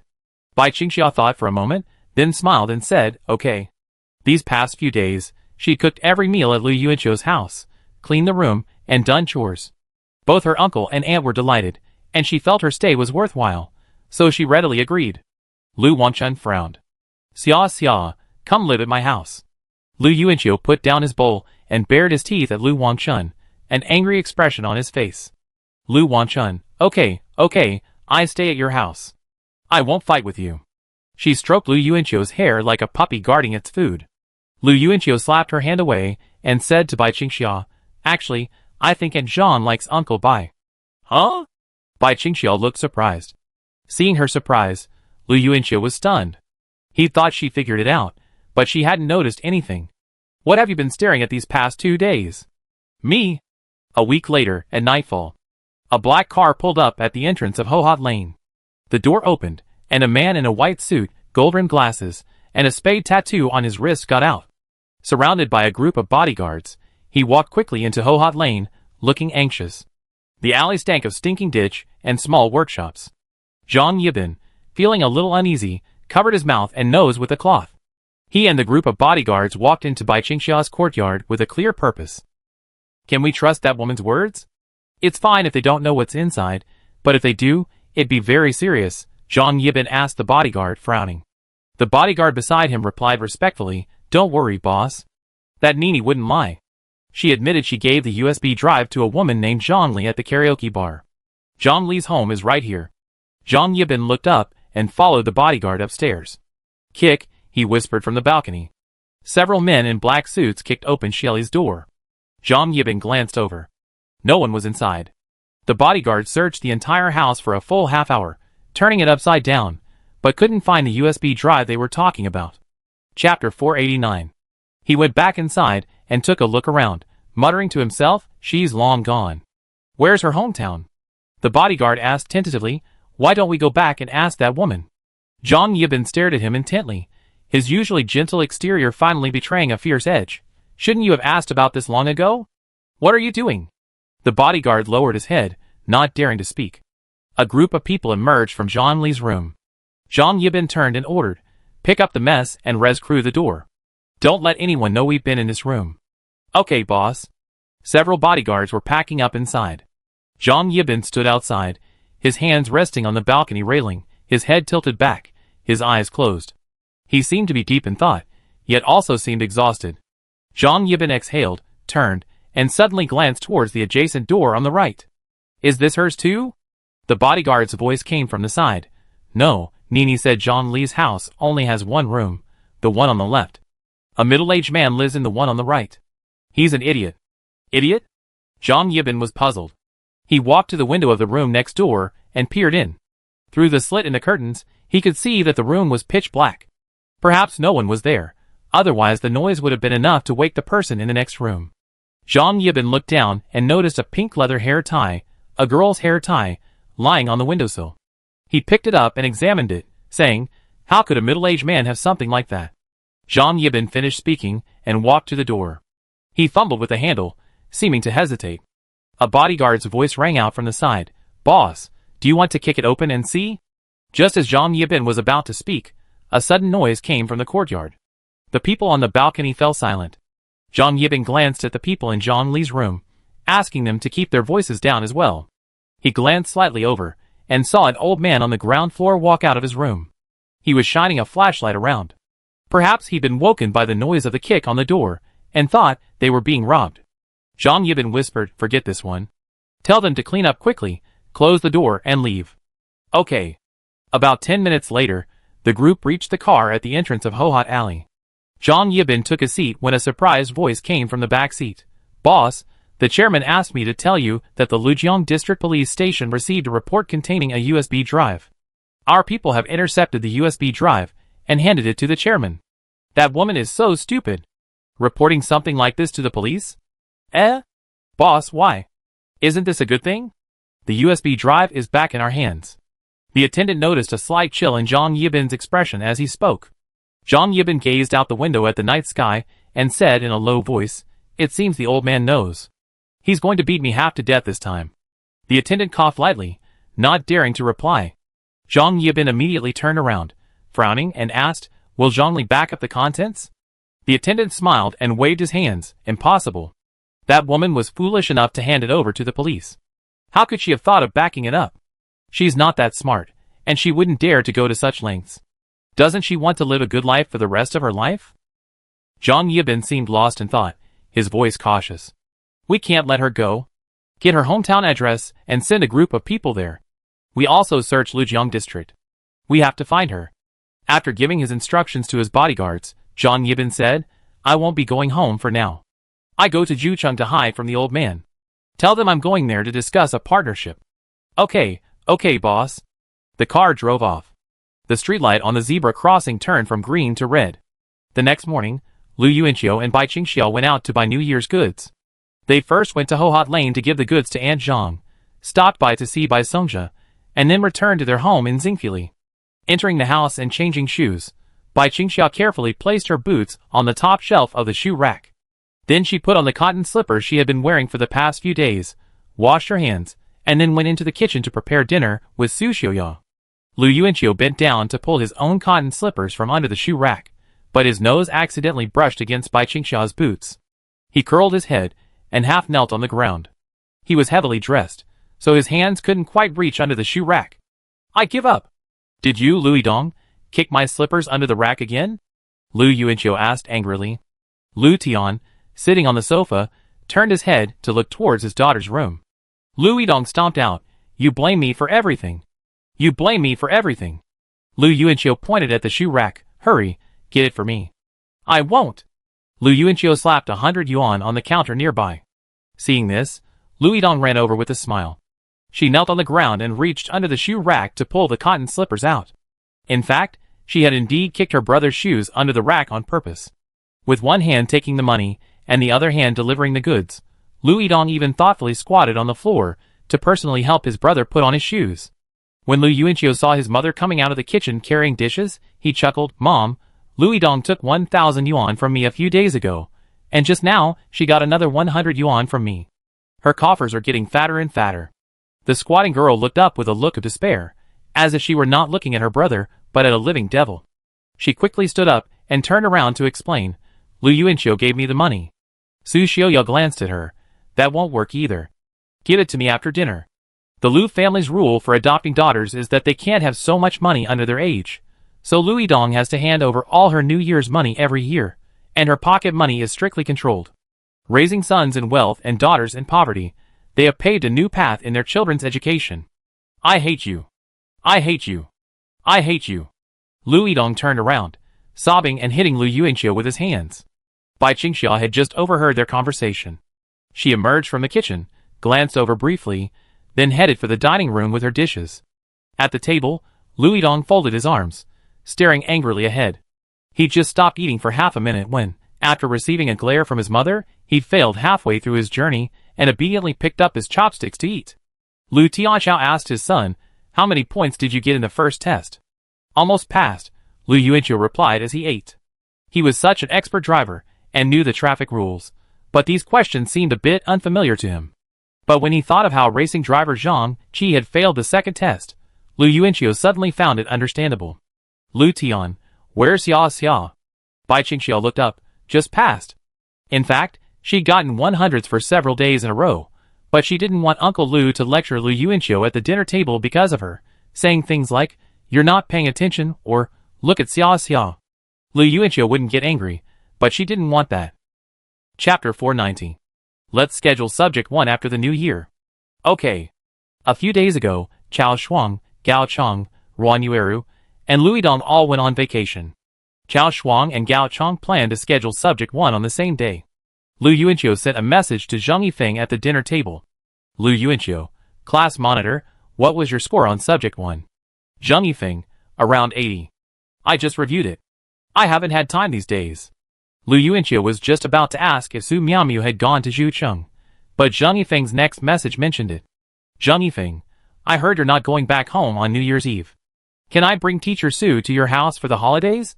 This development left Lu Yuanqiu somewhat bewildered. He was staring at his phone when Lu Tian's voice came from the other side. Don't use your phone while eating. What a bad habit. Lu Yuanqiu looked up. I'm working on my homework. If I fail, it's your fault. Lu Tian's expression instantly changed. He smiled and said, so hardworking? Okay, go ahead and work on it. Bai Qingxiao bit her chopsticks and glanced to the side, only to see the chat screen. Lu Yuanqiu, of course I can, but why so suddenly? Zhang Yifeng, my stepmother is going back to her parents' home for the new year. I'm not familiar with the area, so I declined to go with her. Teacher Su isn't planning to go home either. She's been feeling down lately because of the fight with her parents. I thought, instead of being alone with her, why not go to your place and have some fun? Is that convenient? Bai Qingxiao suddenly saw Lu Yuanqiu's lewd smile again. Lu Yuanqiu, what you're saying is, how can a single man and woman be lonely? There's so much they can do. Xia, pick up some food and eat. Why are you staring at Lu Yuanqiu? Lu Tian said, picking up a large chicken drumstick for Bai Qingxiao. Hearing his father's words, Lu Yuanqiu turned to look to the side, only to see Bai Qingxiao immediately lower her head to eat, her cascading hair obscuring the side of her face. Ah! Lu Yidong suddenly screamed, jerking his legs back, then looking down at the table. Su Xiuyao looked a little embarrassed. She'd wanted to kick her husband, but she hadn't expected her daughter's legs to stretch so far, so she'd hit the wrong person. Lu Yidong asked the mother across from her, aggrieved, why did you kick me? Su Xiuyao's expression was blank. Eat your meal. Was he planning to kick me? Lu Tian looked at his wife, and Su Xiuyao turned to him and complained, you're always complaining so much. You can't even shut up over a meal. Xia can watch whatever she wants, and our son can play on his phone. What's it to you? Just eat your meal. Bai Qingxiao looked up quietly, expecting an argument between her uncle and aunt. But when she saw Uncle Lu timidly picking up his chopsticks, she felt she was overthinking. She lowered her head to eat, but was too embarrassed to glance away. Zhang Yifeng didn't respond to Lu Yuanqiu's teasing remark. Lu Yuanqiu added a sentence. Lu Yuanqiu, it's definitely convenient. Come on over. You don't need to buy anything. Just come directly when the time comes. Don't be too late. Zhang Yifeng, thank you very much. Lu Yuanqiu, it's okay. After dinner, Bai Qingxiao took the initiative to run to the kitchen to wash the dishes, cleaning and putting them away one by one. She then rinsed the rag and went to the dining room to wipe the table. Lu Yuanqiu went to the bathroom and couldn't help but stop to look at the busy figure in the dining room. He had actually tried to persuade Bai Qingxiao many times, both softly and forcefully, that she shouldn't do this kind of thing, but Bai Qingxiao refused to listen, insisting that she did the same thing at home, but Lu Yuanqiu's house was bigger, so she would do the housework more slowly. Lu Yuanqiu certainly believed her, but his intention in moving her to a larger, more spacious home was to make her feel more comfortable, relaxed, and at ease. So, to relieve Bai Qingxiao of her workload, for a few days, under the astonished gaze of his parents, Lu Yuanqiu changed his usual demeanor and took the initiative to mop the floor, wash the dishes, and do all the housework. Bai Qingxiao did have some free time during those days, but Lu Yuanqiu was exhausted, preferring a 5-kilometer run every day. After 3 or 4 days of housework, he gave up, and Bai Qingxiao happily took over the work again. Lu Yuanqiu couldn't help but wonder if she truly enjoyed it. At first, his parents tried to persuade him, but when that didn't work, they gave up. Now, the 4 members of the Lu family spent most of their days, like fools, watching Bai Qingxiao hover before them like a hard-working little bee, their mouths open obediently, waiting for Bai Qingxiao to feed them honey, with Lu Yuanqiu being fed especially generously. So much so that one morning, Lu Yuanqiu woke up to find a change of clothes neatly folded on his bed. Bai Qingxiao even remembered what he usually wore underneath. Lu Yuanqiu chuckled at the thought, and went to the bathroom to urinate, his stream of liquid thick. Who wouldn't want a girl like this living in their home? Like the snail girl, in the dining room, Bai Qingxiao was wiping the table when she couldn't help but glance up at Lu Yidong's room. She straightened up, and folded the rag in half, just as she saw Lu Yuanqiu emerge from the bathroom. Noticing her gaze, Lu Yuanqiu put his hand to his lips, and blew her 2 kisses through the glass. Bai Qingxiao looked over, a mixture of shyness and a smile gracing her innocent and beautiful face. She was actually used to this scene, and her response was to not respond at all. Instead, she looked away with a hint of pride, turned around, and shoved the chairs under the table one by one. After Lu Yuanxiu entered the room, Bai Qingxiao went to the kitchen to wash her hands, then went to her room and took some money out of her bag. She entered Lu Yidong's room and knocked gently on the door. The little girl was sitting on the bed reading a comic. Seeing her sister enter, she looked up and called out, "Sister Bai. What are you doing?" Bai Qingxia asked, approaching. Lu Yidong held up the comic, indicating that she was reading it. Of the family, she dared only let Bai Qingxia see this. Bai Qingxia saw the words Xi Manqi written on the cover. She sat on the bed and read the contents for a few seconds, finding them a little confusing. Lu Yidong explained, "This person is called Tang San." Bai Qingxiao listened quietly for a moment, then pulled 1,000 yuan from her pocket and placed it in the little girl's hand. Lu Yidong was stunned. "What do you mean?" Bai Qingxiao looked at her little face and hesitated for a moment, then smiled and explained, "Your brother is making it up to you." "Hush, don't make a sound." She put a finger to her lips. "Ah!" Lu Yidong jumped up and down on the bed excitedly. "Keep your voice down. Don't get caught." Bai Qingxia quickly raised her head to warn. Yes, keep your voice down. I hope that bad brother won't report me this time." Lu Yidong happily stuffed all the money under his pillow. Bai Qingxia smiled and shook her head, "No." Lu Yidong quickly hugged her and placed the comic book on her lap. "Sister Bai, let's read comics together." "Okay." In the blink of an eye, January 22nd arrived. It was New Year's Eve. Chapter 491. Zhong Bao, "Honey, are there any New Year's gifts?" Wei Bao, leg photo. Wei Bao, "I took this secretly in the bathroom after taking a shower yesterday, hiding it from my parents. In the 2 weeks since they confirmed their relationship, their online intimacy has skyrocketed. It started with endearing names, then expanded into slightly frivolous chats. Luo Wei, seeing the chats were too dry, initiated the conversation. She knew it was better for the girl to bring it up first, as Zhong Jincheng was hesitant. Luo Wei understood Zhong Jincheng's feelings well. He wanted to say something but didn't dare, fearing it would be disliked. Perfect love is probably like this. Even those who enjoy driving are cautious, mindful of the other person's feelings, afraid to taint this pure love. Although they knew things would be different in person, at least they were pretty much open in their online chats. I say pretty much because it was the first time Zhong Jincheng had seen Luo Wei send him such a photo. In the photo, a pair of beautiful legs rest on the edge of the bathtub, their skin still stained with water. The light shone on them, making them look so slender and white. Zhong Jincheng lay in bed, clutching his phone, rolling around in excitement. This is what it feels like to have a girlfriend.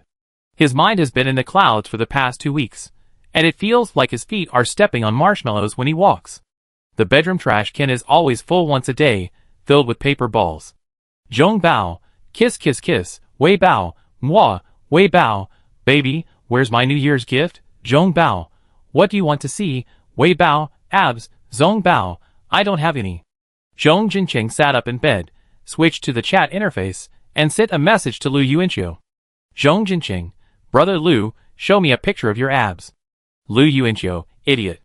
Zhong Jincheng sighed, scratched his head, and sent another message to Luo Wei. Zhong Bao, baby, don't worry, I get a gym membership when school starts. Wei Bao, speaking of school, baby, I suddenly feel a little embarrassed to see you. How should we call each other? Ugh, what should I do? Baby is a little hard to say when we meet. Zhong Jincheng replied with a strange expression, so I guess I feel a little bit too. So why did you have to choose a day off to bring things up? Wei Bao, it's because I'm embarrassed. Humph, you're so mean to me. Zhong Jincheng looked at his phone, blushing. Knock, knock. There was a knock on the door. Lu Yuanxiu walked over and opened it, seeing Zheng Yifeng in a down jacket, and Su Miaomiu in a women's coat standing at the door. What are you bringing now that you're here? Lu Yuanxiu smiled, looking at their hands. Suddenly he paused. Oh, nothing. Su Miaomiu said, somewhat embarrassed. He said it too late. The shops along the way are closed. It's okay. I was just kidding. I didn't ask Zheng Yifeng to bring anything anyway.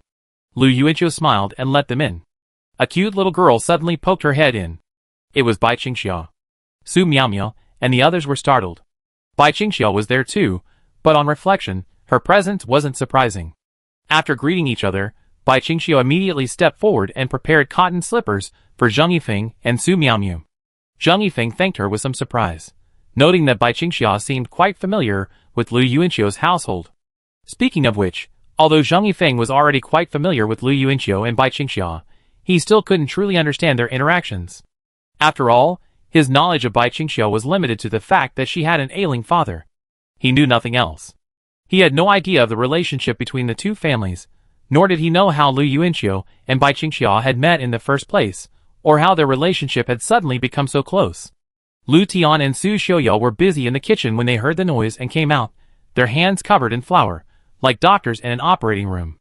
Lu Yuanqiu had informed them in advance, so the couple joined in, preparing a sumptuous New Year's Eve dinner. "Hello, uncle and auntie. I'm Zhang Yifeng, Lu Yuanqiu's classmate." Zhang Yifeng introduced himself with a smile. I know. I've seen this handsome boy," Su Xiuyao said quickly. Lu Tian whispered in his wife's ear, "She went to Zhuhai University with my son." Su Xiuyao frowned. "I know that, but I was talking about seeing her at the high school parent-teacher conference." "And Teacher Su, I saw her too," Su Xiaoyao said, turning to look at Su Miaomiao. Although Lu Tian often attended parent-teacher conferences, he had some face blindness, so he couldn't quite recognize the teachers. However, after his wife's suggestion, he still went up to greet them enthusiastically. Su Miaomiao smiled and nodded, responding to each question. Lu Yuanqiu did notice that Teacher Su seemed a little down, and had unusual dark circles under her eyes. In the room, Lu Yuanqiu turned to Zhang Yifeng and asked, "What exactly happened?" Zhang Yifeng glanced at the door. Seeing this, Lu Yuanqiu stepped forward and locked it. Zhang Yifeng sighed, leaned back onto Lu Yuanqiu's blanket, and recounted everything that had happened in the hotel on his birthday. He stared at the ceiling and muttered, "I went to the hotel again." Teacher Su had just had an argument with her parents, and decided not to go back for the Lunar New Year. Lu Yuanqiu was puzzled. Aren't they all university professors? Why are they still trying to arrange marriages? They insist that only someone they know in their network is a good match for their daughter? Zhang Yifeng remained silent. Lu Yuanqiu asked again, "What are your plans?" Zhang Yifeng replied, "I'm just thinking about what role I play in this matter." Lu Yuanqiu thought he was probably struggling with whether he was officially her boyfriend or just playing the role. It seemed Teacher Su still hadn't given a clear answer. Zhang Yifeng had already confessed his feelings, as early as last New Year's Eve. Now all he owed was Su Miaomiao a response. Teacher Su still hasn't made up her mind, Lu Yuanqiu reasoned, sitting on the edge of the bed. Zhang Yifeng didn't answer, but his silence gave the answer. Lu Yuanqiu suddenly turned around. "Wait, is the argument about Teacher Su simply not wanting to go back for the blind date, or about Teacher Su telling her parents that you're her boyfriend?" Zhang Yifeng turned his head and looked over, his expression gradually changing. Lu Yuanqiu twitched his lips. "Didn't you ask clearly?" Zhang Yifeng smiled vaguely. "So, bystanders see more clearly." Knock, knock, knock. There was a knock on the door. Lu Yuanqiu opened it, and saw Bai Qingxiu standing there. Bai Qingxiu's gaze lingered between the two people in the room, before she said, "Dinner time." She didn't knock when entering Lu Yuanqiu's room anymore, but today, Lu Yuanqiu had locked the door. Chapter 492. Okay, I'll be there right away. Lu Yuanqiu smiled at Bai Qingxiu, raising his hand to touch her delicate face. Bai Qingxiu thought he was going to come out with Zhang Yifeng, but the next second, the door slammed shut in her face. Bai Qingxiu looked at the closed door in front of her, and bit her lip softly. She glanced back at the living room, then back at the door, helplessly turning and heading back. "I have Uncle Lu call you if we continue talking. I suspect this because after you openly declared war on her mother over the phone, there's bound to be a follow-up to this matter. Her parents will definitely continue to question their daughter about you." Lu Yuanqiu paced around the room, analyzing. Teacher Su has two choices. Confess you were just pretending, or make it clear you're the real deal. The latter option will definitely result in an argument with her parents. Zhang Yifeng listened, sitting on the edge of the bed, and nodding with a smile. Perhaps it was all too difficult. If he could hear Su Miaomiao's unequivocal admission, Zhang Yifeng felt he'd be moved to tears. Lu Yuanqiu, but it's also possible that Teacher Su confessed that you were her boyfriend in disguise, and she only argued with her parents because she didn't want to go home for the Lunar New Year and go on blind dates. Zhang Yifeng sat on the edge of the bed, not laughing. Lu Yuanqiu, so, after dinner, ask her about it. Whether it's indirect or direct. Like you said, you need to understand your role in this matter. If I were you, Lu Yuanqiu muttered, looking up at the wall lamp, if things had unfolded this way, and Teacher Su still confessed to her parents that I was just pretending to be her boyfriend over the phone, I'd feel a little tired. Zhang Yifeng remained silent. Lu Yuanqiu felt tired simply because he didn't like Su Miaomiao. Zhang Yifeng couldn't help but think of that night, Su Miaomiao hugging him and crying, and the words, "How nice it would be if you weren't my student." After saying this, he felt a surge of reckless impulsiveness. At the dinner table, Lu Tian sat at the head of the household. To his right sat Su Xiaoya, Lu Yidong, and Bai Qingxia. To his left sat Su Miaomiao, Zheng Yifeng, and Lu Yuanxiu. Come on, eat. We don't have so many rules here. Take whatever you want to eat or drink, Lu Tian said with a smile. Lu Yuanxiu pointed in front of him. Old Ding, bring me a bottle of wine. Lu Tian glared at him. No. Lu Yuanxiu smiled. He was so adept at giving someone a slap in the face. Isn't Teacher Su going home for the new year? Lu Tian asked, turning his head. Su Miaomiao was about to speak when she felt someone kick her foot. She jumped and turned to look at Zheng Yifeng. Zheng Yifeng, who was picking up some food, glanced at her in confusion. ? Su Xiaoya, sitting across from her, immediately covered her face with one hand. She had kicked the wrong person again. She quickly turned and winked at her husband. There must be a reason for not going home for the new year. It's definitely not something you can talk about. You straight man, asking such a question at the dinner table. Lu Tian seemed to understand his wife's gaze. Seeing Teacher Su looking at him, he quickly changed the subject. It's okay. Eat. It's just the same if you stay here for the new year. Why don't you two stay tonight? Stay the night? Zheng Yifeng, okay. Lu Tian looked up at him, his expression stunned. Su Miaomiao put down her chopsticks and said quickly, No. Su Xiaoya replied, it's okay. You and Xia Xia will share a bed, and Xiao Zheng and Lu Yuanxiu will share one. It's late at night, so don't go back. Bai Qingxia was eating when she glanced across at Zheng Yifeng, then at Lu Yuanxiu, who was concentrating on his meal. Noticing the girl looking at him, Lu Yuanxiu reached out and offered her a piece of meat. Bai Qingxia smiled at him, instinctively straightening her legs. When she realized her foot had touched Lu Yuanxiu's, she pulled back. But Lu Yuanxiu was being naughty. While seemingly eating quietly, he reached forward with his gray cotton slippers under the table, and stepped on her pink ones. Bai Qingxia looked down, and her frown suddenly relaxed inexplicably, as if it were the big bad wolf pinning the little pink rabbit beneath him. Why aren't you stepping on me again? Lu Yuanxiu looked across at her in surprise. Lu Tian, sitting in the main seat, also said, Yes, I heard from Lu Yuanxiu that you, Teacher Su, are staying at the hotel now. Little Zheng will be alone at his house tonight, so why don't you two leave tonight? Let's go downstairs together at midnight to set off firecrackers. Su Miaomiao turned to look at Zheng Yifeng. She gave an embarrassed laugh, picked up her chopsticks, and nodded, Well, sorry to bother you then. After dinner, Zheng Yifeng took the initiative to lead Lu Yuanxiu into the room. Bai Qingxia sat on the sofa, holding the remote, staring blankly at the two of them. The Spring Festival Gala is about to start, and you're in the room. Lu Yuanxiu looked at him in confusion. Why are you dragging me in instead of Teacher Su? Zheng Yifeng sat on the edge of the bed, frowning. I haven't figured out how to ask. Just ask what you argue about. She probably won't tell me. She's quite the tsundere. Then ask. What happened after you pretended to be her boyfriend on the phone? Did her parents question her again? Does she need any more help? Lu Yuanxiu smiled at this. As long as she says she needs it, that arrogant Teacher Su must have already told her parents you're her boyfriend. She's just too embarrassed to say it to your face. After being liked by my student for so long, it's a bit embarrassing to suddenly accept her love. Not to mention that Teacher Su is a bit arrogant. Lu Yuanxiu thought Zheng Yifeng, the reserved and sultry guy, would laugh at his words, but he found him staring blankly at his crotch. What's wrong? Don't move. Zheng Yifeng raised his hand. Lu Yuanxiu looked down and saw a moth lying on the zipper of his pants. He was startled, but the moth immediately slid up his clothes and into his clothes. Oh my god! Hurry up! Lu Yuanxiu hurriedly took off his down jacket.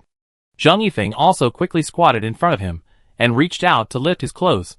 Uncle Lu is calling you to see the spring. Bai Qingxia, standing at the door, stopped talking abruptly. Lu Yuanxiu turned around, and Zheng Yifeng, who was squatting in front of him, also looked over. Bang! Bai Qingxia hurriedly slammed the door shut. The sound of footsteps fading away could be heard from outside. Zheng Yifeng looked up. She seems to have misunderstood you. Lu Yuanxiu lowered his head. Could it be that she misunderstood us? Possibly. Lu Yuanxiu quickly took off his down jacket and threw it on the bed. Seeing that there was no moth in front of him, he lifted the hem of his sweater and discovered that the moth had crawled into it. What are you doing? Zheng Yifeng watched as Lu Yuanxiu, holding the moth, walked to a drawer, retrieved needle and thread, and wrapped it with thread. After finishing, he walked to the window, opened it, and hung the moth from the window. Lu Yuanqiu said simply, expose the body for 3 days. Chapter 493. Ahem. Lu Yuanqiu coughed, opened the door, and walked out, Zheng Yifeng following behind him. The two looked toward the living room. The TV was playing the Spring Festival Gala program, which seemed to be Wang Liham's piano piece Golden Snake Dance. Lu Tian sat side by side on the sofa with 4 women. Su Xiaoya and Lu Yidong were munching on sunflower seeds, while Su Miaomia was quietly watching TV, her posture elegant. Bai Qingxiao was huddled in the corner of the sofa, looking like she had been 80 years old. Her cascading hair completely obscured her face, making it impossible to see her expression. Lu Tian turned his head and said, "What are you two doing huddled in your room? The Spring Festival Gala has already started. Come sit down and watch it together." The 3 women turned their heads to look over. Bai Qingxiao remained motionless. Su Miaomia moved aside, as if to make room for someone. Zheng Yifeng patted Lu Yuanqiu's shoulder, as if wishing him good luck, then walked over and sat down next to Su Miaomia. Lu Yuanqiu walked to the corner of the sofa, where Bai Qingxiao sat, and said to Lu Yidong, "Move to the side." Given the 1,000 yuan his brother had secretly given her as compensation, Lu Yidong uncrossed his legs from the sofa and moved to the side. Lu Yuanqiu was surprised at how obedient she was today. Normally, she would have whined and protested, "No! I want to sit with Sister Bai." The space in the middle was vacated, and Lu Yuanqiu sat down next to Bai Qingxiao. Seeing she still didn't react, Lu Yuanqiu smiled and reached out to brush aside her hair, revealing her delicate and beautiful profile. Bai Qingxiao turned her head to look at him. She lifted her slender legs, clasped them in her hands, and rested her feet on the edge of the sofa. With a quizzical look in her eyes, she whispered, "What were you doing just now?" "A moth flew into my clothes, and Zheng Yifeng is trying to catch it for me." It sounded like an excuse. Seeing Bai Qingxiao staring at him in silence, Lu Yuanqiu quickly pointed toward his room and said, "I've got the moth hanging from the window. Go and see if you don't believe me." Bai Qingxiao lowered her feet from the sofa and slid into her slippers. Lu Yuanqiu was immediately surprised.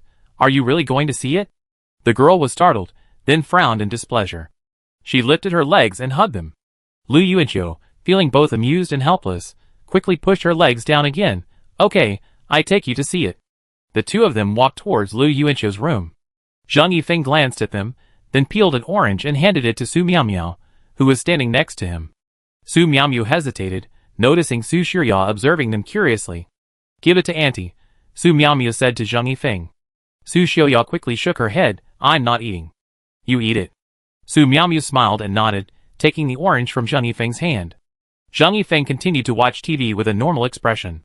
Sure enough, she still hadn't said thank you to little Zheng. Su Xiaoya had observed this, and it was a sure thing in her mind. She was indeed a little puzzled. Her son hadn't said much to her, but she had sensed a subtle connection between Teacher Su and little Zheng, who was sitting beside her, since they were eating. For example, during meals, the 2 of them had many silent interactions, passing tissues, helping unscrew bottle caps, moving trash cans. After all, since they sat close together, such interactions were normal. But what was unusual was that after accepting Zheng Yifeng's help, Teacher Su didn't say anything like thank you. Instead, she accepted it naturally, as if it was her due. According to a married woman, this was a natural way of interacting with her partner, just like when she and Lu Tian did these little things for her. Su Xiaoya wouldn't even say thank you.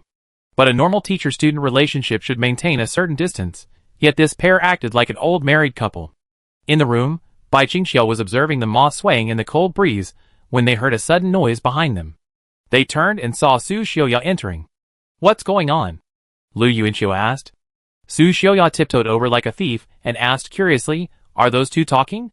Lu Yuanqiu and Bai Qingxiao stared at her in surprise. "Are they really that obvious? Your mother's observation is incredible, and this little Zheng is pretty good." Bai Qingxiao suddenly smiled. Lu Yuanqiu glanced at her, and she faltered. She turned and poked the moth in midair, her lips forming a chirping sound. "What are you 2 doing here torturing moth?" Su Xiaoya asked, puzzled. Bai Qingxiao withdrew her hand and stood obediently by. Lu Yuanqiu. "Actually, they haven't started dating yet. Their relationship is quite complicated." Su Xiaoya suddenly acted like a seasoned veteran. "I know. Teacher Su looks like a serious woman. She wouldn't easily accept a teacher-student relationship, especially with a student she taught in high school. It's no different than a little kid's romance." Lu Yuanqiu shook his head and sighed. He suddenly heard his mother say, "But based on my experience, Teacher Su is almost taken down. Bai Qingxiao looked at Aunt Su, her eyes blinking. She was curious about what it meant to be almost taken down. It was midnight. Except for the couple who stayed upstairs, the other 5 people went downstairs. Lu Yuanqiu took a firecracker from the rack and tied it to the moth. Lu Yidong watched with excitement, but Bai Qingxiao whispered, "Its spirit will come to you tonight." Lu Yuanqiu said dejectedly, "I'm so scared." To show his respect, he tied another firecracker to the moth, hoping to completely liberate it. Lu Yidong became even more excited, shouting, "Hurry up and set it off."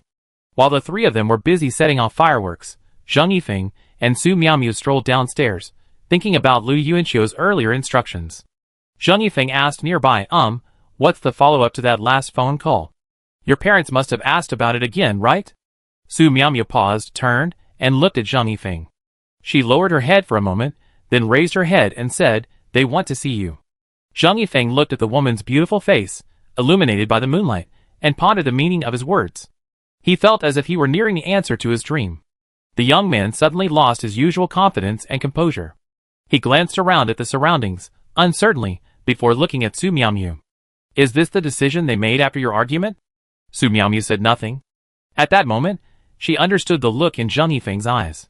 There was a hint of tentative, gentle affection hidden in those eyes. The night breeze was cool. She turned around, wrapped her coat around her, and spoke to herself, "I've loved my parents since I was little, and I still do. You could say I'm a daddy's girl, or a mama's girl, and I admit it. But this time we had a really bad argument, almost to the point of breaking up our relationship." Zheng Yifeng lowered his head. "There's nothing I can do. If I don't want them to control my life anymore, I have to resist." "No, Zheng Yifeng." Su Miaomiao, with her back to him, let out a low sound. Chapter 494. Apart from the blind dates, I don't mind their involvement in my life. I even feel that with their arrangements, I can comfortably stay in my comfort zone. They have the resources, the connections, the experience of success. I've said I'm a good girl and I'm smart. I never contradict them. It wouldn't do me any good. Because they've already given me the right experience. It's even because of them that I had the opportunity to learn violin and piano, and to perform that 4-hand duet with you at the New Year's Eve party that still leaves a lasting impression on me. I'm very grateful to them. Su Miaomiu seemed a little emotional. But in my 23 years, the biggest argument I ever had with them, the one that shattered our relationship, wasn't because my life was being controlled, or because I was being arranged on blind dates, or because I was tired of this mama's boy life. It was because a variable had appeared in my equation like, fixed life. It was you, Zheng Yifeng. That day, I argued with them for hours over you. It was because I kept telling them I would marry no one but you. The female teacher looked up at the male student before her, her eyes sparkling with a glimmer of trembling tears. The crackling sound of firecrackers rang out. Not far away, Lu Yidong screamed and dodged. Lu Yuanqiu laughed, covering Bai Qingxiao's ears with both hands and backing away with her. "It's Chinese New Year. Happy New Year 2012. After Su Miaomiu finished speaking in her heart, she let out a breath and lowered her head slightly. After returning to Zhucheng, "Find some time to go meet my parents with me." What a tsundere woman! I'm afraid I never hear that phrase from her again. But Zheng Yifeng still smiled. "Okay, I prepare seriously." Su Miaomiu glanced up at him, wiping tears from her eyes. She said unhappily, "Why are you grinning like a fool? When we meet, be more serious and mature." Zheng Yifeng put away his smile and turned to look at Lu Yuanqiu. Lu Yuanqiu was covering Bai Qingxiao's ears with his hands. When he turned around, Bai Qingxiao in front of him turned with him. Lu Yuanqiu cast a questioning look at Zheng Yifeng. Zheng Yifeng was about to give an okay sign, but after thinking it over, he gave a thumbs up. Lu Yuanqiu laughed. Bai Qingxiao, hearing the laughter, looked back adorably, her hair falling against Lu Yuanqiu's chest. Lu Yuanqiu bared his double chin in a gesture of respect. The sound of firecrackers and fireworks filled the air all around. Lu Yuanqiu bowed his head and said, "Happy New Year, little swan." Bai Qingxiao looked up and said, "Happy New Year, Lu Yuanqiu." Looking at Lu Yuanqiu from below, he could actually see a firework above his head. When he returned home, Lu Yuanqiu's phone was flooded with messages of well wishes from family and classmates, and his chat was filled with messages like Happy New Year. Although some of the messages were group messages, Lu Yuanqiu responded to them all. A group message was still a message. Looking at the unique messages from the uncle, the Taoist priest, and finger, Lu Yuanqiu could tell at a glance that they weren't group messages. Zhong Jinqing never liked sending Lu Yuanqiu these kind of messages. If he did, he wouldn't be himself anymore. But his son is ignorant, and as a father, he can't do this. Lu Yuanqiu, Happy New Year, Zhong. Zhong Jinqing, disgusting. Lu Yuanqiu knew that while Zhong Jinqing was saying disgusting, he must be eager to whisper Happy New Year into Luo Wei's ear 100 times. Bai Qingxia didn't have many friends on her phone. She sent one message to Sisterly, one to Lu Wanchun, and one to Qi Chao Chao. But only Lu Wanchun and Qi Chao Chao responded to her greetings. Why did Sisterly seem to have suddenly disappeared? Bai Qingxia was puzzled. She was sitting on the sofa soaking her feet when Lu Yuanqiu passed by, looking down into the basin. Bai Qingxia looked up, and Lu Yuanqiu quickly walked away. It was around 1 a.m. before everyone in the house finally lay down. Lu Yuanqiu turned on a wall lamp beside the bed, then turned to Zhang Yifeng and asked, "Is it bright? If you think it's bright, I turn it down a bit." Zhang Yifeng said, "A little lower." Lu Yuanqiu nodded and fiddled with the wall lamp, only to discover it was malfunctioning. Turning it down made it brighter, and turning it up made it even brighter. Zhang Yifeng, nearly blinded, quickly stood up and said, "Let me see." He leaned over Lu Yuanqiu to touch the lamp. "Lu Yuanqiu, Teacher Su said her pillow isn't comfortable."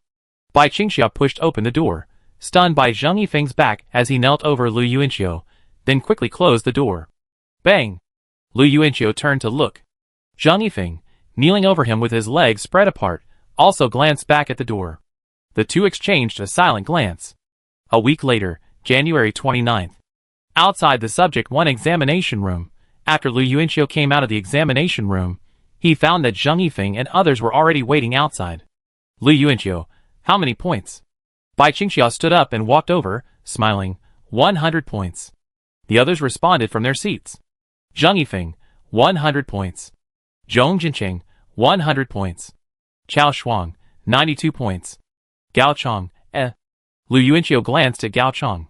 They had already arranged to meet up with Gao Chong after the new year, and after not seeing him for a few months, Gao Chong hadn't changed at all, still as ordinary as a grain of sand in the Sahara Desert. "What's wrong, Brother Chong? Why aren't you talking?" Gao Chong looked up at Lu Yuanqiu. "How many points did you get?" Lu Yuanqiu chuckled, 98 points. "No more fun leaving?" His last hope dashed, Gao Chong stood up. Lu Yuanqiu asked Zhong Jinqing, "How many points did he get?" Zhong Jinqing, 89 points. The original plan was to have dinner together after the exam, but there was one person missing. Chao Shuang, Yuer is already here and waiting outside. "Let's go!" Although she was already quite familiar with the boys, Bai Qingxia quickly made her way through the group and silently made her way to Lu Yuanqiu's side, walking side by side. Looking at Zhang Yifeng beside him, Lu Yuanqiu lowered his voice and asked, "When does Teacher Su plan to go to Zhucheng?" Zhang Yifeng, "Same as us, when school starts." Lu Yuanqiu asked in surprise, "Does she plan to stay in the hotel for another 2 weeks?" Zhang Yifeng's expression suddenly faltered. He let out a breath and said, "I tried to convince her to stay at my house, and she agreed, but I'm not sure how to explain it to my mom." Lu Yuanqiu smiled and said, "Just say she's my girlfriend." Zhang Yifeng turned to look at him. "My mom met Teacher Su in high school, and knows she was our English teacher." Lu Yuanqiu fell silent. He turned to Bai Qingxia, who already had a smile on her face, and said, "That's a bit exciting." Bai Qingxia nodded slightly. Chapter 495. Unbeknownst to Lu Yuanqiu, Zhang Yifeng and his mother also had a somewhat delicate relationship. Their current situation was that they both clearly wanted to talk and improve things, but the atmosphere was always awkward when they sat together. The highest point was probably on the 4th day of the Lunar New Year, when they sat on the sofa in the living room, watching TV in silence for the entire day, watching a fantastic anti-Japanese war drama, with no more than 3 sentences exchanged. Zhang Yifeng could have gone back to his room, but he noticed his stepmother seemed to be hesitant to speak several times, so he stayed in the living room to give her a chance to talk, knowing she was embarrassed to enter his room. Seeing Zhang Yifeng rarely stay in the bedroom, Yi Hui assumed he wanted to talk, so she sat there waiting for him to speak. With a mother and son already having such an awkward relationship, Zhang Yifeng was a little worried about the addition of Su Miaomiao, whose relationship was equally delicate. If it weren't someone he cared about, it would be fine. He didn't care how awkward the atmosphere was. He just needed to stay quietly in his own comfortable space. But deep down, he wanted his stepmother and Su Miaomi to chat harmoniously, like friends, like sisters, like mother-in-law and daughter-in-law. These were the 2 most important women to him. Forget it. Let's start with a normal conversation. Say the teacher is coming from Zhucheng to stay at my house temporarily. Zhang Yifeng took a deep breath, still wanting to proceed gradually. He was worried that his cautious stepmother wouldn't be able to handle the sheer volume of information all at once. Does your mother accept teacher-student relationships? A small voice came from the side, too quiet for Zhang Yifeng to hear. Lu Yuanqiu turned to glance at Bai Qingxia, then said sternly to Zhang Yifeng, "My little swan is talking to you, no hat." Bai Qingxia felt a little embarrassed, and the question about such a sensitive topic made her subconsciously whisper again. Zhang Yifeng looked over. "Huh? Sorry, I didn't hear you clearly." Seeing that the three boys were walking together, and not paying attention, Bai Qingxia raised her voice. Zhang Yifeng responded, "She's my stepmother.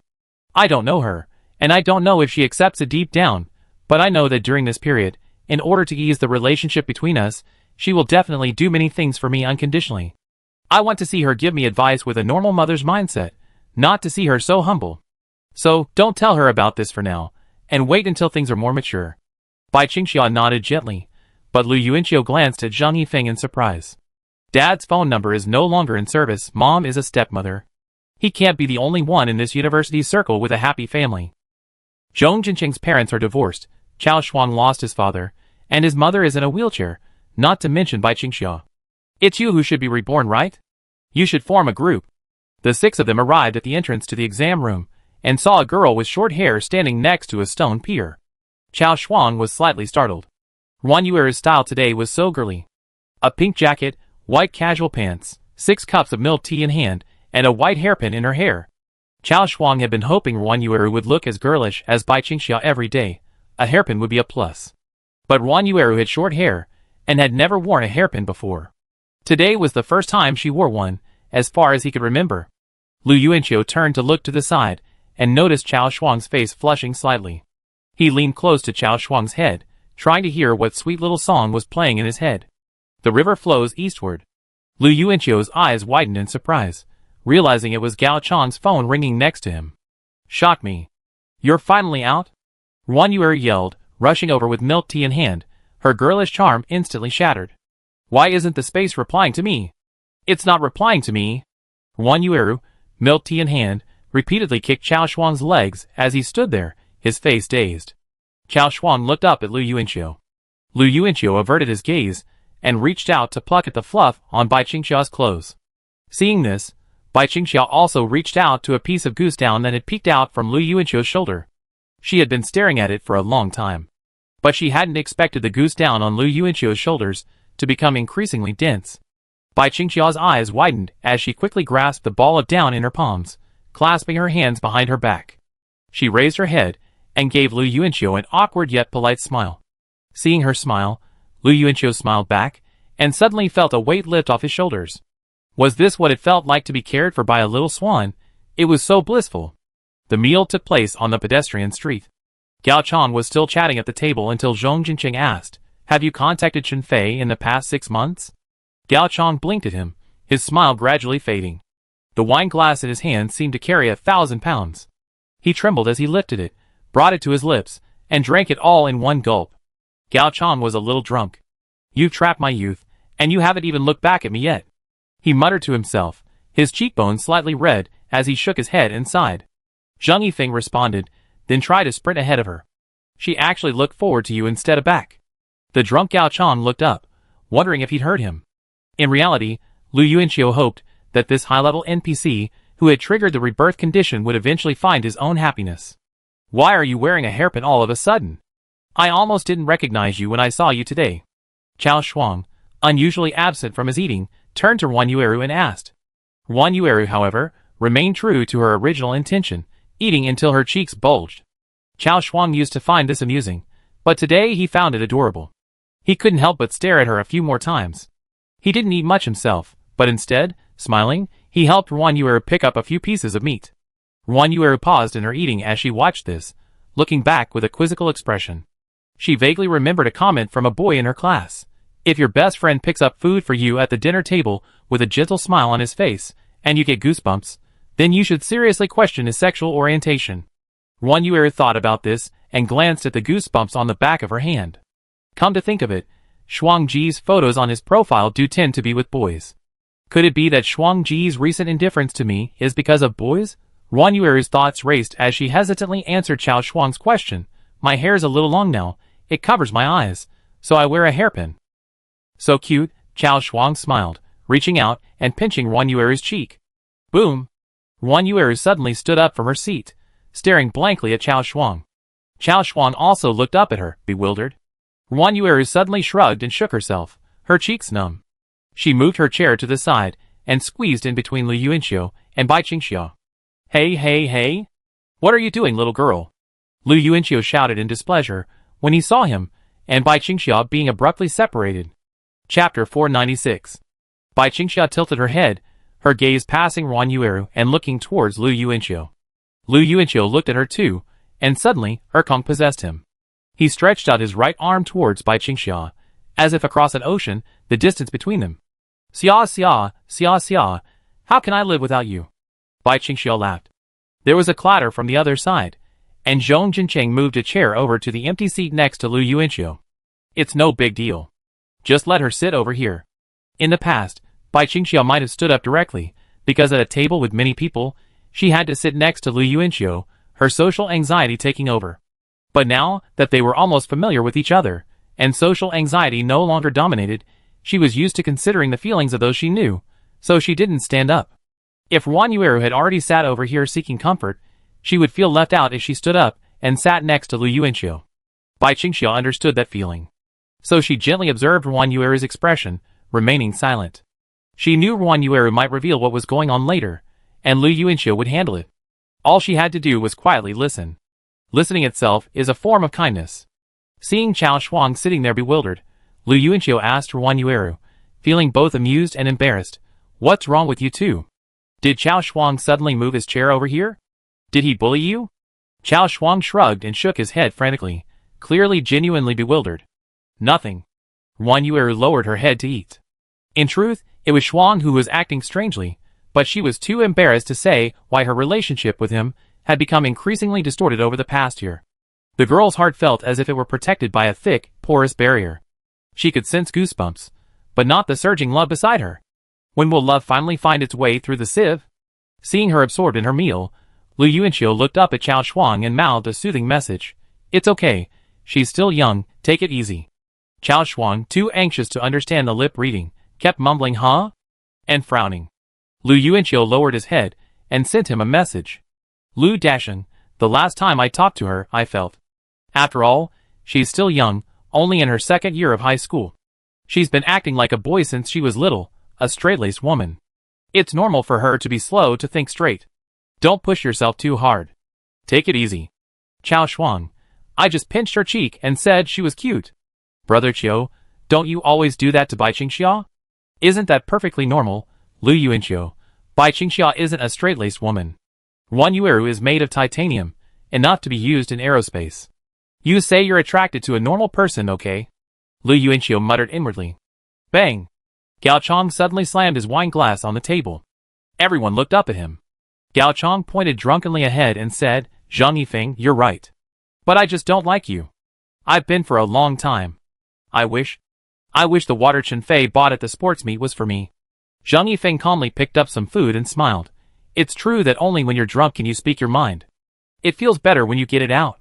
After Gao Chong finished speaking, he fell asleep on the table, mumbling something incoherently. Lu Yuanxiu walked over and slapped him awake, fearing he might be reborn too.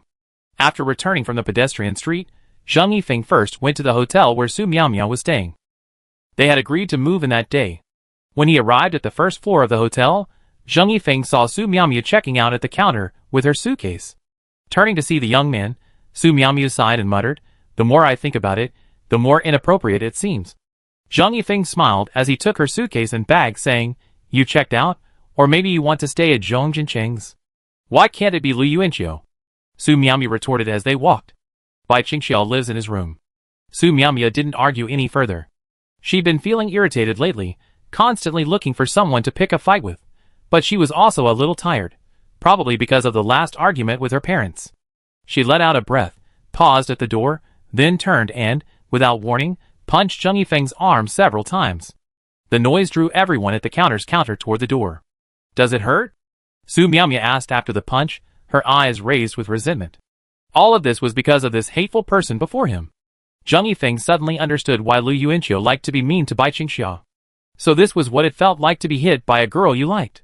I'm asking you a question, are you stupid? Su Miaomia asked, punching him on the shoulder again. This punch actually made Zheng Yifeng laugh. The boy said nothing, but held his head high with joy as he walked towards the hotel entrance, carrying his suitcase and bag. Although it was afternoon, he seemed to be heading out into the morning sun, even taking longer steps. Su Miaomia frowned at him curiously and followed him. Did you get drunk with them this morning? No. Su Miaomia blinked a few times, but she was too tired to continue the conversation. She got down to business. What did you tell your mother? Not yet. We talk when we meet later. Su Miaomia assumed Zheng Yifeng was afraid that if he told his stepmother too early, she would have time to refuse, and it would be difficult to refuse after they met. She still remembered this stepmother. Because of Zheng Yifeng's situation, she had made a special appointment to meet with her in high school for a heart-to-heart talk. I heard that the stepmother's opinion of Zheng Yifeng had changed after that. If that was the case, Su Miaomia actually thought she was quite nice. So what are you going to say when we meet later? When they reached the curb, Su Miaomia continued to question him. Zheng Yifeng raised his hand to hail a taxi. He turned his head and saw, in the sunlight, that Su Miaomia was wearing makeup. She vaguely remembered that Su Miaomia had been wearing no makeup these past few days, and hadn't felt like putting on any, but today she had put it on. What the hell are you grinning at? Su Miaomia was speechless. She stared at him with her hands on her hips, and questioned him. Zheng Yifeng smiled and said, I used to feel nervous about bringing you to live with me, but now I'm actually feeling a bit of anticipation and happiness. Su Miaomia was startled by this. She turned around, crossed her arms with a strange expression, and then looked down at her toes. Her initially nervous mood relaxed a bit, or rather, felt a bit more joyful, thanks to Zheng Yifeng's words. She continued, I was just asking you a question. How are you going to tell your mother about me coming to live with you? Zheng Yifeng, just tell the truth. Su Miaomia stared at him, stunned, and pressed, What do you mean by truthfully? Zheng Yifeng, what do you think? Su Miaomia gritted her teeth angrily, raised her finger, and pointed at him, revealing a fierce expression she hadn't even shown to her students even as a high school teacher. I'm really irritated right now. Don't keep me in suspense. Zheng Yifeng saw the car approaching and walked over, with Su Miaomia following behind. So, you're a graduate student in Zhucheng, and coincidentally, you're my advisor. This time, you're back in Lucheng for a visit, but you don't have a place to stay. You can't just stay in a hotel for half a month, so I suggested you stay at my place. That's really true. Su Miaomia muttered to herself. Chapter 497. As they sat in the back seat, Su Miaomia instinctively became concerned about something else. Didn't you tell your mother that I was your advisor in college? Her voice sounded strange. Zheng Yifeng replied truthfully, I rarely communicate with her. Huh? Oh then. Don't worry, she's a good person. Okay. Since someone whose mother is over 80 said so, Su Miaomia had nothing to worry about. But she couldn't help but curl her hands in her lap. What was going on? Why was she even more nervous than during her graduation defense, half an hour later? On the living room sofa. After listening to Zheng Yifeng's explanation, Yi Hui stared blankly at the young, beautiful teacher before her, who had impressed her so deeply in school. The atmosphere froze for a moment, and Yi Hui quickly raised her hand. Teacher, have some water, some water. Su Miaomia nodded awkwardly, raising the disposable cup to her lips, and glancing at Zheng Yifeng. Zheng Yifeng added, Teacher has some things to attend to in Lucheng these days, so he's just planning to go back to school with us on the first day of school. Yi Hui nodded repeatedly, then looked at Su Miaomia. Sure, no problem. There are plenty of rooms here. Su Miaomia said apologetically, it's really a bother. No. Yi Hui waved her hand quickly. She was really impressed with this teacher. Zheng Yifeng stood up. I'm going to the supermarket downstairs to buy some groceries. Huh? You're just going to leave me like that? Su Miaomia turned to watch Zheng Yifeng's departure. Zheng Yifeng turned back and smiled back at him. Su Miaomia gritted her teeth silently, then turned back and continued to smile politely at Yi Hui. Yi Hui smiled as well, raising her hand again. Teacher, drink some water, drink some water. Okay, I've got some, I'm still drinking. After hearing the door close, Yi Hui took a deep breath and finally spoke, as if she had finally found someone to confide in, someone she'd been too embarrassed to tell Zheng Yifeng. Teacher Su, when Fofeng was in high school, both Teacher Lu and you actually talked to me. but I was particularly impressed by you. You spoke to me so earnestly, I almost thought you were the homeroom teacher. Su Miaomiu also recalled that day and smiled sheepishly. Yi Hui sighed. You're right. Parents and teachers alike have a responsibility to safeguard a child's mental health. I wasn't doing a good job before, taking my emotions out on the child. You've really woken me up. You're truly a dedicated and responsible teacher. Su Miaomiu held her water cup in both hands and nodded repeatedly. The more she was praised, the more guilty she felt. She could only offer a forced smile. Fearing the atmosphere would become awkward, Yi Hui quickly picked up the remote and said, Watch TV. The nanny's on vacation. Wait until Feng gets the groceries, and I cook. Excuse me. No. The TV lit up, and it happened to be the Luching Evening News. The female host on the screen, holding a script, spoke seriously into the camera. A female university professor is secretly in love with a male student. Her phone is filled with indecent photos, and the professor's husband shows up that same day. Listening to the news on TV, Su Miaomiu suddenly turned around, as if busy. Yi Hui, her attention fixed on her, worried about neglecting the female teacher. She put down the remote and asked with concern, Teacher Su, what are you looking for? I help you find it. Ah, no, nothing, the sofa is quite soft. Su Miaomiu placed her water cup on the coffee table, leaning against it with her hands and patting the sofa. Yi Hui was stunned for a moment, then smiled. Yes, my son said it was soft too. She paused and added, my youngest son, he often sleeps here. Su Miaomiu didn't care about her older son or younger one. She glanced at the remote in Yi Hui's hand, wanting to change the channel. The TV played blurred scenes of intimate moments between a female professor and a male student, along with chat logs. Yi Hui didn't really like talking while watching TV, but to avoid making Teacher Su feel lonely, she waved the remote and made a few comments. Really, how can this be a teacher-student relationship? She's so much older than the boy. Su Miaomiu suddenly stood up, her hands on her knees. Yi Hui turned her head, realizing the identity of the girl next to her. She quickly pressed the remote to change the channel, remembering that her previous words were inappropriate. Su Miaomiu raised her hand and pointed behind her, her expression extremely awkward. I'm going to the bathroom. Okay. No, Teacher Su, that's Fing's bedroom. Yi Hui quickly stood up from the sofa and reminded her. Su Miaomiu stepped out of Zheng Yifeng's bedroom, closing the door awkwardly. She turned back and smiled. It's quite large. It's a little hard to tell. Zheng Yifeng, you living devil, please come back soon. I can't hold on any longer. Su Miaomiu muttered to herself, leaning against the wall, and hurried into the bathroom. As soon as she sat down on the toilet, her phone started beeping. Zheng Yifeng, I'm at the supermarket. What do you want to eat? Snacks are fine.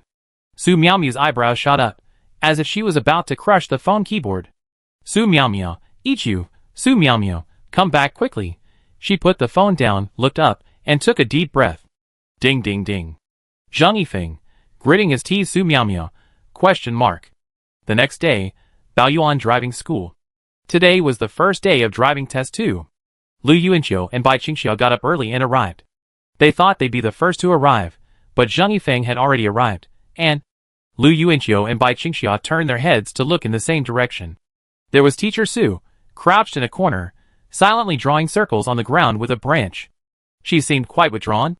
Lu Yuanqiu raised his eyebrows, motioning towards Teacher Su, and asked Zheng Yifeng, what's wrong with her? Was there a disagreement between the mother-in-law and daughter-in-law last night? Bai Qingxiao wanted to laugh, but was afraid it was real, so she rested her cheek against Lu Yuanqiu's back and chuckled. Lu Yuanqiu's words were truly amusing. Zheng Yifeng curled his lips. I don't know what's going on. She was completely silent after coming back from grocery shopping yesterday. This morning, when she saw me coming out, she wanted to come along too. Last night, I thought the phrase "Yi" was the legendary love phrase. But after Zheng Yifeng came back, I realized another truth. Women's hearts are like needles in the sea. It turns out he was just a joke. Are they really having a fight? Lu Yuanqiu couldn't help but ask. Bai Qingxiao, hearing this, reappeared from behind him. She blinked her bright eyes, and looked at Zheng Yifeng intently. This time, I'm really embarrassed to smile. Sorry. Chapter 498. No, it shouldn't, Zheng Yifeng replied. Last night, when they returned home, the two women were so respectful to each other that they were practically kneeling on the ground and kowtowing to each other. The scene that left the deepest impression on me was when Su Miaomiu turned and accidentally bumped into her stepmother while walking to the restaurant for dinner. Her stepmother apologized, but Su Miaomiao replied, "You're welcome." Before her stepmother could react, Su Miaomiao, blushing, was already walking towards the restaurant with her head down.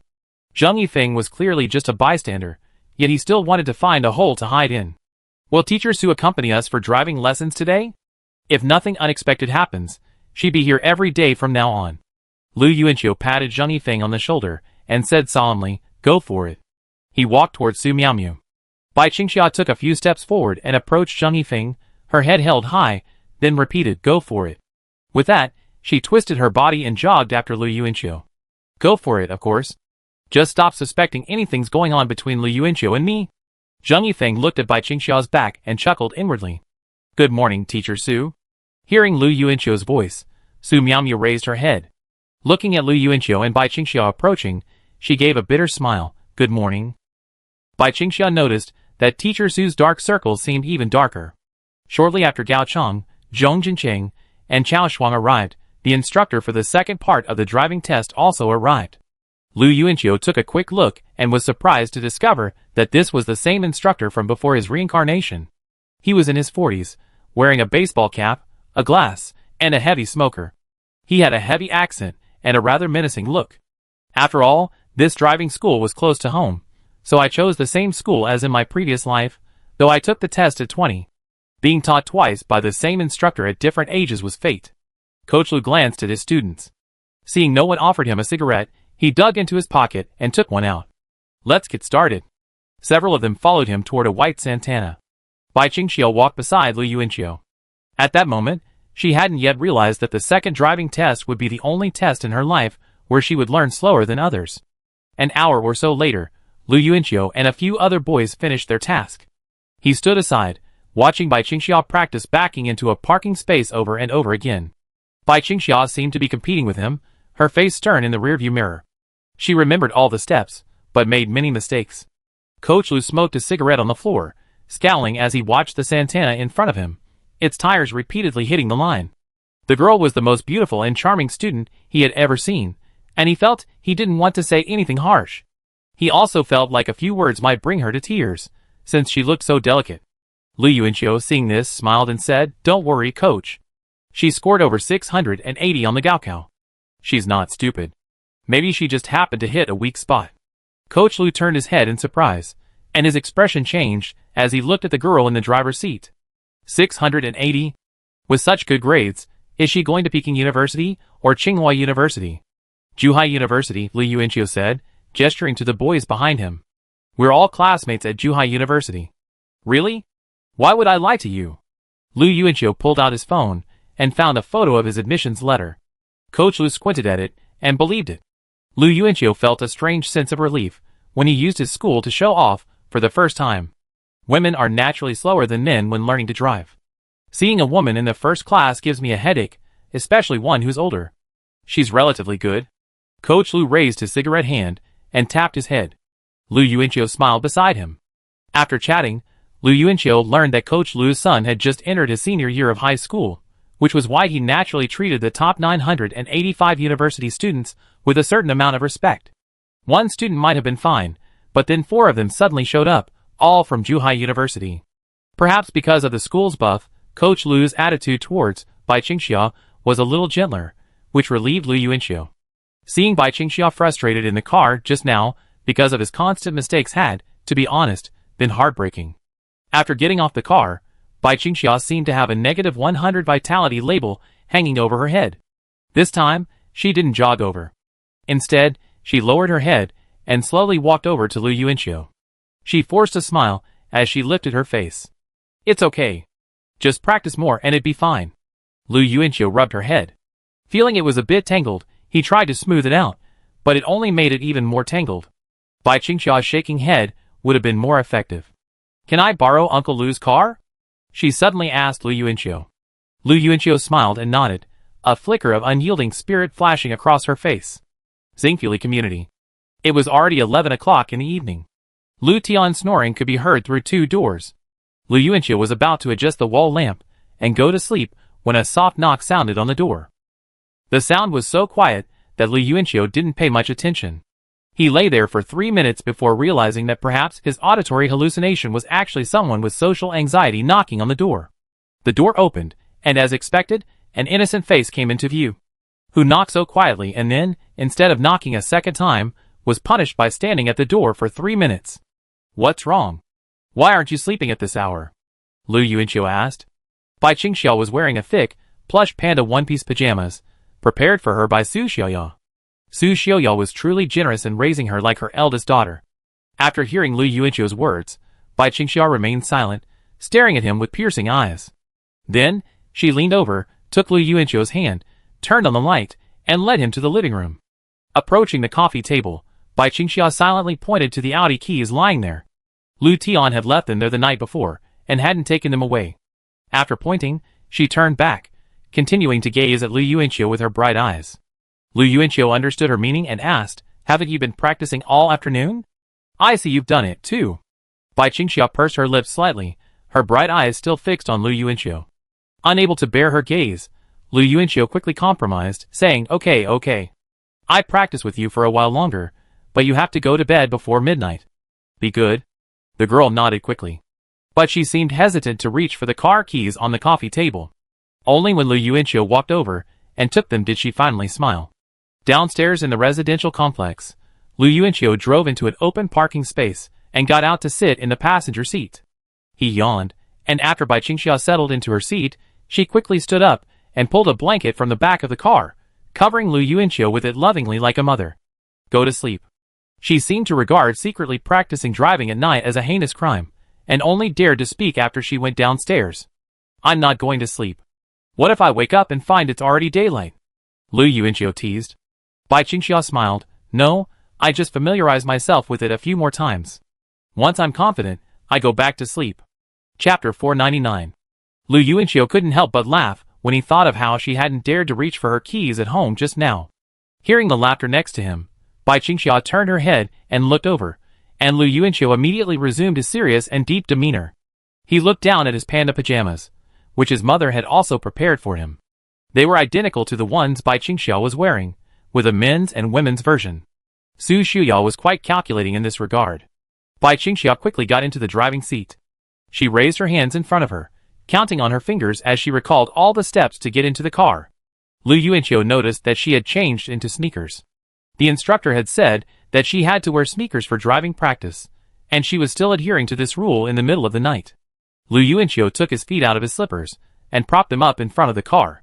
Seeing this, Bai Qingxiao pushed his legs down and said sternly, "You can't put them like that. We're not on the road yet.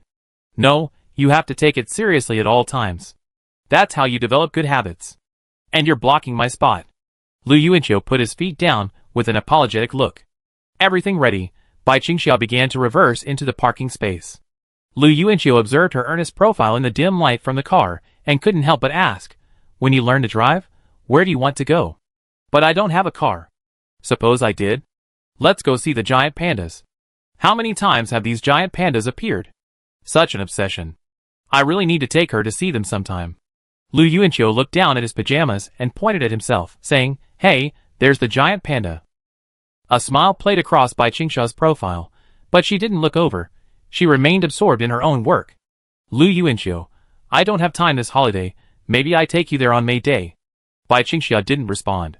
Lu Yuanqiu saw her expression grow serious as she mastered the crucial part of backing into a parking space. Come on, Xia. Hurry, you're almost there." Lu Yuanqiu clenched his fist beside her, cheering her on. Bai Qingxiao stared at the rearview mirror, as if battling the white lines of the parking space. Her facial features tensed, and her cheeks rounded. Lu Yuanqiu thought she was so cute, he wanted to pinch her face. The next day, after Coach Lu arrived, Lu Yuanqiu subtly raised his hand to touch the girl beside him. Bai Qingxiao reacted and quickly walked towards Coach Lu, clutching a cigarette. She held it out with both hands, her movements stiff. "Hello, Coach. Please smoke. Please smoke." Lu Yuanqiu, hearing these incredibly sincere words, felt his expression break down, just like Coach Lu's. Zhang Yifeng stood nearby, his arms folded, muttering, "What's the point of bribing the coach?" "What do you know?" Lu Yuanqiu said, "It's called taking precautions to avoid getting scolded if you make a mistake." Zhang Yifeng, Lu Yuanqiu, Do you think everyone is as thick-skinned as you, not afraid of getting scolded? Zheng Yifeng, pretend I didn't ask. Coach Lu accepted the cigarette, fully prepared to accept it with a smile if he saw Bai Qingxia crossing the line today. He was surprised to find that the girl had reversed into the parking space with remarkable precision. Has she gotten the point today? Then why did you give her the cigarette? While teaching him how to drive uphill, watching Bai Qingxia constantly stall her car, Coach Lu suddenly realized the value of cigarettes. That night, there was another knock on Lu Yuanqiu's door. When he opened it, Bai Qingxia appeared, her face once again etched with the words "I want to improve so badly." She stared at Lu Yuanqiu with piercing eyes. Lu Yuanqiu took her hand and led her to the living room, where he retrieved the car keys, which she dared not touch on her own. Neither of them spoke before going downstairs, as if playing a childish game of whoever spoke first was the fool. The next morning, the girl once again amazed the instructor on the uphill climb. It was half a month later. That was the day before the second subject exam. After the second subject exam, the day after tomorrow was the first day of school at Zhuhai University. Returning home that afternoon, the door opened, and Su Miaomiao followed Zheng Yifeng. Both were carrying large bags of supermarket groceries. Su Miaomiao raised her hand and punched Zheng Yifeng on the back. Why didn't you wait for me at the checkout? I almost missed you. Zheng Yifeng turned around, smiled, and pulled a candied Haas from a plastic bag. He held it out to Su Miaomiao. I went to buy you this. Su Miaomiao took it with a smile. She stared at the candied Haas for a moment, then proudly retracted her smile, raising her chin slightly. For the sake of the candied Haas, I forgive you. After taking a bite of the candied Haas, Su Miaomiao turned around, her expression stunned. Zheng Yifeng turned his head and blinked in surprise. Yi Hui was standing not far away, watching the two of them. You're back, Yi Hui said with a smile. Zheng Yifeng nodded. Su Miaomiao put down the candied Haas and quickly raised her shopping bag, saying, We're back. We went to the supermarket to buy some vegetables. Okay, Yi Hui replied hesitantly, a hint of unease on her face, then silently walked towards the living room. Seeing her leave, Su Miaomiao frowned and whispered to Zheng Yifeng, Didn't you say your mother was taking your brother to school at this hour? Zheng Yifeng. Logically, that's true. The two had just finished their whispered conversation when Yi Hui reappeared and said, Just put the things down. Nani Lu Ma is back today, and will make dinner. She just took Hao Hao to school, and should be back soon.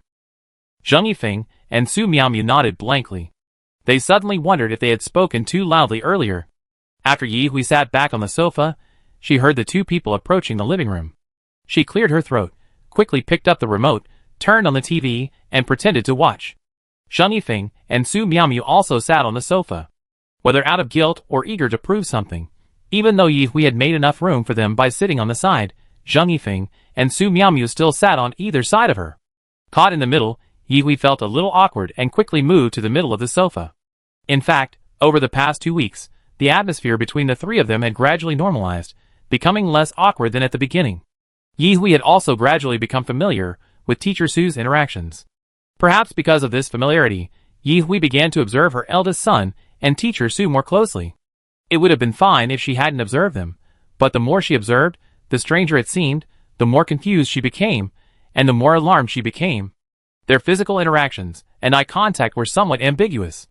Although their verbal exchanges were normal, sometimes, perhaps forgetting that someone else was around, their words would become ambiguous, like a couple in a tug-of-war. Although they would quickly return to normal, the seeds of suspicion had already been planted in Yi Hui's heart. Chapter 500. Even the youngest son, Hao Hao, said his brother liked to smile at Teacher Su. According to Yi Hui's observation, this was indeed the case. The eldest son usually didn't smile, or to put it bluntly, he had a blank expression. But with a young female teacher living in their home these days, not only did he not feel awkward, but he actually smiled even more than usual. It was hard not to be suspicious. For example, just now, she accidentally saw something at the door. If she hadn't known their relationship beforehand, she would have thought they were a couple.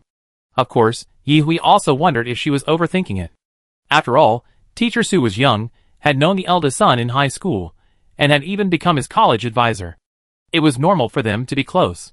Besides, advisors are both teachers and friends to their students. By the way, I never asked, is Teacher Su single now? Yi Hui broke the silence. Su Miaomiao's legs tightened, and she quickly replied, Yes, Auntie, I'm single. Yi Hui smiled and nodded, Single. Being single is good, being single is good. I'm not too old, so there's no rush. Su Miaomio nodded and smiled, her attitude respectful and humble. Zhang Yifeng glanced to the side imperceptibly. What the hell is being single is good? 5 minutes later, Yi Hui spoke again. Oh, by the way, Teacher Su, I changed my number. Did you add me with my old number before? Yes, Auntie. Add me again. Su Miaomio immediately pulled out her phone, found the contact screen, tapped the plus sign, and handed it to Yi Hui. After entering her number, Yi Hui looked up at Su Miaomio and said, How about we add each other on QQ? Sometimes it might be inconvenient to talk on the phone. Zhang Yifeng kept glancing to the side. If these two were so awkward offline, what could they possibly talk about online? He couldn't figure it out. Of course QQ. Oh, here. The phone was in Yi Hui's hand. Su Miaomio, sitting next to her, swiped the screen, found QQ, and opened it. Suddenly, her eyes widened again, and she snatched the phone from Yi Hui's hand. This happened without warning. Yi Hui looked up, staring blankly at him. Zhang Yifeng, noticing the movement, turned his head and saw Su Miaomio clutching her phone, her expression frozen. After a few seconds of silence, Zhang Yifeng couldn't help but lean over and ask, What's wrong? Yi Hui glanced at her eldest son, who was sitting on the other end of the sofa. She probably knew what was going on, because in a quick glance, she had seen Zhang Yifeng pinned to the top of Teacher Su's QQ chat. Teacher Su had pinned Zhang Yifeng. Pinning it wasn't a big deal. After all, living here, I'd definitely chat with Zhang Yifeng more than usual, so pinning it would be more convenient. But grabbing the phone was a bit. Why did you grab the phone? Are you feeling guilty? Not only that, Yi Hui noticed that there was only one word in the message bar between them. Humph. My eldest son's personality wouldn't allow him to send a humph. So, it had to be Teacher Su's humph. Was she being a spoiled brat? Yi Hui was completely flustered. No way. The teacher who told me to take the utmost care of my child's mental health. She's actually dating my child. Su Miaomio looked at her phone and quickly unpinned Zhang Yifeng's message. After thinking about it, she realized she was being a bit evasive, so she pinned it again. Then she stuttered, explaining, Oh, yeah. I suddenly remembered that some chat messages at school aren't convenient for others to see. It's work, and the leadership's rules. She turned to Yi Hui with a wry smile, then found the contact ad screen and asked, Andy, could you please tell me your QQ number? I'd take it down. 83. After adding the contact, Yi Hui also took out her phone and clicked friend to approve the addition. Su Miaomio hesitated for a moment, then turned to explain, Andy, you might not know this, but Zhang Yifeng is the class monitor in college. He and I often chat about things, so I added him, ha ha. Explain it again, Teacher Su, you really grabbed my phone because it was pinned to the top. Yi Hui replied with a smile, her heart reassured. Zhang Yifeng, sitting on the other side, still had no idea what had happened. He lowered his head and sent a message.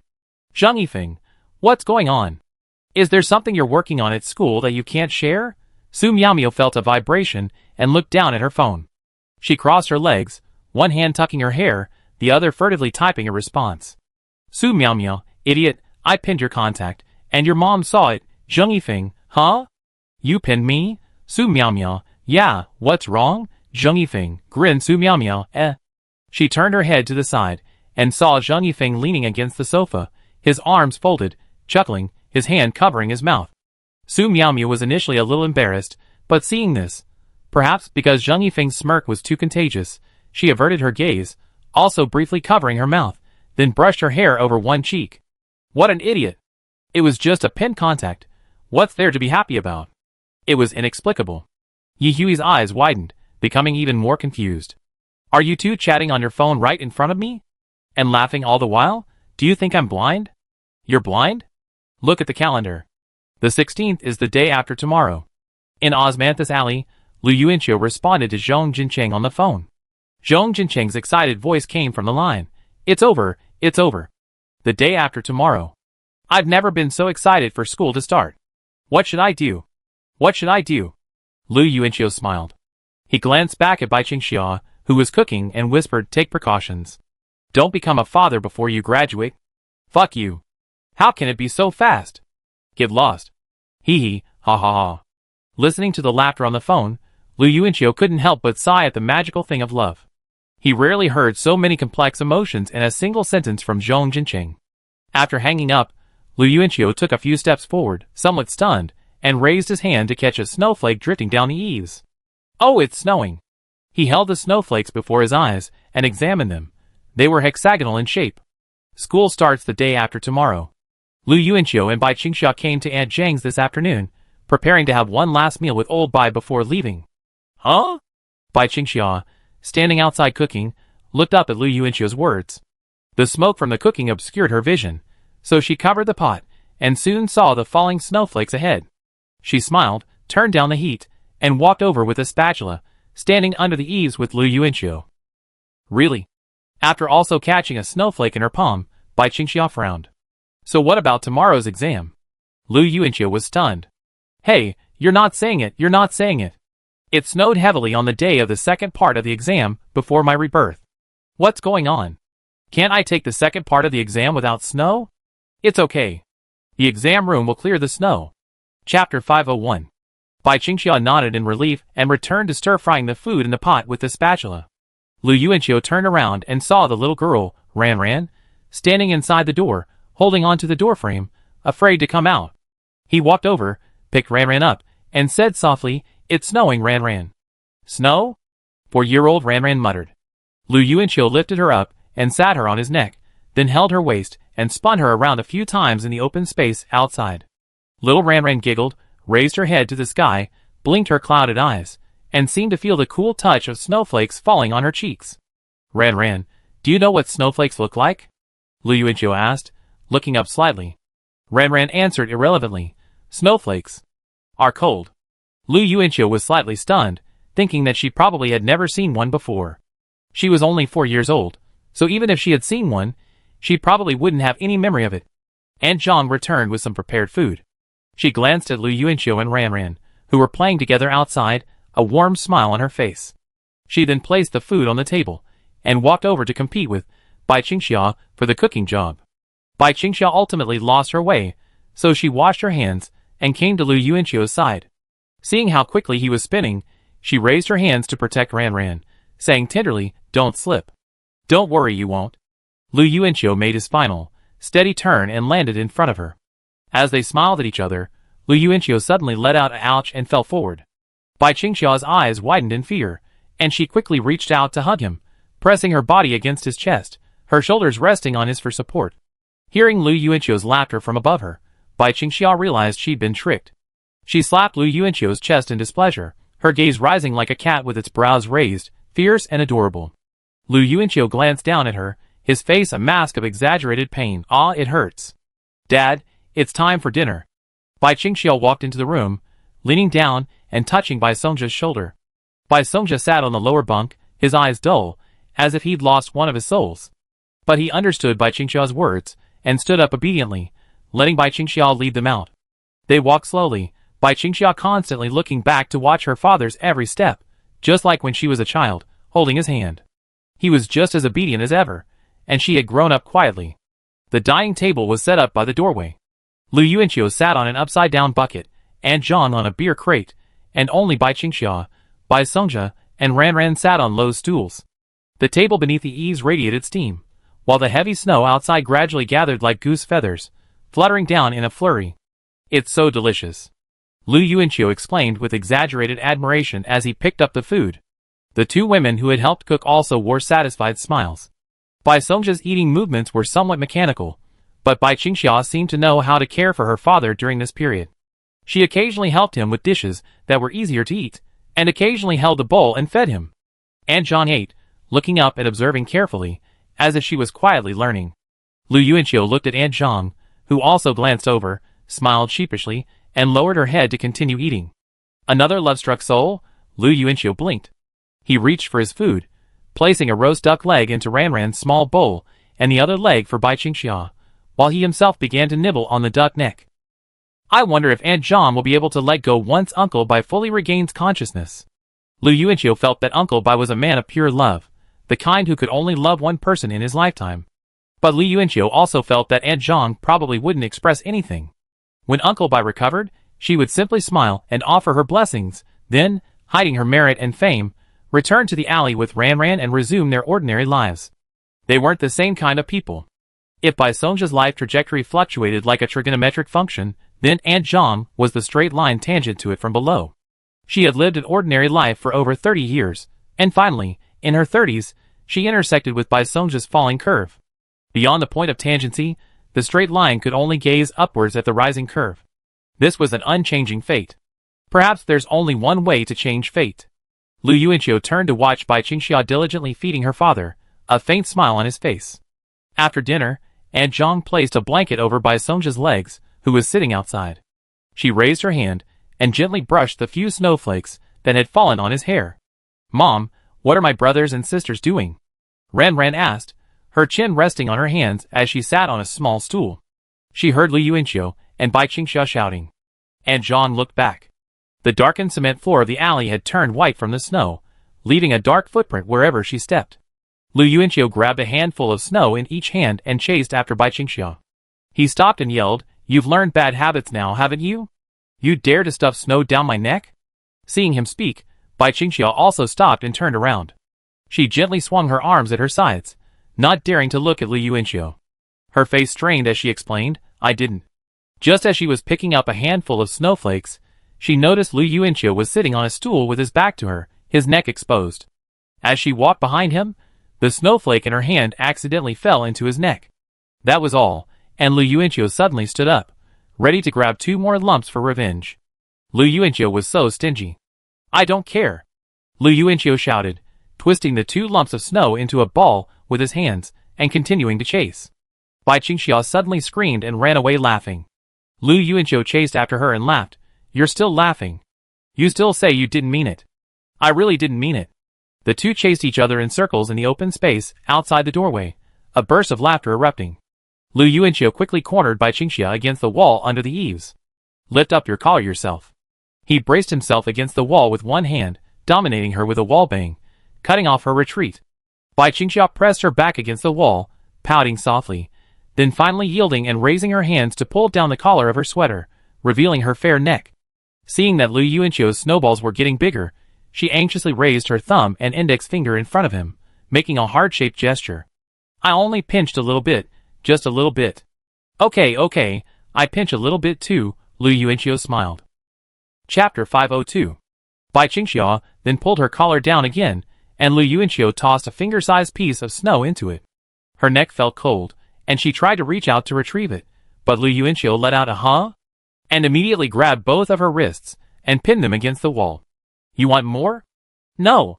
The snow gradually melted into water on her chest. Bai Qingxia frowned at him, her tone and expression becoming aggrieved. "I didn't do that to you."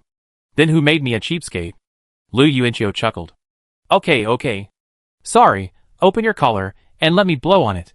"Don't." "Are you angry?" "No." Hearing the noise, Bai Songja, sitting on the stool, raised his head slightly and glanced at them. The day of the second subject exam. I passed. Lu Yuanqiu emerged from the exam room and spoke to Zheng Yifeng and the others in the waiting room. "How about you guys?" "Passed too." "Passed, brother Qiu." Lu Yuanqiu looked at Chao Shuang, and Zhong Jinqing and the others nodded one after another as they went over. "Where's Bai Qingxia?" "She hasn't come out yet. I saw her going up the hill when I came out." Lu Yuanqiu responded and found a chair to sit down. The other 3 followed him. "Lu Wei didn't say much today after asking me about my test results. Maybe she's embarrassed because school starts tomorrow?" Zhong Jinqing muttered as he sat in his chair. Lu Yuanqiu probably saw what he was worried about and soothed him. "Don't worry, she's serious about dating you. This is just a disguised online romance. You're right to be nervous. You have a real foundation, so you definitely get along faster in person." Zhong Jinqing's eyes suddenly widened, and he sat up straight, clutching his crotch. Lu Yuanqiu raised a brow. "What's wrong with you?" Zheng Yifeng said silently, "Maybe you just mentioned the word running in." Lu Yuanqiu, him. Zhong Jinqing leaned forward to hide his embarrassment, letting out a shameless chuckle. Chao Shuang then pointed toward the door and patted Lu Yuanqiu on the shoulder. "Brother Qiu, Bai Qingxia is out." Lu Yuanqiu turned and saw Bai Qingxia emerge. She glanced around, as if searching for someone. Many people in the waiting room looked up at this eye-catching girl, and those who had failed the second driving test seemed to momentarily forget their sadness. Seeing Lu Yuanqiu approach, Bai Qingxia smiled and trotted over to meet him. Seeing this, the others in the waiting room felt a sense of loss, and those who had failed the second driving test felt even more upset. "Oh, that pace! Let me guess." Lu Yuanqiu crossed his arms, stroking his chin with his right hand, and feigned contemplation as he watched her. Bai Qingxia couldn't hold back, and quickly tiptoed to announce the good news. I passed. Don't say it, I guessed it right away. Zhong Jincheng waved at her. Since you passed, let's go, let's have dinner and celebrate. Lu Yuanqiu turned and put his arm around Chao Shuang's shoulders. Call out your little yaya. Chao Shuang smiled. I already called her. She's waiting outside. Bai Qingxia, following Lu Yuanqiu, looked over with some surprise. Didn't you remember Wan Yueru being upset last time? Lu Yuanqiu, as if to speak up, asked Chao Shuang. Have you two reconciled? Chao Shuang shook his head and sighed, unsure of what to say. She's just like that, isn't she? Just as carefree as a boy. The next day, nothing happened, and everything was back to normal. Lu Yuanqiu and Bai Qingxia simultaneously looked away and nodded. This really fits that girl's personality. Zhong Jincheng leaned forward and asked, Can you call me Brother Chong? Lu Yuanqiu, forget it. He didn't even pass the first subject. Let's just be considerate. However, Lu Yuanqiu remembered one thing.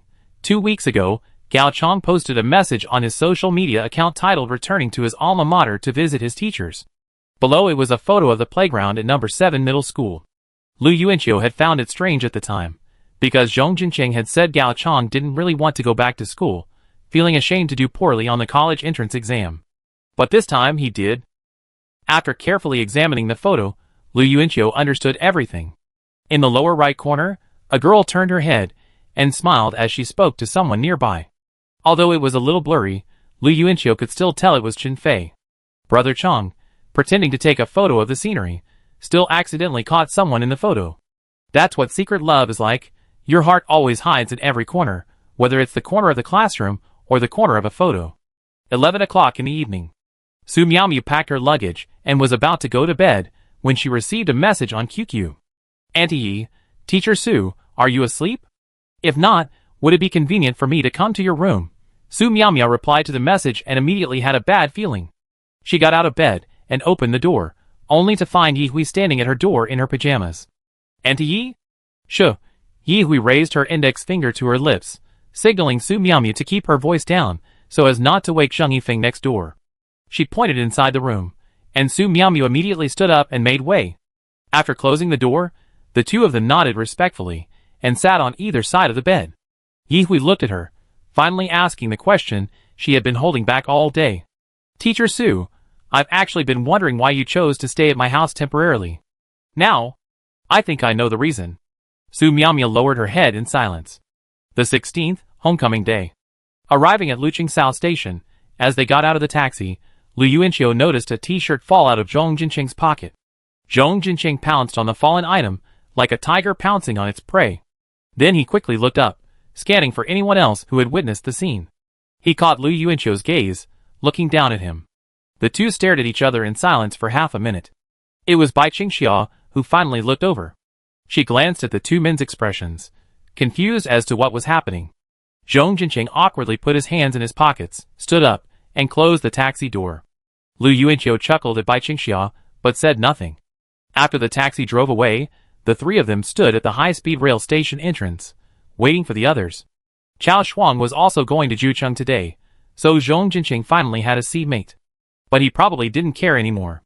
Lu Yuanqiu could even imagine what was playing through Zhong Jincheng's mind during the ride. Maybe a face-swapping eye. Bai Qingxia felt a little quiet, still curious about what had just happened. The three of them had stood there in silence for a full 10 minutes. Normally, Lu Yuanqiu and Zhong Jincheng would have been chatting. But it wasn't long before Bai Qingxia finally noticed Lu Yuanqiu move. He raised his hand and patted Zhong Jincheng on the shoulder. Lu Yuanqiu nodded and smiled. Zhong Jincheng, in turn, smiled. Lu Yuanqiu continued to pat Zhong Jincheng's shoulder, then caressed it affectionately. Zhong Jincheng lowered his head, his smile rather shy, his cheeks still slightly flushed. Bai Qingxia stared at them blankly. She couldn't understand.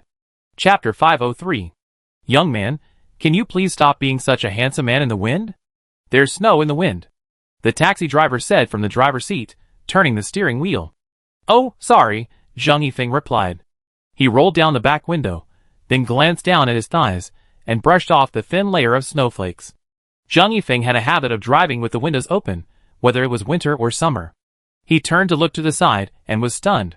Su Miaomiu, sitting to his right, bit her thumb, turned around and stared at him intently, her expression as if she was struggling with how to cook Zhang Yifeng deliciously. Well, she must have something to say. Zhang Yifeng asked, "What's wrong?" "Ah." Su Miaomiao sighed suddenly, sitting up straight again. She rested her chin on her hands and looked at the back of the seat in front of her. Written on it was a jarring men's health advertisement. Solve the problem of excessive foreskin. Su Miaomiao quickly looked away. Yesterday, she had spent half an hour chatting with Zhang Yifeng's mother. The summary was, Zhang Yifeng's mother had discovered something was amiss in their relationship. Su Miaomiao had anticipated this, but she hadn't expected the falling out to happen the night before returning to school. She nodded and responded with him as throughout, her attitude extremely humble, never daring to look Yi Hui in the eye once. Last night, she looked like a mute who had lost the ability to speak. To be honest, she and Zhang Yifeng were both adults. Even if it was a sister-brother relationship, with a 5-year age difference, there was nothing wrong with them dating.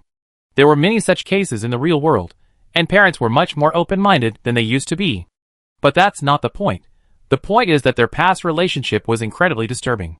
Su Miaomiao knew that Yi Hui's change in attitude toward Zhang Yifeng on the eve of high school graduation was largely due to her counseling. So, in Yi Hui's mind, a teacher who cared so deeply for Zhang Yifeng's mental health, a teacher so kind and dedicated, ended up assaulting him. Su Miaomiao really? She felt so guilty. Last night, facing Yi Hui, she felt truly ashamed, so ashamed that she even prepared herself for Yi Hui to slap her in the face and call her a vixen. But Yi Hui didn't do it. The more Yi Hui didn't do it, the more Su Miaomiao felt. During that half-hour chat, Yi Hui finally offered some counseling, advising her not to put any pressure on herself to date Feng Feng. Auntie Yi, seriously? Su Miaomiao was about to cry her heart out. After Yi Hui left, Su Miaomiao couldn't help but wonder, it's the 21st century, a free love society, so why are two people who clearly like each other living like an affair? Su Miaomiao's mood was like a tangle of headphone wires in her pocket. Too lazy to untangle them, she stared at the bottom of the car and said, "Your mother talked to me last night." Zhang Yifeng, what did she say? Su Miaomiao didn't look at him.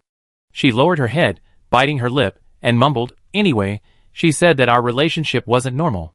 Because it's pinned on QQ? And something else." "Something?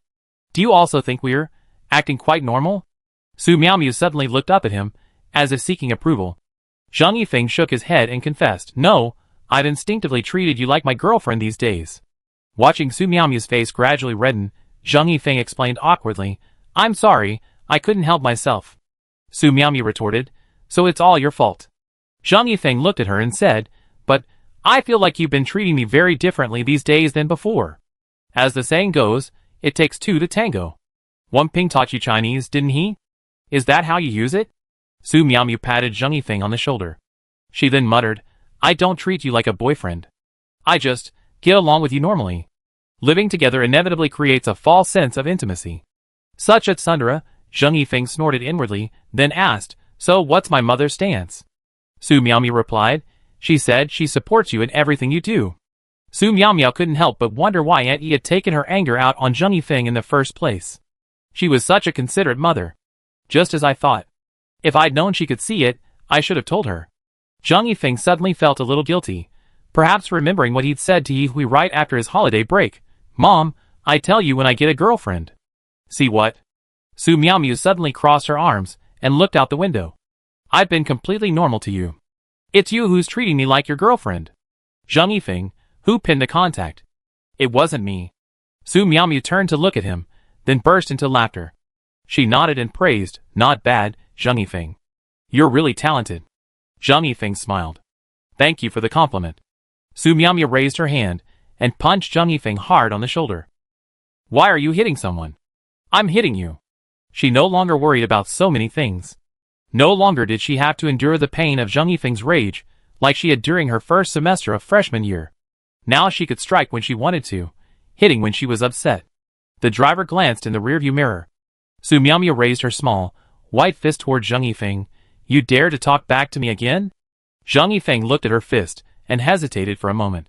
Su Miaomiao's eyes widened. "You're even hesitating?" Zhang Yifeng quickly said sternly, "I wouldn't dare." Seeing his fist drop, Zhang Yifeng sat up a little straighter and began to ask about the matter. "When will you meet your parents?" "No. I'm so sorry.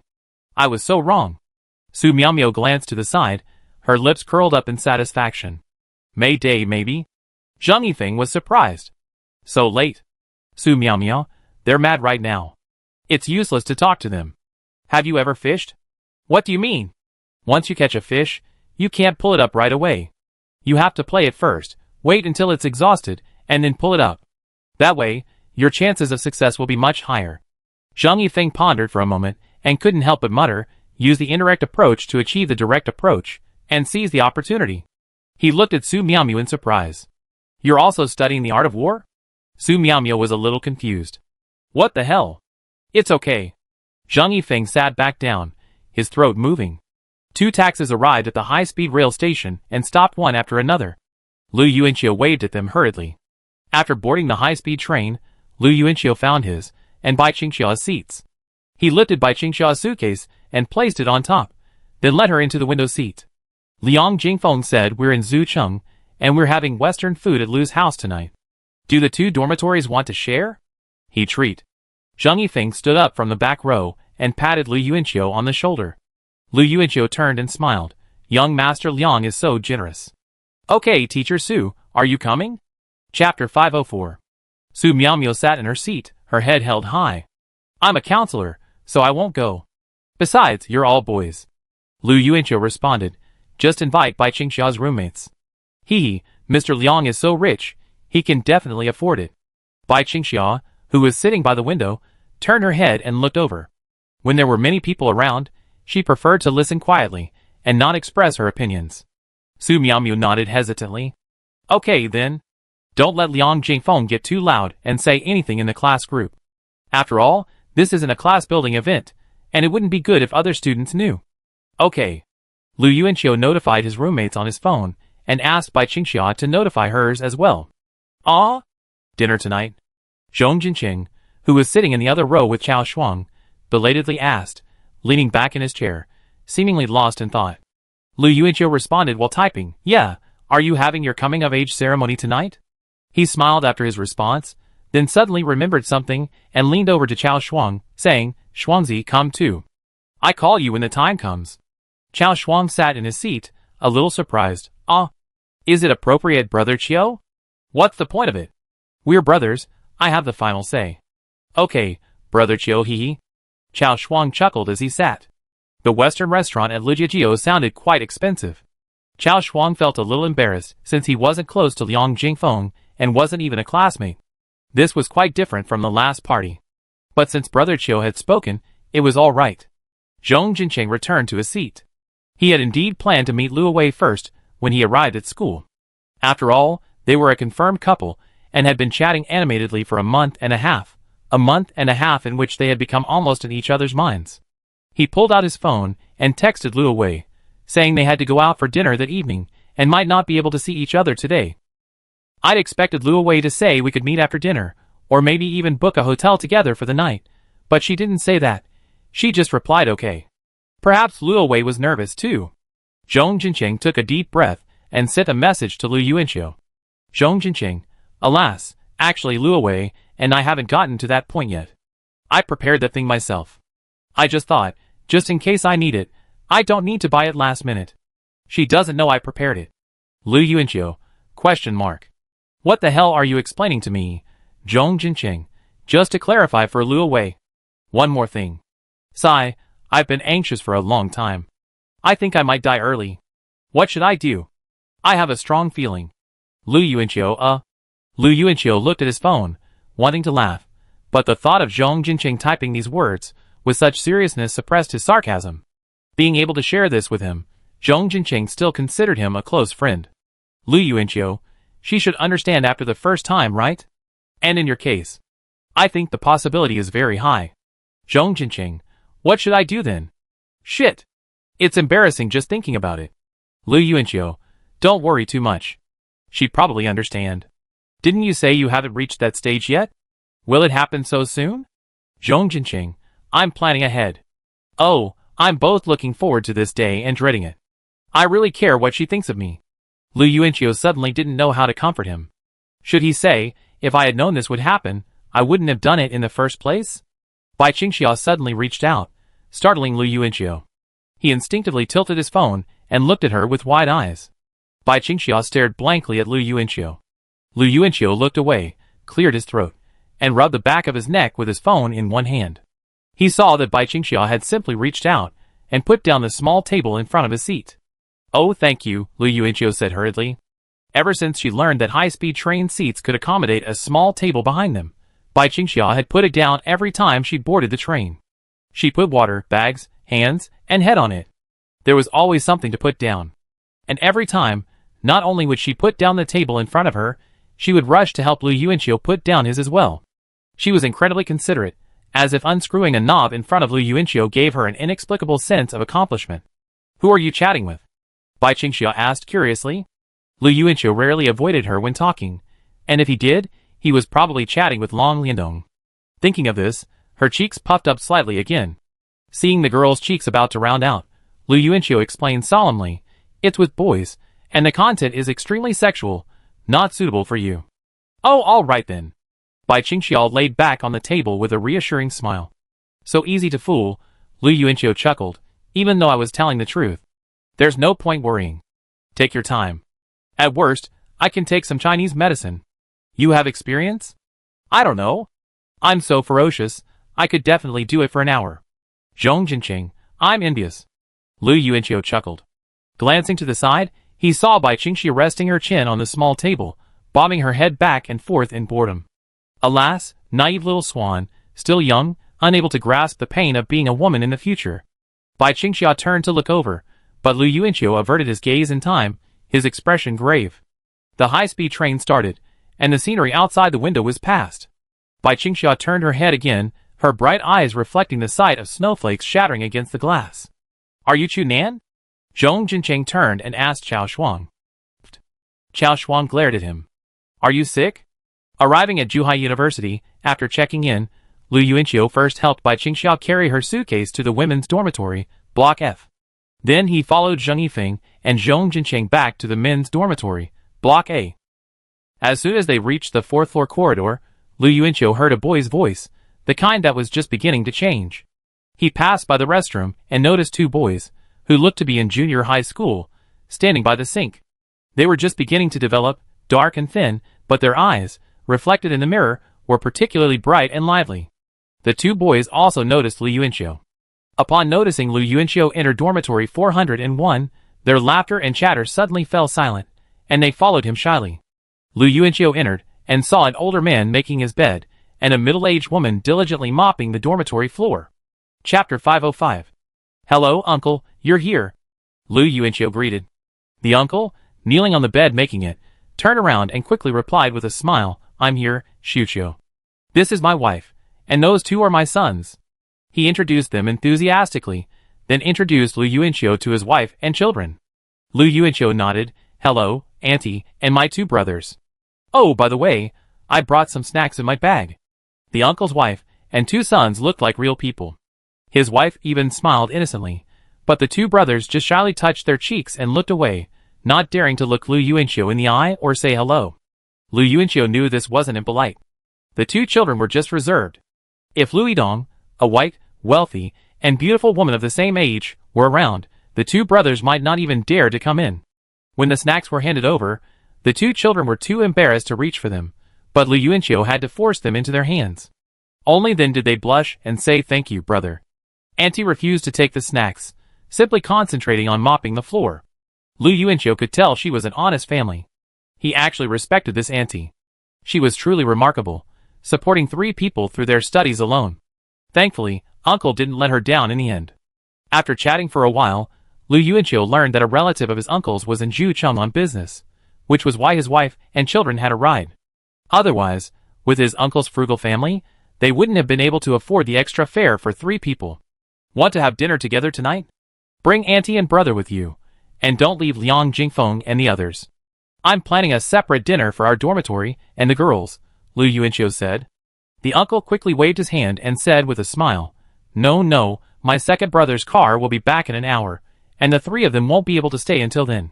Xiuqiu is a very warm and friendly child, and she's so nice to me," the uncle said to his wife below him from the bed. He added, "There's also a little lamb in the dorm who's also very nice to me, always thinking of me. He hasn't arrived yet." Auntie nodded, and gave Lu Yuanqiu a simple smile. After mopping the floor, she returned with a basin of water.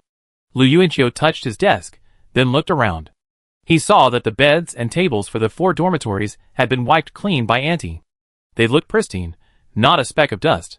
The Taoist priest arrived a little late. The uncle had wanted to introduce him to his wife and children, but he missed the opportunity.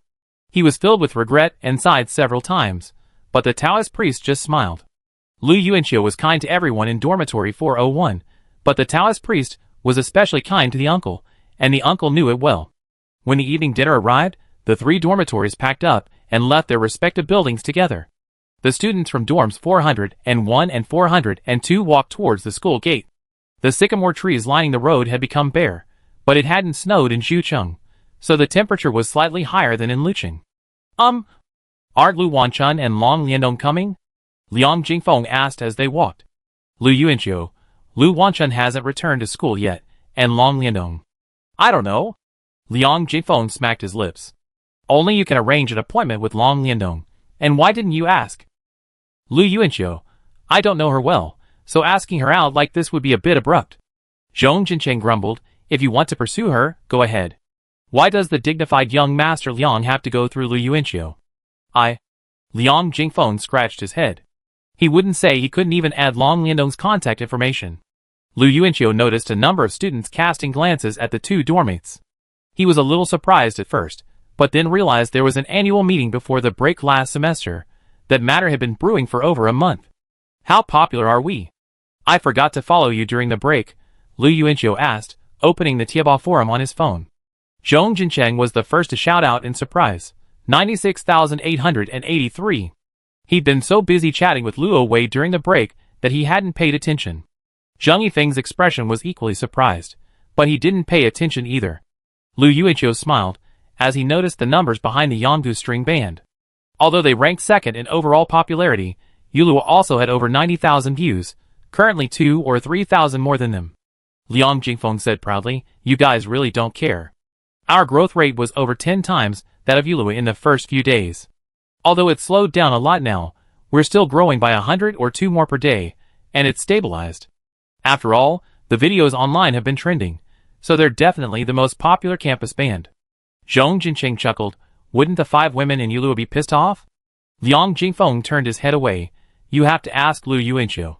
He's the only one who joined the lead singer group. Lu Yuanqiu glanced at the 999 plus chat logs in the group and smiled.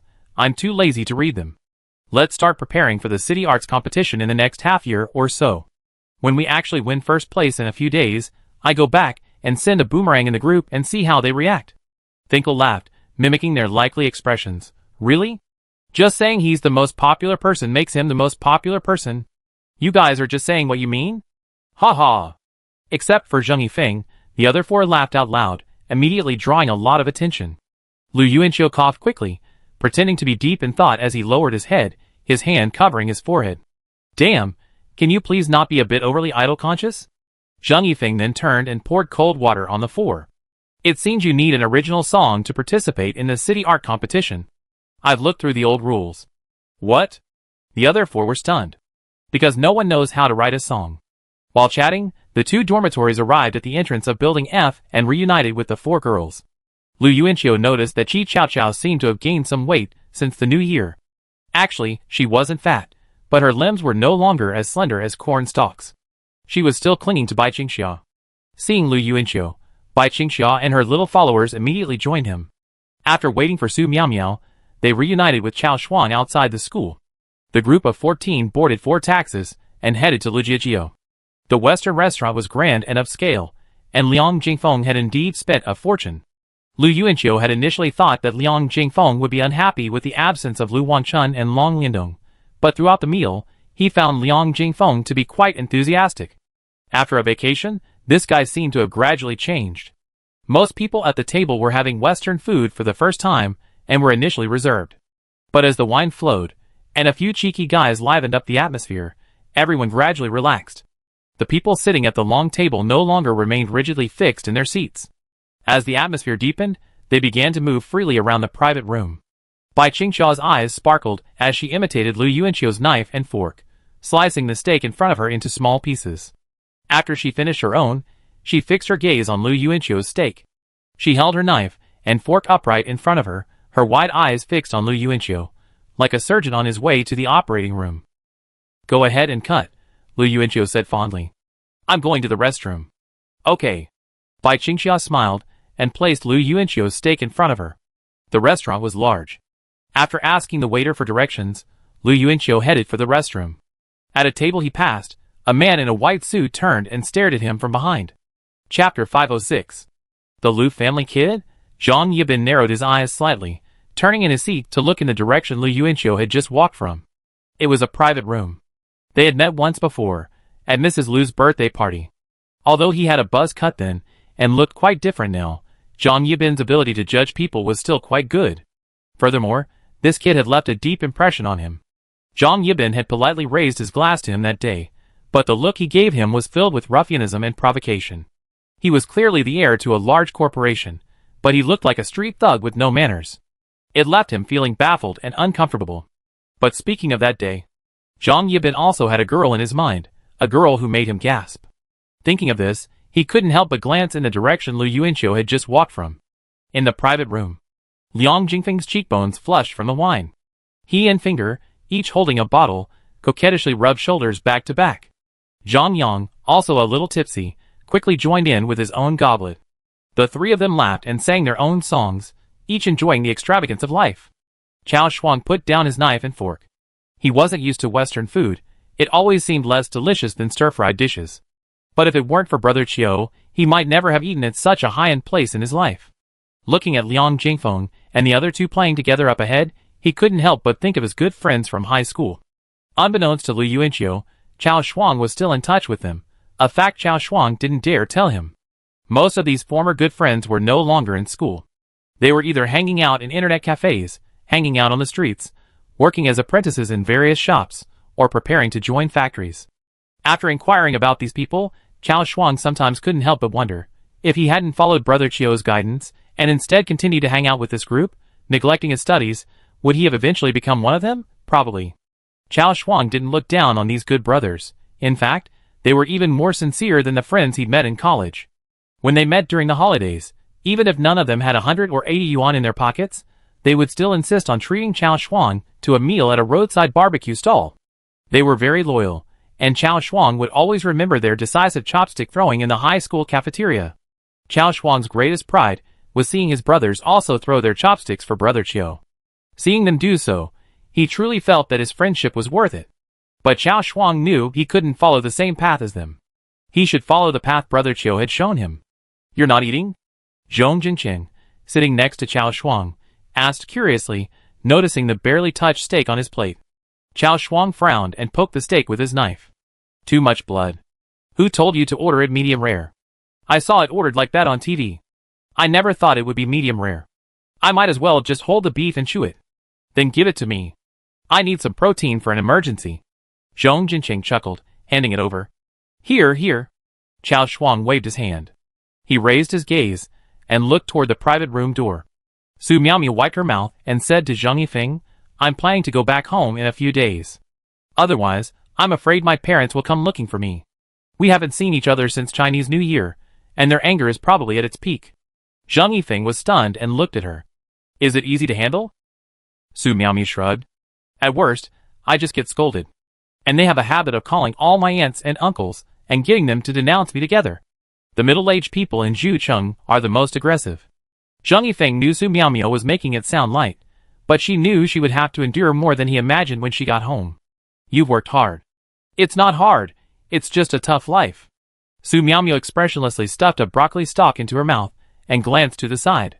What else could Zhang Yifeng say? He could only smile awkwardly. "I have a really tough life," Su Miaomiao added. Bai Qingxia cut Lu Yuanqiu's steak into uniform cubes and arranged them neatly, thoughtfully garnishing them with cherry tomatoes and rosemary. Seeing Chi Chao Chao sitting next to her staring blankly at her, knife and fork in both hands, Bai Qingxia smiled again, raised her own knife and fork, and said to the little loli with twin pigtails in a gentle voice, "Let me help you cut it." "Okay." Chi Chao Chao had been waiting for this very moment. Bai Qingxia had just brought Chi Cao Cao's plate to her, when she suddenly noticed a shadow cast across the smooth tabletop. Thinking Lu Yuanqiu had returned, she looked up triumphantly, I help you with yours. Bai Qingxia trailed off, staring blankly at the strange man before her, swallowing the last few words. Zhang Yibin stood beside her, a look of mild surprise in his eyes. She was indeed beautiful, even more beautiful than before. This girl. Hello, we've met before, remember? About a year or so ago, at the Lu's Hotel. Zhang Yibin said with a smile, then extended his right hand to Bai Qingxia in a gentlemanly manner. Bai Qingxia stood up. She remembered, but she remembered that the man hadn't looked at her then. She remembered Lu Wanchun had mentioned that he was related to the White Rhino. Gaze upon the man's outstretched right hand, Bai Qingxia put down her knife and fork and stepped aside stiffly, lowering her head without looking at him, not even attempting to extend her hand. Zhang Yibin smiled and stepped forward. Didn't you remember? He paused, and a figure appeared before him. Chao Shuang stood beside Bai Qingxia, examining the man in the suit. Who are you? He demanded succinctly. Zhang Yibin smiled friendly. Don't get me wrong. I've met this young lady in Luqing. I just came to say hello. Chao Shuang glanced back at Bai Qingxia's expression, then frowned at Zhang Yibin. Meet her? Why didn't you just come in and say hello? Why are you hiding in the doorway and spying on her? I've been watching you from my seat for a while. Zhang Yibin hadn't really noticed this guy. But he inexplicably felt that this guy had a similar scoundrel aura to the Lu family kid. The commotion here attracted the others in the private room. Liang Jingfeng, drunkenly holding a bottle, pointed at them. Who are you? Zhang Yifeng felt that the man looked familiar. He slowly stood up and walked over. Zhang Yibin looked at Zhang Yifeng walking behind him, and also felt that he looked familiar. The man with the messy hair in front of him was still scrutinizing him with a pointed look. Seeing no way out of the situation, Zhang Yibin could only smile politely and nod. Sorry to bother you. He turned to leave, but nearly bumped into someone walking towards him. Lu Yuanqiu stared at Zhang Yibin expressionlessly, then stopped in front of him. Chapter 507. Brother Qiu, this guy was just peeking in from the doorway, and even came in to chat us up, Chao Shuang warned, peering from behind. Su Miaomu stood up and walked over. What's going on? She had assumed it was just a meeting between acquaintances, but the atmosphere seemed off, and Zhang Yifeng's expression had grown a bit serious. Neither Lu Yuanqiu nor Zhang Yibin paid Su Miaomu any attention. They just stared at each other. Zhang Yibin smiled and said, Lu Yuanqiu? Lu Yuanqiu calmly stared into his eyes, smiling back, and pronounced the three words separately, Zhang Yibin. Zhang Yibin's smile faltered slightly. He hadn't expected the Lu family kid to recognize him, but it was possible they were introduced by someone else. After all, he was close friends with the son of a high-ranking executive at the Lu Group. This thought actually made Zhang Yibin feel a little relieved. At least, he wouldn't have to find someone to introduce him. If he could establish a good relationship with the Lu family kid, the benefits would definitely outweigh the disadvantages, and it would be beneficial in many ways. We know each other. Zhang Yibin turned and smiled at Chao Shuang and the others. He then turned to Lu Yuanqiu and asked Yuanqiu, why? Why are you in Zucheng? Is your grandmother okay? Lu Yuanqiu nodded. She's fine. How about you? Why are you in Zucheng too? Oh, I came all the way here to discuss a partnership. I guess I'd be in Zucheng for quite a while. By the way, let's add each other's contact information. Let's go out for dinner together sometime, and invite your friends. Zhang Yibin said, as he pulled out his phone. Lu Yuanqiu smiled and said, what a pity. I don't like adding contact information to people. Zhang Yibin raised his eyes slightly, and looked at Lu Yuanqiu. Such a deliberate sense of distance. He seemed to understand the reason, so he leaned closer to Lu Yuanqiu and whispered, Yuanqiu, there are no absolute enemies in the business world. Besides, Baishi is Baishi, and I am me. Let your uncle and my father fight it out. We younger generations can still be friends. You're still young. Why are you so concerned about the feud between two companies? Lu Yuanqiu smiled silently, stroking the edge of the table. This guy is still living in a dream. All right. Zhang Yibin said louder, pulling a business card from his pocket and placing it on the table next to him. Here's my card, with my contact information. I'm leaving now. If you need anything, I'd be there. He then made a phone call gesture in his ear, patted Lu Yuanqiu's shoulder, and walked towards the door. After the door closed, Lu Yuanqiu raised his hand, glanced over his shoulder, and glanced back at Chao Shuang. Chao Shuang understood and immediately walked to the private room door, opening it a crack. Looking out, he saw Zhang Yibin walking away. Gone, Chao Shuang replied. The room was silent. Everyone was staring at Lu Yuanqiu. They were still a little confused about what was going on, but they could tell that Lu Yuanqiu and the man were having a bit of a falling out.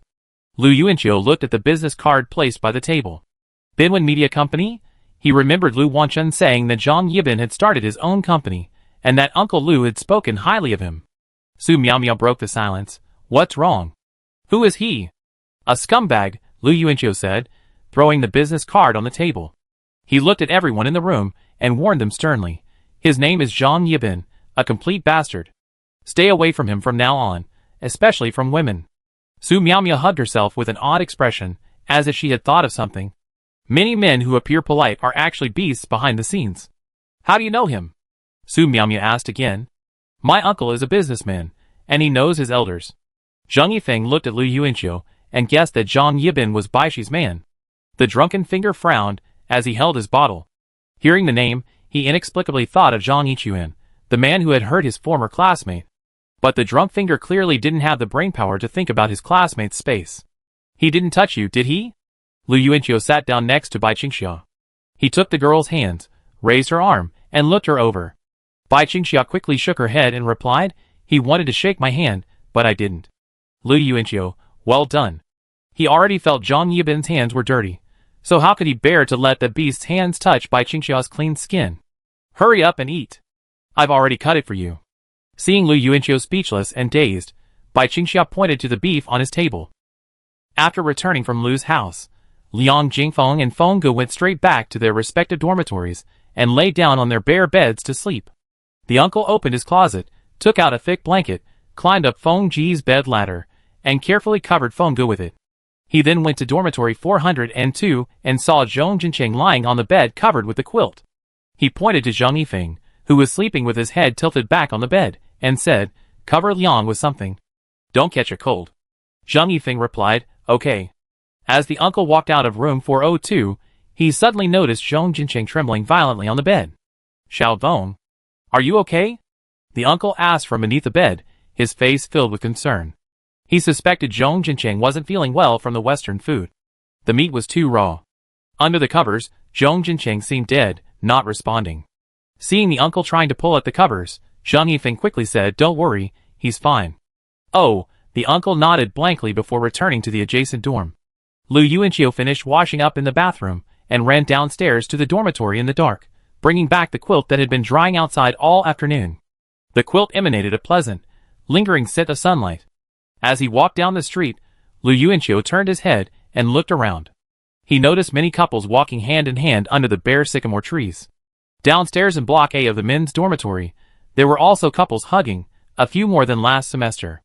The girl stood at the top of the stairs, the boy at the bottom, their foreheads touching, silently hugging each other, as if they were filming some kind of silent pantomime.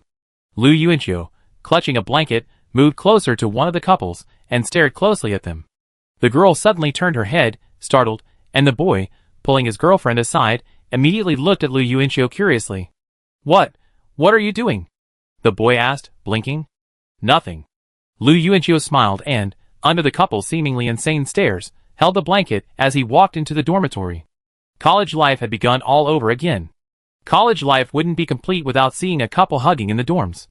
Lu Yuanqiu had watched them for an entire semester, and he was genuinely curious about what they were doing there, hugging without kissing, touching, or talking. Were they communicating through brain waves? Passing the first-floor hallway, Lu Yuanqiu paused, clutching the blanket, and looked toward where his bicycle was parked. The bicycle was still there, with the 5 handlebars he'd ridden on. And so on. Lu Yuanqiu placed the quilt on the bicycle seat, bent down, and tugged at the 6th new lock. Who did this? Chapter 508. The next morning, in the first cafeteria, Lu Yuanqiu sat at the dining table, eating a steamed bun, and slammed a piece of paper onto the table. Zhang Yifeng and Zhong Jincheng looked down. Zhong Jincheng burst out laughing, and Zhang Yifeng couldn't help but chuckle as well. Dude, you're really pretentious. It's just an XTC 890, and it has 5 locks. I give you another one, okay? No thanks. Lu Yuanqiu poked his finger at the table. Can you find the person based on this handwriting? I'm probably in Block A. Zhang Yifeng suppressed a smile. Did you open the lock? No, I have to find a locksmith today. Bai Qingxia even asked me about the car this morning, and I didn't even dare to tell her. Lu Yuanqiu cursed back, then suddenly realized 2 or 3 girls were staring at them and talking. Noticing Lu Yuanchio's gaze, the 3 girls blushed and shoved each other closer. Lu Yuanchio, can we take a picture together? Huh? Lu Yuanchio put down his chopsticks, a bit confused, and nodded hesitantly. Oh yes, of course.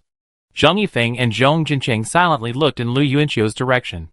They saw 3 girls quickly circling around him, bending down to surround him, and take a group photo. Where's Bai Qingxia? Isn't she with you? The girl holding the phone asked, raising her sleeve to cover the lower half of her face, seeming shy. Lu Yuanchio smiled. She's in the other cafeteria. You must be together. We love that scene where you 2 danced together. We've watched it so many times. The 3 girls said excitedly. Lu Yuanchio smiled dryly and nodded. Okay. Becoming a star? It's still a bit strange. At this moment, the 3 girls looked at Zhang Yifeng next to them, whispering to each other, Is that Zhang Yifeng? Yes. Hurry up. Zhang Yifeng, can we take a picture with you too? The 3 girls stood side by side in front of Zhang Yifeng again, their eyes eagerly asking. Zhong Jincheng coughed and uncomfortably moved aside. A girl squeezed in, and Zhong Jincheng moved aside again, moving to the corner. Zhang Yifeng put down his chopsticks and nodded awkwardly. The 3 girls gathered around him and snapped a photo. Goodbye.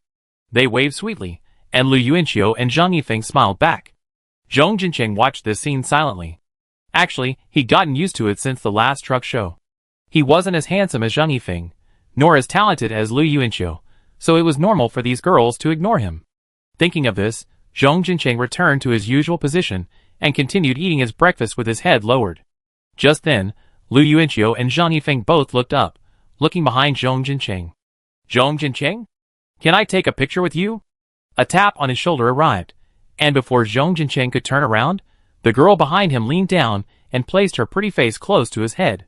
She held her phone in her hand, and Zhong Jincheng looked up to see his and Luo Wei's faces huddled together on the screen in front of him. He had never realized how well these 2 faces matched on the screen. Click. Luo Wei pressed the confirm button, capturing Zhong Jincheng's surprised expression. Senior? Zhong Jincheng's eyes widened, and he wiped his mouth excitedly, quickly turning to look at the people around him. Luo Wei put her phone down and smiled at him. As if suddenly reminded of something, she shyly lowered her head again, raising her hand to tuck her long hair behind her ears. The next moment, her eyes flickered upwards, revealing an unconcealable love.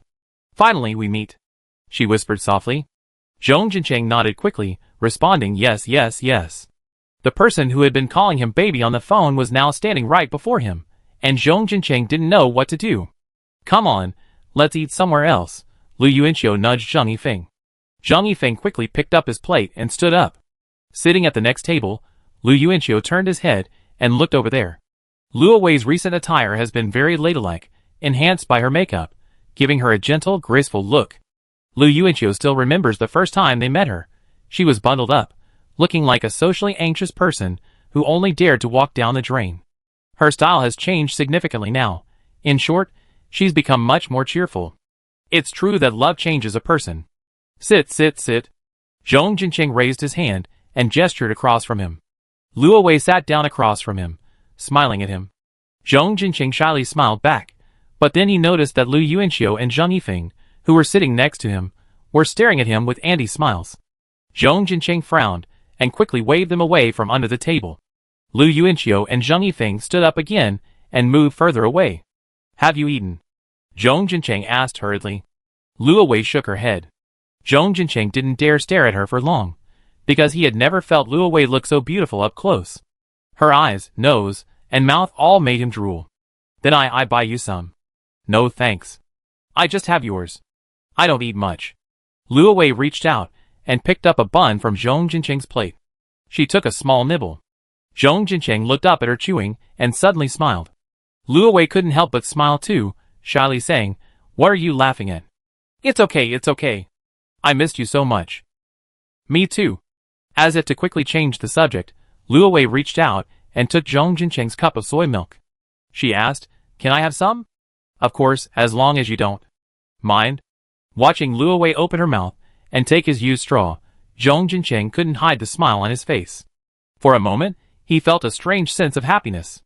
At that moment, he turned his head and saw Lu Yuanqiu pointing at his watch from a distance. Zhong Jinqing said, I have to go to class. Let's meet at noon. We have more time. Luo Wei nodded, okay, sure. Zhong Jinqing stood up and left. Luo Wei immediately called after him, your book. Zhong Jinqing turned around and slapped his forehead. Blushing, he walked back to pick up the book. This time, as he turned around, Luo Wei called out from behind again, Zhong Jinqing. Huh? Hold me. Luo Wei said, too embarrassed to look at him. Zhong Jinqing immediately walked over and placed the book on the table. Then, he opened his arms and hugged Luo Wei. Luo Wei hugged him back. Zhong Jinqing felt awkward in his position and didn't dare to use force. But the fragrance of her body, so close to him, made him even more certain that he had his girl. After they separated, Zhong Jinqing looked at her with a vague expression. I like you. Luo Wei nodded, me too, I like you. See you at noon. Zhong Jinqing immediately picked up his books and ran towards Lu Yuanqiu. He jumped and ran, turning his head to glance over the crowd of people, gazing at the gentle and pretty girl standing behind him. She was also looking at him, waving, a smile on her face. Zhong Jinqing jumped up high, and at the peak, he told himself that he would marry no one but her. Chapter 509. The medical biology teacher was a handsome, stylish man with the surname Gongong. He was single and looked to be in his 20s or 30s, but Lu Yuanqiu had heard that he was actually over 40. He maintained a good figure. In the summer, his chest muscles were clearly defined when he wore a shirt, buttons always taut. A wisp of curly white hair was interspersed in his bangs. Zhong Jinqing said Dongyang's hairstyle resembled Superman, but Lu Yuanqiu thought it resembled Pleasant Goat. The last blood-typing lab class was conducted under his guidance. Perhaps it was because of that wisp of white hair on his forehead, but Lu Yuanqiu always remembered him from high school.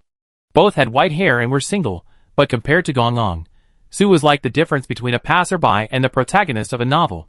Su Gur is almost 35, right? Has he found a partner yet? Lu Yuanqiu was lost in thought when he heard a student in class 29 ask, Teacher, what about hormones? Teacher Gongyang, standing at the podium, responded, Hormones? Hormones are actually a type of hormone, highly active substances secreted by endocrine glands or endocrine cells.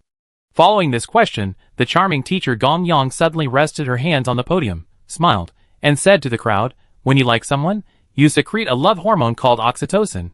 Extracurricular topics during class are always exciting, and another student in class 29 exclaimed in surprise, hoping to expand on the topic. It was the first class after the holiday, but their minds were already wandering outside the classroom. One can only say that this is how it is after the spring festival. Oxytocin? Lu Yuanqiu and Bai Qingxiao both turned to look at the surprised student. Teacher Gongyang, yes, oxytocin. Your desire for holding hands, hugging, and all other intimate activities is all due to oxytocin working in your body. Hearing this, Liang Jingfeng turned to look at his deskmate, Zhong Jinqing, with a look of disdain. He then asked Teacher Gongyang, Teacher, can you help diagnose whether this guy has excessive oxytocin? Get out. Zhong Jinqing blushed and shoved Liang Jingfeng next to him. The classroom erupted in laughter. Lu Yuanqiu also turned back to laugh, patting Zhong Jinqing on the head. Bai Qingxiao turned to look, first at Lu Yuanqiu, then at Zhong Jinqing, her eyes curved, a gentle smile on her face. It was no wonder Liang Jingfeng said that.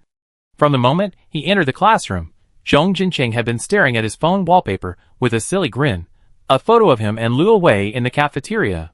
Finger raised his hand. Teacher, how do you tell if someone likes you? Lu Yuanqiu smacked his lips.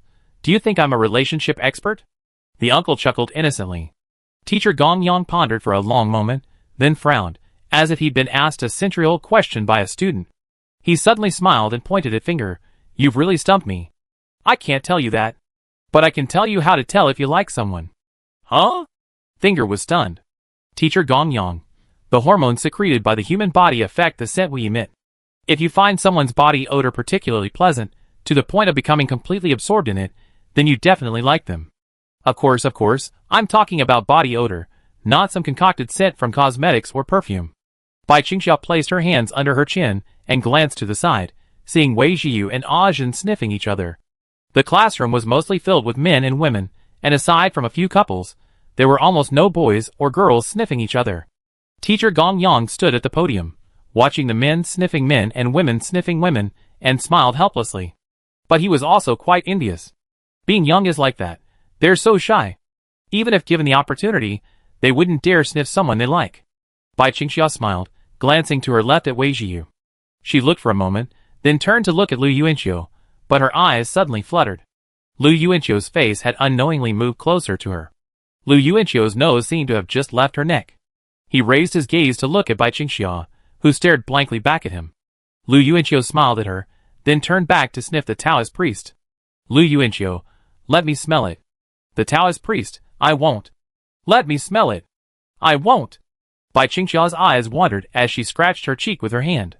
She turned her head, and gave Qi Chaoqiao a dry laugh. She glanced back at Lu Yuanqiu, who was playing with the boys over there, her eyes fixed on him for a moment. Besides the shower gel and laundry detergent, Lu Yuanqiu did have a unique scent. It wasn't a traditional fragrance, but she had always loved it. It was so pleasant, and it seemed contradictory. Bai Qingxia pursed her lips slightly. It turned out everything had a reason. You smell good, said Qi Chaoqiao, who was standing next to her. Shower gel? Bai Qingxia said, lowering her head to sniff her collar. Then, she hugged the little girl with twin pigtails and sniffed her, smiling. You smell good too. Qi Chaoqiao was delighted. Seeing several couples in the classroom sniffing and then hugging each other, Teacher Gongyan quickly said, Okay, let's go back to class. After class, Su Miaomiu walked into the classroom with 2 forms. She patted the podium and said, There's a spring sports meet after Qingming Festival. Departments will compete. Everyone, come and participate. Lu Jiming, Zheng Yifeng, take the registration forms and help count them. Zheng Yifeng stood up from his seat and walked to the podium. Su Miaomiu handed the forms to the monitor of class 29. Zheng Yifeng didn't take them. Seeing that Zheng Yifeng didn't take them, Su Miaomiu raised her hand and hit him with a fierce look. Zheng Yifeng seemed to recall something, leaning in closer to sniff. Satisfied, he took the watch and left. Su Miaomiu blinked in confusion. She grabbed her clothes and sniffed, but nothing smelled, further baffled. By the way, Lu Yuanqiu, remember to participate, Su Miaomiu suddenly said, raising her hand. Lu Yuanqiu nodded, Okay teacher. Zheng Yifeng returned to his seat, and placed the registration form on Lu Yuanqiu's desk. Su Miaomiu looked at Bai Qingxia again, then clasped her fingers together, and said to the crowd, There's another person holding a sign from the clinical department. Let's choose Bai Qingxia. I don't think anyone has any objections, right? We can vote too. No! The boys shouted, and many of the girls echoed him. Lu Yuanqiu turned around, pen in hand, and saw Bai Qingxia looking back at him. The two smiled at each other, as if remembering something. Chapter 510. Go away, get out of my way. Su Miaomiu walked over to Zheng Yifeng, raised her hands in disdain, and shoved him aside, then squeezed into a seat behind Lu Yuanqiu and Bai Qingxia. Zheng Yifeng stood there, as if he were being punished. Although his face was expressionless, he looked quite pitiful. Su Miaomiu sat down and looked back at him, her eyes slightly evasive, her throat quivering. She suddenly felt a surge of remorse and heartache as she thought about how she'd been taking it out on Zheng Yifeng lately, constantly getting upset, yet never giving him any sweetness. But after thinking it over, she decided to let it go. Zheng Yifeng was such a strong man, he definitely wouldn't mind. Su Miaomiu said to Bai Qingxia, If you're holding a sign, get a nice dress custom made. In high school, you were the face of your class, and now you're the face of your department, haha. Even though our department only has 2 classes. Bai Qingxia sat upright, raised her finger and scratched her head, hesitantly saying, I have my own dress, so wearing mine should be fine, right? Su Miaomiu murmured, Of course you can, but it might be a little too formal. I'm just offering a suggestion, so you can decide for yourself. Lu Yuanqiu sat nearby, staring at the girl's face, and sighed. Why else could she be? She's just reluctant to spend money. But now she's quite rare. She used to be so timid holding a sign in front of a class, but now she's comfortable holding one in front of a department. Seeing the smile on Lu Yuanqiu's face, Bai Qingxia lowered her head silently, feeling a little embarrassed. Then she hummed inwardly and whispered back, I'm changing for the better. Isn't that good? Back then, she could only exchange a few words with Lu Yuanqiu in the entire class, and back then, they weren't as close as they are now. But now, she and Lu Yuanqiu are very close. Besides Lu Yuanqiu, she has many friends she can talk to, and they've even performed on stage together many times. Holding a sign at a small sports meet wasn't a big deal. But bringing up dark pasts is always embarrassing, and Bai Qingxia has a good memory and can relate to people very well. She thought back to her own timid situation back then, and it made her feel awkward, scratching her toes. Lu Yuanqiu took her soft, small hand resting on his lap, rubbed it, and said, "The noodle shop business is booming.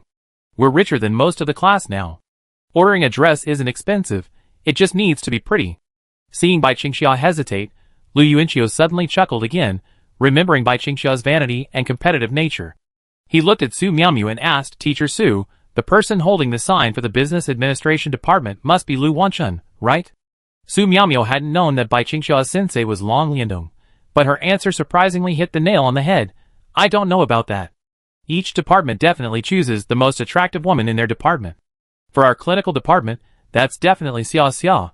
Then the literature department must be Long Liandong." Bai Qingxia looked up at the two people before her, and this suddenly occurred to her.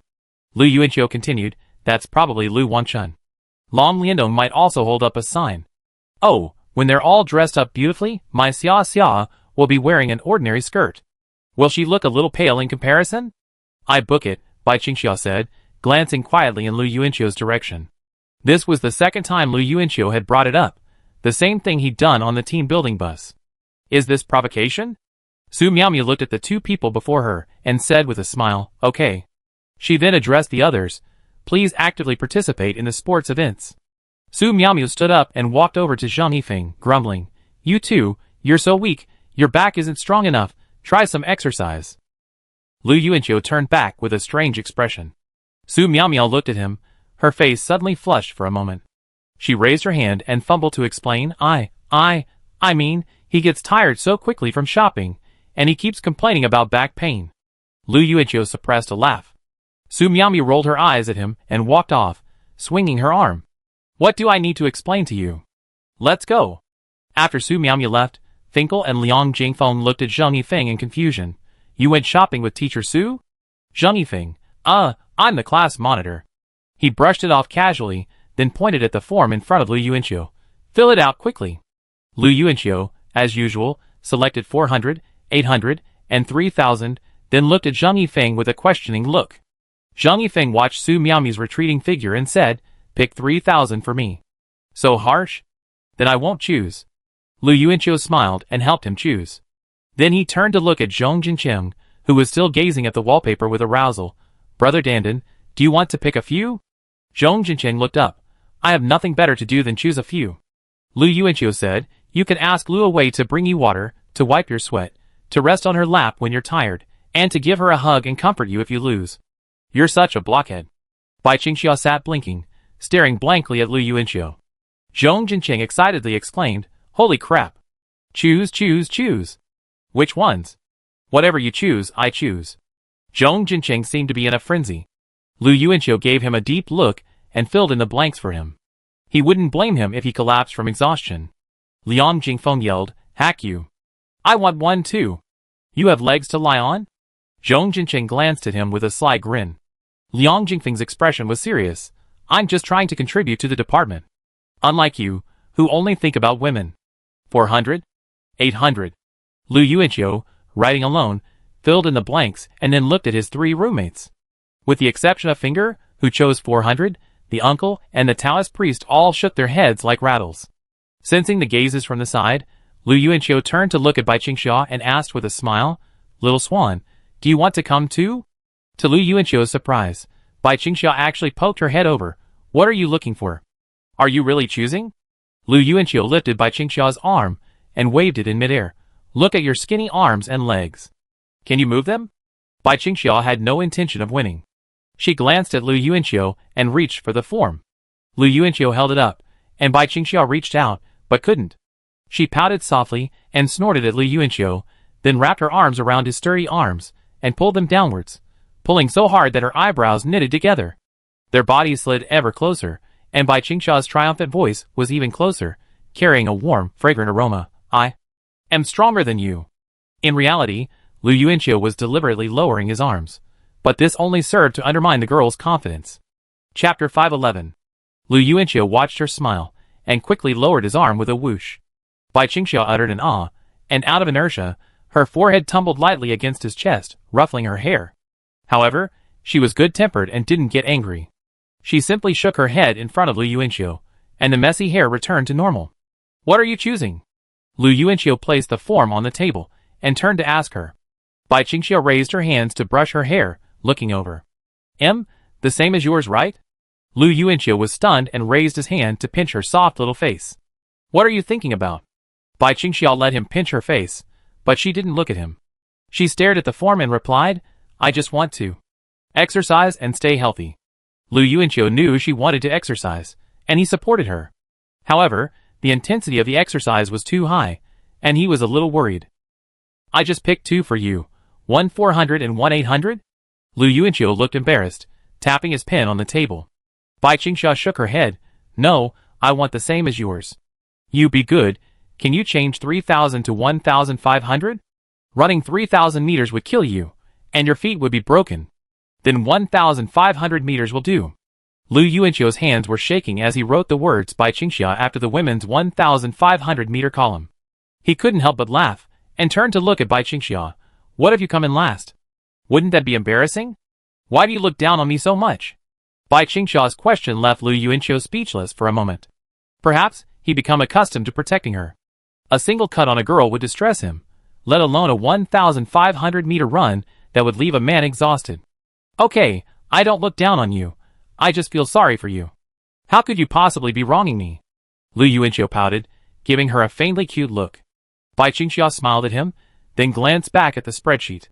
400, 800, 1,500. She'd try her best, but if she lost, it would be enough to be comforted. Comfort would make it less embarrassing. Noon, Renjin Fireworks Restaurant. Lu Yuanqiu, Zheng Yifeng, and Zhong Jincheng sat at the table. Watching the Taoist priest leave with his meal, Lu Yuanqiu reached back and high-fived him. Uncle, Bai Qingxiu, and Qi Chaoqiao were busy in the shop. After the holiday, the students at Zhuhai University had become like animals. Perhaps it was the viral video from the annual meeting, but Aunt Su had already been complaining about the shortage of staff this morning, asking Bai Qingxiu and Uncle to come and help after class. Lu Yuanqiu had been busy helping out for a while, and now he was free. He, Zheng Yifeng, and the other two were entitled to free noodles, a privilege granted by the proprietress. Just then, Luo Wei opened the glass door of Renjin Fireworks and hurried in. She was late for get out of class, and gave Zhong Jincheng an apologetic smile. Seeing this, Zhong Jincheng quickly stood up to greet her. He returned to the table, picked up his bag, and led Luo Wei to a corner of the restaurant, where they sat down at a different table. Lu Yuanqiu observed this scene and shook his head. Children are grown up, and we can't control them anymore. Zheng Yifeng, sipping his orange juice, responded, I understand how he feels. Have you also secreted oxytocin? Puff. Cough. Zheng Yifeng choked, and Lu Yuanqiu quickly pulled out a tissue and handed it to him. In the corner, Zhong Jincheng and Luo Wei sat face to face. They looked at each other with a smile, and then lowered their heads at the same time. Zhong Jincheng wiped the sweat from his palms on his legs. He glanced forward and suddenly felt that the table was in the way, so he stood up, hesitantly, and a little unconfidently sat down next to Luo Wei. Ahem. Zhong Jincheng cleared his throat. Luo Wei blushed as she turned to look at him. Their situation now resembled a bride and groom on their wedding night in ancient times, sitting by the bed, waiting for the veil to be lifted. No one spoke, no one moved, but they all knew what was about to happen next. Zhong Jincheng tilted his head slightly, glancing around. Seeing no one was paying attention, he looked down at Luo Wei's small hand resting on her lap. The hand was white and slender, and the mere sight of it made it seem soft. Zhong Jincheng, with a determined heart, reached up and grasped it. Luo Wei suddenly bit her lip and pursed her lips, her heartbeat unconsciously quickening. Zhong Jincheng turned his head, and Luo Wei smiled up at him. Zhong Jincheng shifted his grip again, taking Luo Wei's hand in his palms. The hand felt truly soft. After kneading her for a moment, Zhong Jincheng removed his right hand, raised it slightly, and gently embraced Luo Wei's shoulders from behind. Having the girl in his arms, Zhong Jincheng's throat moved, his heart overflowing with happiness. Senior, You still call me senior. Zhong Jincheng puffed his lips, suddenly unable to suppress a laugh, and said shyly, Then what's my name? Luo Wei lowered her head. Anyway, I call you Jincheng. Zhong Jincheng suddenly closed his eyes in bliss, feeling incredibly refreshed. Zhong Jincheng, then Your noodles. Bai Qingxiu placed the noodles on the table in front of Zhong Jincheng. She glanced at the two of them, and Zhong Jincheng immediately removed his hand from Luo Wei's shoulder. He then gave Bai Qingxiu a wry smile, and Luo Wei shifted aside with an uneasy expression. Though the two hadn't done anything out of the ordinary, they still felt somewhat embarrassed at the moment. Seeing Bai Qingxia turn and leave, Zhong Jinqing finally continued, I should call you. Call you Wei Wei? That's fine. Zhong Jinqing stared at her mouth for a moment, imagining the shape of her tongue. Hesitant to make a move. He picked up his chopsticks and moved the noodles toward Luo Wei.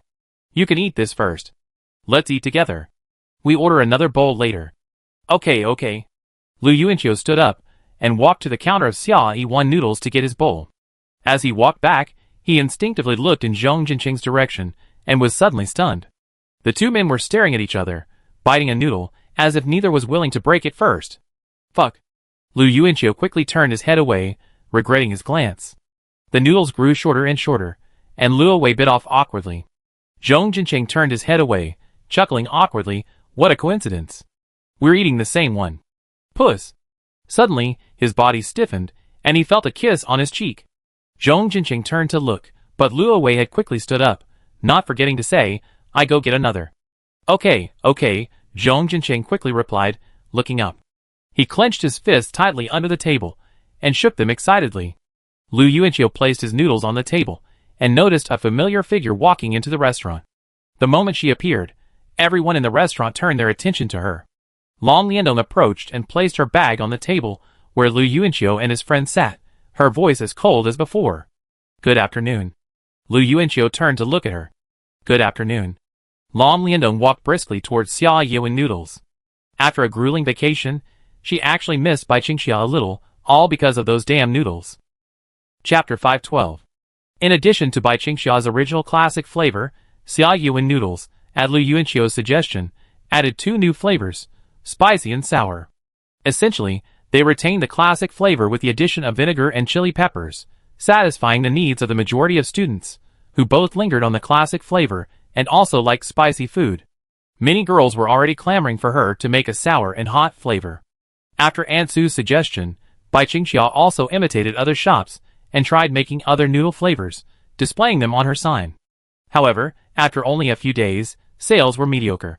It wasn't that the noodles were unpalatable, but they paled in comparison to the classic flavor. However, to diversify the noodle offerings, Lu Yuanqiu suggested adding egg, sausage, beef fat, and other ingredients to the noodles, depending on the price range. Giving students more choices would otherwise quickly become monotonous. After all, even the most delicious food would become tiresome after a semester. I want a spicy and sour dish. Eat here, Long Liandong said as she approached the counter. Her voice was cold and indifferent, the same to everyone. Bai Qingxia looked up at her, stunned for a second, then nodded silently. She knew that Long Liandong often bought her noodles, but rarely came to the shop. He usually called to have his food delivered to his bedroom. Because of this, Bai Qingxia even remembered Long Liandong's phone number clearly. She poured the prepared noodles from the plastic bag into the pot, stirred them with chopsticks, and asked, anything to add? No. Long Liandong was taking money out of her wallet. Her bills were so new, they looked like they had just been printed. Bai Qingxia took the 10 yuan with both hands and carefully pulled 4 unwrinkled 1 yuan bills from the money box to give her change. She continued stirring her noodles, but her eyes couldn't help but glance behind her toward Lu Yuanqiu, where she saw Long Liandong's bag on the table. Bai Qingxia had seen many of Long Liandong's bags and remembered their appearances, like the one currently resting next to Lu Yuanqiu. The black leather bag was emblazoned with a purple butterfly pattern, and a cute panda plush hung from the zipper. It was because of this plush that Bai Qingxia had a deep impression of it. She glanced around Lu Yuanqiu's table again. Many people had left the restaurant by now, and there were clearly many empty tables, all cleaned. Bai Qingxia lowered her head, tightening her grip on her chopsticks. Long Liandong had already moved over and sat down at Zhong Jinqing's previous seat, across from Lu Yuanqiu. She lowered her head and took out her phone, looking at it with a perfectly natural demeanor. Zhang Yifeng looked at Lu Yuanqiu, who was slurping his noodles, then at Long Liandong, who was quietly looking at her phone across from him. His gaze then flicked to Bai Qingxia, who was sitting across from him at the noodle shop. Bai Qingxia silently lowered her head. 5 more days. Long Liandong, staring at her phone, seemed to hesitate for a moment before finally uttering those 4 words. Lu Yuanqiu wiped her mouth with a tissue and looked up at her. What? Long Liandong put the phone down and held his gaze. 5 more days until your 19th birthday. Lu Yuanqiu looked at her strangely. How did you know? Long Liandong's tone remained cold, as if she owed him money. You may not remember, but I attended 5 of your birthday parties when I was little. She added, I just found out this holiday that I was actually invited to your 100-day party. Ahem. Zhang Yifeng choked on a mouthful of noodles, joking with a face that looked expressionless. Turns out the funniest thing about it was the expressionless face. Lu Yuanqiu glanced at Zhang Yifeng next to him, his lips curled, and asked Long Liandong, Excuse me, how old are you? 10 months younger than you. Then at my 100-day party, weren't you still a victim? Ahem. Lu Yuanqiu realized those 3 words might be impolite. Long Liandong remained expressionless. Yes, my mother had just had me, and she was invited to the party. Even though I was still in her belly, I was invited too. What a cute logic. Lu Yuanqiu's lips tightened. This is something I found in old family photos this holiday. It's a photo from the 100-day party. Are your parents in the middle? Long Liandong handed her phone to Lu Yuanqiu. She seemed to have been preparing this photo from a while ago. Lu Yuanqiu leaned forward to take a quick look. Indeed, in the middle of the crowd, a young couple held a swaddled baby. They were his parents from 20 years ago. Mom was truly beautiful, and Dad was a man. At that time, Lu Yidong hadn't even been reincarnated yet. Behind his parents stood a group of people taking photos. Though the photos were old, they didn't diminish the grandeur of the occasion. Long Liandong retrieved his phone and continued, When you were born, the Lu group had just established a reputation in the industry. You were the only boy in the family. Many competitors were invited to the 100-day banquet, and my grandfather brought my parents and several celebrity food endorsers to attend. Lu Yuanqiu stared at her, speechless. It was normal for the Lu and Long families to interact, but Long Liandong's mention of this now seemed a bit subtle, as if she were intentionally trying to draw them closer. But that wasn't like her personality. Although they hadn't spent much time together, Lu Yuanqiu could still see through Long Liandong's personality. She was cold and pure. After saying so much all at once, Long Liandong looked a little uneasy. She paused briefly, lowering her gaze, easing some of the inner conflict and embarrassment. The words her grandfather had told her on New Year's Eve lingered in her mind again. Life's regrets often aren't about things done, but about those opportunities to try, but hesitation forced them into what-ifs. Forget about saving face, Dong Dong. Long Liandong swallowed, her throat moving. She paused for a long moment before continuing, Your grandparents loved you dearly. They threw you incredibly grand birthday parties from your 1st to your 6th birthday. I was lucky enough to be there, so I remember your birthday. But Long Liandong only remembered Lu Yuanqiu's birthday parties, when she was 5 and 6. She was too young before that, and her memories were hazy. She also remembered the star of the party when she was 5. A little boy with a buzz cut, holding a baby, who ran up to her and said, You are Dong Dong, and she is also Dong Dong. Will my Dong Dong be as beautiful as you when she grows up? Long Liandong had always been aloof and friendless, and that was no exception when she was 5. She didn't respond, but the boy didn't care. He smiled innocently and ran off again, clutching his infant sister. At the birthday party that day, Long Liandong clutched one of her grandfather's fingers, losing interest in the food. Instead, she sat there staring at the buzzed-off little boy rocking the swaddled baby in his arms for a long, long time. She hadn't expected that over a decade had passed, and her grandfather had almost forgotten about this Lu family kid. She had almost forgotten him too, until one day she saw a video of a number 7 middle school basketball game, and was captivated by the confident and flamboyant performance of the buzzed-off boy on the court. When she learned his name was Lu Yuanqiu, Long Liandong was in a trance for a long, long time. She couldn't help but think of the word she had almost forgotten. You are Dong Dong, and she is also Dong Dong. Will my Dong Dong be as beautiful as you when she grows up? Chapter 513. Hey, hey. Lu Yuanqiu snapped his fingers in front of Long Liandong. Long Liandong came back to his senses, blinking rapidly as he looked at him. Lu Yuanqiu immediately smiled. Why are you daydreaming while you're talking? Did you learn that from Bai Qingxia? Oh. Speak of the devil, and he appear.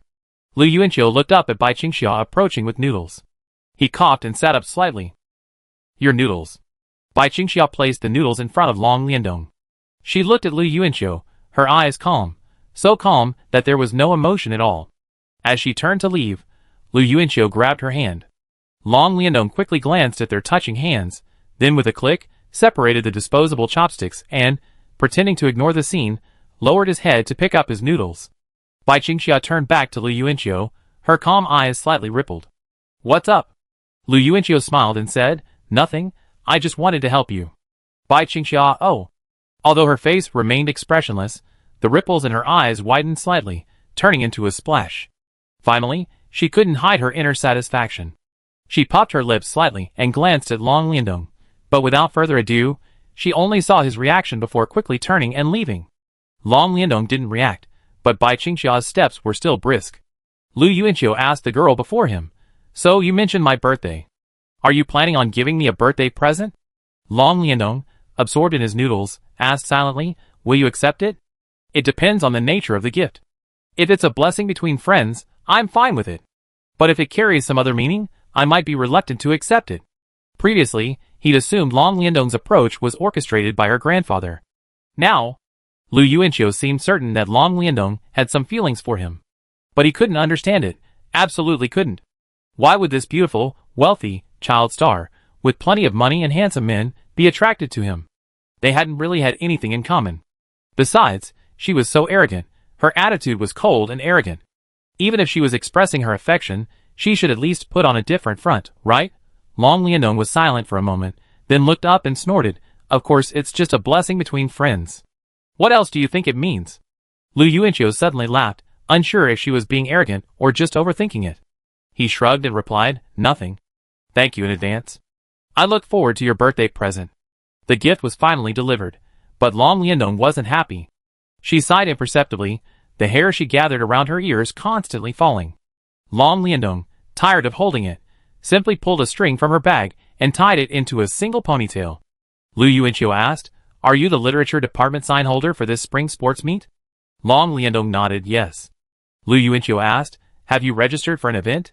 "Yes, 400, 800, 1500, she replied in a cold, indifferent voice. When she didn't respond, Long Liandong looked up. "What's wrong?" "What a coincidence." Lu Yuanqiu hesitated, replying, "Nothing, keep going." "Thank you." Zheng Yifeng put down his chopsticks and finished his noodles. He had been staring at Long Liandong's phone since a moment ago. After a moment's thought, he asked, "Can you show me the group photo you just had on your phone?" Long Liandong turned to look at him, turned on his phone, and moved it in front of him. Zheng Yifeng studied the photo carefully, searching for someone within. After a moment, he finally locked onto a blurry face. "Ah." Lu Yuanqiu heard Zheng Yifeng sigh and asked, "What's wrong? Do you know anyone in there?" "My dad," Zheng Yifeng replied without hiding anything.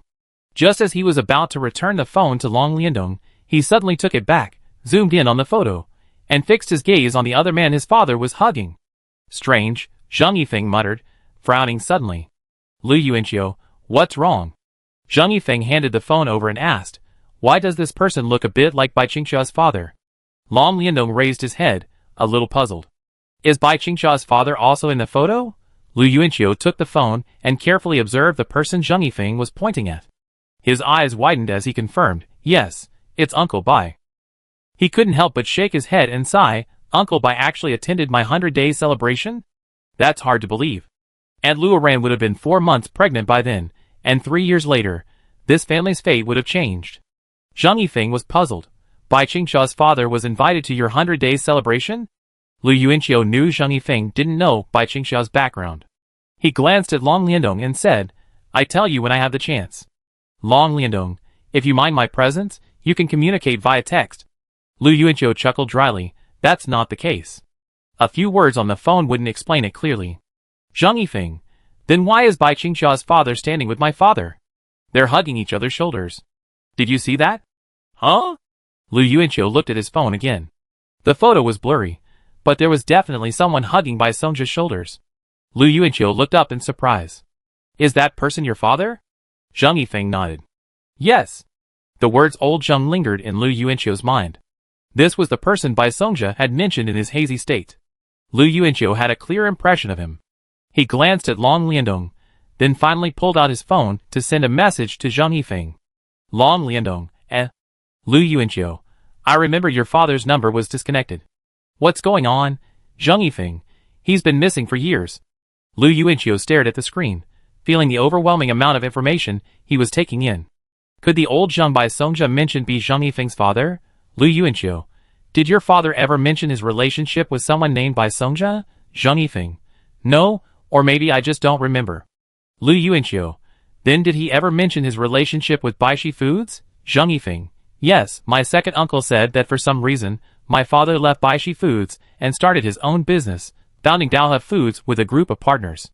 He didn't say what those reasons were. Lu Yuanqiu placed his phone on the table and looked at Zheng Yifeng, his eyes trembling. Now it was confirmed that old Zheng was Zheng Yifeng's father. Zheng Yifeng and Bai Qingxia's previous generation actually had this kind of connection? Zheng Yifeng also looked at him, then immediately lowered his head and continued typing. Zheng Yifeng, who is Bai Songjia? Bai Qingxia's father? What's their connection to Baishi Food? Lu Yuanqiu. Bai Songjia is Bai Qingxia's father and the founder of Baishi Food. 3 years after the 100 Days banquet photo, Bai Songjia was backstabbed by Zhang Jixing, the current CEO of Baishi Food. I don't know the exact details, but Bai Songjia lost everything, and due to a series of subsequent setbacks, he lost his mind and became what he is today. Baishi is the most famous food brand in the Yangtze River Delta, and Bai Qingxia is actually the founder's daughter? Zheng Yifeng turned to look at the girl cooking noodles, his eyes filled with shock. Chapter 514. Ding ding ding. The phone chimed again. Lu Yuanqiu, she doesn't know this, and don't ask any more. Her life has been more difficult than you can imagine, so I don't want her to learn about it now. Zheng Yifeng finished reading the message and looked up at Lu Yuanqiu. He nodded slightly, his expression suppressed. The noise of eating noodles seemed to stop for a long time. The two turned their heads and noticed that Long Liandong's chopsticks had rested on the rim of the bowl. Long Liandong was gazing at them both with a cold gaze, as if asking, "Are you done talking?" Ding ding ding. Zheng Yifeng lowered his head and started texting again. Lu Yuanqiu also lowered his head to check his phone. Long Liandong, Zheng Yifeng, will her father know about my father? Lu Yuanqiu, maybe. His father has mentioned your father occasionally, when he's lucid. They seem to have a special relationship, but her father is still recovering, so normal communication isn't possible for the time being. Crack! A noise came from the side. Lu Yuanqiu turned and saw Long Liandong snapping a pair of disposable chopsticks in half with his right hand. Lu Yuanqiu smiled dryly. These chopsticks are so fragile. They break at the slightest touch. Long Liandong stared at him and said, "Yes, people are fragile too. They die at the slightest touch." She threw the broken chopsticks into the trash and grabbed a new pair for herself. Ahem. Lu Yuanqiu raised his hand and touched his neck. He then sternly addressed Zheng Yifeng across from him. "Do you have any manners? There's someone else here. Why are you texting on your phone?" Zheng Yifeng glanced at the girl. "Sorry." Long Liandong expressionlessly took her phone from Zheng Yifeng, pressed the power button, and put it in her bag. Lu Yuanqiu watched this scene, wanting to say something but stopping himself. He'd even wanted Long Liandong to send him the photos from the 100-day banquet. But the girl seemed a little angry. Today's noodles, perhaps because of too much vinegar or too much spice, were making Long Liandong's stomach ache worse and worse. Sitting in front of a boy, proactively bringing up childhood memories in order to build a closer relationship. For her personality, this was quite reckless. Perhaps she really wasn't good at chatting, and wasn't suited to making friends. So even bringing up unforgettable childhood memories sounded awkward. As Grandpa had said, she couldn't let go of her pride. To her, bringing up those things was no different from confessing her feelings. She probably thought Lu Yuanqiu would find her strange today. But she'd taken the initiative today, and yet, ever since they'd noticed Bai Qingxia's father was in the photo, the two of them had completely ignored her, chatting on their phones right in front of her. To say she wasn't angry would be a lie. But Long Liandong wasn't one to express anger, nor did she express the reason for it. She quickly finished her noodles in a few bites, then stood up with her bag. Leaving? Lu Yuanqiu politely raised his head and greeted. After all, they'd taken the initiative to give a birthday gift, which was quite sincere. Long Liandong looked back at him, his expression paused, and said, "I contact you on your birthday." "Thanks. By the way, when is your birthday? Would you mind telling me?" Lu Yuanqiu stood up and politely inquired, pulling out his phone. He smiled at her and said, "I make a note of it. I tend to forget." Bai Qingxiu looked up from inside the shop. Long Liandong stared at Lu Yuanqiu for a long moment before saying, "You were at my birthday party before, when you were 5 and 6. Lu Yuanqiu, "Ah? Sorry, I forgot. I have a bad memory. Who would remember something from when they were 5 or 6? Lu Yuanqiu complained inwardly. Long Liandong looked at him without saying anything, then turned away with a cold expression. Watching Lu Yuanqiu sit down, Zheng Yifeng asked, "Is she angry?" "That's not certain. Talking on the phone for so long in front of her." Lu Yuanqiu put his phone in his pocket and turned to look at Bai Qingxia. Bai Qingxia was startled, her eyes evasive, as she picked up a rag and lowered her head to wipe the table. She can't hide anything on her face. How can she be the White Rhino's little princess? You should go back first, Lu Yuanqiu said to Zhang Yifeng. Watching Lu Yuanqiu approach Bai Qingxia, Zhang Yifeng turned back to look at Zhong Jincheng. The two were sitting in a corner, chatting enthusiastically. I wonder what Su Miaomiao is doing right now. Perhaps because she's been waging a guerrilla war with her parents. Su Miaomiao has been very volatile lately, like a powder keg that could explode at any moment. Zhang Yifeng didn't even dare to talk to her. He shook his head and sighed, preparing to return to the dormitory. He hoped Su Miaomiao would be safe on her weekend trip home. At least, he could calm those two elderly people down first. Zhang Yifeng was ready to meet those two stiff-necked university professors. If it were a novel, that meeting would be the final boss battle, right? Will he win? Lu Yuanqiu walked in front of Bai Qingxia.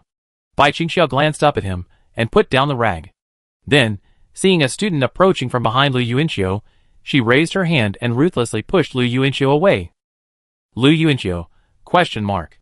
In the space of 10 seconds, Lu Yuanqiu stood nearby, performing 5 or 6 subtle gestures to alleviate his awkwardness. Bai Qingxia caught them all from the corner of her eye, but she pretended not to notice. What would you like? Spicy and spicy with egg. 7 yuan. As the noodles began to cook, Lu Yuanqiu was about to speak when the middle-aged male owner of the shop across from him suddenly changed the music. It was Maple.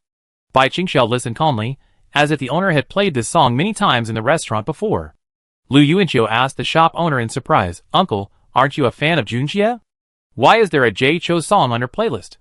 The man in the shop across the street was a bit of a clown, shaking his head and responding, cheating is so exciting. Lu Yuanqiu, Bai Qingxia blinked at that, and looked at Lu Yuanqiu. Lu Yuanqiu looked back at her, then coughed and changed the subject. Every time the prelude to Feng plays, I remember all the things we've experienced since high school. Bai Qingxia's eyes widened, and she puffed up her lips with an O. Seeing her cheerful expression, Lu Yuanqiu said, Long Lianong said she wanted to give me a birthday present. Bang, bang, bang. Bai Qingxia's chopsticks suddenly tapped against the pot 3 times, the sound a little louder than usual. She set them aside, opened the seasoning packet, and added some more. Only then did she seem to respond to Lu Yuanqiu, Isn't that nice? She said it as a gift to her as a friend, and I agreed. Otherwise, I wouldn't have accepted it easily. I'm not the kind of man who would just accept it. As Lu Yuanqiu spoke, he carefully helped her dispose of the trash by the stove into the trash can, glancing up at her expression. Bai Qingxia asked, What did she want to give you? I don't know. I accept whatever she gives me. I even asked her when her birthday was. Since she gave me something, I have to give her something in return, right? Why are you asking me? How should I know? Chapter 515. Just saying it. I saw you were bored, so I just wanted to chat with you. Bai Qingxia was busy cooking noodles. Seeing she wasn't talking, Lu Yuanqiu twirled the scissors on the table with his fingers, bored. Bai Qingxia looked up and took the scissors and put them aside.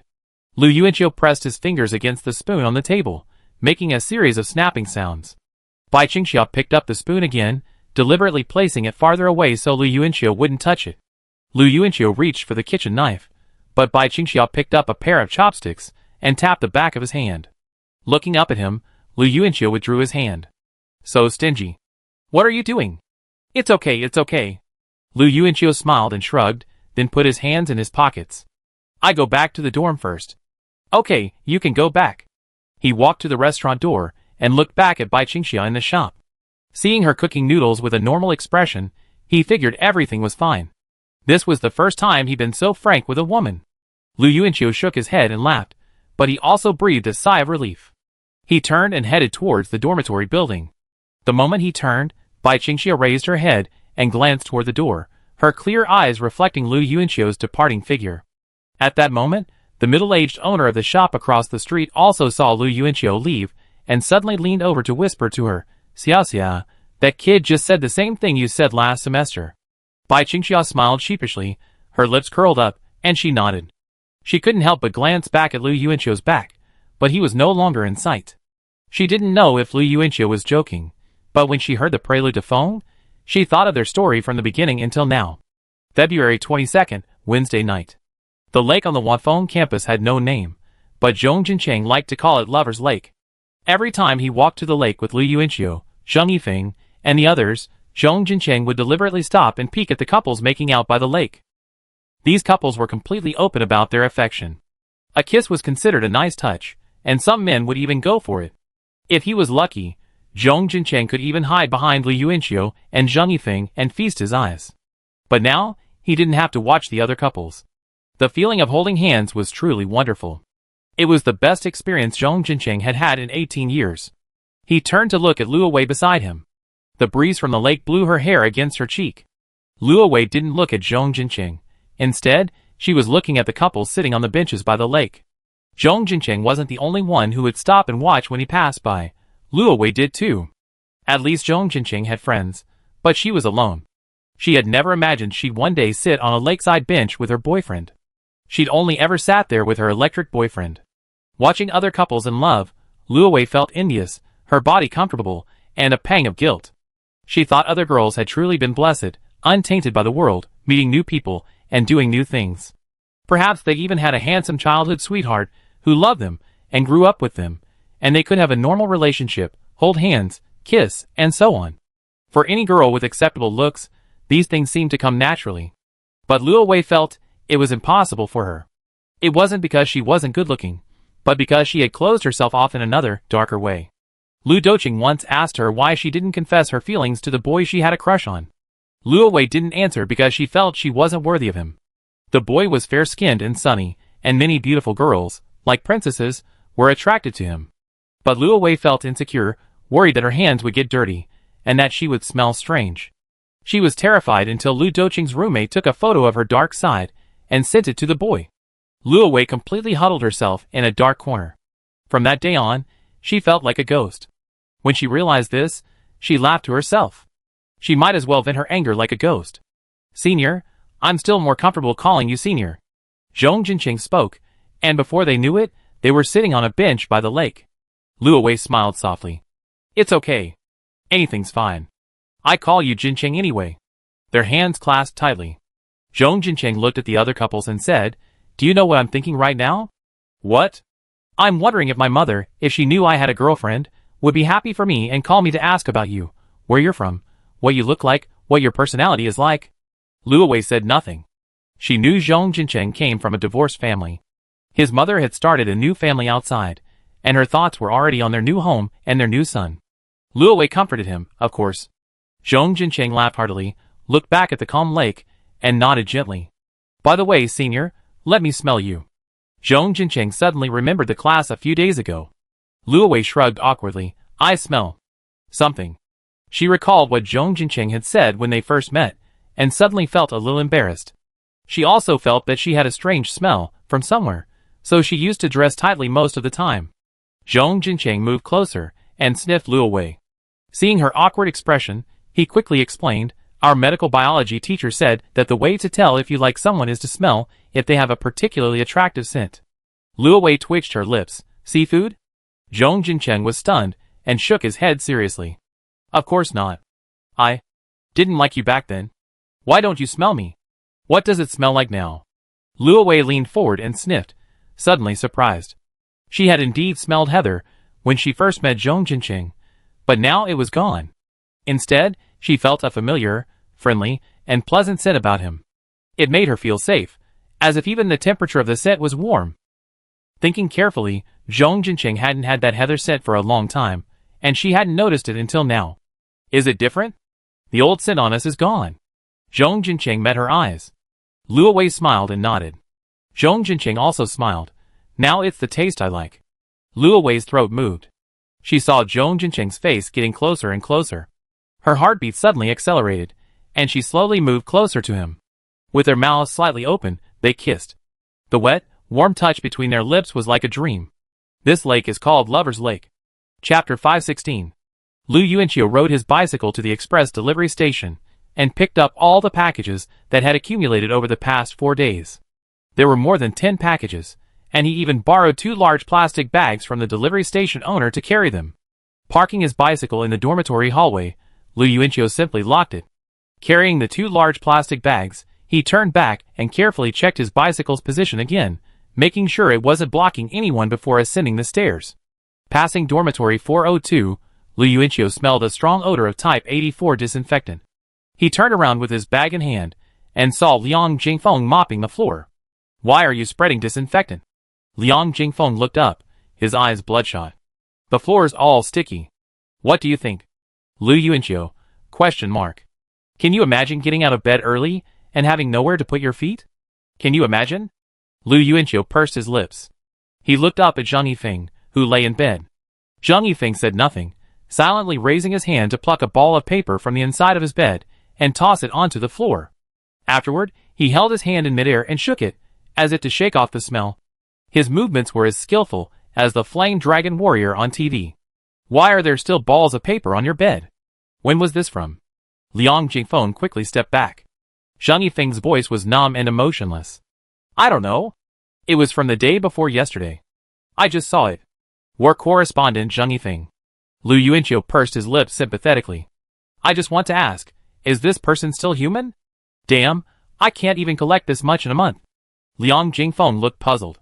Zhang Yang smiled and replied, my son Jincheng will be a great man in the future. Liang Jingfeng was stunned for a moment, then suddenly understood and chuckled lewdly. But then he became curious. How is he and his girlfriend doing? Lu Yuanqiu shrugged. I don't know. Although Zhong Jincheng isn't usually reliable, he rarely shares his private affairs with his senior.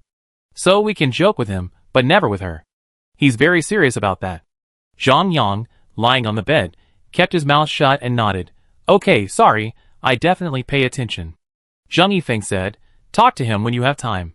This can't go on. It affects both you and others. He's quite obedient to you. Really? Lu Yuanqiu smiled and nodded. He already has a girlfriend. He needs to change this habit. What are you carrying? Liang Jingfeng only then noticed that Lu Yuanqiu was carrying 2 large bags. Oh, it's a birthday present from Luqing. I just picked it up today. You 3, remember to come to my dorm for hot pot later. Liang Jingfeng's eyes widened. You bought a pot? Aren't those appliances allowed in the dorm? I bought it for you, senior. I just have to wait until we get caught.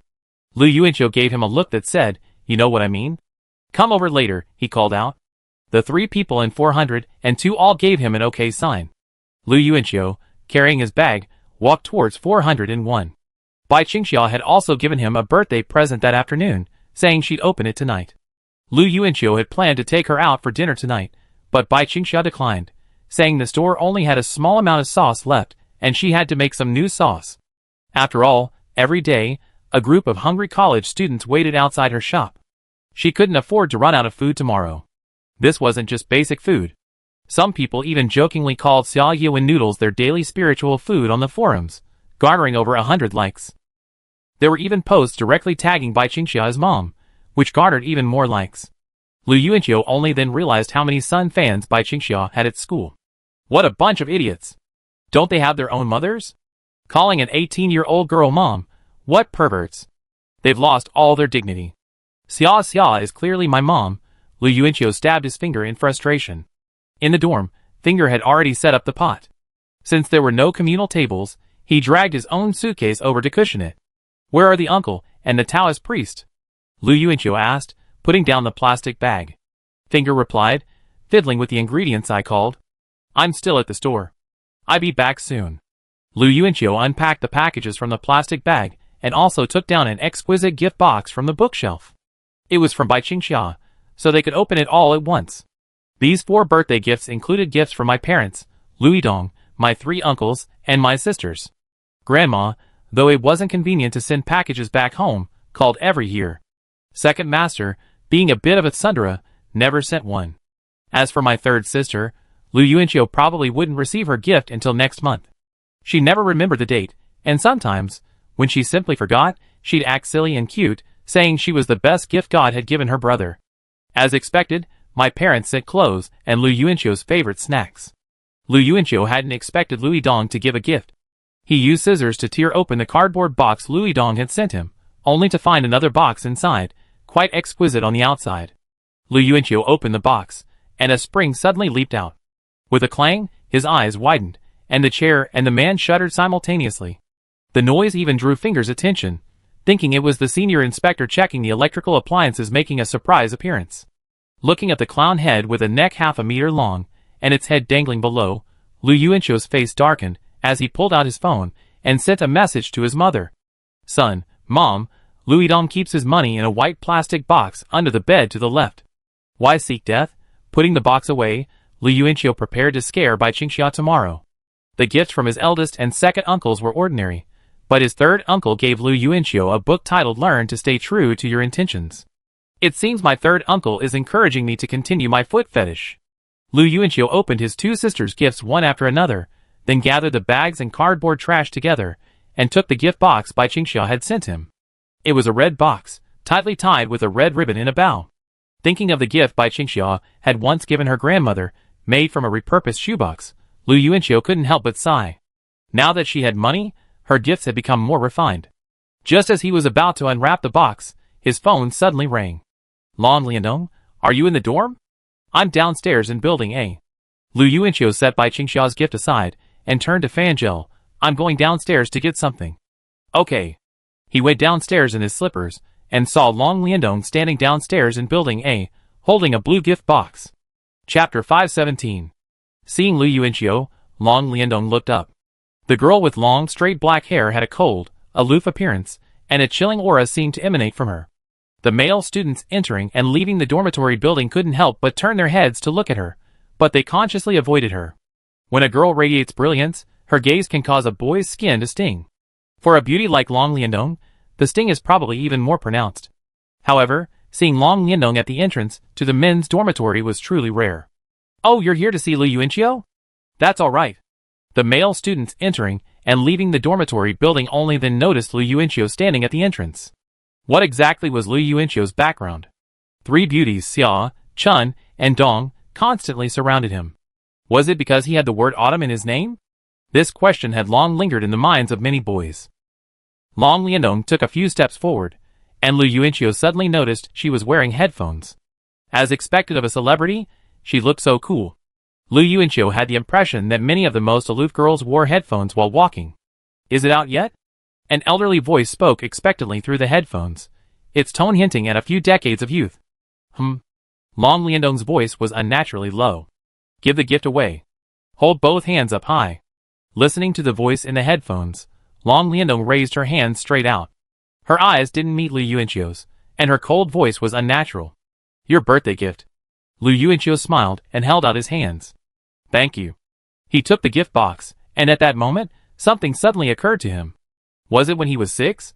A girl had indeed given him a gift at his birthday party, but Lu Yuanchio had always thought it was Xian. But Xian was chattering, and the girl in Lu Yuanchio's memory was like a little mute. That must be Long Liandong, for sure. These girls really have better memories than each other. Sing him a happy birthday, the old man in the headphones continued to encourage. Don't. Long Liandong frowned. You said you'd obey Grandpa in everything after you left. Why are you changing your mind again?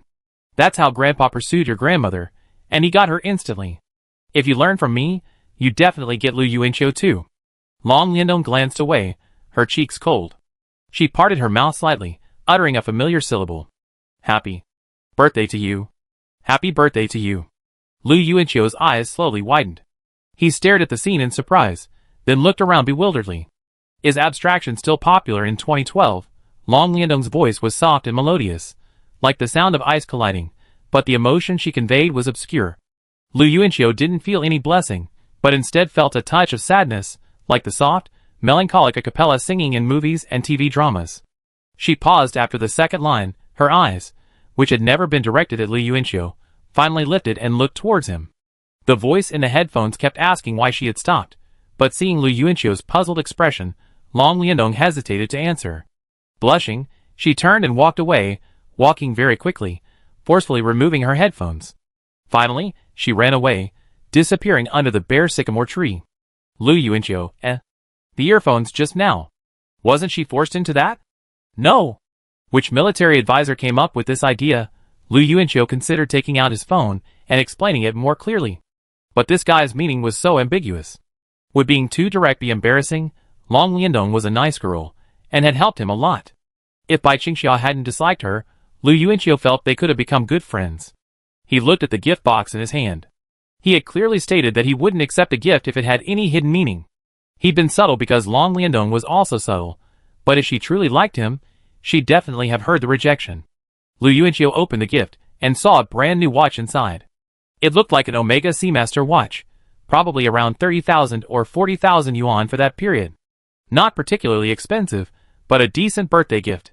After thinking it over, Lu Yuanqiu pulled out his phone and politely sent her a message. Lu Yuanqiu, I'm sorry. Your wishes are sincere, but I might have been a little lost just now, so if there's anything you want to tell me, let's talk it out.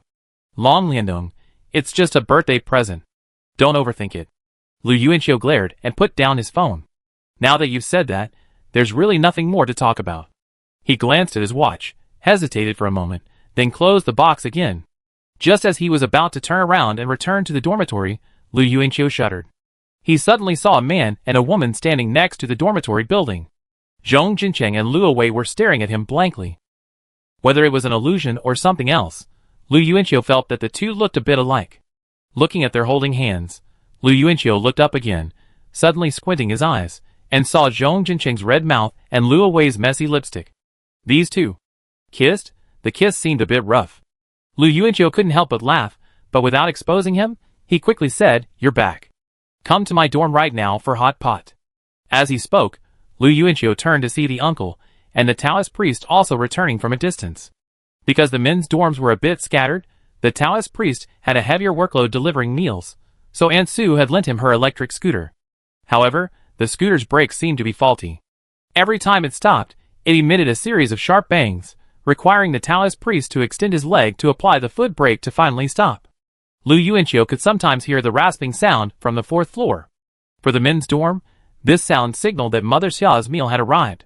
After parking the scooter, the Taoist priest and the uncle were startled by the scene between the couple's lips at the door. They exchanged a strange look, then smiled and walked in. Then I go back first, Luo Wei said to Zhong Jincheng, her face slightly flushed. Zhong Jincheng nodded quickly, okay.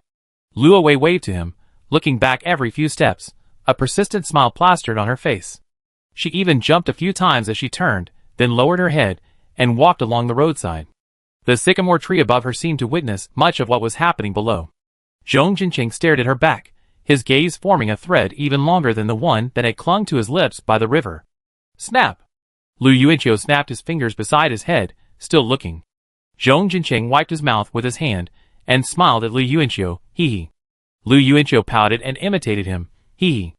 Chapter 518. Zhong Jincheng put his arm around his shoulder. As they walked into the dormitory building, Zhong Jincheng sighed, I suddenly feel so happy. I feel like I'm going to die tomorrow. Why? I don't know. Maybe I just feel like something so happy can't possibly happen to me. The only possibility is that God sees I only have one day left to live, and rewards me before I die, like a last-minute feast. Lu Yuanqiu listened quietly, then smiled, and put his arm around his shoulder. Happiness comes too suddenly, that's what happens. But this is just the beginning. You get used to it. Zhong Jincheng turned his head. You're quite experienced, huh? Me? Lu Yuanqiu smacked his lips, pondered for a long moment, and said nothing more. Zhong Jincheng continued, What's wrong with Long Liandong? My senior and I just saw it. Does she like you? I think so, but she won't say it. Human emotions are so complicated, so tangled. Alas, life is full of all sorts of complicated emotions. Fortunately, I'm a relatively open-minded person. So do you like Bai Qingxia or her? Of course, Bai Qingxia. I've never been conflicted. Lu Yuanqiu smiled. As he walked up the stairs, he turned and said, And your business. Stop throwing paper away. Break that bad habit. Even the best-tempered roommates will eventually get the better of you. Lu Yuanqiu acted like a fatherly friend. Zhong Jincheng coughed and was silent for a moment before saying, I know. After a moment, he continued, Do you think my senior would agree if I wanted to do that with her? Lu Yuanqiu, you're asking me? If I agree, she agree, right?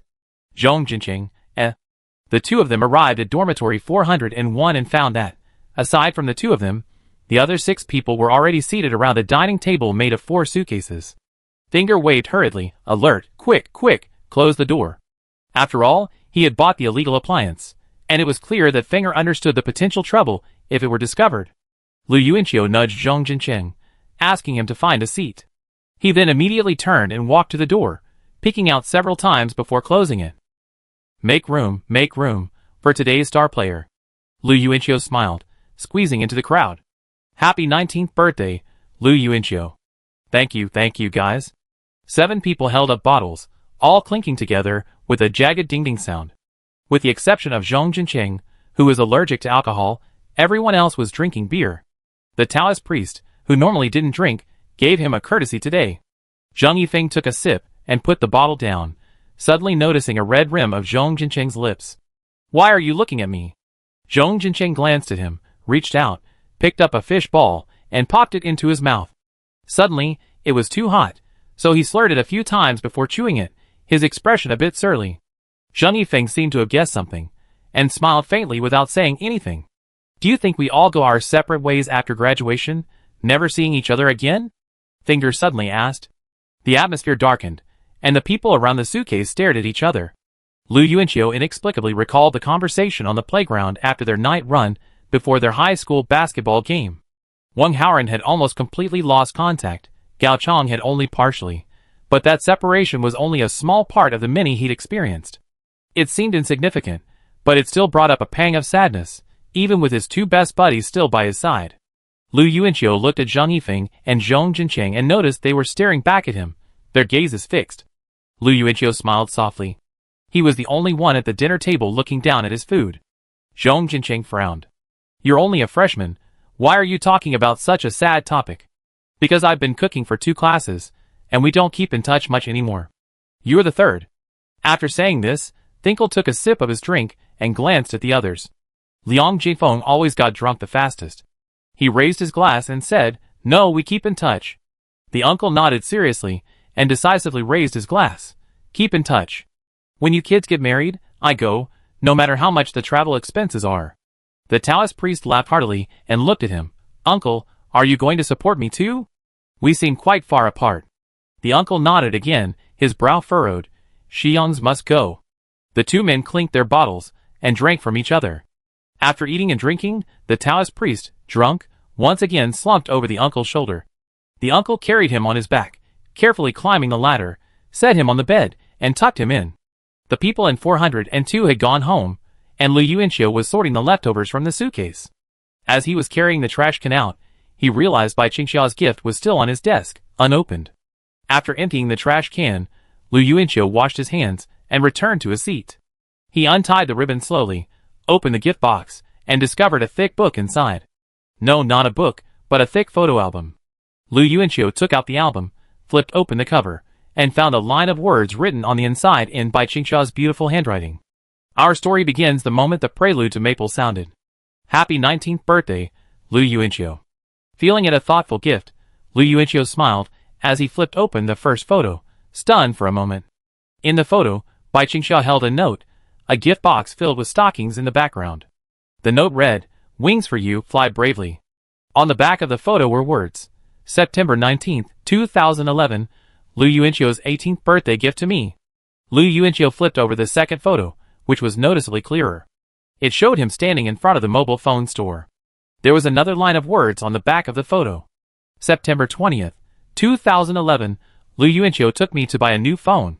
Would she have developed all the photos she'd taken since she bought the new phone? Lu Yuanqiu thought, and quickly flipped through the pages again. September 30th, 2011, sitting on the back of a bicycle, my mood felt like golden sunlight shining on green leaves. The photo showed him sitting on the back of a bicycle. In front of him was Lu Yuanqiu's back, and above him were the green leaves lining the road, the sunlight shimmering golden on the leaves. Lu Yuanqiu stroked his cheek and smiled slightly. He had always thought Bai Qingxia didn't like having her photos taken, but it turns out she did. Lu Yuanqiu flipped through the pages quickly, noticing that every photo showed him, but they were all from the side or back. No wonder. I would have noticed if they'd been taken from the front. As he flipped through the pages, he suddenly found a photo of himself. On October 15th, 2011, Lu Yuanqiu sang Maple at the welcome party. In the photo, Lu Yuanqiu, wearing blue overalls and bare-chested, looked down at the camera, holding a microphone, smiling, and even making a scissor sign. Yes, yes, yes. In the quiet dorm, Lu Yuanqiu suddenly slammed the table excitedly. He looked around and saw that his roommates were all asleep, so he covered his mouth. He remembered this photo. Bai Qingxia was sitting on the edge of the truck, tilting her head to take a picture of him with her phone. I actually looked pretty good in her phone. Chapter 519. On October 17, 2011, Lu Yuanqiu and I were rehearsing a stage play in the band's practice room. I played Shuikeo's mother, and he played Shuikeo's father. Lu Yuanqiu and Lu Wanchun were arguing about the performance. Lu Wanchun wanted to play Shuikeo's father, but I felt Lu Yuanqiu was more suitable, but I didn't dare to say it. The photo shows Lu Yuanqiu frowning, as he and Lu Wanchun discussed the performance seriously. He was covered in circles of green cardboard. On December 4, 2011, Lu Yuanqiu had just kissed me on the corner of my mouth. I was so nervous. This maple leaf had also kissed him on the corner of his mouth. Would a maple leaf be nervous? The photo shows a slender hand holding a red maple leaf. On December 31, 2011, we were about to go on stage. I was worried about the coordination, but Lu Yuanqiu was relaxed. He's really generous. The photo showed Lu Yuanqiu hiding behind the stage, peeking out from behind the curtain. He looked like a thief. Lu Yuanqiu flipped through the pages, blinking and shaking his head slightly as he read each photo. At first he smiled, but the more he looked, the more his eyes sore, and their rims gradually reddened. Lu Yuanqiu had never been so moved. Never had anyone cared for him in this way, not even his parents. The dorm was dimly lit. A lamp was lit on his desk, where he was alone. It illuminated the album, and Lu Yuanqiu's complex expression. Little swan, no, little angel. After flipping through the album, Lu Yuanqiu suddenly noticed a long paragraph written on the inside of the last cover. Lu Yuanqiu, I'm writing these at the end. I hope they don't dampen your mood as you start looking through the album from the beginning. Actually, your 19th birthday present was something else. This album was originally meant to be given to you later, perhaps at graduation, or when you turn 20. I hadn't planned to give it to you now. After all, I only have a few photos, taken over a semester. How should I put it? This gift isn't complete yet, just like my feelings for you. Giving it away prematurely out of panic, before I was fully prepared, leaves me feeling a bit lost and unsure what to do. This isn't what I wanted. You should like this gift, right? But I feel the awkwardness of handing over a secret. I have a small request. Can we not talk tomorrow? Just one day would be fine. What the hell are you talking about tomorrow? Panic? Did you hear Long Liandong was going to send a gift, so you sent this gift, which you've been preparing for ages, early? Lu Yuanqiu couldn't help but laugh. He just used a basic attack and tricked you into using your ultimate before you even had time to prepare it. No, Lu Yuanqiu thought of Long Liandong singing birthday songs that afternoon. Long Liandong must have had a hard time, too. He glanced at the thickness of the photo album. It was actually quite thick. While the photos inside weren't taken every day, there were still dozens of them. The gift was indeed thoughtful, but Lu Yuanqiu's gaze lingered for a long time on the line that read the thought is still incomplete. Just then, the door to dormitory 401 slowly opened. Zheng Yifeng removed the toothbrush from his mouth and asked curiously, Are you still not asleep? Didn't you drink? Come. Lu Yuanqiu waved at him furtively. Seeing this, Zheng Yifeng walked in, somewhat puzzled. He glanced at the other three sleeping in bed and asked in a low voice, What's wrong? Look, this is Bai Qingxia's birthday present for me. Lu Yuanqiu proudly puffed out his chest and showed him the photo album. Zheng Yifeng casually flipped through a few photos, a look of envy crossing his face. If Su Miaomia could give him a gift like this. Well, Su Miaomia wouldn't. He looked up at Lu Yuanqiu. You've expressed your feelings so deeply. It seems like it won't make any difference whether you two confess or not. Lu Yuanqiu took the album back inside. Not confessing means the relationship isn't confirmed. She's quite traditional. If it's not confirmed, she instinctively resists overly intimate physical contact, even if it's with me. Aren't you close enough? Zheng Yifeng retorted in his mind. Lu Yuanqiu flipped the album to the last page and handed it to Zheng Yifeng. Look at the words at the end. Her panic stems from hearing Long Liandong was going to give me a birthday present. Zheng Yifeng nodded. I know. You know quite a lot, boy. Lu Yuanqiu thought to himself. He raised his chin slightly and asked, Can you analyze this for me? Zheng Yifeng looked up after reading it. Actually, I've always wondered why Bai Qingxia, despite being so fond of you and so concerned about Long Liandong's approach to you, still hasn't spoken openly with you. It seems she's just not ready. But I can probably tell. She meant to confess her feelings to you later when she was ready. Maybe this album was the gift, but because of Long Liandong, she got anxious and was forced to give it away early. Now it seems like things are going to get awkward. The fundamental reason is she's still not ready. Lu Yuanqiu turned his head to look at the passage again. It seemed to have that underlying meaning, and he suddenly smiled. Are your reading comprehension skills quite poor? Zhang Yifeng chuckled softly, remarking on New Year's Eve. Those involved are often confused, while those on the sidelines see more clearly. As someone in the situation, your judgment is affected. After he finished speaking, he took a moment to brush his teeth. Lu Yuanqiu curled his lips, but after understanding Bai Qingxia's intentions, he still smiled gleefully. She confessed to me, looking forward to it. But the question is, when? Zhang Yifeng took down his toothbrush and added, but it depends on why she's not ready. Find the reason, address it, and she should be able to bravely take that step. Lu Yuanqiu nodded. He knew Bai Qingxia still had some self-esteem. Her family background and the contrast with her enemy, Long Liandong, that a vicious cycle that kept her trapped in the internal struggle of feeling unworthy. But Lu Yuanqiu really wanted to say, I'm not worthy of you, little swan, but even if he said that, Bai Qingxia would see it as comforting. She had to see some outcome happen. Something like Uncle Bai returning to normal. Uncle Bai was always a heavy burden on her heart, as if she couldn't regain her freedom and take the plunge until she saw him get better. Logically, Bai Songjia's recovery wouldn't affect Bai Qingxia's relationship in college, but Lu Yuanqiu knew that no one could truly empathize with Bai Qingxia's inner struggles. No one had ever walked the same path as her. No one could truly understand the shadows she had endured. Chapter 520. Don't try to persuade others to be kind until you've experienced their suffering. That's roughly what it means. But Uncle Bai's awakening isn't something we can control. What if? It takes a long time? At least Bai Qingxia has expressed her feelings to you. Teacher Su hasn't even said she likes me yet, Zhang Yifeng sighed. Lu Yuanqiu comforted him. I think Teacher Su has gotten over it. The only thing left is her parents. I heard she went back to see them this time? Zhang Yifeng nodded. She did. She's back. It seems they had another argument. I haven't dared to look for her these past 2 days. The two of them exchanged glances and suddenly smiled, like brothers in distress. The next morning, Zhang Yifeng and his friends went to the first canteen for dinner. Lu Yuanqiu went to the Ringjian fireworks restaurant alone, his movements furtive, ready to check in. Lu Yuanqiu said he didn't believe Bai Qingxia could hold back from talking all day. At least, he couldn't help himself. After receiving a gift like that, how could I possibly hold back from saying anything today? It's a good thing I didn't kiss you. Lu Yuanqiu hid behind the wall at the cafeteria entrance, his gaze glancing through the glass doors into the cafeteria. The uncle and Aunt Su were cooking noodles for the line of university students, while Bai Qingxia was bent over at another table, busy with something, presumably making a sauce. Since Bai Qingxia couldn't see him from her angle, Lu Yuanqiu stood openly at the doorway, watching inside. It seemed as if just watching her busy figure from a distance was quite satisfying.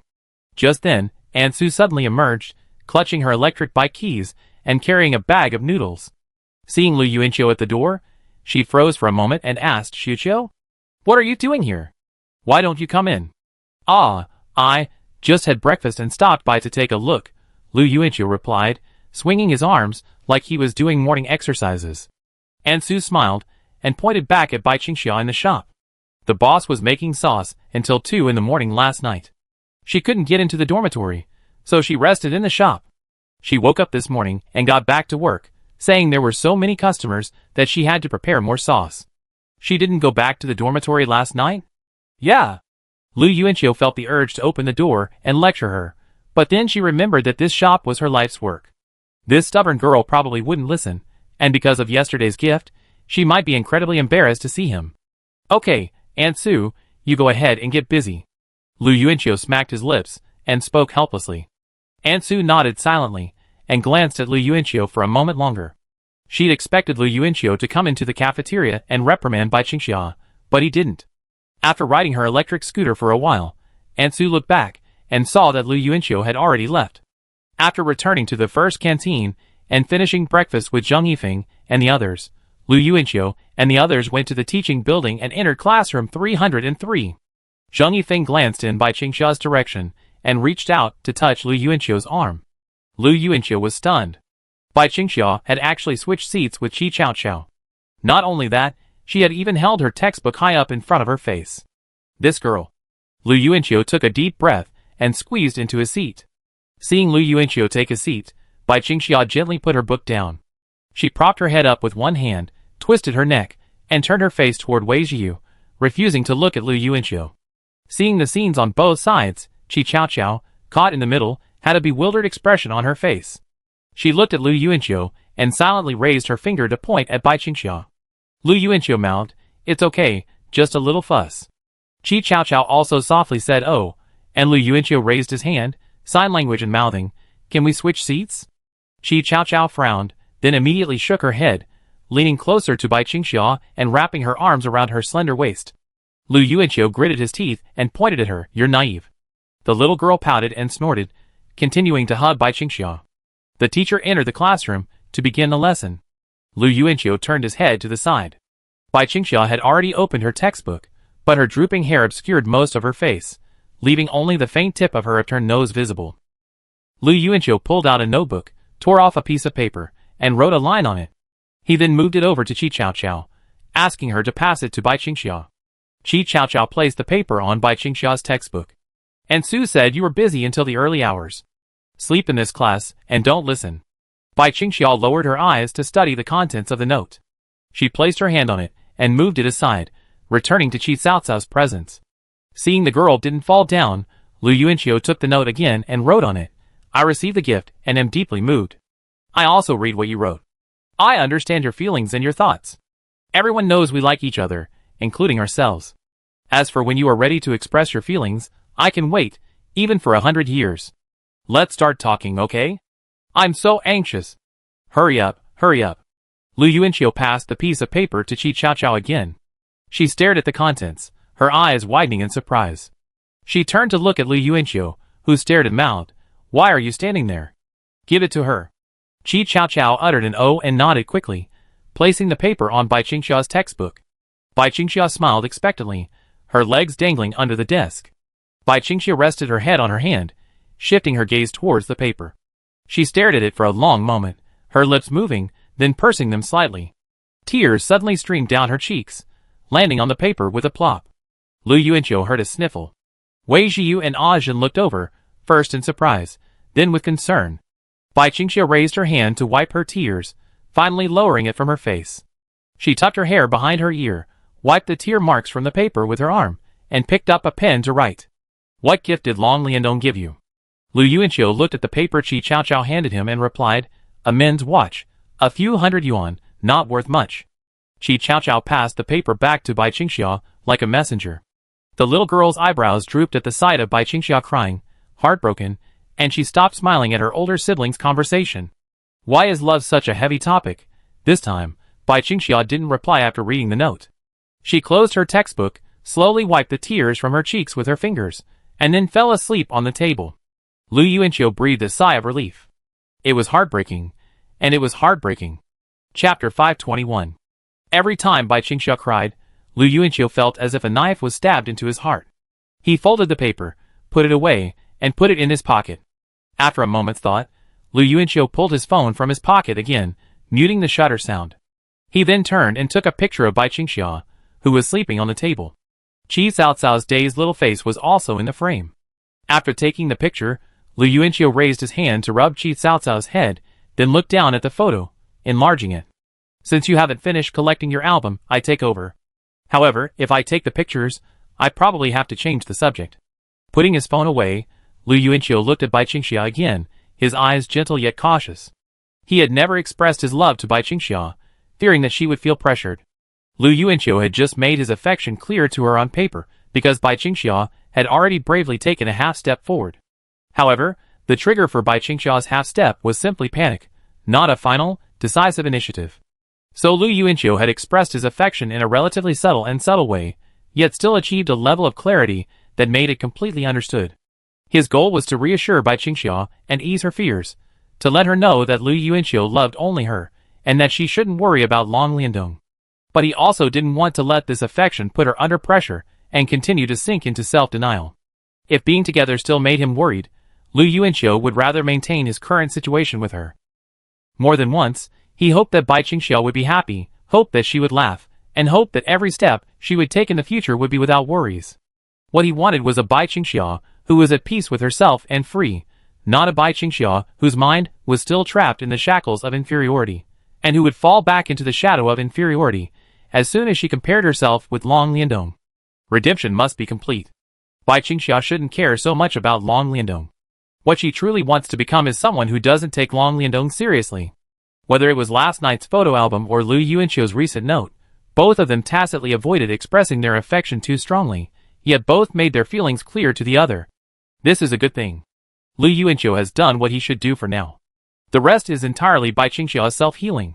Perhaps one day, on a clear afternoon under the golden sunlight, Bai Qingxia will take the initiative to say the words I love you.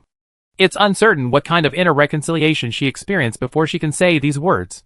Perhaps it's Uncle Bai, perhaps the opportunity lies with Long Liandong, but regardless, Liu Yuanchio is willing to wait. After class, Liu Yuanchio turned his head again. Bai Qingxia was still slumped over the table. Qi Chaoqiao leaned in to listen, then said to Liu Yuanchio, "She's asleep." Liu Yuanchio nodded and softly replied, "Let her sleep." Bai Qingxia woke up as soon as the second period began.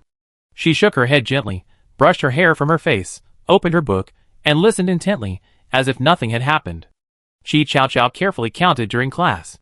Excluding the time she hadn't noticed before, Liu Yuanchio turned his head to look at Bai Qingxia 125 times in the second period. Bai Qingxia turned her head to look at Liu Yuanchio once, and that only time, Liu Yuanchio was picking his nose and didn't notice. At noon, after school, Liu Yuanchio stood up with his book. Bai Qingxia buried her head in packing her things. After finishing, she quickly pulled Qi Chaoqiao out of the classroom. Qi Chaoqiao kept looking back at Liu Yuanchio, because at this time, Bai Qingxia would usually be waiting for him. Liu Yuanchio didn't chase after her, intending to give her some personal space today. At the Ringjian Fireworks restaurant, Zheng Yifeng and Liu Yuanchio sat together, while Zhong Jinqing and Luo Wei sat in the corner. Liu Yuanchio looked up and saw Zhong Jinqing and Luo Wei eating the same noodle. Just as their mouths were about to touch, Liu Yuanchio frowned and quickly looked away. "Go order some rice," Zheng Yifeng reminded him. Liu Yuanchio walked towards the Xia Yuan noodles counter. Bai Qingxia looked up at him, then lowered her head silently. "Liu Yuanchio, 2 servings of noodles." Seeing Bai Qingxia reach out and pick up 2 spicy sauce packets, Liu Yuanchio leaned over the counter and said, close to her face, "Boss, we want something spicy and sour today." Bai Qingxia paused, her head lowered, still not looking at him. She put down the spicy noodle and reached for the spicy sauce packet next to her. Returning to his seat, Liu Yuanchio said, "I ordered something spicy and sour for you today." "Why?" "No reason." Zheng Yifeng silently accepted. He raised his phone and said, "Our band is #1 in popularity." "Really?" Liu Yuanchio checked the forum. Their popularity rating was 105,000. Indeed, they had surpassed Yu Luo. Yu Luo's die-hard fans were clearly getting anxious, posting frantically. But Yanggu Strings now had their own die-hard fans too. Seeing Yu Luo's fans posting frantically to boost their popularity, they too were posting frantically in the Yanggu Strings bar. However, Liu Yuanchio glanced around and noticed that most of the posts in the Yanggu Strings bar were titled Liu Yuanchio and Bai Qingxia are together. Could it be that the die-hard fans of Yanggu Strings bar were all just couples? Liu Yuanchio couldn't help but feel somewhat thankful. He'd made the decision to perform with the band and Bai Qingxia. It was indeed easier to hype up a couple and gain popularity. The marketing gimmicks of future idol dramas were a complete dimensionality reduction blow on this campus. He flipped back to the dance charts and saw that Bai Qingxia had also taken the top spot, even surpassing second-place senior Shirling by a full 20,000 views. The most popular posts in the Bai Qingxia bar were things like Liu Yuanchio and Bai Qingxia together. Could you be a fan of both? Wait, Liu Yuanchio suddenly saw a post with a pretty high number of likes. The title was Parental Love, and the image below was a high-definition screenshot of him and Bai Qingxia dancing together. Well, honestly, some of Bai Qingxia's fans who were her sons were quite cute. Zheng Yifeng, prepare an original song. The City Arts competition is still 6 months away. How long does it take to compose a song? Is 6 months enough? Wait a moment, Liu Yuanchio said. He lowered his head to type and sent a message to the vocal group. "Thank you all for your support and encouragement. Today, the Yanggu String Band has become the most popular campus band." The group was silent. Liu Yuanchio felt bored. An original song. He finally looked up at Zheng Yifeng. "I write the song?" Zheng Yifeng said matter-of-factly, "Aren't you talented in writing? Your high school Chinese composition score was so high. If you want to compose, you can just find someone at home." Liu Yuanchio felt a little unsure. However, he loved singing, so he remembered quite a few songs from after 2012. Although he couldn't arrange the music, he knew the tunes. With a professional's help, Copying a song shouldn't be difficult. The question was whether he should do it. Chapter 522. Lu Yuanqiu hadn't intended to plagiarize. He'd finally been reborn, and he didn't want to stir up any trouble, lest it trigger another butterfly effect. He was just an ordinary person, wanting to live a normal, peaceful life. Thinking of this, Lu Yuanqiu nodded slowly. I try for a few days to find some inspiration. Zheng Yifeng. Well, we don't have to win first place in the city art competition. As long as we win a prize, our mission is accomplished. Good luck. Lu Yuanqiu gave a dry laugh. You sound so easy. He looked down and saw someone in the lead singer group had replied. Lead singer of the Yuluo band. Congratulations. It seems we still don't have a chance this year. We're the runner-up for 1,000 years. If that doesn't work out, let's get married. I heard a marriage certificate can also earn innovation credits. Does anyone know that? Lead singer of the Hot Wheels band. Marry me, senior. Lead singer of the Yuluo band. Get lost. Jingwei band lead vocalist at Yanggu string band lead vocalist. Congratulations, junior. Lu Yuanqiu looked at the messages below. Many people came out to congratulate him. The atmosphere was much more harmonious than he had imagined. No questions, no objections, no clowns jumping up and down. Come to think of it. After all, being able to perform with celebrities, and even perform as the finale, even the EQ-less guys from Blue Sky Band probably had to face reality. Besides, the performance was indeed very good, otherwise, the online video wouldn't have been so popular for so long. They still have some good judgment. Lu Yuanqiu smiled and responded to the thank yous in the lead singer group. He had imagined several possible scenarios in the group, but he had never expected everyone's reaction to be so normal, peaceful, and ordinary. 2 bowls of noodles were brought over, shakily. Seeing this, Lu Yuanqiu quickly reached out to take them. Bai Qingxiao immediately let go, rubbing her fingers against her sides as if burned.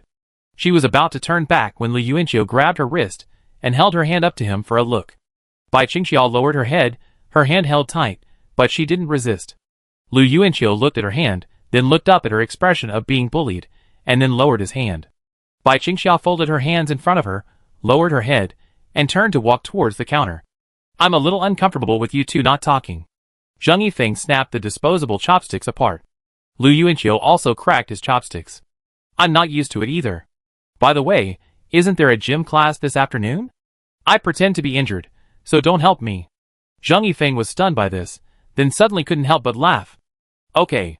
Lu Yuanqiu looked at Zhong Jinqing, who was cuddling with Luo Wei in the corner, and said, remember to tell Zhong Jinqing too. Zheng Yifeng, they're developing quite quickly. Fast? Lu Yuanqiu glanced up again. I think it's slow. The two of them were eating noodles when a tall woman opened the restaurant's glass door and walked in. Lu Yuanqiu glanced at her casually, not paying much attention. But then he noticed from the corner of his eye that she was walking straight towards Xia Yuan's noodles. He turned back and glanced again. Only then did Lu Yuanqiu realize it was Shirling. Wait, why did Senior Shirling have black hair? He wiped his mouth with a napkin, staring blankly at her.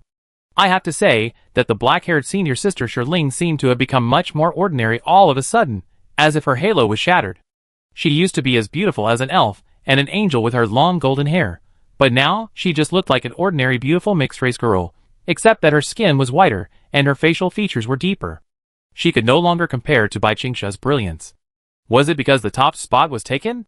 So upset she dyed her hair black? Shirling walked over to the counter of Xia Yuan noodles, glanced up at the sign, and said, I'd like a spicy and sour dish, Bai Qingxia. Bai Qingxia looked up at the voice and stared at her in surprise. Senior Shirling.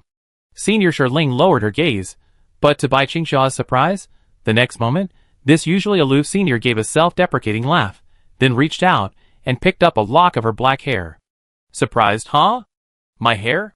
Bai Qingxia nodded slightly as she took the noodles. The former senior Shirling. The glare was so intense she couldn't bear to look directly at it, yet senior Shirling was actually smiling at her. Bai Qingxia found it hard to imagine, but somehow, she found it more pleasing to her eyes now. Was it because it wasn't as glaring as before? Shirling lowered her head and took a deep breath, as if talking to herself, yet also as if unable to resist a sigh. Actually, my hair was originally black. She smiled bitterly, then looked up. She hadn't intended to continue her dark history, but seeing Bai Qingxia listening intently, she hesitated for a moment before continuing. After all, she had decided to dye her hair back to black because of the girl before her, and now she felt liberated.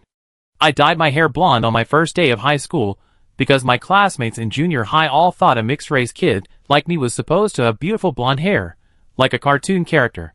They even felt sorry for me, saying things like, "Ling Ling, it would be so much cooler if you were blonde." As expected, my blonde hair made me more popular in high school. More and more people assumed I was a blonde mixed-race person. Then I couldn't keep it off, even in college. She suddenly gave a self-deprecating laugh and shrugged. Dyeing my hair is a bit tiring. Honestly, sometimes I'm even worried that people will notice the color fading if they get close to me, so I'm becoming increasingly socially withdrawn.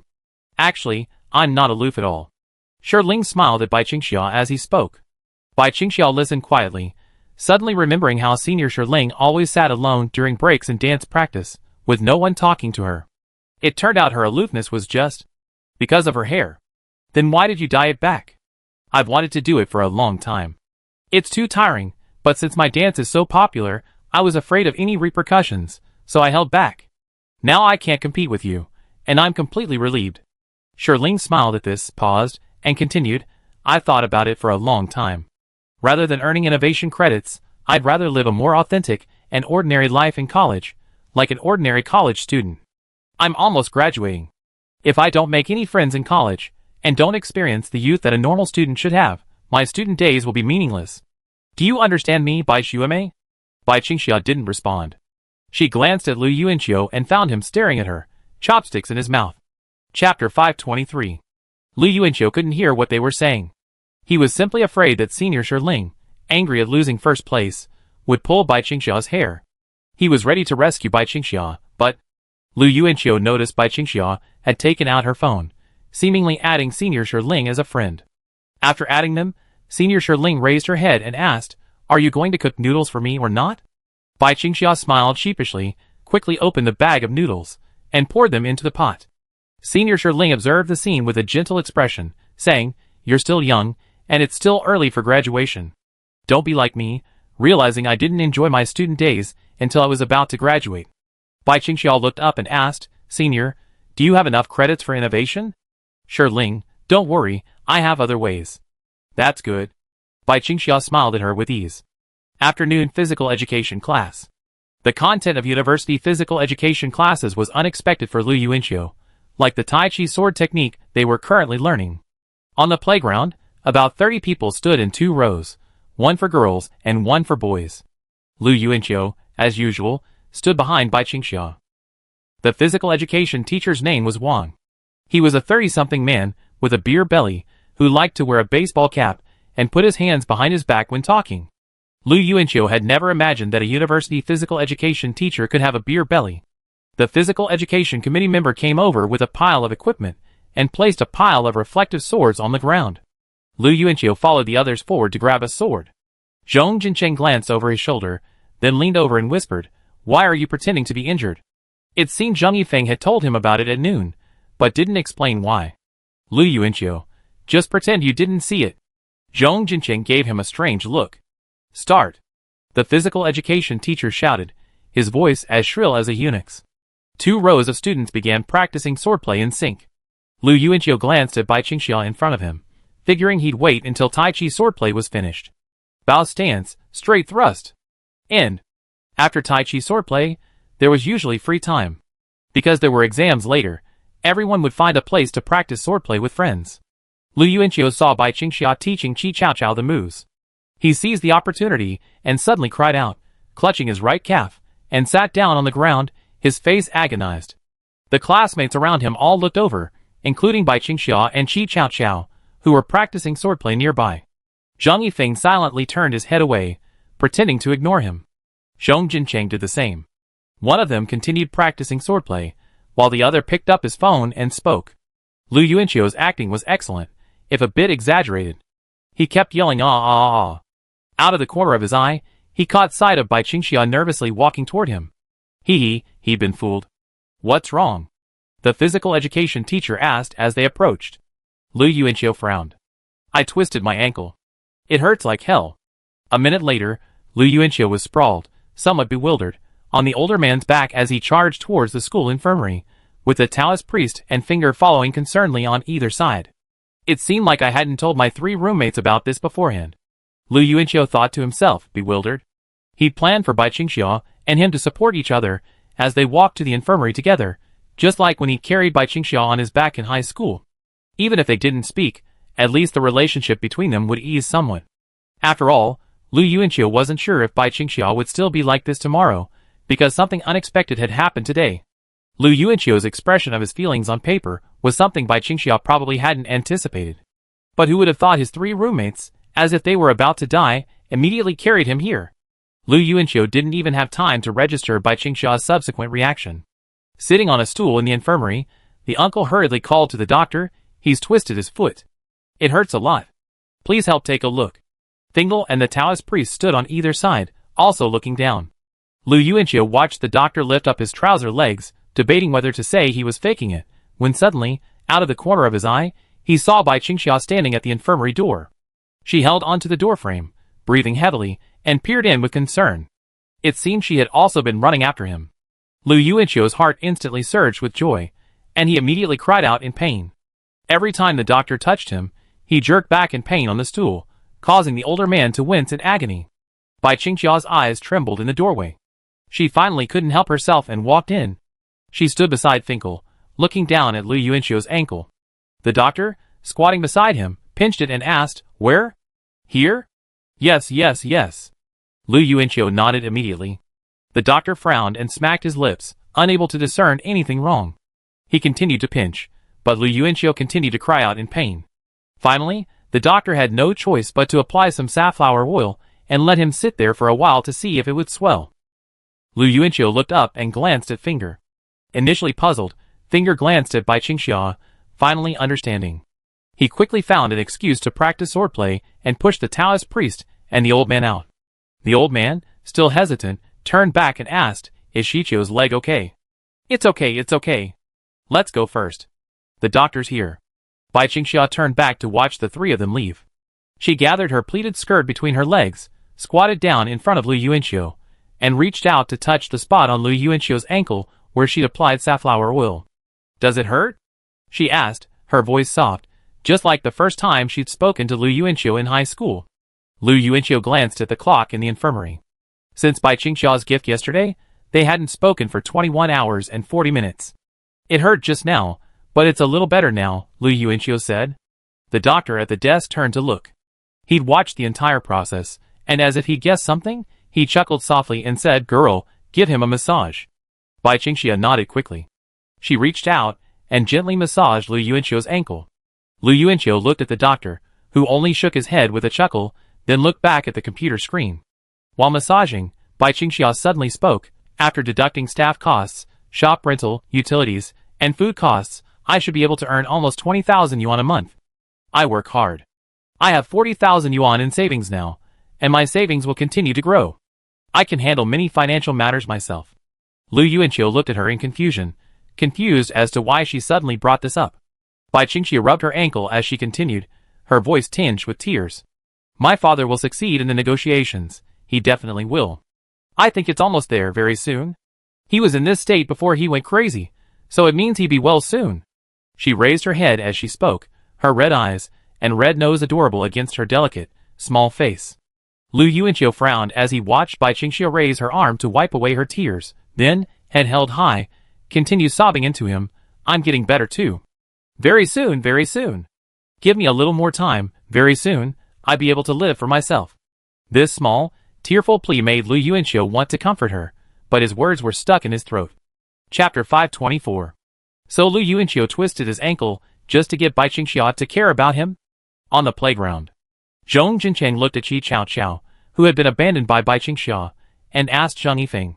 The little girl with twin ponytails was sitting alone on the steps, poking the grass with an iron sword.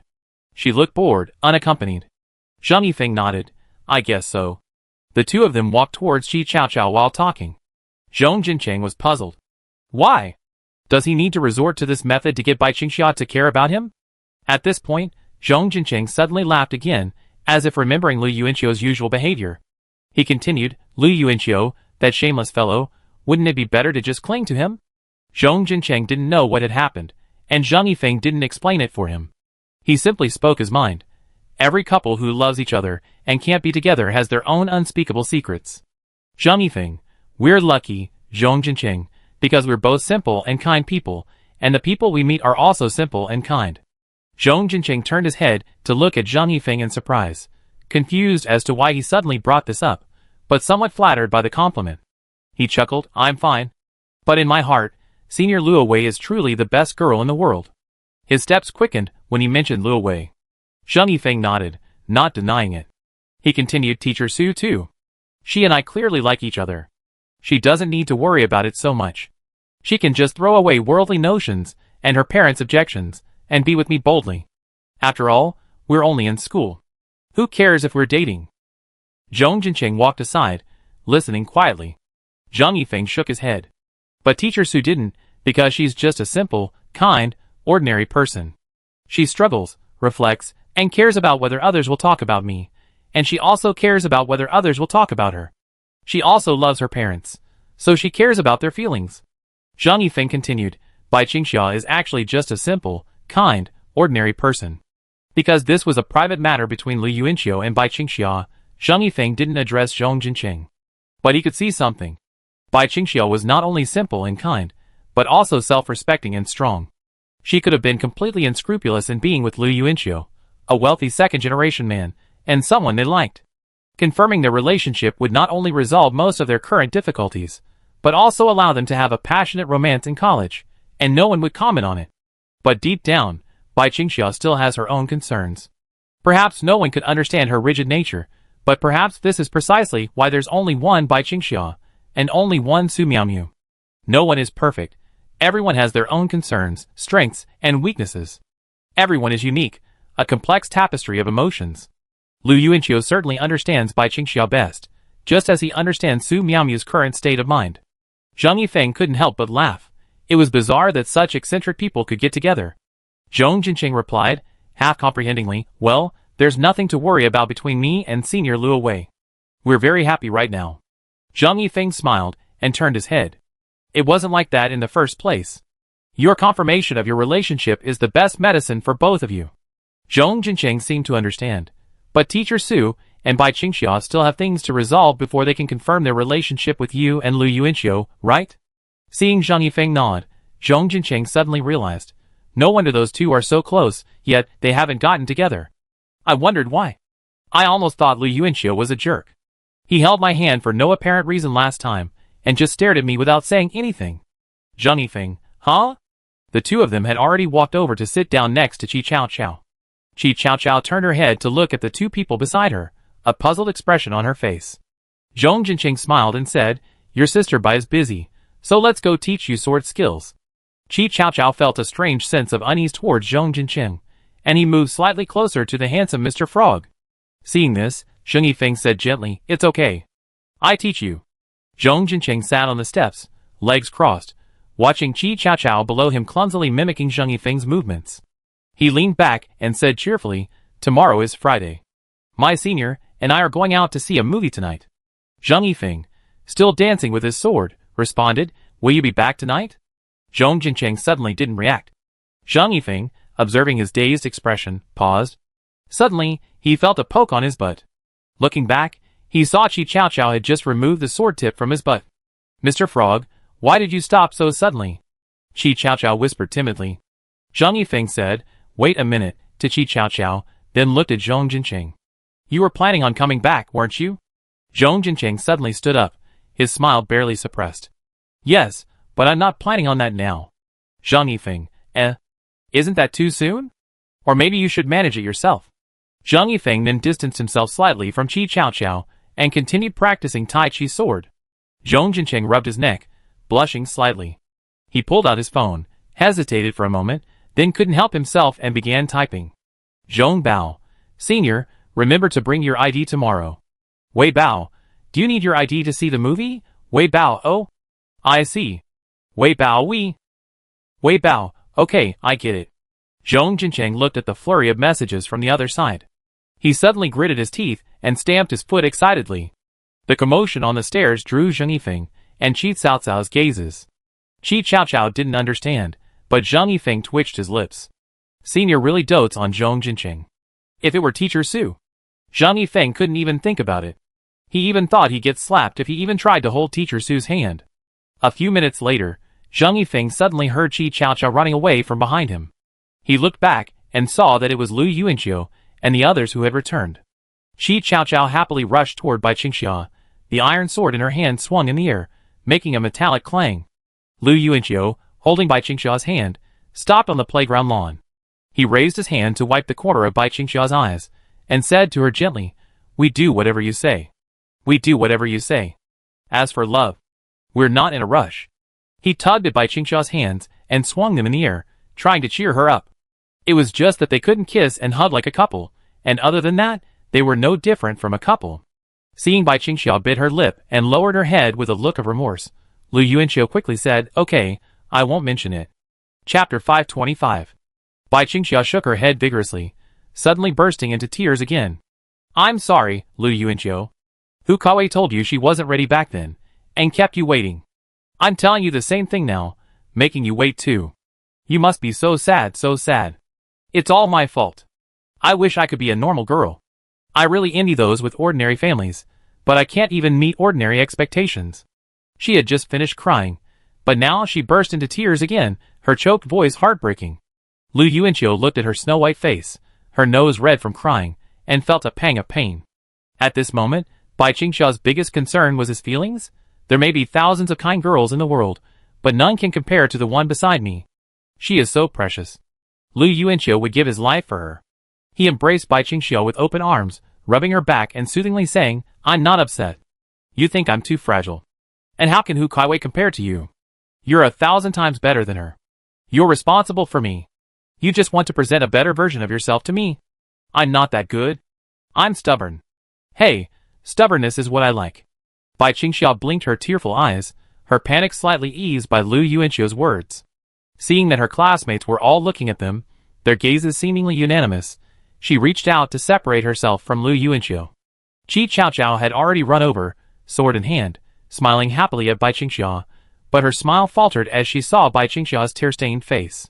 Lu Yuanqiu saw Qi Chaoqiao turn and look at him. The little girl dropped her sword and, without a word, lashed out with two small fists, striking him in the face, her voice laced with tears of anger. "You made her cry again. I hate you. I hate you." Bai Qingxia quickly stepped forward to stop Qi Chaoqiao, explaining, "It has nothing to do with him. It's me, it's my fault." Qi Chaoqiao turned and looked at Bai Qingxia, examining her intently. Her eyes reddened as she wiped the tears from her eyes, soothing her, "Don't be sad. Cheer up." Bai Qingxia forced a smile and nodded gently. She looked up at Lu Yuanqiu with a complicated expression, then wiped her face with her arm. Then, taking Qi Caocao's hand, she walked away. "I take you to sword practice." "Okay." Lu Yuanqiu watched the broken sisters leave and let out a long sigh. Today is the second day of the second lunar month, the dragon raising its head. After dinner, Lu Yuanqiu walked into the campus barber shop, smiling brightly and leaving with a stiff expression. He gazed at the moon, which had broken through the clouds above his head, and sighed deeply. He suddenly missed the barber near his home. Passing by the Xia Yuan noodle restaurant, Lu Yuanqiu paused, figuring Bai Qingxia would have returned to her dorm by now.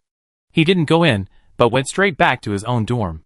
"Xiuqiu, what's wrong with Xiaoxia today?" the uncle asked, mopping the floor in the dorm. "Ah?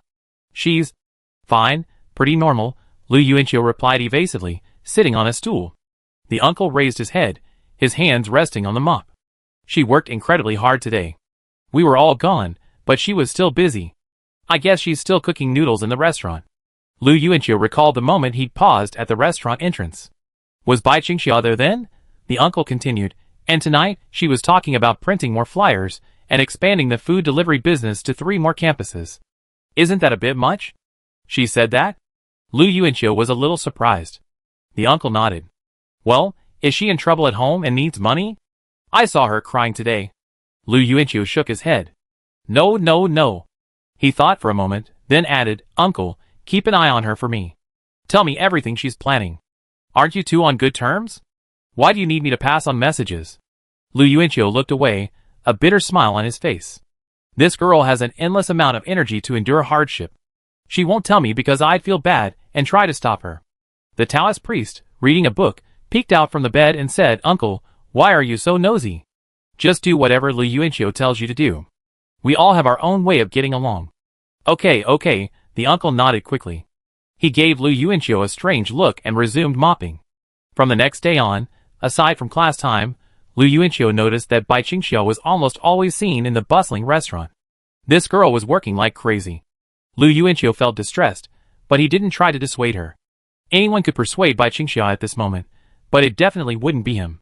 Because Bai Qingxiu was working so hard for him, Lu Yuanqiu's persuasion would only backfire. However, Lu Yuanqiu didn't know how far she would have to go before she would be satisfied. In the evening, Lu Yuanqiu stood at the restaurant entrance and saw Bai Qingxiu, still bent over busy in Xia noodles, the only one left. Seeing her carrying noodles toward the other customers, Lu Yuanqiu quickly opened the door and stealthily placed a cup of hot milk tea on the counter. He discreetly observed Bai Qingxiu's presence, then hurriedly left the restaurant without her noticing. Bai Qingxiu returned to the counter and was brushing her hair when she turned her head and suddenly saw the cup of milk tea on the counter. She wiped her hands with her apron and looked around, but saw no one. However, there seemed to be a note under the milk tea, which Bai Qingxiu pulled out and held up. Lu Yuanqiu's special. This was Lu Yuanqiu's handwriting. Bai Qingxiu smiled suddenly, then pursed her lips, the smile slowly fading. She clutched her hot milk tea in her hands and sat down on the floor, her back against the counter. The entire restaurant was quiet, save for a few scattered customers and the still lit Xia noodle sign. Bai Qingxiu bent her legs, sipping her milk tea, her eyes unfocused as she stared ahead. The fine beads of sweat on her forehead gradually formed into a single bead, sliding down. Bai Qingxiu raised her hand and wiped it away, wiping both the sweat and the tears. What if? She sat there, thinking quietly, unable to come up with a sequel, only repeating the empty what if in her mind. There are no ifs in this world, only inescapable reality and a stubborn girl. The milk tea is so sweet. Bai Qingxiu crossed her legs behind the counter and quietly wiped the corners of her eyes again. Chapter 526. Before arriving at the cinema, Zhong Jincheng had been debating whether to watch a horror movie or a romance. Today, there were both. After debating, he finally chose a romance. After all, the physical contact that horror movies offered was no longer something he longed for. Kissing and hugging Luowei were now commonplace. He truly had a feeling that once they kissed once, every subsequent kiss would be incredibly smooth and natural. The senior's tongue was truly fragrant and smooth, almost more seductive than the senior herself, and it always made Zhong Jincheng's heart tingle. The movie ended, the credits appeared, and Zhong Jincheng popped the last few popcorn kernels from the popcorn bucket into his mouth. Then, holding Luowei's hand, he walked towards the theater entrance. Looking back, he saw that most of the people rising from their seats were couples. Thinking that some of them were still in a relationship, while he and Luowei had already confirmed their relationship, Zhong Jincheng felt a surge of satisfaction. It was already dark outside the cinema. Luowei was walking slowly behind Zhong Jincheng, but she suddenly took a few quick steps forward and asked, knowingly, "Where are we going next?" "Back to school." Zhong Jincheng looked at her, hesitant to speak. He casually glanced down the road, his gaze fixed on a hotel. Luowei followed his gaze, and saw the same spot Zhong Jincheng had been looking at. She turned her head back and observed Zhong Jincheng, but Zhong Jincheng was so embarrassed that he even let go of her hand. In fact, his palms were sweating from nervousness. "Senior, do you have your ID?"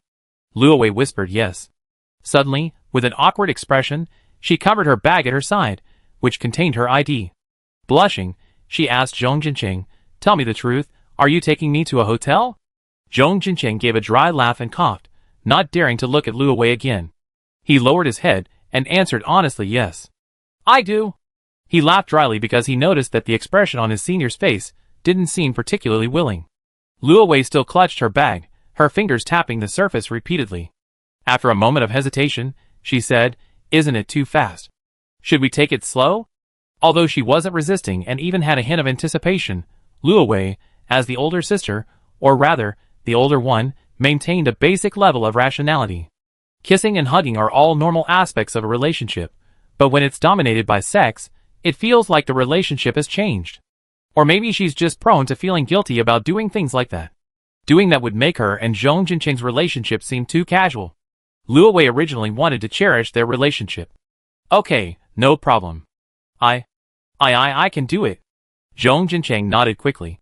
He shrugged, indicating he didn't really need it that badly. Luowei glanced down, and Zhong Jincheng quickly turned around, tugging his down jacket down. He glanced down with an uneasy expression, a little regretful for wearing jeans today, but it shouldn't be that obvious, right? Let's go back to school, shall we? Zhong Jincheng asked, leaning over. Luo Wei nodded, okay. Zhong Jincheng quickly wiped the sweat from his palms, and took her hand again. They walked a little further before suddenly stopping and explaining seriously, I'm sorry, senior. It's my fault. I got a little impatient. I'm just curious about that feeling. And I really like you. I've never thought you were a casual person. I won't force you to do anything. From today on. Whatever you think is okay, I'm fine with it. Seriously? Hearing his sincere explanation, Luo Wei suddenly smiled. Their heights were similar, so she leaned forward and kissed Zhong Jincheng on the mouth. She said, I just think since we're in a serious relationship, we should take it step by step. That way, we'd be more respectful of it. Actually, I really want to do it with you too. After she finished, as if to prove how much she loved him, she leaned forward and whispered in Zhong Jincheng's ear, sometimes, in the dorm at night, I think about you. Zhong Jincheng blushed, his ears spitting out steam. Really? He asked quickly. Luo Wei nodded, feeling incredibly embarrassed, but as lovers, they both knew each other's bad habits, so admitting them was okay. Zhong Jincheng quickly said, me too. Thinking about you, My roommates are complaining about the increasing amount of paper thrown around the dorm. Luo Wei raised her hand and patted him, angrily saying, I said it was okay, but don't tell me. It's embarrassing. Zhong Jincheng immediately shut up. Luo Wei felt incredibly embarrassed when she thought of herself in Zhong Jincheng's mind. She let out a sullen breath and rolled her eyes at him. Anyway, I think it's fine for us to continue our own lives, but if we were to take it that far right now, it would be too soon. We should just move on like a normal couple. Right. Respect the relationship. Respect the relationship. Don't rush it.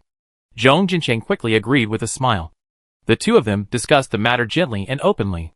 Ultimately, it came down to mutual respect. Thinking of this, Luo Wei felt happy as she leaned her head on Zhong Jincheng's shoulder as they walked, convinced she had fallen in love with the right person. In the taxi back home, their hands still linked, Luo Wei turned to watch Zhong Jincheng, legs crossed, gazing out the window. She thought for a moment, then leaned into Zhong Jincheng's ear and whispered, but I can occasionally reward you. I can help you. Zhong Jincheng turned to look at her in surprise, then shook his head in denial. No, it's okay. I'm not that. He squeezed his legs together, feeling a sudden surge of happiness and warmth. Although physically painful, he was willing and happy. Luo Wei insisted, it's okay. She leaned into Zhong Jincheng's ear again and whispered, Senior is your girlfriend. This is what you're supposed to do. It's not disrespectful of a relationship. Then, how can we help? Zhong Jincheng's heartbeat quickened. Luo Wei blushed and held out her left hand. Driver, stop. We stop here, Zhong Jincheng said quickly, catching sight of a roadside hotel through the window. The driver stopped, and the two got out. Zhong Jincheng kept grinning, making Luo Wei feel a little embarrassed. She slapped him several times and said angrily, Can you please stop laughing? If you keep on laughing, I leave. Sorry, Senior, I couldn't help it. Zhong Jincheng scratched his head and laughed again. Luo Wei couldn't do anything about him, so she just let him laugh. They went to the front desk and booked a king-size bed. Zhong Jincheng took the initiative to pay. The night deepened. The bed in dormitory 402 was empty. But there was one more happy person in the world. Chapter 527. Today is Saturday. Lu Yuanqiu turned off his 7 a.m. alarm and rolled over in bed, ready to take another nap. He was the only one in the dorm who had set an alarm on his phone. Thinger and the Taoist priest couldn't be woken by their alarms, and had to be woken manually. Thinger slept like a tractor, the Taoist priest slept like a zombie, and the uncle, like a robot, would spontaneously wake up at 5 a.m., a habit he developed over the past decade. But after waking up at 5 a.m., he wouldn't get out of bed. He would just lie there for an hour, because the noise of getting out of bed and washing up would disturb Lu Yuanqiu's sleep. One time, Lu Yuanqiu got up a little after 5 a.m. to go to the bathroom. When he reached the uncle's bed, he found him lying there with his eyes closed, his lips moving. Confused, Lu Yuanqiu moved closer and realized that the uncle was reciting organic chemistry, memorizing every word from the book verbatim. That morning, Lu Yuanqiu even shocked his younger brother. Later, Lu Yuanqiu discovered that his uncle spent his daily memorization time between 5 and 6 a.m., and only at 6 did he get out of bed to wash and go to the bathroom. Every step was as precise as a machine, down to the minute. After washing, he would clean the dormitory, usually busy until 7 a.m., when Lu Yuanqiu's alarm went off. The uncle was a little slow cleaning today. Even at 7 o'clock, he was still mopping the floor. He seemed a little tired today, mopping for a while, then resting his back. The mopping sound was slow and gentle. After mopping under everyone's desk, he carefully moved towards the dormitory door, because the door of dormitory 401 made a headache-inducing creaking sound when it closed. Dormitory 402. The three of them turned off their alarms one after another. Zheng Yifeng's at 7 o'clock sharp, Liang Jingfeng's at 7:01, Zhang Yang's at 7:02, and Zhong Jincheng's at 7:03. But after turning off the alarm, Liang Jingfeng stared blankly at the ceiling, then at the clean dorm floor. Having finally made it to Saturday, he couldn't sleep anymore. After a long while, Liang Jingfeng's mumbling voice could be heard from the quiet dormitory 402. What do you think? Did Zhong Jincheng and the senior sister already have an affair last night? After a long pause, Zhang Yang's simple 5-word response came from the other direction. I'm really envious. These 5 words seemed to hit Liang Jingfeng's heart, and he completely lost his sleep. Zhang Yifeng didn't bother to join in the discussion. He pulled a quilt over his head and went back to sleep. Zhong Jincheng hasn't come back yet? At 10 o'clock in the morning, Lu Yuanqiu passed by dormitory 402 while washing up and peeked in. Liang Jingfeng, lying on the bed, seemed lifeless. Only Zhang Yang, sitting on the stool below, shook his head at Lu Yuanqiu. Great, such rapid progress. Lu Yuanqiu smiled, a mouthful of foam forming as he brushed his teeth and headed for the bathroom. Zhang Yifeng approached with a basin in hand and asked, Have you written the lyrics yet? There's no rush for that. Sigh, I haven't been in the mood these past few days. Lu Yuanqiu had just finished his response when he pulled Zhang Yifeng, who was about to return to his dorm, and asked, What are the requirements for the dance category at the municipal arts competition? Zhang Yifeng, I remember it's about giving a theme and then choreographing based on it. The official website will announce it during the summer vacation. Lu Yuanqiu nodded, his eyes suddenly darting towards the stairwell. It was Zhong Jincheng. That kid's back. Zhang Yifeng turned and saw Zhong Jincheng approaching, clinging to the wall like a thief, his expression and eyes darting wildly across his face. Back? Lu Yuanqiu asked cheerfully, one hand on the wall. Back. Zhong Jincheng smiled shyly and replied twice. He didn't know what images were lingering in his mind. The glances from his 2 best friends made his face flush red, and he looked reserved, as if his personality had suddenly become quiet overnight. What's wrong with you? Lu Yuanqiu patted his shoulder. Zhong Jincheng smiled and shook his head. It's okay, hee. With that, he followed Zheng Yifeng into dormitory 402. Lu Yuanqiu also stood at the door, curious. Upon seeing Zhong Jincheng enter, Liang Jingfeng and Zhang Yang immediately erupted like jackals. Liang Jingfeng even jumped off the bed. They surrounded him, one holding his neck while the other demanded, What the hell were you doing last night? Do you know we were worried about you all night? Liang Jingfeng, who was holding his neck, even sniffed him closely, angrily saying, This guy still smells good. Lu Yuanqiu stood at the doorway, grinning and watching the action. Normally, Zhong Jincheng would resist when treated this way, but today, he stammered like a timid young wife, nothing. Did you do that with my senior? Liang Jingfeng roared, his eyes green with jealousy. No, I just slept with you all night, nothing at all. Zhong Jincheng struggled slightly, and when he stood up, he didn't dare look away. Lu Awei's help to him must not be told to anyone else. Actually, he could have come back earlier today, but he accidentally soiled his senior's socks. After washing them, they weren't completely dry until this morning, and Zhong Jincheng had volunteered to wash them. It's still quite embarrassing. Even a little shameful when you think about it. His senior was amused by his embarrassment the entire time. Zhong Jincheng's mind was now filled with her blushing face and her uncanny laughter, which completely wiped out his pride. In the end, he felt too embarrassed to do it again. Zhong Jincheng gritted his teeth and persevered the entire time, but he couldn't last more than 3 minutes. Liang Jingfeng confirmed again, Really? You didn't do anything? Really, Zhong Jincheng replied casually. Liang Jingfeng and Zhang Yang finally felt a little better. Seeing Zhong Jincheng so shy, Lu Yuanqiu suspected that the 2 of them must have done something last night, but perhaps it hadn't gone all the way. Lu Yuanqiu was quite surprised that they had managed to hold back. Zheng Yifeng, who also knew Zhong Jincheng well, had the same suspicion. As he sorted his toiletries, He mused to himself. Perhaps Zhong Jinqing and his partner were the truest example of a typical college couple. I wonder if Teacher Su's mood has improved. The daily decision had arrived in the blink of an eye. What for lunch? Finger enjoyed watching TV while eating, but he was very picky about his shows. Sometimes his takeout would be cold before he'd even decided on a show to watch with his meal. Lu Yuanqiu and Zhang Yifeng disliked takeout, preferring to eat in restaurants. Actually, they were tired of Xia Yuan noodles, but Lu Yuanqiu wanted to go to Ringjin Yanhua restaurant, so Zhang Yifeng accompanied him. As they arrived at the restaurant, Zhang Yifeng paused. He saw Su Miaomiao approaching from Xia Yuan noodles, carrying noodles. Chapter 528.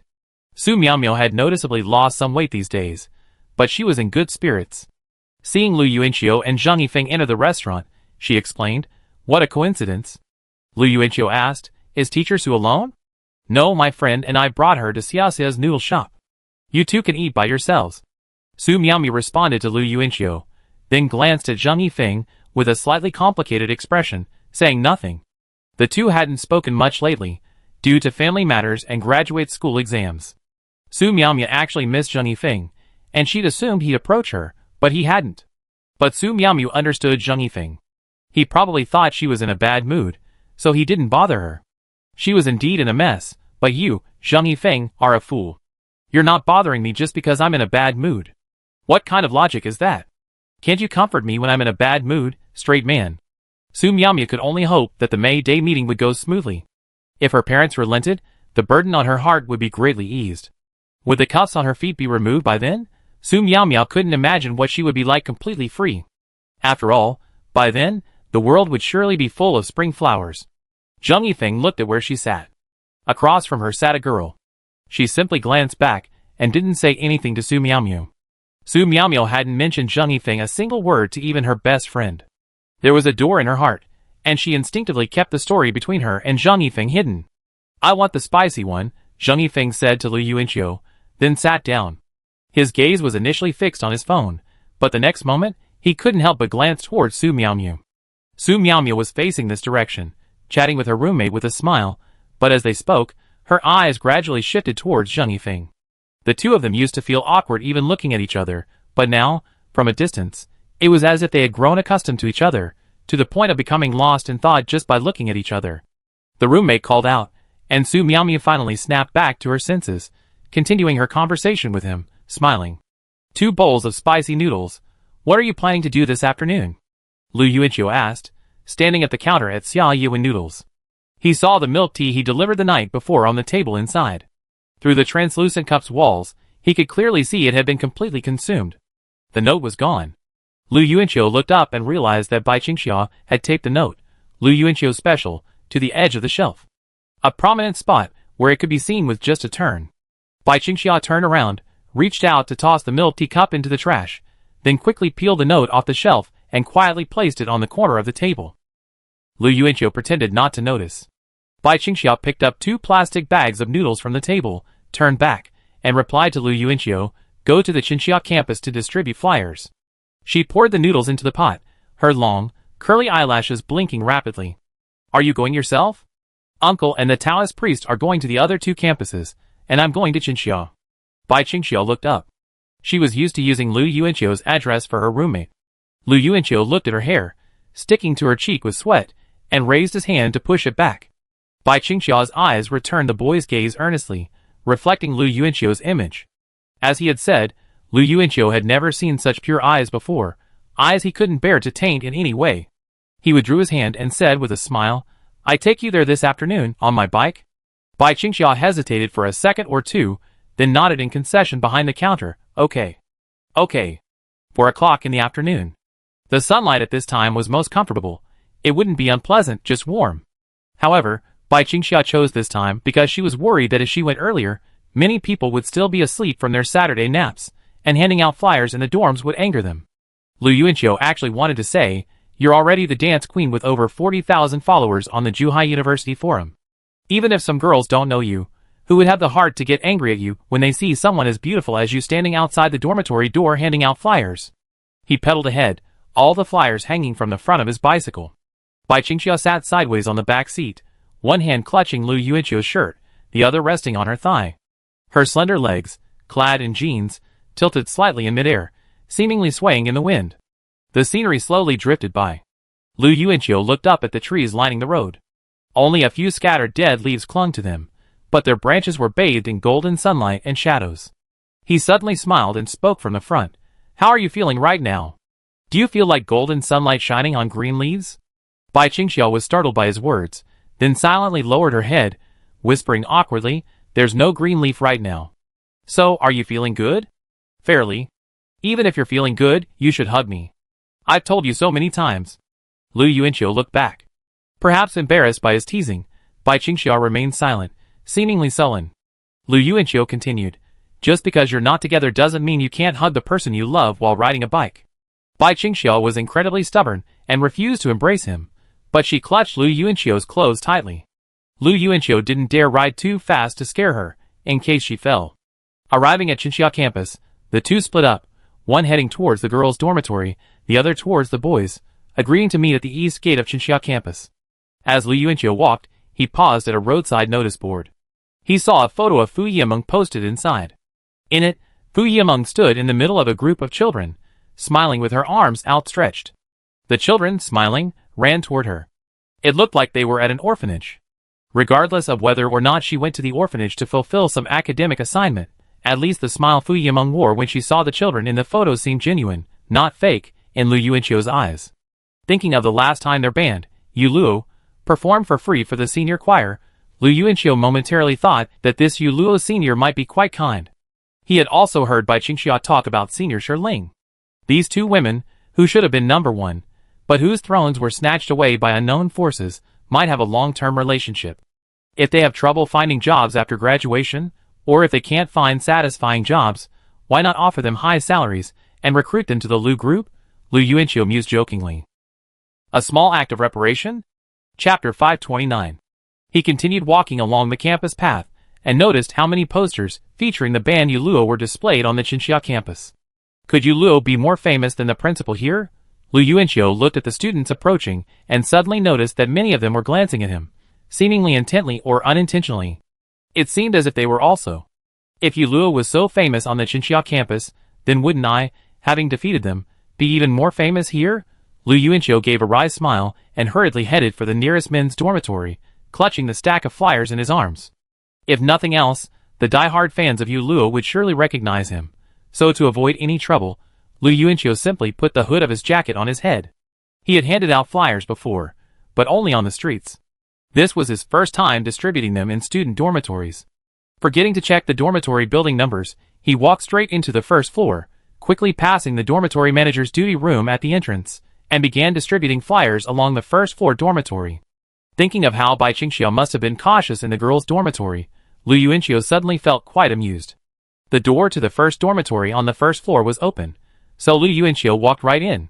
He mimicked the flyer distribution methods used on the Wanfeng campus and addressed the people inside. "Hello, this is Xia Yuan Noodles. Meals can be delivered to your dorm." The four people playing games in the dorm ignored him, so Lu Yuanqiu simply placed the flyer on their water dispenser. When he emerged from the dorm, one of the boys playing games belatedly took off his headphones. He turned toward the door, his expression quizzical. "What the hell? Did I hear correctly? The Xia Yuan Noodles from the forum?" Another person silently responded, "We're just following the trend on our campus. How could flyers from Wanfeng campus be distributed here?" True. Lu Yuanqiu finished distributing flyers in an entire dormitory building in 10 minutes, and moved on to the next. He messaged Bai Qingxia as he walked. "Lu Yuanqiu, how many have you distributed?" "Bai Qingxia, I just distributed flyers on 2 floors, and a girl wants to take a picture with me." Lu Yuanqiu, "Haha, put your hat on." "Bai Qingxia, I'm wearing it now." Lu Yuanqiu put his phone away and went to the second building. He found a dormitory with a closed door. He didn't want to shove Bai Qingxia's flyers from the floor, so he knocked. Several people in that building even showed obvious impatience, especially when they opened the door and saw the flyers. The dormitories on the first floor of this building were generally closed. Lu Yuanqiu knocked on the first door. Dong dong. He knocked twice, but no one answered. Lu Yuanqiu knocked twice more. Suddenly, a muffled voice rang out from the dormitory. "Luo Chang, you're so close to the door, can't you move? Go open it. We're busy." Lu Yuanqiu, upon hearing this, stopped knocking and stood at the door, waiting patiently. The door opened, and a boy wearing headphones looked at Lu Yuanqiu anxiously.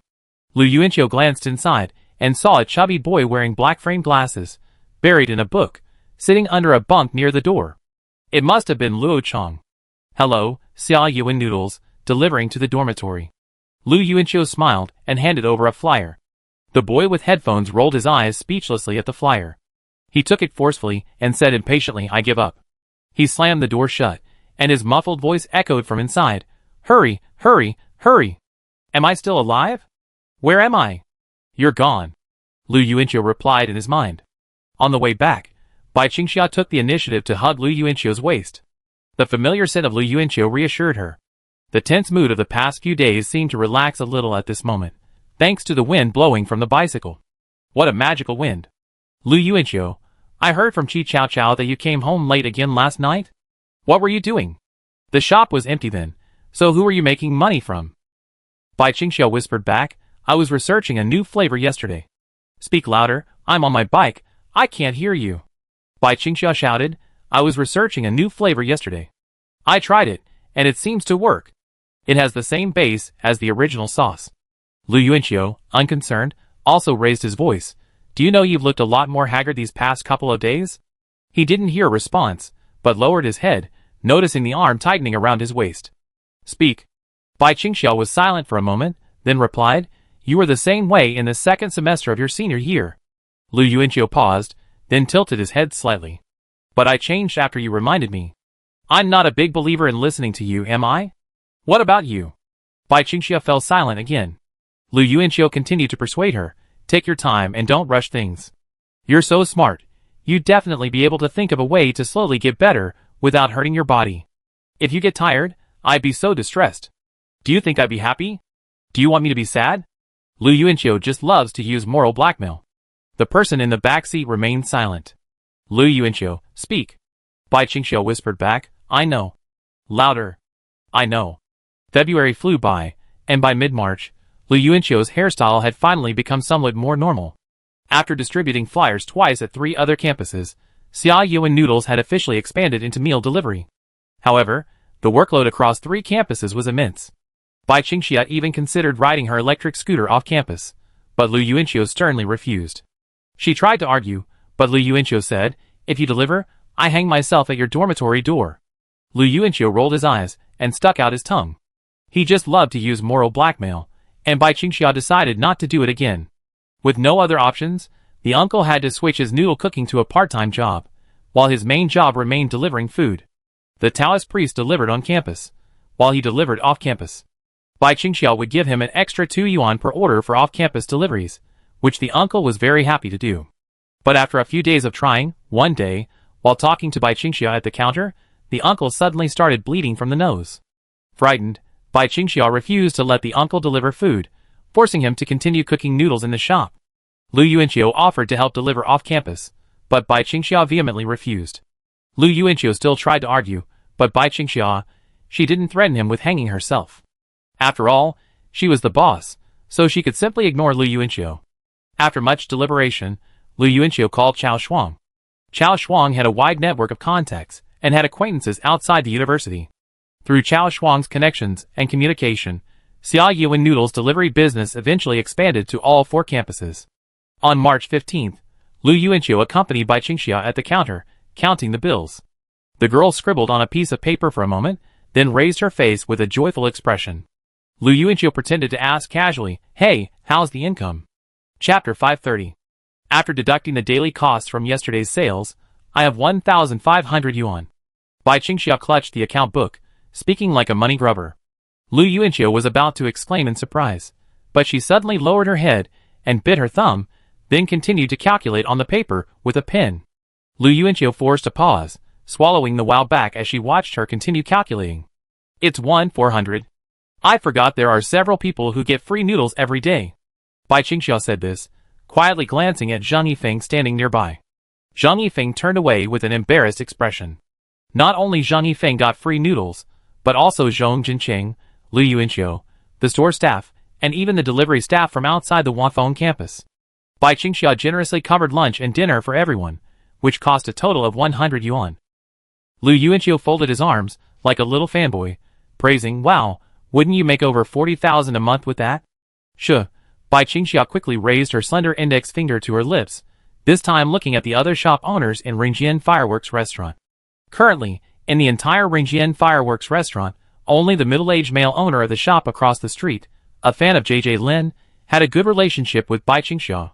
The other elderly men and women, especially the women, would even roll their eyes when they passed by her.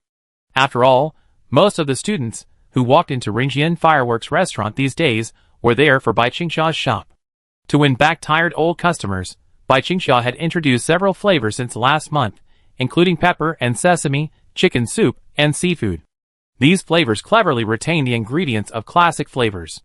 This increased variety meant more choices, a wider audience, and more customers. Lu Yuanqiu looked at the girl as she closed her account book and pouted coquettishly. "It's so much money a month. Can you give me 20,000 a month?" Bai Qingxia looked up at him and nodded without hesitation. "Sure. Give me 30,000. Also." Zheng Yifeng, drawn into their conversation, turned to look. "Give it all to me." "That's impossible. I need some for Dad and my living expenses." She lowered her head slightly, finally feeling a little less confident. Although she knew Lu Yuanqiu was teasing, Bai Qingxia still gave a serious answer to his joke, expressing her true feelings. She loved money and valued it. It was precisely because of this that she wouldn't lie about money with those close to her. Instead, she would give a serious answer, regardless of whether the other person was joking or not. Lu Yuanqiu knew Bai Qingxia was telling the truth. He smiled and nodded. And then sighed. Silly girl. So silly that it made one wonder how such an unreal girl could exist. Lu Yuanqiu leaned over the counter, staring at her, as if he couldn't get enough. Bai Qingxia lowered her head a little embarrassedly, reaching for the rag again. She had a habit of touching it whenever she felt embarrassed, and she didn't know what it was. "Here, pick up the account book and record this milestone." Bai Qingxia looked up and saw Lu Yuanqiu holding up his phone, seemingly about to take a picture of her. "What are you doing?" Bai Qingxia remembered that Lu Yuanqiu had asked her to pose several times and taken several photos during this period. "Smile," Lu Yuanqiu instructed. Bai Qingxia finally relented and picked up the account book, smiling shyly at the camera. No shutter clicked. Lu Yuanqiu finished snapping and looked at the photos on his phone with satisfaction. "By the way, have you been in the dorm these past few nights? I haven't seen you at the store, and Chi Chao Chao also said you weren't there. Where have you been?" Lu Yuanqiu pocketed his phone and asked. "I have something to do tonight." "What is it?" Bai Qingxia didn't answer. She heard the phone ring and quickly answered it. Okay, she replied, writing her new request, campus, and dorm number on a sticky note. Then she turned and began to cook the noodles. The Taoist priest walked in, panting and leaning against the counter. His current job was not only to deliver meals to the men's dormitories on campus, but also to transfer meals from outside the campus to the delivery staff stationed at the gate of Wanfeng campus. These outsourced workers were hired by Chao Shuang. They were responsible for running the meals between the two campuses, earning 1 yuan per order. They would then deliver the meals to delivery students on the other campus, who would then deliver the meals to the dormitories where the orders were placed. The process was a bit complicated, primarily because non-Zhuhai University residents were not allowed to enter freely. "Didn't you say you had something to do? Why are you still standing here?" Bai Qingxia asked, noticing Lu Yuanqiu and Zheng Yifeng still standing there. Lu Yuanqiu glanced down at the time and said to Zheng Yifeng, "Class is almost over. Let's go." They didn't have classes this afternoon, but their third sister had come to them with something to do. She said they needed 3 male models for their painting class, and she specifically emphasized that they had to remain clothed. Lu Yuanqiu said that wasn't possible, and that she wouldn't go unless they took off their clothes. This sentence completely blew up their third sister's CPU. He really didn't want to go, but his third sister kept moaning on the phone. This time, her moaning felt fake, devoid of any emotion. It was obvious she was acting. Besides her moaning, Lu Yuanqiu could also hear the snickering of other girls. This made him realize that his third sister was vain. She was showing off her brother to others. Since that was the case, Lu Yuanqiu waved his sleeves, implying he had no choice but to take action. "Where's Zhong Jincheng?" "I called him." The two waited for Zhong Jincheng at the restaurant entrance before heading together to the third-year painting classroom. "By the way, my third sister and Luo Wei are in the same class, right?" Lu Yuanqiu suddenly thought of this and asked Zhong Jincheng. Zhong Jincheng hesitated for a moment, then nodded. "It seems so." "Then wouldn't I be modeling for Luo Wei this time?" Zhong Jincheng suddenly became excited at the thought. The three of them arrived at the third-year painting classroom. Lu Yuanqiu knocked on the door and peeked inside, only to find no teacher. Instead, they saw a pile of drawing boards and heads behind them. The moment they appeared, the entire room cheered and applauded. If it were just a simple fan meeting, Lu Yuanqiu and the other two would have been able to greet the crowd with composure, like idols, but since they were here to be male models, they felt a little more reserved. Hee hee. Hello, seniors. Hee hee. Lu Yuanqiu bowed and greeted them, and the two behind him followed suit. Qiuqiu. The third sister shouted happily from the crowd. She stood up, standing tall, walked to the front, and hugged Lu Yuanqiu in front of everyone. Wow! The people below exclaimed. After hugging him for a moment, the third sister opened her arms, and clasped them around Lu Yuanqiu's. She twisted her body with a smug look on her face and muttered, "This is my brother." Such a simple way of showing off. Lu Yuanqiu stared at her blankly. Chapter 531. Wow! The crowd exclaimed again, their voices particularly cheery. Lu Yuanqiu realized that third sister seemed quite popular in the class. And with a quick glance, he realized his initial greeting had been a bit hasty. There seemed to be no men in the room. Zhong Jincheng's gaze searched for Luo Wei for a long time before he spotted her in the corner of the classroom. He smiled at her, and Luo Wei returned the smile subtly, then lowered her head, shielding it with her drawing board. She seemed a little self-conscious. Zhong Jincheng glanced around and saw that Luo Wei was sitting alone in a row in the corner, while the others were surrounded by their desk mates. Lu Doqing was even in the middle, surrounded by a crowd. Luo Wei, however, was alone, looking quite lonely. Excluded, or Zhong Jincheng's smile faded slightly. He thought of Luo Wei's situation in the girls' dormitory, all by herself, and even having played a ghost before. He presumably thought she had no friends. Although Zhong Jincheng knew this in his heart, seeing this scene still left him feeling a pang of sadness. After all, he had friends. He never had to worry about sharing this with anyone in class. In the dorm, he could even throw paper balls on the floor freely, knowing that even Liang Jingfeng, who had the strongest disagreement, wouldn't actually get angry with him. For the first time, Zhong Jincheng experienced firsthand that Luo Wei, who could smile, be shy, scold and hit him like an older sister, yet also kiss him tenderly like a girlfriend, could sometimes be unhappy. "What poses are you doing?" Lu Yuanqiu asked. Lu Doqing stepped forward and posed for him, and Zheng Yifeng in different positions. Then, coming to Zhong Jincheng, she stroked her chin and thought for a moment before saying, "Put your palm on your forehead and pretend you're looking forward." "Oh, okay." Zhong Jincheng raised his hand and followed suit. Lu Doqing shook his head with a naive expression. "No, it's like the Monkey Kings, with the hands backwards." She even demonstrated the pose.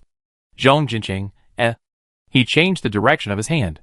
Zhong Jincheng then noticed Luo Wei had poked her head out of the drawing board, secretly laughing at him. Lu Yuanqiu pursed his lips. "Can you hurry up? This pose is so embarrassing." The third-year students in the classroom collectively laughed as Lu Doqing posed her brother in a running position. Lu Yuanqiu glanced to the side.